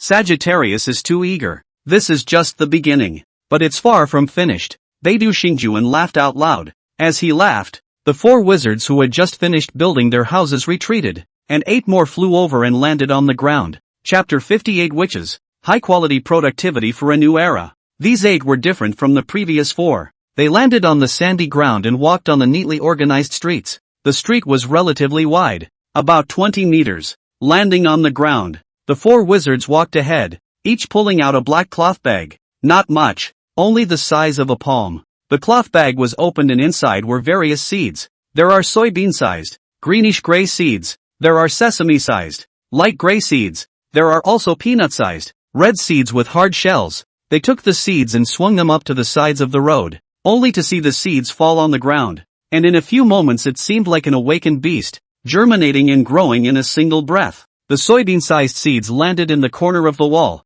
growing light purple vines like creepers, spreading rapidly and covering the rough, ugly walls of the house in an instant, like beautiful decorations. Seeds the size of sesame seeds fly into houses and root deeply in the ground. Subsequently, a finger-thick greenish-gray tree branch scurried out from the ground and grew rapidly. During the process of growth, the messy branches entwined together, as if a pair of subtle palms were performing weaving techniques, changing the branches into a wooden bed, wooden table, doors and windows. Seeds the size of peanut meters fell on both sides of the street, and then, like an awakened beast, grew rapidly at a speed visible to the naked eye. 1 meter, 5 meters, 10 meters, 15 meters. In a matter of moments, a strain of giant trees more than 20 meters high, shaped like sycamore trees rose up, forming a relatively evenly spaced green belt on both sides of the road. The red canopy seems to be a giant umbrella, sheltering the newly created houses from the wind and rain, and also bringing vitality to this desolate land.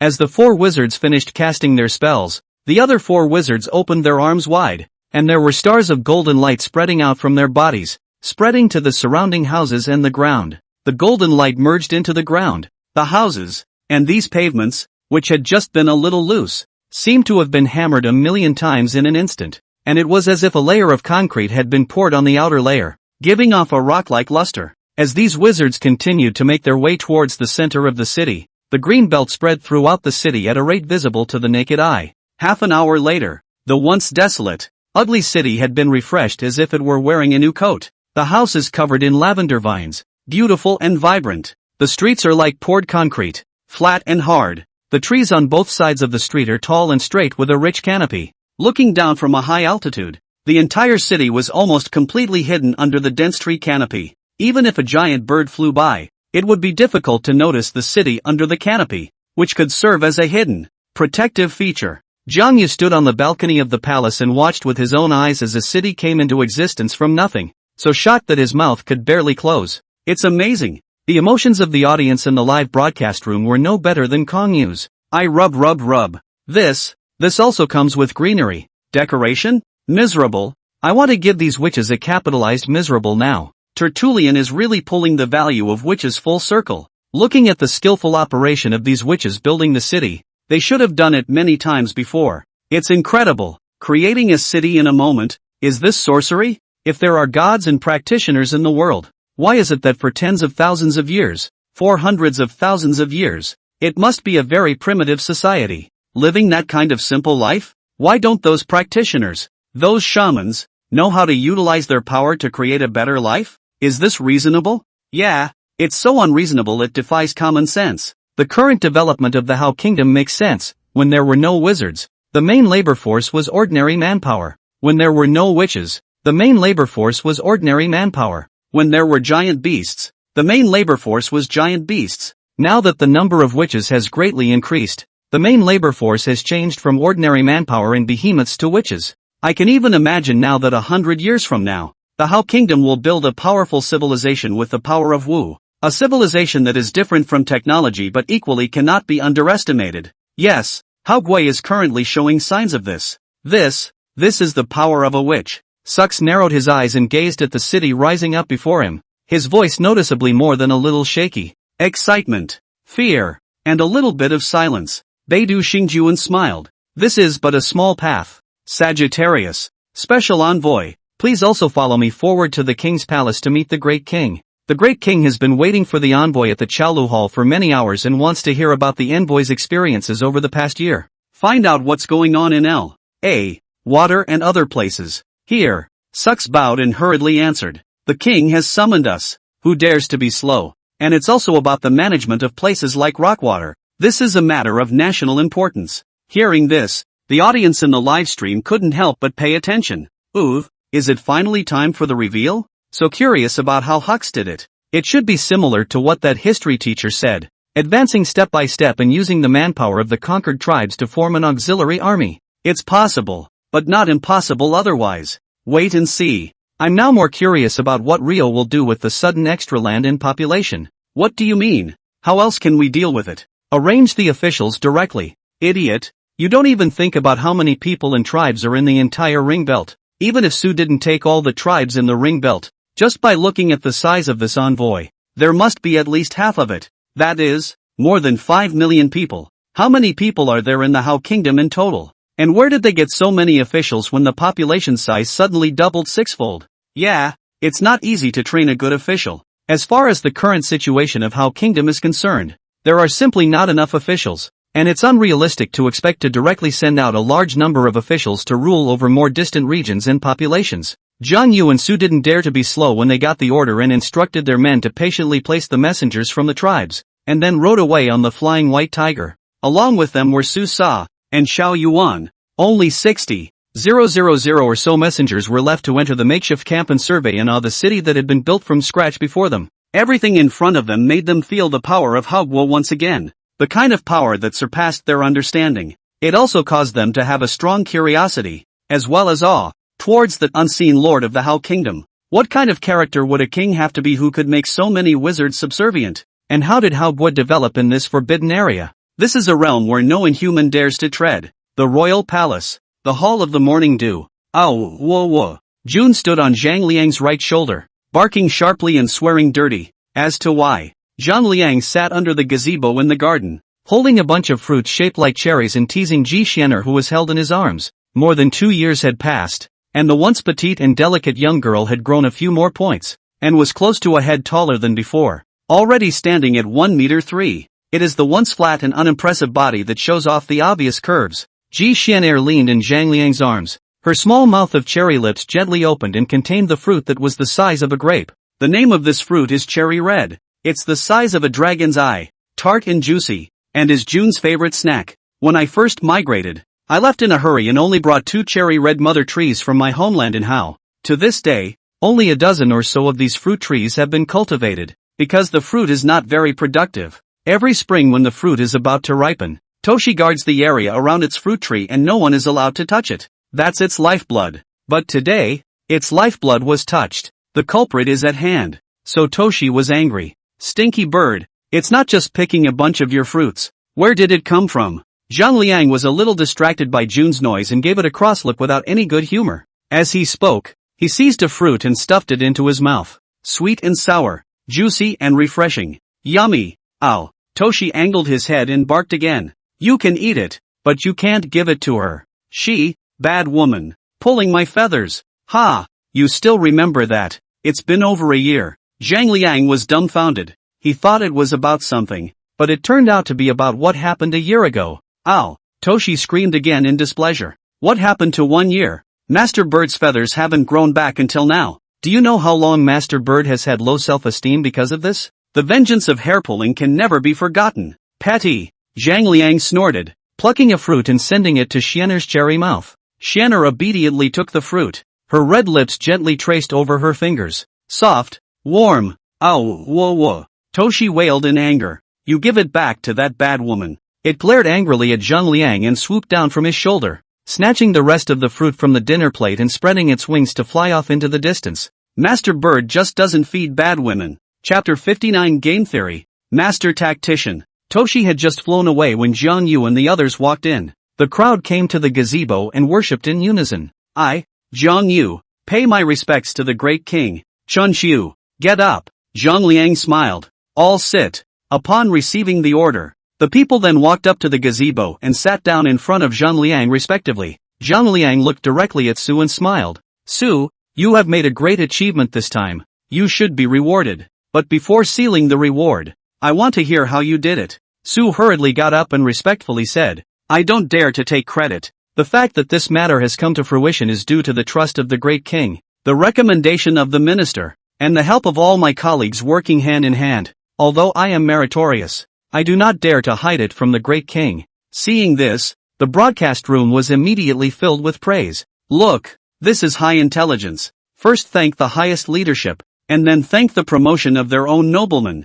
and finally thank the struggle together with the colleagues. When Liang rewarded, whether it is the more, or together with the colleagues, who shall not remember people's courtesy, shall not remember people this favor? This kind of people want not to get promoted are difficult. Indeed, it is rare indeed not to take credit for something. Zhang Liang laughed. They will be credited for their work. And tell me what you've done with yourself. Here, Hux wasn't polite this time. He pulled a brand new map out of his arms. Here's a map of the ring belt. They explored it themselves and mapped it by hand. After placing the map on the desktop, Su pointed at the location of Lingxiao City, the capital of the Hao Kingdom, and said, we will set off from the capital, Lingxiao City, and head straight to the northeast. There is a tribe here called the Rock Tribe. The Rock Tribe is a subsidiary tribe of the Yu Tribe. Listening to Su's explanation, Zhang Liang always acted calmly, only nodding slightly in recognition from time to time. However, it was the first time that the audience in the live broadcast room understood what had happened to Su,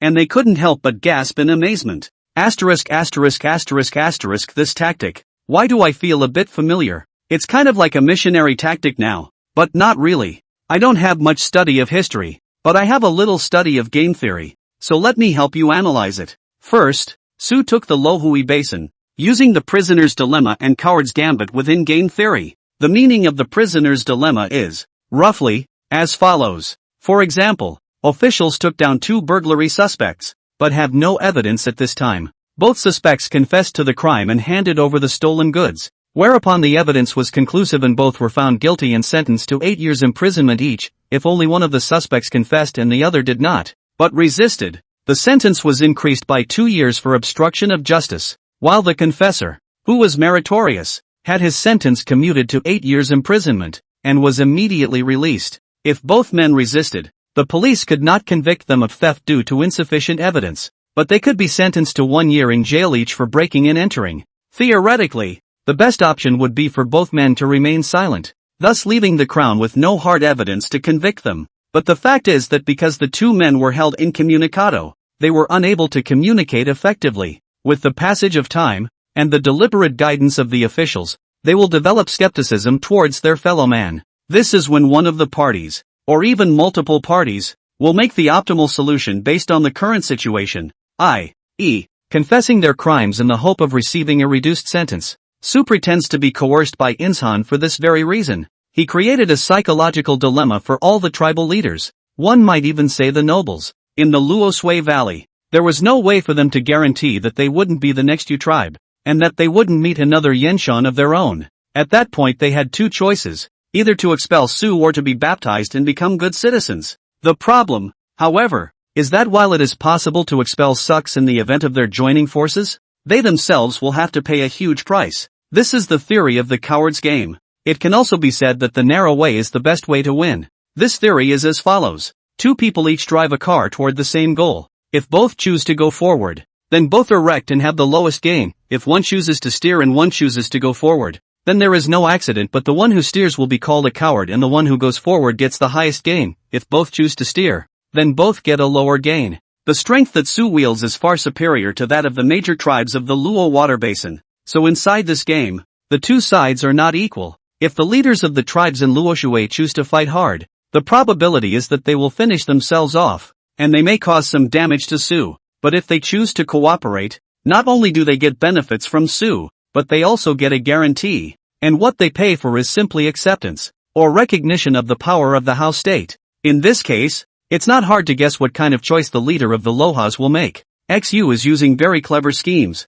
as well as psychological tactics, in this expedition. Scratch that, so that's what it is. But yeah, if I were the leader of the Luo water basin, I wouldn't dare to mess around in this situation. It's too powerful. Isn't this the art of war inside Sun Tzu's Art of War? Directly wrapping up the great power to make the tribes of the ring belt submit to Hao Guo. Admiringly, surprisingly, this is the truth. Su recounted the passage of his expedition and bowed to Zhang Liang. Therefore, I dare not take credit for it. If it weren't for the divine might of the great king, and if it weren't for the large number of sorcerers in my Hao kingdom, even if I had used all my tricks, it would have been nothing more than a laughingstock. In this battle, the great king is the first to take credit. The prime minister recommended the micro-minister and gave me the opportunity to display my talent, so I can take second place to Su Siming and the others. I've made a small plan, but it's just a fox pretending to be a tiger and fooling the tribal leaders of Luoshui and other places with the might of the great king, so I can get the end of the work.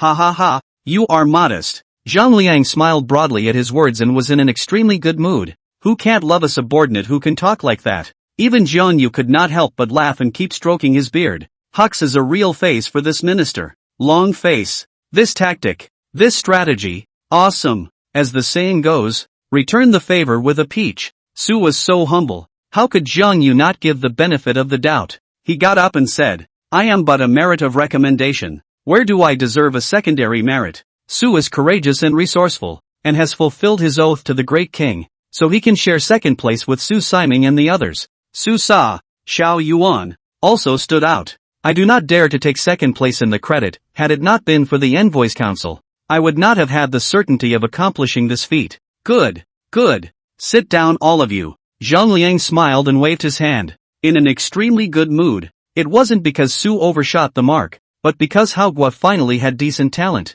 What's this? This is the basis for national development. This is the cornerstone of the development of civilization. Today there is a Su in Hao Guo, and tomorrow Hao Guo will record Su's achievements, wisdom, and the passage of this expedition in detail in writing for the nation's scholars to study and learn. With this foundation, more wise men can be born in Hao Guo in the future, even beyond the wise men of Su. They, in turn, will bring immeasurable benefits to the Hao kingdom. While Zhang Liang was praising Su, a different voice suddenly rang out in the live broadcast room. This situation in Hao Guo is not right. Very wrong. What? The map. The map. What happened to the map? No. I mean, the size of Hao's country now. Ah. Haven't you noticed how large the ring belt is? East and west, north and south. About 2,000 kilometers. What is the concept of 2,000 kilometers? The distance from Jinling to the capital is 1,000 kilometers. Worry. In that case, If Hao Guo were to conquer the power of the ring belt, wouldn't the country's land area directly soar to be larger than our country? From the current map, the radius of the ring belt is around 1,800 to 2,000 miles. Calculating the area of Hao's country according to the highest standard of 2,000 miles, it is about 3,140,000 square kilometers, which is much smaller than our country's land area. A mere 3 million square kilometers. I thought it was so big, compared to the issue of Hao Guo's land area. Another issue is the most crucial, and it seems that no one is paying attention to it at the moment. Chapter 60, The Art of Governing the People, The Art of Fooling the People. Biggie, what do you mean by that? Something you haven't noticed before? Climate. Hao Guo's Lingxiao city, as well as in the previous times in the dream domain, the climate was clearly divided into 4 seasons, and the vegetation was also dominated by broadleaves. This indicates that the location where Hao Guo is currently located is roughly a temperate deciduous broadleaf forest climate. Temperate deciduous broadleaf forest climate is characterized by 4 distinct seasons,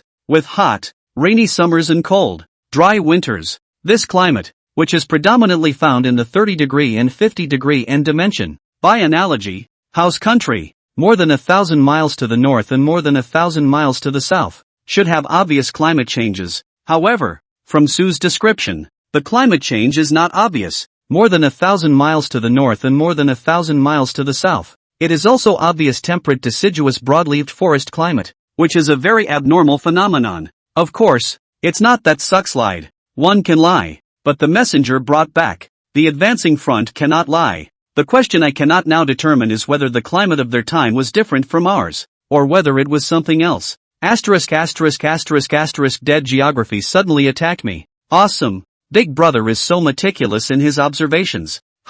In that case, it does seem a bit abnormal. But the climate of a million years ago may not be the same as the climate of our current era. So it's hard to say about that. The big man analyzed the climate problem. But didn't he say there were other possibilities? And what were the other possibilities? The continental plates where Hao Guo is located are not these continental plates that we currently know. For example, Asia, America, etc. Considering the power possessed by the witch, and the deity whose form is unknown, this is very likely.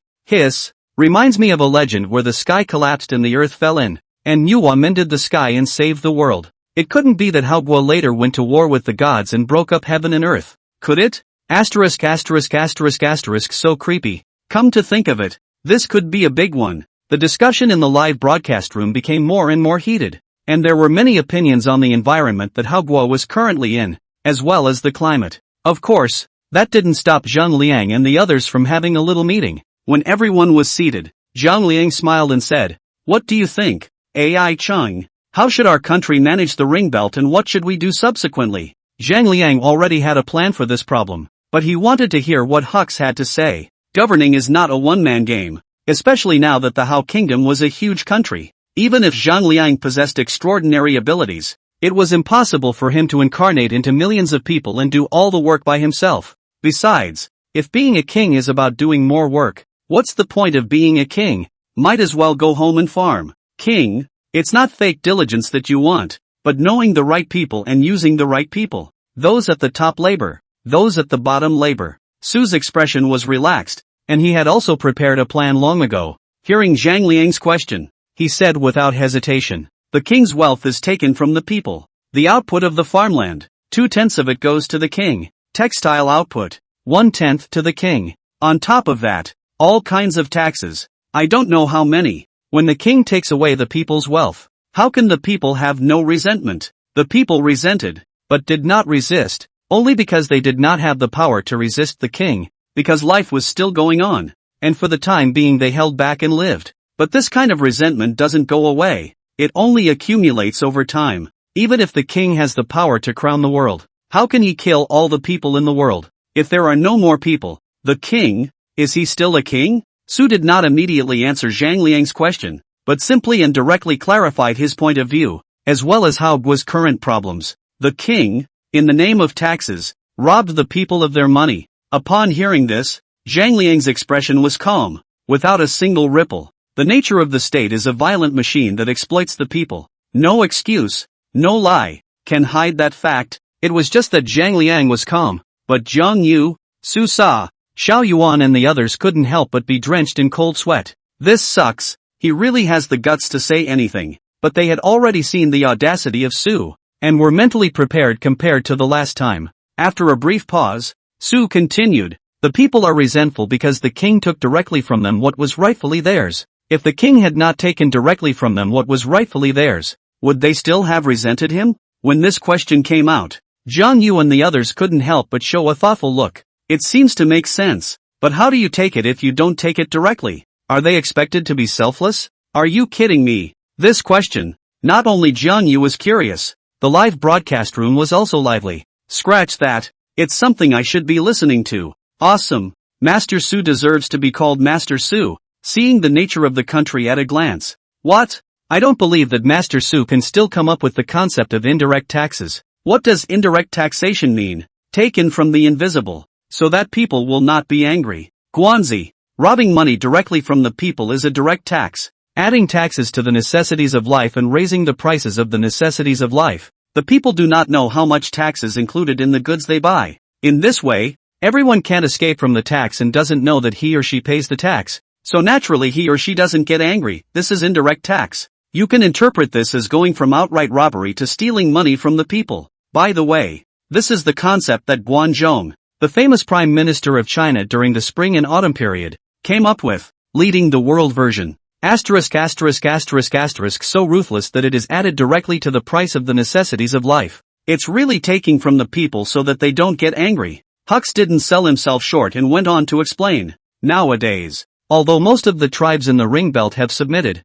the Hao Kingdom, have not sent a single soldier, a single general, or a single official to the Ring Belt. This control is too weak. My Hao Kingdom itself has not yet stabilized, with insufficient officials and limited armor, and is incapable of personally controlling the Ring Belt in a short period of time. Therefore, I have 3 suggestions. 1. Recognize the autonomy of the many tribes of the Ring Belt. Enshrine in writing the tribes that have come to pay homage, and divide the territory for the tribes according to the current situation. The chiefs of the tribes were knighted to appease the tribes, to show favor to the common people and to preach the idea of protecting the people and honoring the king. Protect the people. The king loves the people as his children, and the tribes should put the people first and protect the nation. Honor the king, and all the people of the world shall obey the king's orders. In this way, we can establish my Hao Kingdom's dominance in this territory without making the tribes centrifugal and masculine. 2. Declare the sovereignty of the Hao Kingdom over the central region, which is owned by the great king, and no power may encroach on the king's land. Su pointed to the vast area in the middle of the dream domain in the ring belt and said solemnly, in the past, because of the dream domain, this large area was almost untouched by intelligent creatures, and belonged to the standard terra incognita. Now Hao Guo opens the eyes of the entire ring belt. If the Hao Kingdom didn't occupy this area as soon as possible, I'm only afraid that other forces wouldn't be able to avoid moving. The king has rewarded the tribes with kindness and has recognized the protection of their interests, and the tribes would never dare to contradict the great king for an interest they have not possessed. In the future, if someone encroaches on the king's land, the great king's division will be known, and no one in the world will dare to disobey. 3. The establishment of a tribute system and the creation of inspecting captains. Tribute, i.e., the tribes should pay a certain amount of tribute to our king every year in exchange for his blessing. My king takes wealth from nobles everywhere and does not plunder directly from the people. The people only know that the nobles plunder their own money, but not where it goes, so they will not resent the great king. This will divert the people's resentment against the great king. However, the human heart is greedy, and if the nobles ask for more than they can handle, it will inevitably lead to a great disaster and affect the stability of the country. The king can establish inspection captains and send armored officials to inspect the people's livelihood in various places. If a nobleman is not sympathetic to the people's needs and is imposing exorbitant taxes, the king can execute him and replace him with a new nobleman on the grounds that he is wreaking havoc on the country and violating the treaty to protect the people. Such a judgment is justified, and the nobles of the world will not dare to resent the great king. The great king has a place of grace for ridding the people of harm. The people are grateful and will only pay lip service to the great king's sagacity. In this way, the world will be stable and the rivers and mountains will not be easy, Su said, bowing and bowing. Zhang Yu, Su Sa and the others, on the other hand, listened to the chills running down their spines. So hard, so toxic. The king has plundered money from the people, and the people still have to thank my king for his holiness and for ridding the people of evil. It's like the king got all the good things and the nobles got all the bad things. This man, so treacherous. Chapter 61 Feast for the Messenger. Heavenly Palace Feast. After hearing what Hux had to say, the broadcast room was the first to stir. Isn't this the feudal system? It seems that Master Su still has limitations, only proposing the feudal system and not the concept of indirect taxes. Come on, if you can analyze it to this extent, it's already a demon, okay? Besides, this indirect tax thing, it's not easy to get in that era, either. Master Su is still awesome, truly a great talent for ruling the country. Yeah, this basically sets the general direction of Haogua's future development. Not only were the viewers of the live broadcast very satisfied with Su's answer, Zhang Liang was likewise very satisfied. The feudal system is the optimal solution for the moment. As for the county system, or any other system, are there that many officials? Where do you find and train so many people who can govern a party? No, there is no doubt that not only is it not available now, it will be difficult to cultivate for decades to come. It takes experience and a lot of trial and error. Only by learning from mistakes can we get the best management tools and produce a large number of managerial talents. But with a territory as large as the Ring Belt, a population as large as that, and an unknown number of other races out there watching, it was certainly impossible for the Hao Kingdom to wait a few decades to clean up after itself. There is truth in what the beloved minister says. Zhang Liang played with Ji Xianer's black and silky hair with one hand and rested on Ji Xianer's rounded shoulder with one hand and smiled. Ai Qing has made a great achievement this time, and will be awarded the title of Earl, Inspector of Luoshui, Yanshan and other places, and will be responsible for the establishment of an inspection department to supervise the Luoshui, Yanshan and other places. Thank you, my lord, Su responded cheerfully, hastily bowing in obeisance. It's a fat job and an even more powerful department. The reward is not a bad one. After a little thought, Zhang Liang continued. Su Ximin has been merited for his assistance and has been granted a viscount to supervise the tribes in Luoshui and Yanshan to oversee the construction of the temple. Here, I take orders. Su Sa stood up and bowed. Sage Jiang, regarding the matter of Luoshui and the other 800-odd tribes teaching the language, writing, and technology of the Hao Kingdom, you will make the arrangements. Hearing this order, Zhang Yu couldn't help but frown. He whispered, Your Majesty, the number of literate people in my country of Hao is still small, and the number of wise men who can reach the standard of a teacher is even smaller. If a large number of teachers are drawn to the tribes of the Ring Belt, I am afraid that it will only affect the programs being carried out in the country. Zhang Liang crossed Zhang Yu's eyes and didn't answer, but instead asked in return, Do you know why I want to popularize education in Hao Kingdom? So that my people in Hao Kingdom can read and write.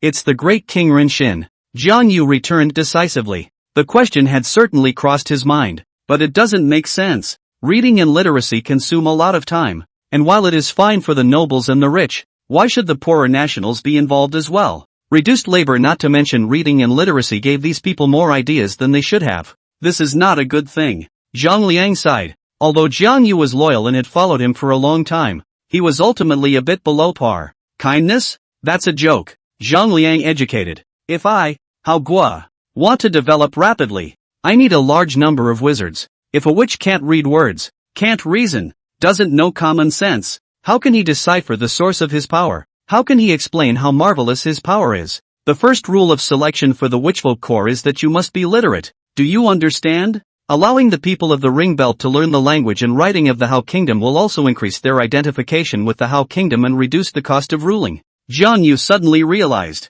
So that's what this is about. No wonder the Maharaja has been popularizing education, but it's actually for the purpose of studying the power of witches. Compared to Zhang Yu, the audience in the live broadcast room had deeper feelings. Scratch that. Sure enough, Rio is the real old, the big capitalist. What? Although Tertullian's original intention may not have been benevolent, the result is good. Agreed. No matter what, Tertullian's act of popularizing education is so great that it may have to start a new era in the future. The decision to keep the cars on the same track and the books on the same page is a remarkable one, and Tertullian clearly sees the central aspect of Su's conquest plan. I feel that Tertullian's initiative is not good, and the people's knowledge can be detrimental to management. It's still a fool's errand that works well. If the people are stupid enough, they'll believe anything they say. After the Industrial Revolution, all the countries in the world began to popularize education, and the literacy rate of the people all over the world soared because the age of democracy had arrived and the capitalists all over the world had a clear conscience.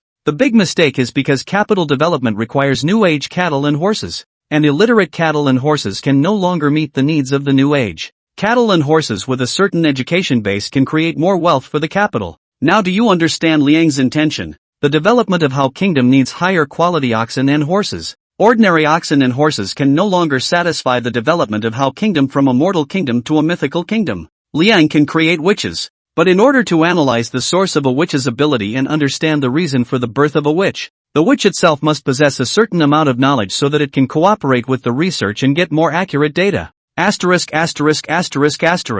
Tertullian is worthy of being the oldest king. This is afraid that the heart of the heart has not grown a person. Awesome. So that's what universal education is all about. Knowing the real reason for Zhang Liang's popularization of education, Jiang Yu no longer objected. It's true that this thing is not easy to get, though, but this is a big matter concerning the future of Hao Gua. If it's not good enough to get it, then don't get it? Of course not. For the sake of the king, we must persevere no matter how hard it is and find a solution. 3 days later, Zhang Liang hosted a banquet for all the major tribal emissaries at the Lingxiao Palace. The total number of messengers invited was over 2,000. Each ambassador may bring 2 adjutants into the palace. On that day, Zhang Liang came up in a cloud chariot. The cloud car is 9 meters long and 3.5 meters wide. In the center is the throne, painted and carved in gold dust, with a black gold-rimmed cover top. The cloud car is surrounded by a fence, beautifully carved with dragons and phoenixes. There were 16 palace maids, dressed in colorful clothes and combing their flying fairy temples, serving at the left and right sides of the throne. All of them were stunningly beautiful. Before and after the cloud car, there were 100 flying white tiger cavalrymen, all with silver armor attached to their bodies, formidable and extraordinary. When Zhang Liang came, the messengers of the tribes were in a trance thinking that the true gods had come down. When the banquet started, Hao Gua took out the ingredients that had already been prepared. There was a 300-meter-long auger dragon. There is a giant bird with a body length of 100 meters. There was a frost giant ape with an icy cold body that seemed like a small mountain. There are hundreds of exotic treasures and rare birds and animals. After these rare ingredients were delivered to the plaza, the great king's dedicated imperial chef, Yin Shanjun, led a dozen or so wizards with excellent culinary skills to work together and team up to cook them in public. Skinned and boned, bled and plucked, manipulate ingredients with witchcraft and finish cooking with witchcraft. The tribal emissaries only see like a dream, feel like a trance seems to come to the cave of the immortals. The party was over and they didn't even know when it was over. They just went back to their residence drunk and in a trance. When there is no opportunity to travel to the palace of the inquiries about the details of the feast, they were in a trance and only spoke. The Lord of the land is holy, a man of God, we shall worship him as if he were a god. As the details of the banquet were disclosed, these ambassadors from the major tribes realized why the ambassadors who attended the banquet that day seemed to be stimulated. It's something that anyone who goes through it has to be stimulated by. The extravagance and power of the Lord of the Hao Kingdom is truly inhuman. Just a banquet. More than 800 tribes no longer dare to give birth to half a bit of disobedience. That's an extravagant man who has a bunch of witches for cooks. Anti my ass. Can we hold off someone else's cook? The tribal emissaries stayed in Lingxiao City for a month before returning to their respective tribes one after another. Of course, they didn't return all of them, but left some of the emissaries in Lingxiao City, in order to represent their respective tribes to make friends with Hao's nobles, officials, and to learn Hao's language and writing. As the emissaries of the major tribes return, an unprecedented storm sweeps through the ring belt and spreads to the vast world beyond. The power of the Hao Kingdom, the divine might of the Kingdom Lord, and especially that extremely high specification banquet, spread like a tsunami throughout the ring belt in a short period of time. Anyone who heard about it was shocked. Lord of the land, holy. Chapter 62 10 Years of Change, Dream Domain disappears. For the average citizen, this is about as mythological as it gets. Listen to the fun. Good things don't come to them anyway. But after hearing about Zhang Liang's banquet where he feasted the messengers, the leaders of the tribes exclaimed, "This, the palace of heaven, or the banquet of the gods?" Many of the chiefs were even more chagrined when they learned of the banquet's passing. They were so sorry. Had I known that the Lord of the Hao Kingdom was so powerful, the banquet was played so flowery, and the ingredients were so high grade, I would have personally traveled to Lingxiao City to show my loyalty to the Lord of the Kingdom in the first place. No matter what. But remorse is remorse. Isn't there still a chance? The chiefs of the tribes had made up their minds that next time, this kind of good thing could not be given to others. By this time, Numerous tribes in the ring belt had submitted to it. Give up insubordination once and for all. Those tribes that had previously remained on the sidelines heard about this and sought out the officials that the Hao Kingdom had left in the ring belt in charge of spreading the written language in a fiery manner and expressed themselves to them. We didn't come over before, not to disrespect the lord of the land or Hao Gua, purely because, yes, it's just that the neighborhood around you is too bad to leave at a moment's notice. We are old enough to want to listen to the teachings of the lord of the land and feel the gospel of the lord of the land. You mustn't refuse us, or else we'll be on our knees to you. Don't make us beg. Hao officials also said. I'm just a stinking teacher. I'm not worth it in Hao Gua. What's the use of talking to me? Am I qualified to be in charge of this? If you want to make a pilgrimage to my king, just go directly to Lingxiao City. Don't know the way? I don't know if the road is easy yet. Haven't a lot of people been there? In this way, shortly after the first messengers returned to their respective tribes, 3 months later, an even larger and higher level pilgrimage departed from the major tribes of the ring belt, totaling 1,185 tribes, the tribe that encompasses almost the entire ring belt. It's not like there aren't any tribes that are missing the field, but it doesn't matter, for they soon disappeared into the vast wave of reform. These emissaries from more than 1,000 tribes, totaling more than 70,000 people, traveled through the uninhabited primitive jungle via the Rock Tribe, and headed toward the capital of the Hao Kingdom in great numbers. Departure in May, arrival in July. On this occasion, Zhang Liang enthroned all the tribal leaders who came to pay homage, and carved a stone covenant with these leaders at Tianzhu Mountain next to the capital Lingxiao City. These tribes submit to the Hao Kingdom and are honored by it, and the Hao Kingdom protects their safety.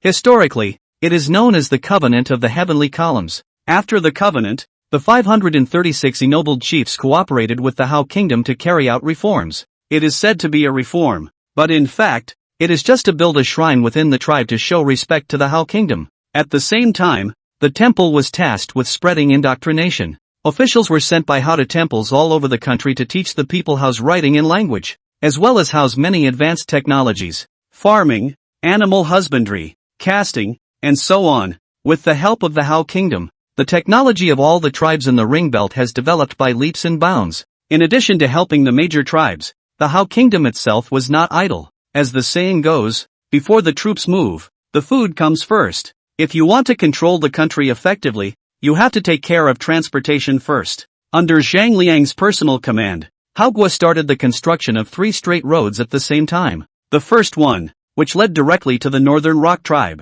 was also the road on which Su led the emissaries of the major tribes back to the Hao Kingdom. The second one leads directly to the Yanshan mountain range in the east. The third one leads to the southern cloud-clearing plains. As for the western part of the Cloud Dream Plain, it is an endless mountain range that towers into the clouds and is difficult to climb. And there are even countless ferocious beasts and poisonous insects, so there are hardly many tribes surviving here. Work began on all 3 straits at the same time, but the process wasn't slow. In just 1 year, the straight road to the Rock Tribe in the northeast was the first to be completed. The straight road is 50 meters wide and is aligned with the Hao Gua Straight Road. With this wide and flat road, arriving at the Rock Tribe in the Luoshui Basin from Lingxiao City, the capital of the Hao Kingdom, only took about half a month by carriage. If there is a beast that is good at running, the trip will be even faster. The opening of the straight path has brought the Hao Kingdom into more frequent contact with the Luoshui Basin. It also spurred trade between Hao and all parts of the ring belt. The Rock Tribe even became the transportation hub of the Hao Kingdom, connecting to the Luo water basin by virtue of its geographical advantage, and developed rapidly. In just 1 year, Rock City had turned into a large city with a population of hundreds of thousands. And naturally, such a big change in the ring belt could not escape the attention of the surrounding Inhumans. When they initially heard about the Hao Kingdom, and the deeds of the Hao Kingdom's lord, they thought that it was a lie made up by someone. But as the major tribes of the ring belt changed, the foreigners realized that something was wrong. How do the tribes of this ring belt band together? How is it that tribes that used to almost fight out of their dog brains are now talking and laughing and getting together to study farming techniques? How did the formerly technologically backward human race come up with so many more good tools out of nowhere? Where did all this stuff come from? The aliens were also very curious about the changes in the tribes of the ring belt. They looked down on the human race, and that was because humans were too weak and of little value to them. Who cares about things that have no value? But the rapid growth of the major tribes in the ring belt has made some of the aliens realize a problem. It doesn't seem to be that the human race is worthless, but rather that one hasn't developed the value of the human race before. Why do foreigners target the ring belt? The reason is simple. For profit. 1. Capture human slaves. Make human slaves work for them, or simply serve as food. Extremely inefficient to use. Second, expand to the area around the dream domain, and strive for the future disappearance of the dream domain, so that you can be the first scavengers. But now with the rapid growth of the major tribes in the ring belt, some of the Inhumans see a new course. Is it good to scavenge? Of course it's not good. To put it euphemistically, this is accidentally picking up trash left over from a deity's dream world. But even the trash of a god is treasure. It always sells for a good price. But there's a risk to this. The stakes are high. When pursued from above, this is stealing the power of the gods and desecrating their sanctity. It's going to be genocide. That's why it's out of sight. Who would come to this potentially genocidal business if they weren't having a hard time making ends meet? Is the bond with the 9 clans too low? Of course not. It just doesn't work. But not anymore. The development of the human tribes in the ring belt has opened the eyes of some Inhumans to the potential of the human race. Humans as a species, I guess, are a bit weak individually, but they seem to bring greater benefits if they choose the right direction. With this thought in mind, some foreigners began to imitate Hogwa's development ideas and learn development techniques, farming techniques, animal husbandry, etc. Of course, not all Inhumans recognize this line of development. There are still a significant number of Inhumans who believe that humans are just lowly creatures, and that it would be a shame for the higher races to learn their developmental ideas and techniques. What we want is to be reckless and direct. One wave away, punch the hell out of him. But although these foreigners were reckless, they didn't dare to desecrate the majesty of the gods. Time passes quickly in this atmosphere. In the 33rd year of Tai Hao, the second year of the submission of the Ring Belt tribes, all 3 direct routes were opened. In the same year, the Hao Kingdom established 200 shrines in the Ring Belt, covering all tribes. In the 34th year of Tai Hao, May, in the north, a foreigner came to violate the law, called the Skywolf tribe, and raised an army of more than 5,000 men. Due to the suddenness of the incident, the dozen or so tribes on the edge of the Luoshui Basin were all defeated and suffered heavy losses. As the news spread, the major tribes of the Luo Water Basin were outraged and somewhat frightened. More than 5,000 troops. That's not a small number. Never before has there been an enemy of this magnitude. It's not looking good. They immediately submitted a joint petition, asking Zhang Liang to do it for them. In the 7th month of the same year, Zhang Liang ordered the expropriation of the territories of some tribes in Luoshui, Yanshan, and Yunji, and the construction of 7 large cities, to which he sent Hao's elite to be stationed. These tribes could choose to move inland in exchange for the same territory, or they could choose to stay in Giant City but accept the jurisdiction of Hao's officials and lose their independence. Some of the smaller tribes chose to stay put and accept Hao's leadership. Some of the larger tribes chose to migrate and move into the interior. In the 35th year of Tai Hao, 7 great cities were started at the same time. They are the 7 cities of Tianshu, Tianxian, Tiangui, Tianquan, Yuhong, Kaiyang and Shaking Light. In the 37th year of Tai Hao, 7 large cities were completed one after another, and Hao Kingdom moved 20,000 people to each city, greatly strengthening its control over the Ring Belt area. Haogua's territory is beginning to be realized. In the 39th year of Tai Hao, the 11th year after Haogua left the Dream Domain, the Dream Domain completely disappeared. As the boundary dispersed, only a sinkhole 600 miles across was left behind. It's 1,000 meters deep at its deepest point. It's like hell. It also meant that Haogua had lost its biggest barrier and would be seamlessly connected to this world. Chapter 63, Foolish Kasumi. Submissive Feathered Man. Curly white clouds seemed to be a mass of white as snow cotton candy, hanging in the blue dome of the sky. Fluffy, lazy, the sunlight falling on the ground through the fluffy clouds had lost the heat it contained in itself, leaving only clear light and shadows, reflecting on the calm surface of the lake. It refracted pieces of golden scales. Suddenly, a sexy and delicate figure scurried out of the pool water, as if a fish leaping towards the dragon's door. Fish out of the water in the sun show their delicate forms with abandon. Her skin was like grease, glistening in the sun, flawless through and through, perfect as if it were carefully fired porcelain. The figure was enchanting, and the perfect S-shaped curve made people breathless. The majestic mountains and flat belly outlined the thrilling curves. The surplus waist forms an incredible curve with the voluptuous rear lights. With just a slight movement, you can see the peach swaying, fully demonstrating the profound meaning of the saying that women are made of water, and making people feel the charm of maturity. Xiaoya's bright face was full of smiles, stretching her snow-white wings, her body without a single piece of silk, as if she were a large white chub in the pond, cheerfully displaying her voluptuous and sexy body. On the shore, 2 men and a bird sat under a pavilion table. Zhang Liang, Ji Xianer, June. It was another 10 years, and Zhang Liang was still as young as ever, with no trace of the passage of years. Red lips and white teeth, a gorgeous white robe, as if a harmless fluttering gentleman. The one who had changed the most was Ji Xianer. 10 years have passed, and the once petite and delicate cardamom girl has grown into an adult.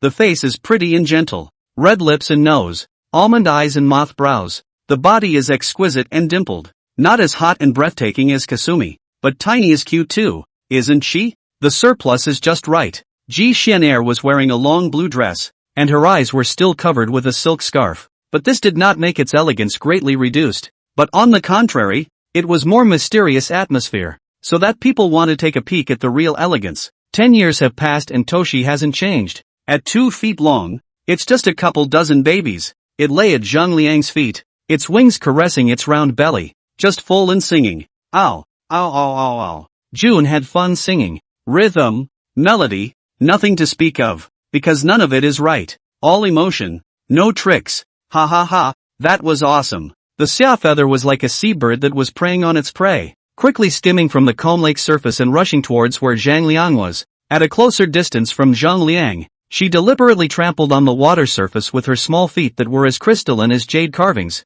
causing the water to splash and rush towards Zhang Liang and Ji Xianer. Then, like a child who had succeeded in a prank, he turned his head and ran. Is she credible? Zhang Liang looked at Xia Yu's character stance, letting the water splash on his clothes, and asked Ji Xianer, for the past 10 years, Kasumi has been imprisoned by Hao Guo. But this chick is so arrogant. Even after being imprisoned for 10 years and subjected to all kinds of coercion, he was still unwilling to submit. Given that Xia Yu had such a backbone, Zhang Liang was already planning to fulfill her and send her on her way. After all, she was much less valuable to the current Hao kingdom than she used to be, and the constant imprisonment was a hidden danger. Kasumi is too strong. Once she found a chance to run out, it was a threat like a natural disaster. But it was under these circumstances that Ji Xianer convinced Xia Yu, allowing this woman who had not yielded in 10 years to choose to cooperate. Yes, cooperation. She can work for Zhang Liang, but Zhang Liang needs to be paid. In the words of Kasumi,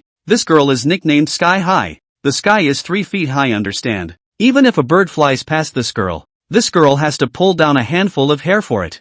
You say, this girl is so valiant. Can she let someone whore herself out for nothing? It's not possible. This girl is not that casual. Brother, rest assured. This woman is one-dimensional. Her brain is not good, and what she determines will not be easily changed. Ji Xianer's lips were slightly curved. Her smile was as gentle as a pure water fairy. Her temperament was as elegant as a blooming peony. But her words were a bit mean. Boo. These words had just fallen, and the Xia Yu seemed like a meteorite falling from the sky and landing on the lake, setting off a shocking splash. The lake was raging, rushing toward the two. Ji Xianer was smiling, just slightly sideways, seemed to look at the shocking water splash. The raging lake seemed to be summoned, but magically flowed backward. Kasumi poked her head out of the lake, a full head of silver hair cascading over her rounded shoulders, doused by the splash of water. Hootie, you're the one with a bad brain. Her bright face was filled with anger, her golden eyes glaring angrily at Ji Xianer,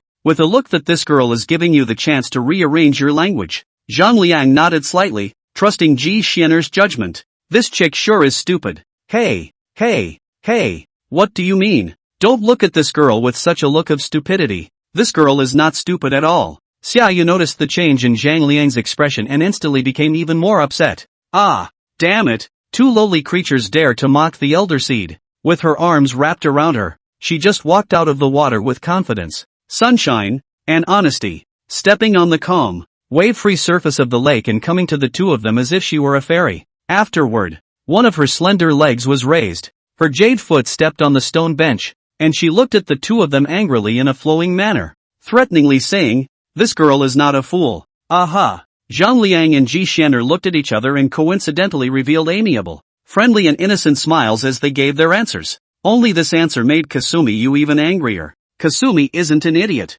She flailed her pale, jade-like arms in a frenzy, her majestic mountains trembling and swaying as she vented her master's anger. It's a beautiful day. Zhang Liang looked at the azure mirror-like dome of the sky and said with a smile, well, This kind of weather is perfect for coming out to play. Ji Xian'er responded with a smile. Oof. Kasumi-yu's willow eyebrows rose up as she glared angrily at the two low-level creatures who dared to ignore her. Just look left. Look right. Every time he landed on Ji Xian'er, his eyes couldn't help but carry a few moments of awe. She hesitated for a moment and noticed June, who was lying at Zhang Liang's feet, enjoying the good life, and her eyes instantly cleared and resolved. Ah le. With a wicked grin on his face, Xiaoyu leaps forward and lands a leg kick. This kick is 100 times more exciting than the National Football League. The kick was powerful and graceful. This kick, no skill, all emotion. Toshi seems to be launched out as if he were a rocket, heading toward poetry and the beyond, transforming into a shining star. Only vaguely, from the distant sky came a shout of curses. Ow ow ow ow. The voice was urgent and impassioned. Not only do you curse dirty, you curse in a hurry. Who did Master Bird invite? You bad woman.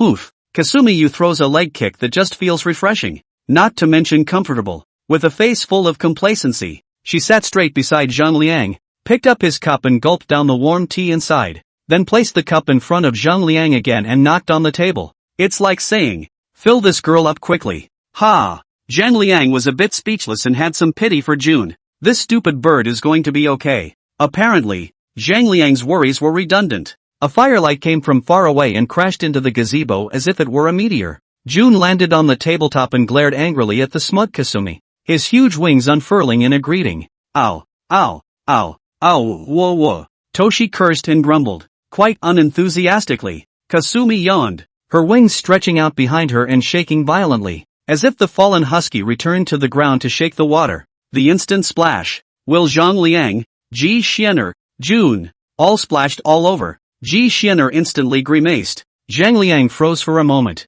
then smiled helplessly. Why is this guy the same personality as a husky? It's a waste of such a pretty face and such a great body. As for Toshi, the cursing got even dirtier. Ha ha ha. Seeing the expressions on the faces of several people, Kasumi-yu leaned down on the tabletop and laughed in triumph. Didn't expect it, did you? That's the hidden killing move of this girl. Just by yourselves. You still want to avoid this girl's secret plan. Ridiculous. Let's see who dares to call this girl a fool. Oof. Kasumi wasn't an idiot. Chapter 64, 400 years later. The eternal night arrives. Zhang Liang poured a cup of tea, and the moment Kasumi-yu tried to take it, he picked it up and drank it to himself. Straight away, Xiaoyu was so angry that he could not wait to jump onto the table and point at Zhang Liang's nose. You dare to tease this girl. Pissed off at this girl. Get dressed. Zhang Liang finished his tea and glanced at Xiaoyu, who was staring angrily at him, and swept his gaze over the trembling mountains, snowy mountains with sunrise and beautiful scenery. But, very indecent. Bad influence. It's easy to bring up children. Not wearing. Kasumi-yu tilted her head sideways and flattened her mouth in annoyance. Why should this girl listen to you? Okay, you don't wear it. Bah, you won't let me wear it. I'll wear it. Xiaoyu hummed disdainfully and raised her head proudly, before casually taking out her beautiful battle armor and wearing it in front of the two without a care in the world. After putting it on, she slapped her arms against the tabletop as if she were an angry little child, and said disgruntledly, pour tea for this girl. This girl is thirsty. Pour yourself. Zhang Liang did not spoil Xiaoyu and said casually, Che. Xiaoyu grunted, snatched Zhang Liang's cup, poured himself a glass of water, raised his hand and drank the whole thing. She then poured 3 more cups until she had drained the teapot of tea,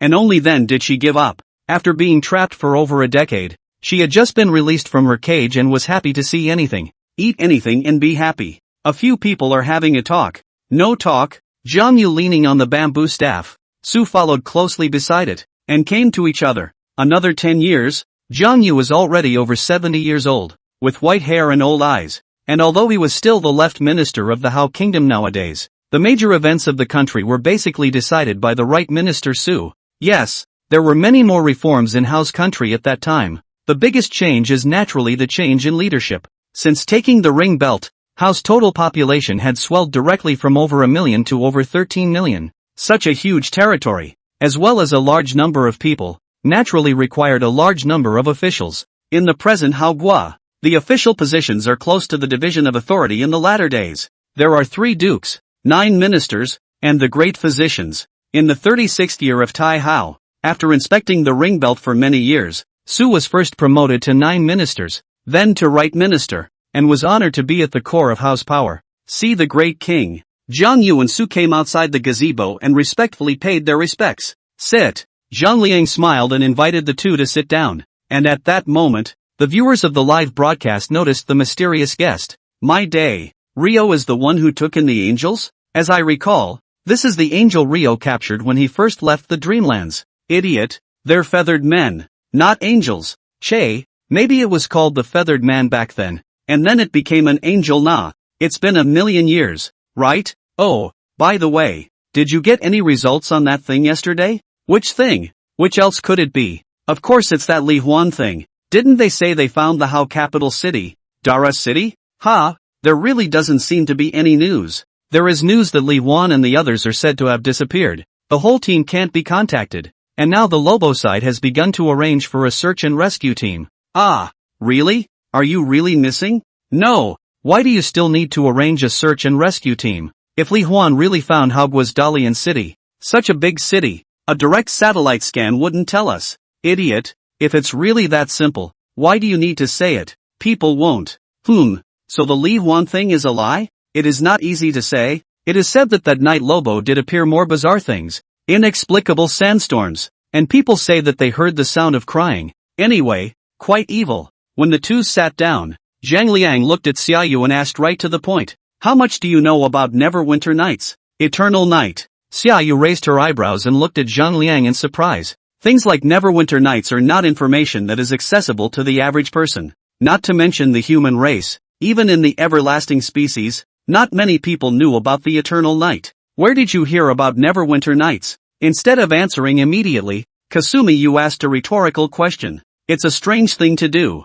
How could a human, the lowest of creatures, be exposed to such information? Boom! Zhang Liang crossed Xiaoyu's eyes and without any nonsense, he directly raised his hand and gave her a chestnut on the side of her head. I'm the one asking you. Where's the bull asterisk asterisk asterisk asterisk? Oof, what's the big deal? This girl doesn't want to know yet nah. Xiaoyu flattened her mouth and glared at Zhang Liang, saying in dissatisfaction. What does Eternal Night have to do with you? You humans have such a short lifespan. Wouldn't it be better to live out your life happily? Do you think you can still go against the will of the gods? Wake up. You think there are no strong men who want to defy the gods to end the Eternal Night? Don't be delusional. The power of the gods is irresistible. Instead of explaining about the Eternal Night, Xiaoyu taunted Zhang Liang. Of course, she had a reason to taunt Zhang Liang. Even the top powerhouses of the nine heavens could not resist the will of the gods, let alone Zhang Liang. Zhang Liang did not care about Xiaoyu's mockery, but was keenly aware of a problem and said thoughtfully, someone has rebelled against the gods before? Of course, there are an unknown number of everlasting species in this world. How could they be willing to wait for death? Xiaoyu looked like you are also too stupid. How come you only recognized this problem at this time?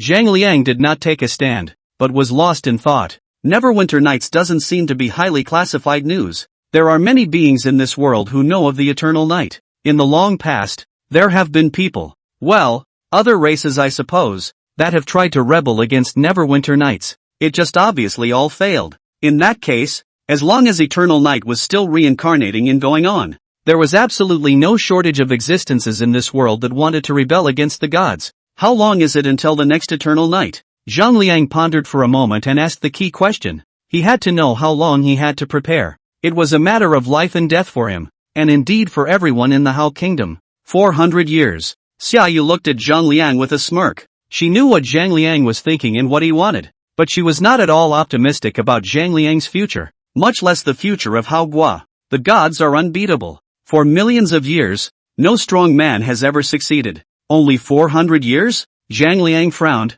This time was really very tight. With his current strength he did not have the confidence to reach more than 10,000 levels after 400 years. 10,000 levels was still just the starting point for demigods. Does anyone know what level the gods are? Xiaoyu enjoyed Zhang Liang's current expression and playfully stimulated again. The demigod who set off the battle of extermination this eternal night is known as the Dark Knight. He's marvelous, a powerful man who ascended to the nine heavens 300,000 years ago and was blessed by the gods. Not to mention you. Even I am no different from an ant on the ground in front of a demigod like darkness. For this bit of your Hao kingdom, this bit of your people, Dark Knight only needs one move to completely destroy it. Hearing these words, Zhang Yu and Su Wu inhaled cold air and their faces became as white as paper. What kind of existence would it have to be to destroy the entire Hao kingdom with a single move? They don't dare to imagine it. And they can't think about it. Things got even more chaotic in the live room. Asterisk asterisk asterisk asterisk really. Haoguo now has a land area of less than 3 million square kilometers. Such a huge land area, in our era, can also be ranked in the top 10 in the world. Right. Not the enemy family a move. Thermal knowledge. The land area of Tianzhu is 298 million square kilometers, which is the 7th largest in the world. Hiss. Haoguo's land area can already be ranked at the 7th level in the world. If this is so fierce, won't it destroy the Earth in a minute? Fake, right? Why is such a fierce being still staying on Earth? Why don't you go explore the universe? It's hard to say. According to the law of once every 10,000 years, the gods have not known how many times they have been extinguished. To be able to extinguish the world so many times without flipping over, their strength can be imagined. It's over. If we gave Haoguo a few thousand years, we might actually be able to fight the gods. But now that there are only 400 years, it feels too short. Nonsense. The gods have existed for who knows how many years, and it's impossible for Haoguo to catch up with the gods even if we give it a few more thousand years. Zhang Liang frowned. Darkness was a demigod, and so was nightmare. The nightmare couldn't completely destroy itself, and theoretically the darkness shouldn't be able to do the same. But what's the point of surviving through the eternal night if you're the only one who can? Just when the atmosphere was dull, Ji Xianer suddenly opened her mouth. It's not as if this thing hasn't taken a turn for the worse. Chapter 65 Aligned Moon Knight. Jiang Yu's illness. Turn around. Ha ha ha. Xia Yu froze for a moment, pointing at Ji Xianer and laughing her ass off. If that had come out of the mouth of the Elder Seed, there would have been a tiny bit of credibility. After all, who made our Elder Seed just that awesome? Like this girl, but a lowly human with a perpetual knight's turn? Kasumi plopped down on the cold tabletop, delighted. It's so funny. Ji Xianer was expressionless and crossed Xia Yu with her eyes covered by a light veil. And it was this glance. Xia Yu was struck by lightning, and his rampant laughter came to an abrupt end. She seemed to have thought of something and sat up straight resentfully, not daring to meet Ji Xianer's eyes, obviously afraid of something. But what kind of person is Xia Yu? That is a genius girl who is not afraid of the sky and the earth. Well, 2,000 plus teenage girls, still unwilling to give in. She flattened her delicate red lips and muttered, just showing off in front of this girl. Kasumi Yu's performance did not elicit a particular reaction from Kong Yu, but it surprised the live audience to no end. Ha! Why does it feel as if this angel is afraid of Ji Xianer? Don't doubt it. It's true. Strange. She's not very strong. How could she be afraid of Miss Xianer? Is Miss Xianer stronger? Impossible. Don't forget that Xianer and Ji Dian are of the same ability. I seem to remember Rio saying before that Ji Dian's ability is to foresee danger. I haven't heard of any other abilities. Idiot. Why isn't there any more? Don't forget that Ji Dian easily trapped Shaman in the first place and then returned to the dream realm. Hiss. In that case, what exactly is Haiden's ability? Regardless of what Ji Dian's ability is, Ji Xianer surely possesses the same ability as him. Oh, Xianer has a way? Zhang Liang was also quite surprised. Although he still did not know what Ji Xianer had in mind, he was willing to believe in Ji Xianer, just as he believed in Ji Dian back then. The only way to do this is to tell my brother. Ji Xianer stood up and walked to Zhang Liang's side with graceful lotus steps, crouching beside his ear and whispering softly. The red lips were lightly opened, and the breath was like an orchid. Zhang Liang's expression changed as he listened to Ji Xianer's words. Doubt. Surprise. Out of the blue. Looking at the two whispering like this, Xia Yu seemed to not care, but it was as if there were 1,000 cats scratching and itching in his heart. She wanted to eavesdrop, but when she saw Ji Xianer's icy expression, she couldn't help but put away the thought. Having been together for many years, she was most aware of Ji Xianer's ability, as well as her character. This woman, she's vicious. If that's the case, it's not without a chance. After listening to Ji Xianer's cryptic words, Zhang Liang nodded slightly and expressed his opinion. Hearing this, Kasumi was a bit surprised. Really? It doesn't make sense. It was a dark night. The world's #1 fierce man from 300,000 years ago, who dared to challenge the existence of the gods. Although it didn't work out, absolutely no one dared to underestimate darkness' strength. Darkness is said to be second only to the eldest son of the gods, as well as the eldest daughter, and is regarded as the closest thing to a divine being. And seeing this, the audience in the live broadcast room was even more anxious. Curious, what exactly did Miss Xianer say? Damn it, how can you hide something like this? Tell us quickly. So angry. If I don't see the results today, I don't think I'll be able to sleep. Agreed. It's an abomination. It was just that no matter how angry the audience in the live broadcast room got, Zhang Liang and Ji Xianer tacitly chose to keep it a secret and didn't tell anyone, because the secret must not get out. Once leaked, the effect may be lost. After chatting about the Dark Knight, Zhang Liang turned his gaze to Jiang Yu, as well as Su, and smiled. And what is the reason for your special trip? By then, Hux already had his own last name, Su, taken from the name Shuyao tribe.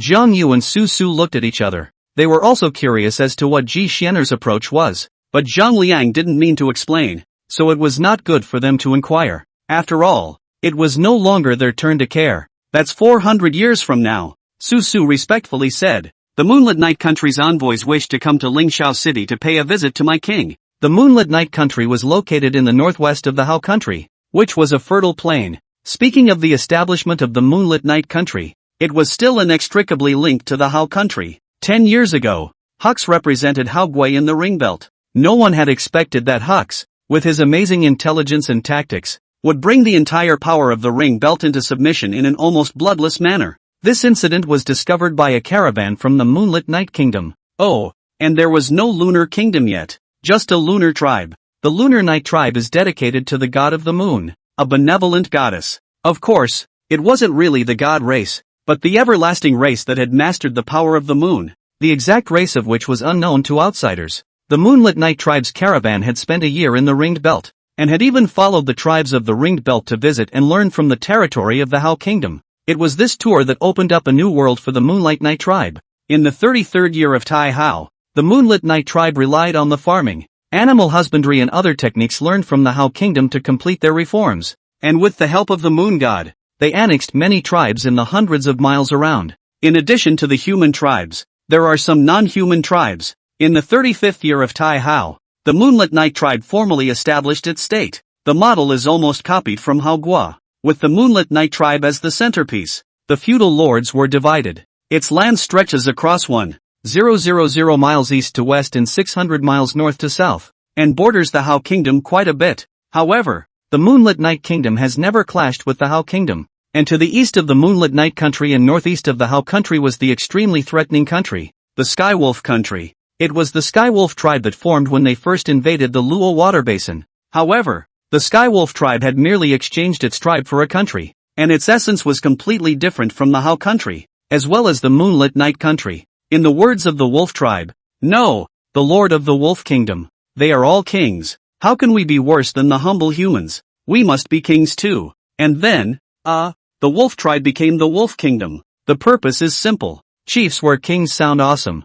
This is the basic situation in the north of Hao Kingdom. The two forces that posed the greatest threat were the Skywolf Kingdom and the Moonlit Night Kingdom. The land of the moon and the night is predominantly human. This is not the case with the kingdom of Tian Lang, which is dominated by the Injin race. It is said to be a human-looking canine that possesses intelligence similar to, but more powerful than, humans. They are a higher race. In addition to being physically powerful, some Injins have the ability to transform, especially during the full moon when their strength soars. Of course, the Injins of the Skywolf Kingdom were merely a branch that had fled to this place from elsewhere, and were not the main force of the Injins. Zhang Liang pondered the situation of the Moonlit Kingdom and deliberated. Since the Moonlit Kingdom wants to come, let them come. Here, Jiang Yu and Su responded with a sniff and didn't ask why. A month and a half later, an envoy from the Moon and Night Kingdom arrived at Lingxiao City of the Hao Kingdom and expressed his respect to Zhang Liang, presenting a congratulatory gift from the Moon and Night Kingdom.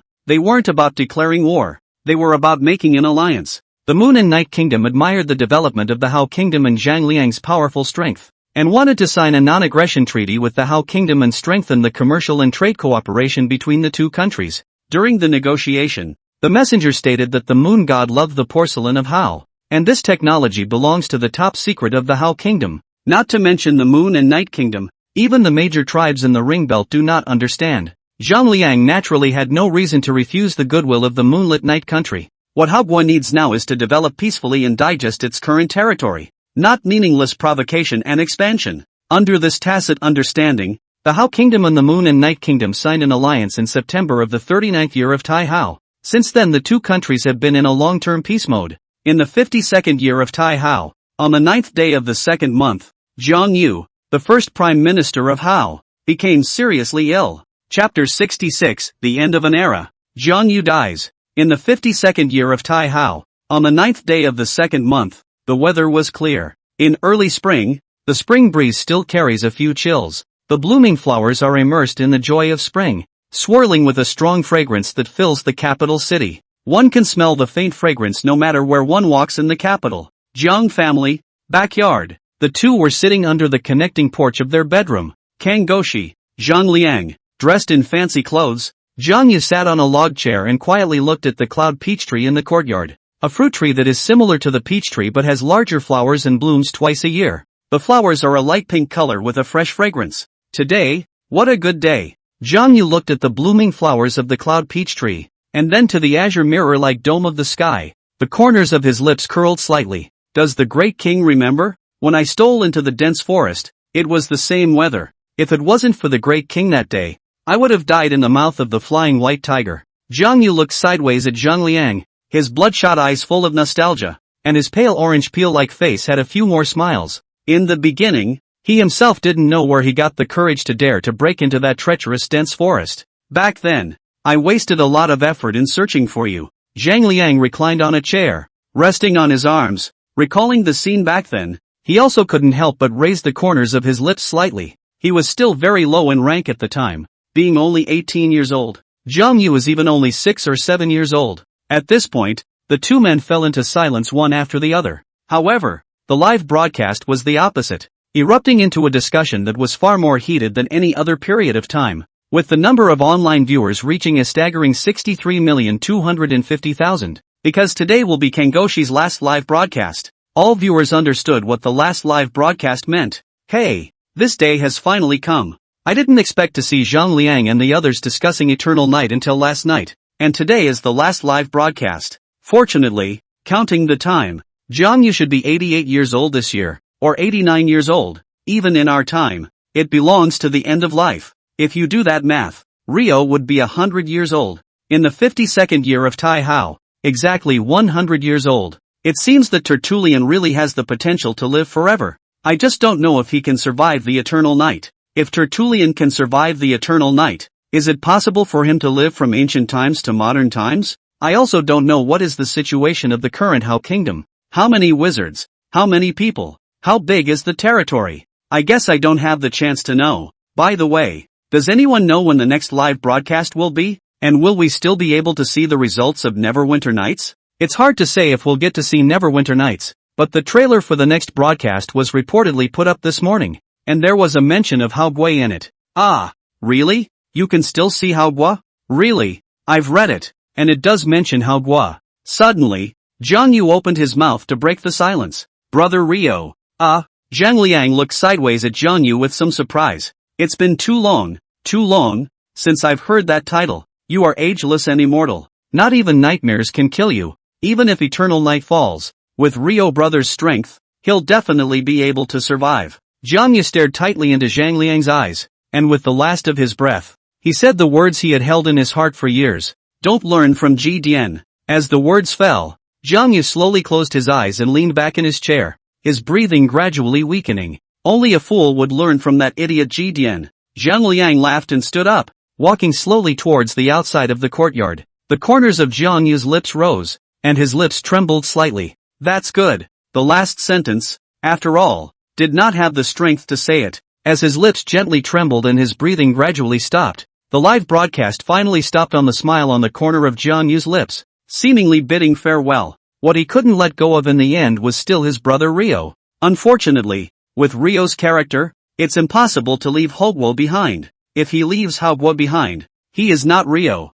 I'm more concerned about another thing. Zhang Yu said at the end that Liang is ageless and undead. Does this mean that even if the eternal night fails, Liang will still be able to live to the next epoch? It's hard to say. Immortality is only relative. If the planet explodes and the Star River is in turmoil, will Tertullian's immortality still be useful? What kind of existence are the deities? We haven't seen them so far. Who knows how strong the gods are? And does the immortality thing really work in front of the gods? Forget it. No more discussion. At least Viet has a perfect ending. Hey, good night, Viet. Good night. Best Hogwo Sengoku. Kangetsu is dead. At the age of 88. John Yu's passing is a big deal for Hogwa. This is the first Sengoku of Hao. Witnessed this country go from weakness to soaring. From the land of mortals step by step to myth. Though he was only mortal, he had witnessed a miracle. He was only mortal, but he was involved in a great cause. After Jiang Yu's death, lords from all over Hao came to offer condolences, and civil and military officials wore mourning clothes. At the time of burial, 18 wizards personally carried the coffin, accompanied by 108 wizards, civil and military officials, the world's vassals, thousands of people wearing hempen mourning, to send the coffin into the mausoleum. This funeral, unprecedented. This funeral is known to all the world. Jiang Yu was buried in Yao Mountain, 132 miles east of Lingxiao City. The mausoleum is even extremely luxurious, as if it were a dungeon. On the day of the funeral, Zhang Liang did not go to see Jiang Yu off. He lay down by the pond in the royal palace, grasping a handful of bait in his hand and casting it a little by the clear water of the pool. Beside him were 3 men and a bird. Ji Xianer, Su Sa, Xia Yu. Jun could feel Zhang Liang's mood, and in a rare moment, he didn't make any trouble or clamor for hunger, but just quietly squatted beside Zhang Liang and accompanied him. From time to time, he rubbed his little head against his leg. Well, so hungry. What are we eating today? Kasumi stretched, her voluptuous and majestic mountains nearly bursting her armor. She blinked her clear eyes that were not tainted by her intelligence and looked expectantly at Zhang Liang. Then Ji Xianer, smashing her tantalizingly plump red lips, just short of saying it outright. I'm going to eat a lot. Ever since joining the Hao Kingdom, Kasumi, you realized, it's not really that bad of a thing, I guess. Look at what these lowly human beings eat every day. How dare they pull so many tricks? How dare they come up with that much spice? How dare they mess with that much cooking? Can they understand what so much good food means to the elder seed? Do you know that this girl, the everlasting seed Kasumi Yu, the great feathered man, the innocent little girl of over 2,000 years,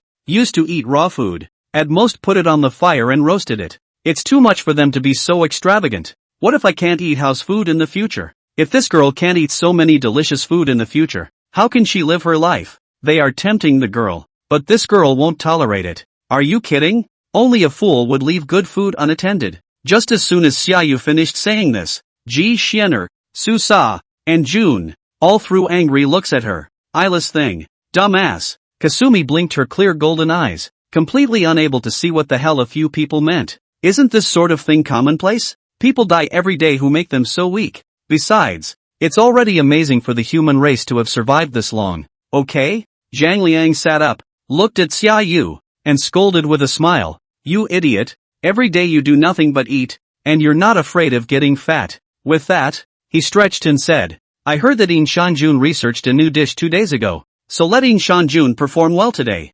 Yeah. Hearing that In Shanjun personally cooked, Xiaoyu jumped for joy, not even caring that Zhang Liang called her a fool. She yanked Zhang Liang up from the ground with one hand and drooled. Hurry up, I want to eat a lot. As for gaining weight or whatever, Kasumi didn't care at all. I'm a feathered man. Noble feathered men never gain weight. Oh, Neko seems to have gotten a little bit bigger. It's really cumbersome. I hate it. Chapter 066 End of Volume Summary. End of Volume Summary. The first volume of Eternal Night will come to an end here. Personally, I'm satisfied with the first volume. It introduces the development of the protagonist at the beginning of the crossing, and also writes about a transformation, a development of the Hao Kingdom from a mortal kingdom to a mythical kingdom. Because of the length, the progress is relatively fast, and only a few characters can be portrayed, and the forces outside of the Hao Kingdom are merely skimmed over. But don't worry folks, these are in the plans. The first volume itself is the setup,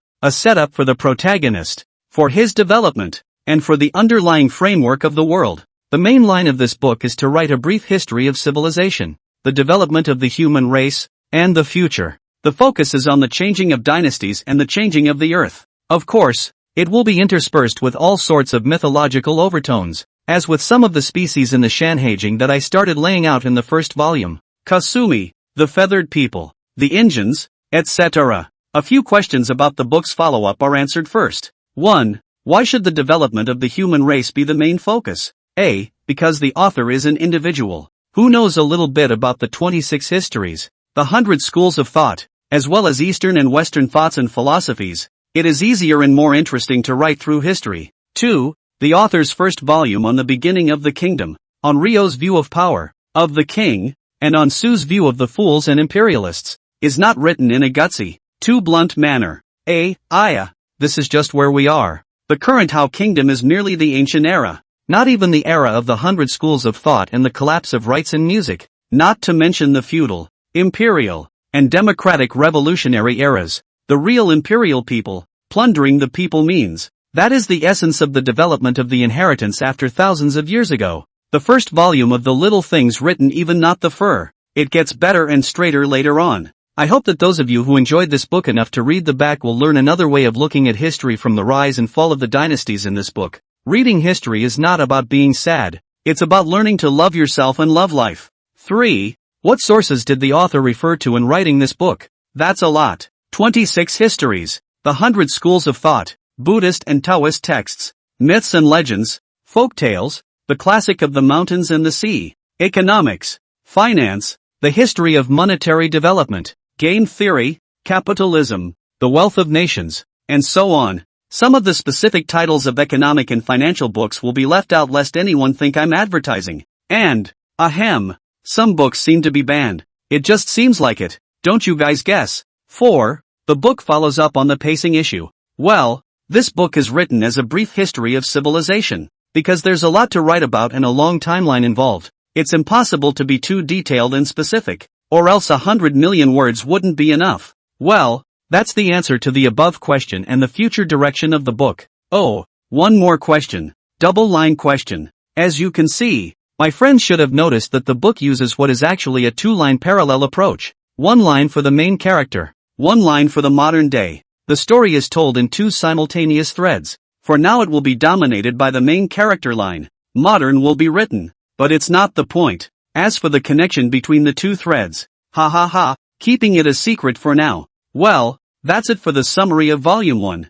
So you can look forward to Volume 2. Volume 2, The Robbery of Eternal Night. When darkness falls and the end is near, the only thing we can do is to go forward. Like a firefly. Like a moth. Chapter 67, The Mole People. Legends of the East. After Jiang Yu passed away, in addition to Haoguo prepared a grand funeral for Jiang Yu. In the modern era, there were also many viewers who had watched the live broadcast and organized themselves to send Kong Yu off. These people come from all over the world, from different nationalities and regions. There are yellow people, there are white people, there are black people. In their own ways, different ways, they mourned the man who had dedicated his life to Haoguo and who, in the last moments of his life, still worried about Rio's brother. On this day, there are Kongming lanterns flying against the wind and into the distance accompanied by the stars. On this day, there were flowers that filled the streets with a strong and intense fragrance. On this day, some people sang and danced around the campfire and sang the mellifluous old tune of the send-off in a mellifluous voice. On this day, there are paper boats carrying lights that rush down the gentle river to the choppy river and sea. On this day, the Institute of Human Origins suspended its live broadcast and held a memorial service for Jiang Yu on the internet. On this day, the world's media, too, have expressed their views on Jiang Yu's passing. The South Korean nation. He was a loyal warrior. He is a prima donna. He was a shrewd politician. He spent his whole life with the monarch. He dedicated his life to the motherland. His presence, his life, ran through the establishment of Haoguo, as well as its development. In the past, we have seen a loyal general and a mentor. He has a spirit that is worthy of all people. His loyalty is worthy of all men. Today, we send away a friend, but his loyalty, his prima donna, his dedication, is with us. East Japan Kagura TV. In this ancient warrior we see all the spirit that a warrior should have. Righteousness, courage, benevolence, courtesy, sincerity, honor, loyalty, and self-restraint. He has followed the king all his life, never overstepping, never forgetting his back. He was faced with the great difficulty of relocating his country and volunteered to take on the task of neutralizing resistance and threats with an iron hand. He guarded his country with dedication for decades. He cared for his dear friends and feared for the king to the end of his days. He was a good teacher, a good friend, a loyal servant, and the best courtier a king could have. We are justified in holding such heroes in the highest esteem. Great Britain Daily News. He was a great man and a poor man. He was born into a humble tribe and was guided by the king to the great world of waves. His life, it wasn't all smooth sailing. His story is full of twists and turns and hardships. He has had blood on his hands, and let innocents die. He has slaughtered women and children and let the weak die by the sword. But because of this, we see a living, breathing human being, a man with ideals, commitment, benevolence,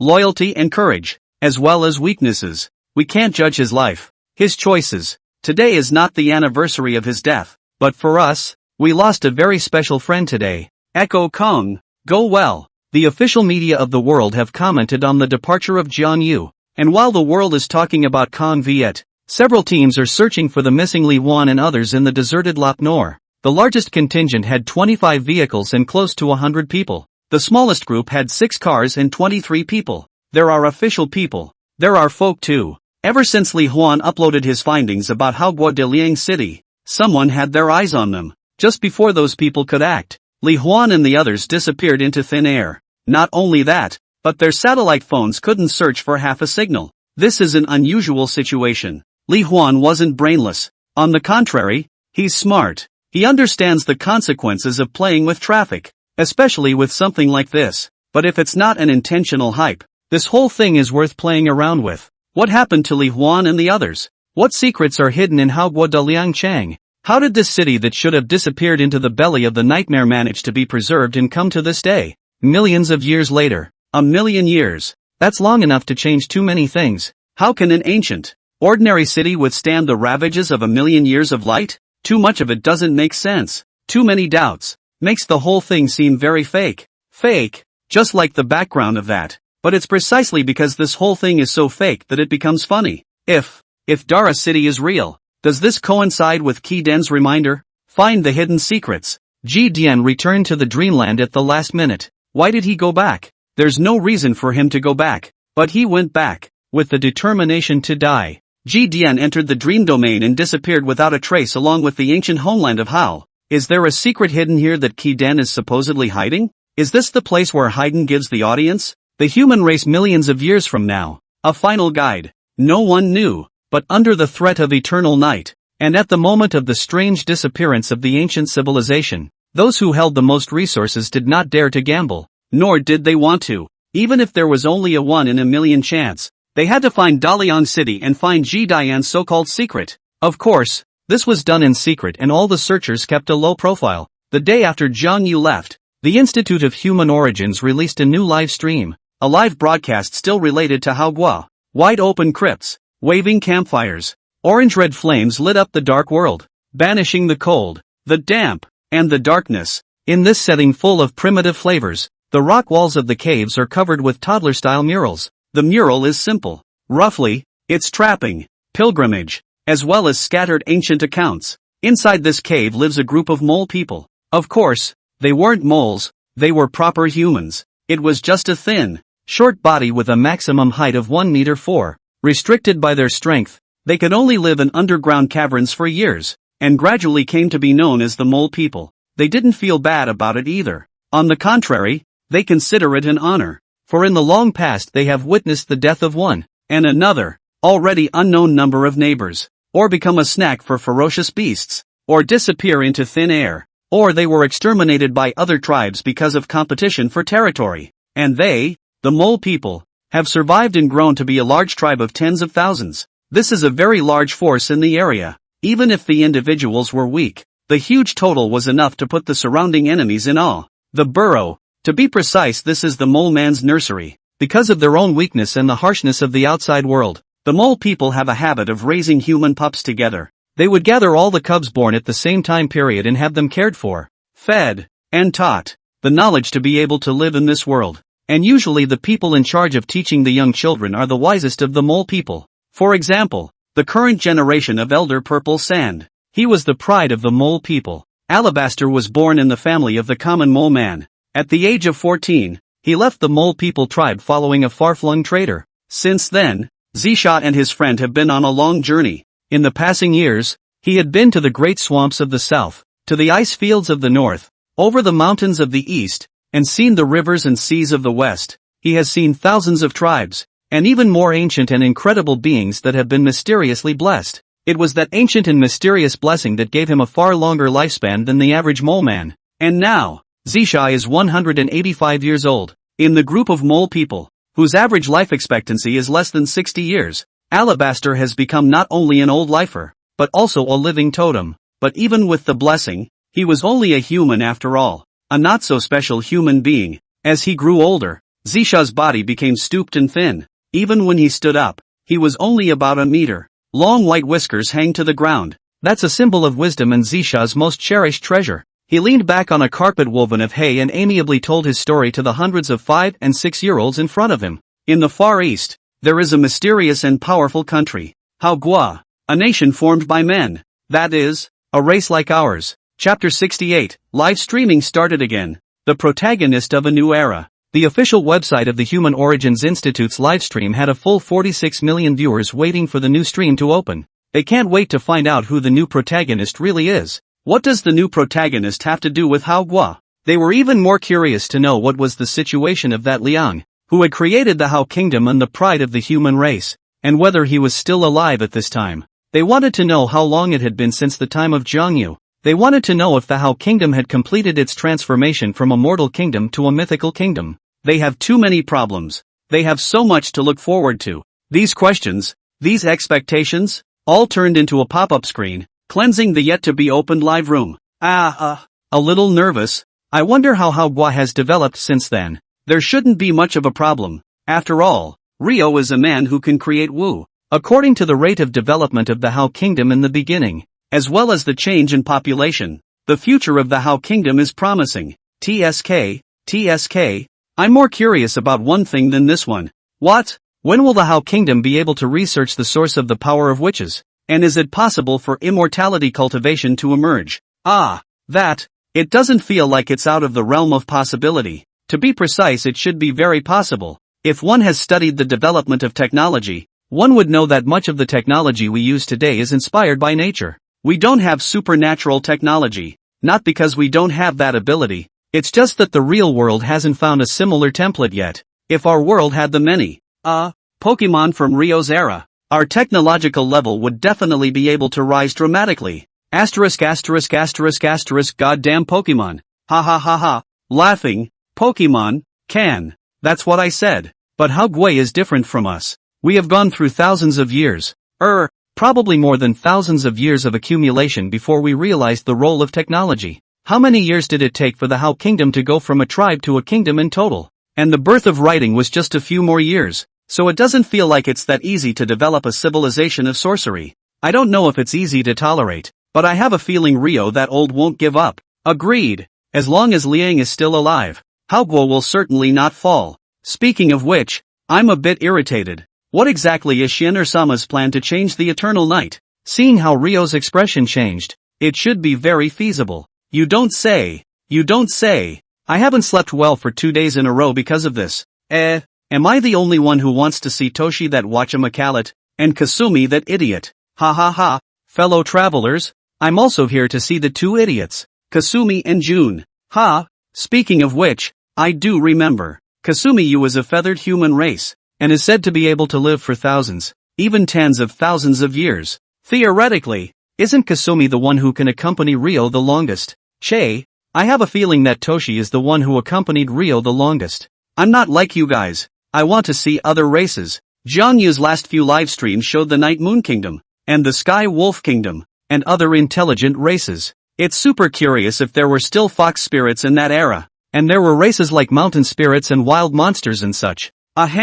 Though, but, they are the Moon and Night Kingdom, not the Night and Moon Kingdom. Ha ha ha. Waiting for one of my favorite nine-tailed foxes. Agreed. I'll wait for a mermaid. You've all chosen. It's not too much for me to wait for a catgirl. I want the tentacle monster. Asterisk big brother. No, sister. Is there no one you love on the internet? As the audience joked and laughed, it was finally time for the broadcast to begin. There was a glow on the screen as the countdown ended. The first thing that came into view was a fairly bright cave. The cave is 4 or 5 meters high. Very spacious. A single human cub appears on the screen. With the appearance of these human cubs, the protagonist of the broadcast finally makes his appearance. A powdered girl. Short lavender hair, mysterious jewel-like purple eyes, and white jade-like skin, as if carved out of jade. The girl was not as quiet as the children around her. She sat on the ground, but her amethyst eyes looked left and right, dripping as if she were thinking about something,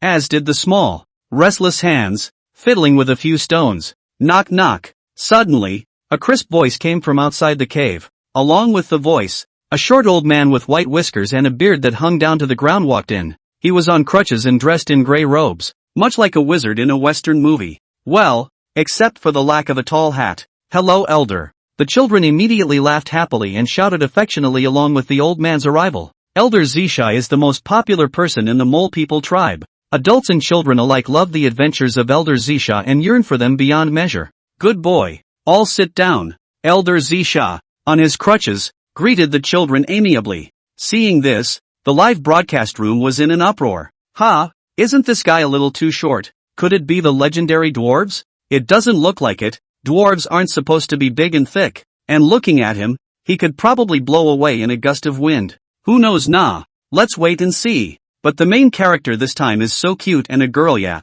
Agreed. That purple hair. And those purple eyes. So nice. Zisha sat on a cushion woven from hay and surveyed the children amiably, telling stories about himself and the world outside. In the Far East, there is a mysterious and powerful country. Manhwa. A nation formed by men. That is, a race like ours. The children listened very attentively, with anticipation and excitement written all over their little faces. The world outside is full of temptation for them, but according to the rules of the Mole People, children under the age of 8 are not allowed to travel to the surface because it is too dangerous. They could only stay in the underground city, getting an education, playing, and doing whatever chores they could. The kids were fairly calm when they heard Zisha mention Manhwa, but the live stream was a hoot. Asterisk asterisk asterisk asterisk, it's true. Just like the trailer. It's really linked up with Manhwa. How come I don't remember such amazing races around the How Kingdom? Who knows? Nah. I just want to know how Manhwa is doing now. Suddenly, a child raised his hand and asked curiously, Elder, what is the country? A nation. Is made up of many city-states, many tribes. Well, a stronger tribe. Oh, then is there a lot of us Mole tribe people in Manhwa? A child asked curiously as he proudly puffed out his chest. The Mole tribe is the most populous tribe for hundreds of miles. It's not the strongest, but the population itself represents strength. After all, how can you feed such a large population without some strength? It wasn't the first time Zisha had heard such an interesting question, and smiled as she gently replied, ha ha ha, comparing our tribe to the How Kingdom is like comparing a piece of stone to a high mountain. Wow, is Manhwa so powerful? Elder, you're deliberately lying to me. How can there be a tribe that big? Our Mole tribe is the most populous tribe around. A child's world is simple. Hearing that Manhwa is so powerful, some believe it, some don't, but more are still curious. Elder, how could the How Kingdom be so powerful? Elder, is there someone as powerful as you in the How Kingdom? My father says that you are the totem of the tribe, a living god. Ha ha, how dare I compare this skill to the great figures of the How Kingdom, who have heavenly wisdom that is enough to rival the power of the gods. Alright, let's talk a little bit. First, let's talk about the king of the How Kingdom, an immortal, mysterious, and powerful being. Elder, what is a king? Is it the same being as the chief? The children of the Mole tribe asked curiously, and the viewers of the live stream were straight up excited to the point of flying. Asterisk asterisk asterisk asterisk, so exciting. Opening with important information about Manhwa. Rio, my Rio. So excited. So Manhwa still exists. I don't know if this is before or after eternity. It's estimated to be before the eternal night. And if it's after the eternal night, even if Rio can survive, can these people last through the eternal night? Chapter 69, Sage Shuzi, Crystal's magnificent ambition. Ziza cherished and gently stroked his precious beard and explained with a smile. Exactly. King means chief. But the king is much more powerful than the chief. The children gasped when they heard that the king was more powerful than the chief. Is the king more powerful than the chief? Why isn't our chief named king? Isn't the king all great? The children had innocent questions and did not understand why the king was more powerful than the chief. Ha! Zisha laughed and said, to say that the king of the How Kingdom has great skills that ordinary people don't have. He is a witch. Witch, that is, like you. Elder, are the elders witches too? What does witch mean? Wu means, it means so awesome. Oh, that's right. The children talked and chattered about the witch. Zisha didn't explain in detail this time, because it really wasn't easy to say what a witch actually was. It can only be said that a witch is one who was favored by the gods and wields great power. He paused and continued. The lord of the Hao kingdom was valiant and fearless, leading his tribe to conquer one after another. He is the root of Haogua's power and the most powerful witch in Haogua. He founded the first kingdom, the first of hundreds of tribes, stronger and larger. After he established the Hao kingdom, the neighboring tribes followed suit, and since then kingdoms have proliferated. As Elder Zisha narrated, the children gradually quieted down, staring with big watery eyes full of anticipation and curiosity, hearing that the Hao kingdom's lord had led his tribe to conquer one after another. Many children couldn't help but hold their breath, revealing a look of longing. To be able to conquer so many tribes, the lord of the Hao kingdom must be very powerful. Many heroes appeared in the Hao kingdom during the time when the lord of the Hao kingdom was fighting in all directions. One of the most powerful of these heroes is named Su. He was a brave man, a wise man, and a holy man. The kids were a little confused when they heard this. Grit, wise man, saints, grit, they understand. Wise men, they understand. Saints, what's that? Ha, elder, how is it that this person named Su can be a brave, a wise, and a saint all at the same time? Abba says that all a real man needs is a strong body and skillful hunting. Ha ha ha, so your Abba was just a hunter and didn't become a captain? Slightly, that just shows that your Abba has no brains. Damn it, don't you dare call my Abba brainless. I'm going to fight you. Come on, who's afraid of you? Without waiting for Zisha's reply, the children had already made a mess of noise, and two of them even pushed and shoved and almost fought outright. Zisha instantly slammed her face and said angrily, "Sit down." Hearing Zisha's tone of voice, the children immediately quieted down. They couldn't help but show a look of awe as they looked at Zisha's icy cold demeanor. Before coming here, they had already been taught by their parents that if they made Elder Zisha angry, they would inevitably have to go back to savor the taste of shredded pork fried with bamboo strips. Many children have tasted the shredded pork fried with bamboo strips. They don't want to enjoy co-ed doubles if they don't have to. Zisha blackened her face, devoid of her previous amiability, and reprimanded. Suzy is a sublime, great person. How can you guys talk nonsense about Suzy? The kids were mostly full of confusion. Huxley, sublime, great? What does that mean? The live feed was instantly happy. Ha ha ha ha, I can see that this elder is Sue's brainwashed fan. How do you talk? What do you mean by brainwashed fans? That's clearly called loyal fans. Gee, I wonder how Hux feels when he hears that. Sublime, great. It's too sublime. Huxco, laughing to death. If I didn't know what Hux had done, I'd probably be just as deceived as this elder. This matter, how to say it, from the perspective of ordinary people, Sue should be considered great, noble. This evaluation, after all, if it wasn't for Sue, the Hao Kingdom would have pushed straight through, and I don't know how many people would have died. With his own wisdom, Sue easily took down the entire ring belt at the cost of just a few lives in just one war, which can't even be called a war. Not only that, but he taught the people of the belt various advanced techniques, putting aside his fawning before Tertullian, and the purpose of doing so. It seems right to say that his credit is sublime. Reality aside, it is indeed true.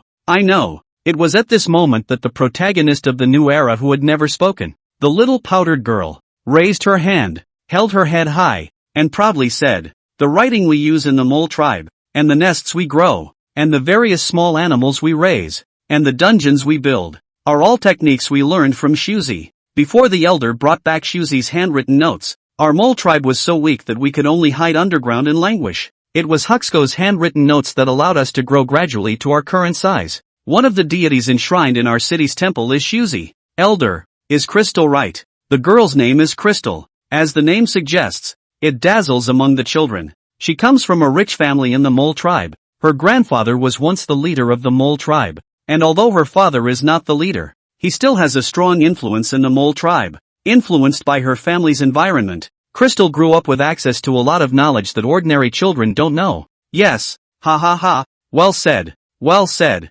Zisha looked at Crystal rather joyfully and laughed. Crystal, the boy, was no stranger to him. Counting on it, the two are still related by blood. Crystal is his 8th-generation descendant, Yun's son, in an age when 13 or 14 is generally regarded as adulthood. Marriage and children. At over 180 years of age, Zisha has seen far too many of his own descendants, but not many descendants can be remembered by him. Crystal is one. The boy has been smart since he was a child, and he's brave and courageous. Crystal's parents, Grandpa, read it all the time. Too bad Crystal is a girl. If it's a boy, he'll definitely be able to lead the tribe to the next level. This statement was quite recognized by the tribal hierarchy, because Crystal began to read at the age of 3. By the age of 6 she had mastered the number of words that only the wise men of the tribe could master, and could write accurately in words. This ability can be quite impressive. Although education is compulsory in the mole tribe, no more than 10% of the people are actually literate. Mostly, it's just a matter of mastering a few basic words. Less than 3% of the entire tribe can express themselves fluently and accurately in writing. For Crystal to reach this level at the age of 6 is a genius among geniuses. And upon hearing this explanation from Crystal, the kids, and the audience of the live stream, realized why Zisha was a loyal fan of Huck's. No wonder Zisha was so excited. So that's how it is. If you put it that way, Hux is truly sage-like to the mole tribe. It's true what I said. When Su spread civilization and words in the first place, he wasn't just a sage-like person. For the mole tribe to have obtained Su's inheritance, doesn't that mean they won't be too far away from the Hao kingdom? I guess. I don't know when our little cutie will be traveling to Haogwa and will be able to meet up with Rio. Judging from the fact that the mole tribe got Haogwa's inheritance, they should go. Crystal was even prouder to get Zisha's compliments. She held her head high and said confidently, "When I grow up, I'm going to go to the Hao kingdom, to worship Su Zi as my master. I want to learn more and more techniques. I'm going to write down everything I see on the road, so that our people can learn more about what's going on out there." Good.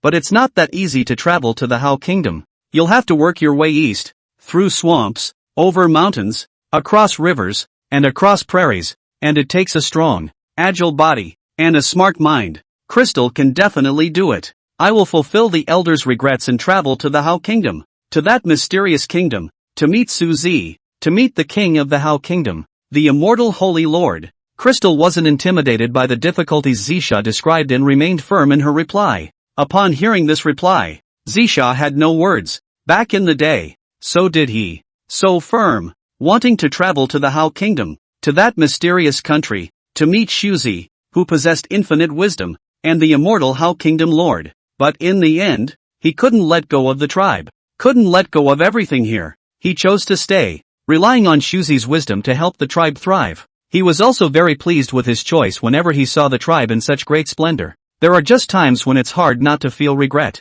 If he had chosen to go to the Hao kingdom back then, what would be the situation today? What kind of person would Shuzi, the lord of the Hao kingdom, be? Chapter 70, The Weight of Dreams. Arriving at the Hao country frontier, Crystal's bravado was just a joke to kids her age. A very funny idea. To Haogwa. My god, that's a place the elders haven't even been. Could you be any better than the elder? They don't believe it and have no reason to believe it. Alabaster doesn't believe it either, because that road is too hard. Even he was afraid to say he could go on. But Crystal never gave up. How long can you fight for a dream? How much of an ideal can one give up for? Crystal answered that question with her actions. Ever since she learned of the powerful and mysterious country of Hao in the Far East, where there is wisdom and power that the mole tribe has never been able to achieve in their lifetime, she has made a vow. She must go to the Hao kingdom. She must visit the roots of the mole tribe's power, and then tell her people how big the outside world really was. She had just turned 5 that year.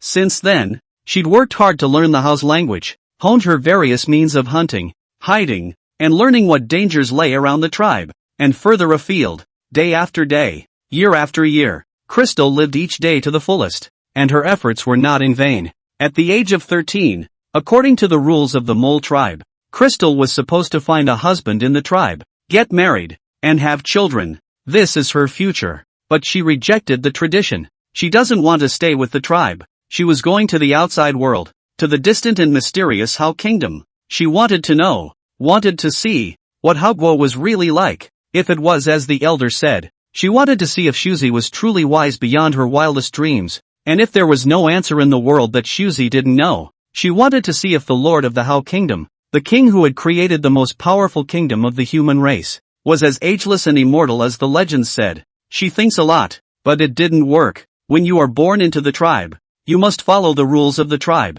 and no one can break them. Of course, it's fake. There are exceptions to everything. Alabaster has fought for the freedom of Crystal. He had watched Crystal's efforts over the years. For Crystal, this 8th generation scion of his own, Zisha was very pleased. In Crystal, he saw the person he once was. It's also so stubborn. It's the same effort, and so it persists. in order to travel to the outside world. In order to travel to areas that none of his clan members had explored. He, too, as Crystal had done, had worked out and studied hard until, rejected by his family, he sneaks out of the tribe. Everyone thought he was dead at the time. No one expects a child, a weak mole man, to survive the horrible, brutal conditions out there. They have lived their lives as moles, hiding in the dark underground. They didn't believe that the clan possessed that kind of power. But Alabaster is back. The first time I returned, it was the 6th year since I left the tribe. He was not alone, bringing his own team, his own companions, as heroes do. That day, the whole tribe shook. The mole man turns out not to be useless. The second time I came back was 5 years later. This time, he stayed with the tribe for 3 years, got married, had children, and left a great deal of wealth for his wife and children. And after that, every few years he would come back, from time to time, with some news from the outside world, as well as things. Shuzi's handwritten notes were obtained during the expedition. Under his influence, the mole tribe has subtly changed. More confident, more hustle. Gradually mole people began to come out of the crypts and travel to areas that had never been explored. To this day, the mole people are no longer the humble race that was once so humble that they could only hide in a tiny cave. They have built their own city underground. A safe, strong, cozy fortress. In Crystal, Zisha saw her once spirited and valiant self, so he chose to believe the girl, choose to give her a chance. 3 months later, a caravan heading east arrived at the mole tribe. The leader of the caravan is an old friend of Alabaster. He entrusted the crystal to this friend. Of course, it wasn't for Crystal to travel to the How Kingdom, but to follow the caravan for exercise. If they couldn't even follow the merchant caravan for exercise, they couldn't talk about traveling to the distant How Kingdom. It was a workout that lasted 3 years. Crystal was 16 when she was finally recognized by Alabaster. She's qualified to chase her dreams. Her own dream. Alabaster dreams. She can also go after her dreams. But she must agree to one condition. Come home alive. Crystal agreed. On the day they left, Zisha gave Crystal a yellow crystal. That's a blessing he once risked getting. A treasure that enhances luck and makes good luck in times of trouble. At the age of 16, Crystal left the mole tribe with a treasure gifted by Zisha, as well as plenty of food, water, weapons, and a carving knife for carving. That day, half the tribe came to see them off. They had mixed expressions. The mood is more complicated. Crystal was the first girl to break a tribal rule and qualify for the expedition. They don't know what, exactly, they should say. Crystal was calm and said nothing. She drove a car pulled by an armored beast. Armored beasts, ox-like in size, with a wolf's head, sharp claws, and silver-scaled armor, have extremely high endurance, as well as the ability to move. With the help of the armored beast, Crystal spills. During the rush, she used animal bones, wooden slips, and recorded everything she saw and experienced. It's been a long road. How long? The answer is 12 years. 16 years old, he set out from the mole tribe and traveled eastward without stopping on the road. It took Crystal 12 years of rushing to arrive at the frontier where the How Kingdom was located. The western border of the moonlit night country. The fall winds are blowing and the weather is turning cold. On the winding and flat road, the 3 wooden carts slowly advance towards Lin Pass, the border town of the moonlit night country. There are 3 of them.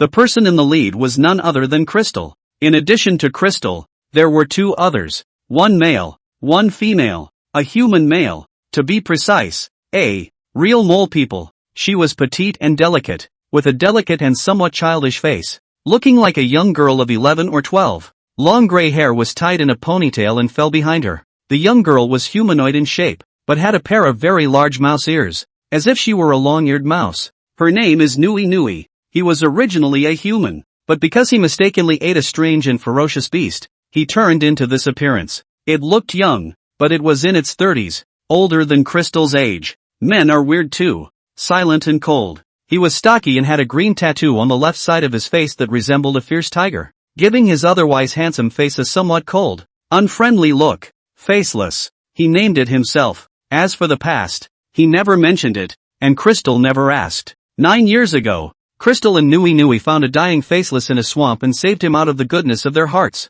From there the trio teamed up and moved forward. I've met other companions on the road, but most of them chose to give up halfway through. It's a long way to travel. 12 years, 12 springs. Crystal, the once powdered little girl, has just, well, turned into a powdered big girl. Time had favored her, and the 12 years that had passed hadn't left a trail of wind in Crystal's body. Still so petite and delicate. Still so short. Mole people are generally not very tall. 1 meter 4 is already a strong man. Crystal was naturally not considered a strong man for her size. She was only 5'3". At this moment, Crystal stood on the roof of the wooden cart, letting the autumn wind mess up her purple hair and make her gray dress hunt. She looked at the city visible to the naked eye in the distance and couldn't help but cheer, like a child who sees a toy.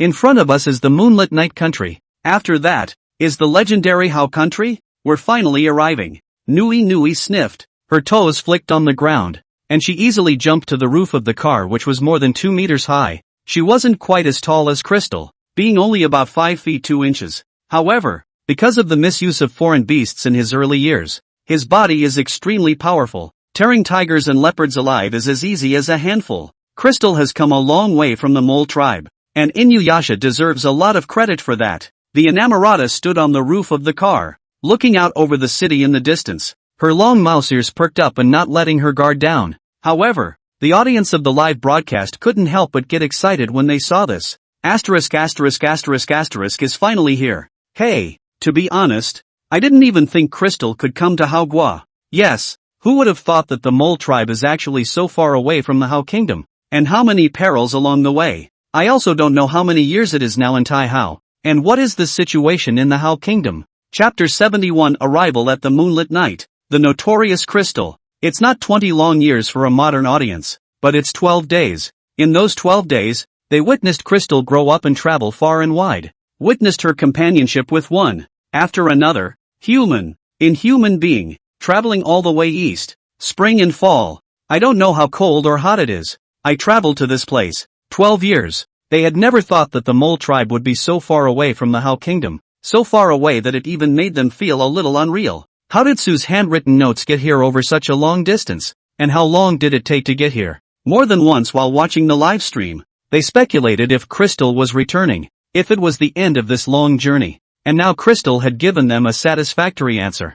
An answer to be proud of. She did. This is the land of the moon and the night? Nui Nui sat on the roof of the car, looking out at the city in the distance, her curved moon-like eyebrows knitted together in some confusion. On their way to the moonlit night country, they met some merchants, as well as travelers. From the mouths of those people, the moonlit night country was a very powerful country. How strong? Well, just like the majestic Peach Hill, Peach Mountain, a mountain range to the west of the moonlit night kingdom. Very high, steep and treacherous, the only road to the west in the moonlit night kingdom. Only experienced travelers can go over this mountain range. Crystal may seem young, but is extraordinarily cautious. She stood beside Nui Nui and warned. It is said that the moonlit night country is a country that is sheltered by the gods, so we can't be careless. Luckily outsiders aren't rejected here. On the way to come to the Hao kingdom, Crystal encountered not a few tribal nations. There are countries that welcome outsiders and treat them with courtesy, and there are tribes that hate outsiders and deport them without question,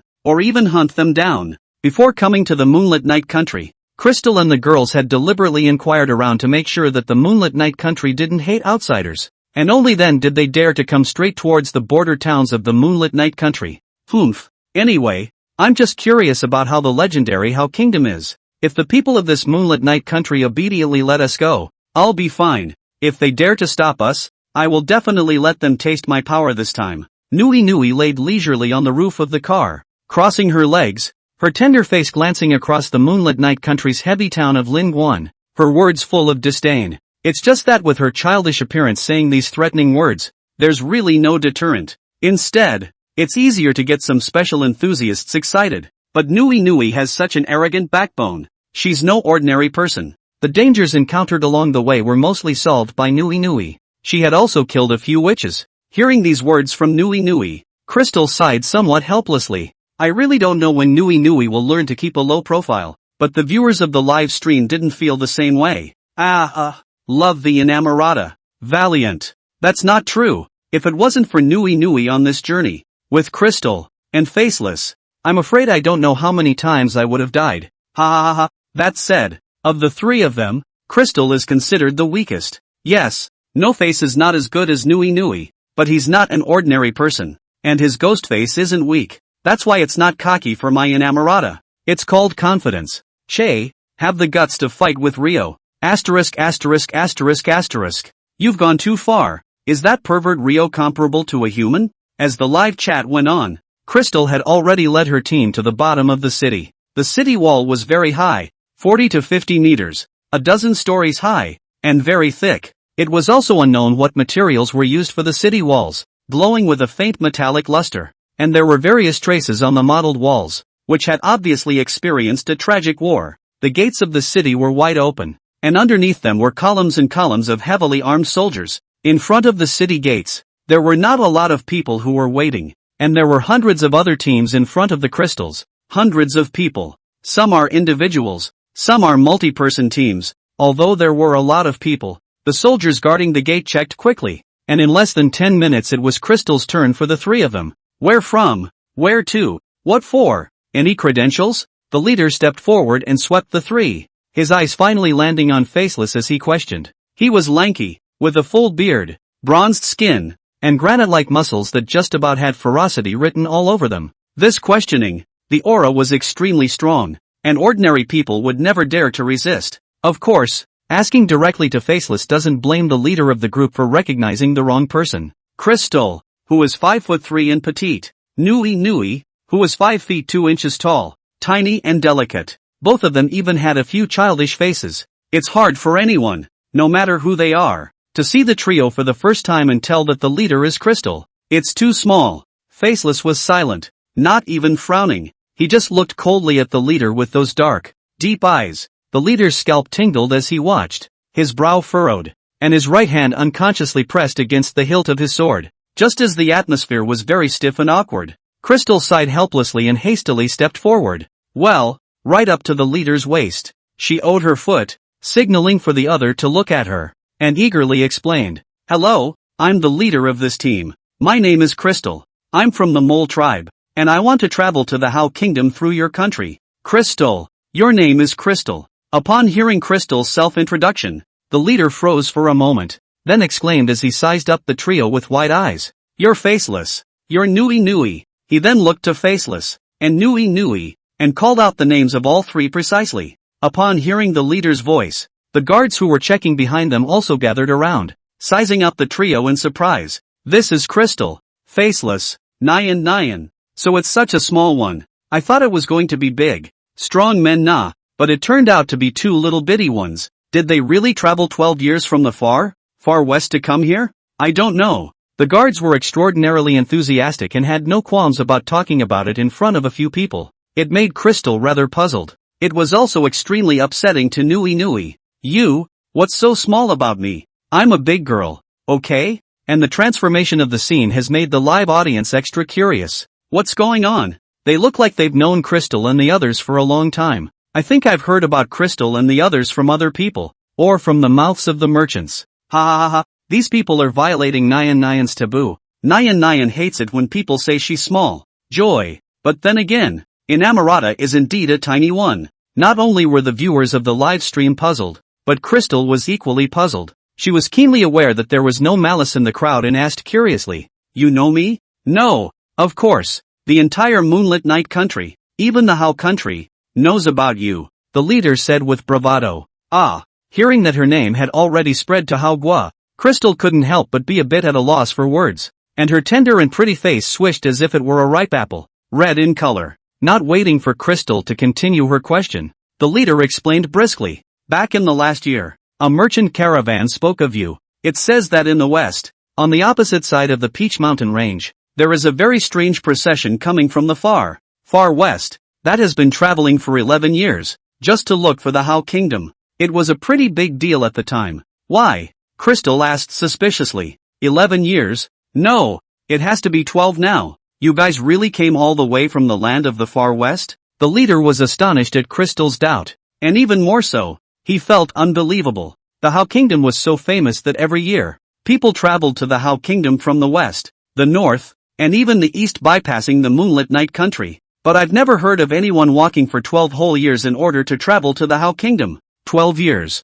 In this day and age, the lifespan of the average person is too short. The How Kingdom, the Moonlit Night Kingdom and other peaceful and rich countries were relatively better. But in other places, 40 or 50 years old was already a high life expectancy. A man with a life expectancy of only 40 or 50 years has wasted 12 years of his life chasing a distant dream. The leader couldn't imagine what kind of perseverance and what kind of spirit it took to keep going, and how many dangers they had encountered in those 12 years. Hearing the leader's words, Crystal proudly held her head high and firmly said, "Of course, I took note of everything we did along the way," she said, pointing to the 3 wooden carts behind her. "It is filled with 12 years of their experiences, and tokens of the tribes through which they passed." Hearing Crystal's words, the leader, and the soldiers behind him, all took a deep breath. "Really? Fake?" In a slightly shaky tone, the leader urgently asked, "Can I see it?" "He's too curious." "Shucks, if you say you'll look, you can look if you want to. We'll have to make a deal. When you read a volume, you have to answer one of our questions about how Gua." Inuyasha walked up to the leader and said nonchalantly. She held her head high, trying to show off her lanky frame. It was just that she was so small that even with her deliberately padded feet, her head only came up to the waist of the leader. The gap between the two sides was that much more pronounced. "Yes." Hearing that it was a question about how Gua, the leader didn't even think about it and readily agreed. Chapter 72, A Wondrous Journey. A tribe of women only. For the leader's coolness, the audience of the live broadcast was happy first. Good. Very spirited. And sold fast. Ha ha ha ha. They are the Moon and Night Kingdom, not the How Kingdom. So of course there's no pressure to sell the How Kingdom's information. The Moonlit Night Country. Ah, this is really How Country's old neighbor. Hearing the leader's cheerful agreement, Nui nodded in satisfaction. She stood on her tiptoes and moved her body a little. "Heck, I'm a pretty stout old lady."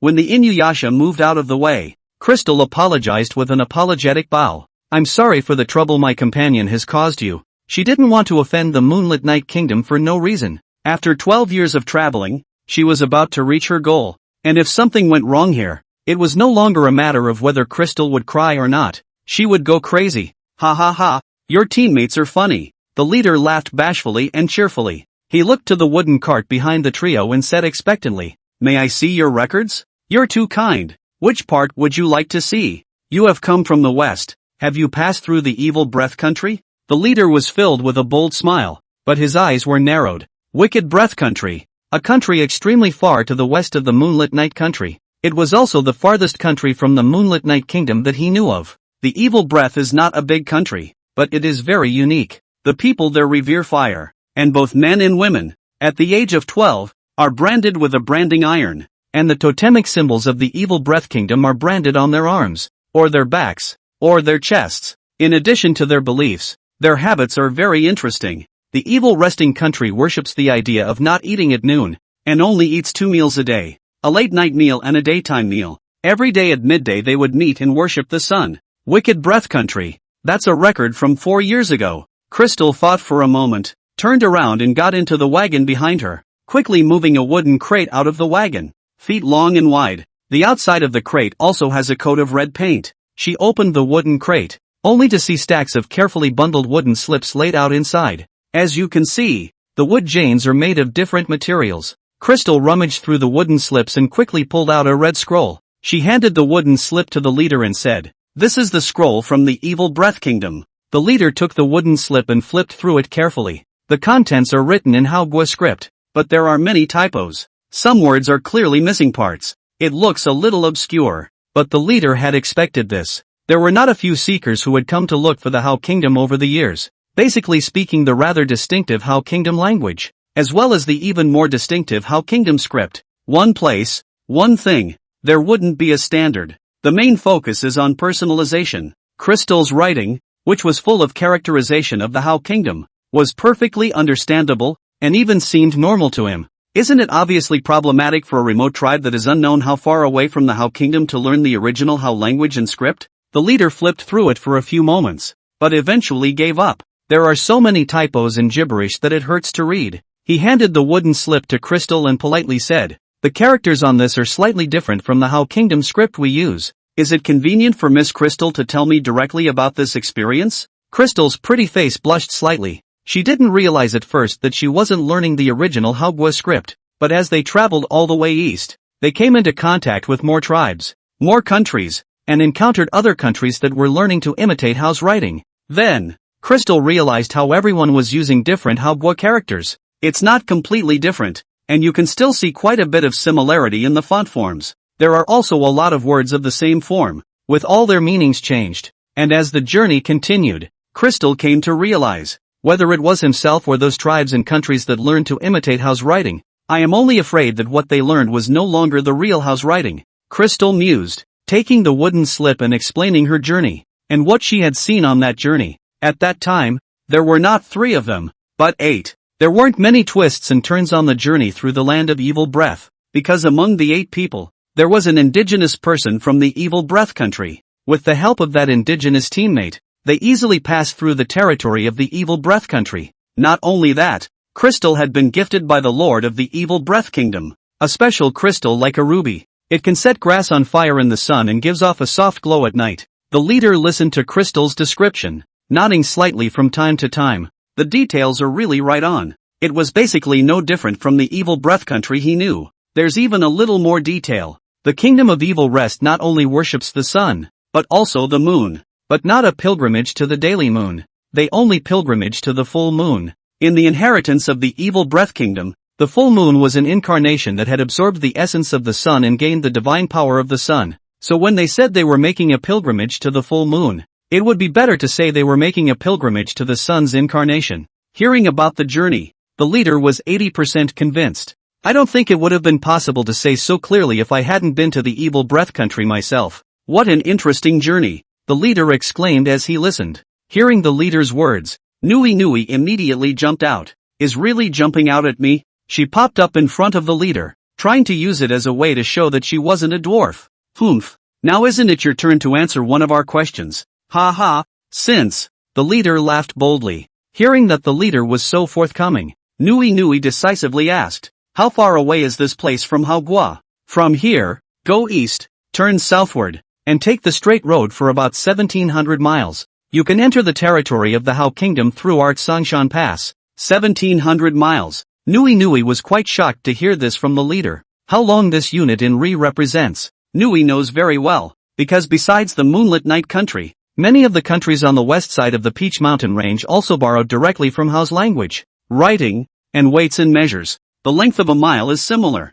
though slightly different. 1700 miles, that's quite a distance. At the very least, you'll be gone for the better part of a month. Most importantly, the Moonlit Night country was surprisingly vast. This was something that Nui Nui, Crystal, and Faceless had never encountered before. The largest country they had previously encountered was only about 500 or 600 miles across. The audience in the live broadcast room was even more surprised compared to the Crystal Trio. This goes to the east, then 700 miles south. Is the Moonlit Kingdom that big? No. I remember when Jiang Yu and Su were discussing the Moonlit Night country. They talked about the Moonlit Night country, and at that time, the Moonlit Night country was only about 500 to 600 miles east to west. I think. Yes. It was nowhere near as big as it is now. That means the territory of the Moonlit Kingdom has expanded westward by nearly 1,000 miles. Terrible. How long has this been going on? It's hard to say. Don't forget that it only took 2 years for Haobo to come out of the dream domain and become the uncrowned king of the ring belt. In 2 years, the country has expanded by more than 1,000 miles. That's true. Nui Nui was shocked and couldn't help but ask, is it the Hao country's territory that's huge? Or the Moonlit Night country's territory that's huge? The leader laughed. That's the second question. Humph. Inuyasha flattened his little cherry mouth and grunted in displeasure. But in the end, it was her own rules, so she could only hold her nose and recognize them, unable to refute them. The leader laughed when he saw Nui Nui's defeat and turned to Crystal, asking curiously, it is said that there is a tribe in the west where there are only women and no men. Have you ever been there? There is. That tribe is special and no man is welcome. That's the tribe we passed through 3 years ago. There really is such a tribe. The leader's eyes widened in dismay. He did hear about the tribe from the mouths of caravans, but never thought it was true. How can a group of women survive without men? Besides, it's not like they can accurately control the birth of only girls, right? Crystal frowned slightly as she thought back to that particular tribe. She didn't like that tribe, even though it was a tribe of only women. It gave her a very uncomfortable feeling. Can't say. It's just weird and evil. And upon hearing this, the broadcast room stirred. I remember that tribe. It was pretty evil there. It's not quite evil. It's very evil. It always feels like something not so good. Have you? Yes. Haven't you ever wondered how a tribe can have only females, and where the boys that are born go? And haven't you noticed the strange mood of that tribe from top to bottom? Meow, meow, meow, meow, meow, meow, meow, meow. How?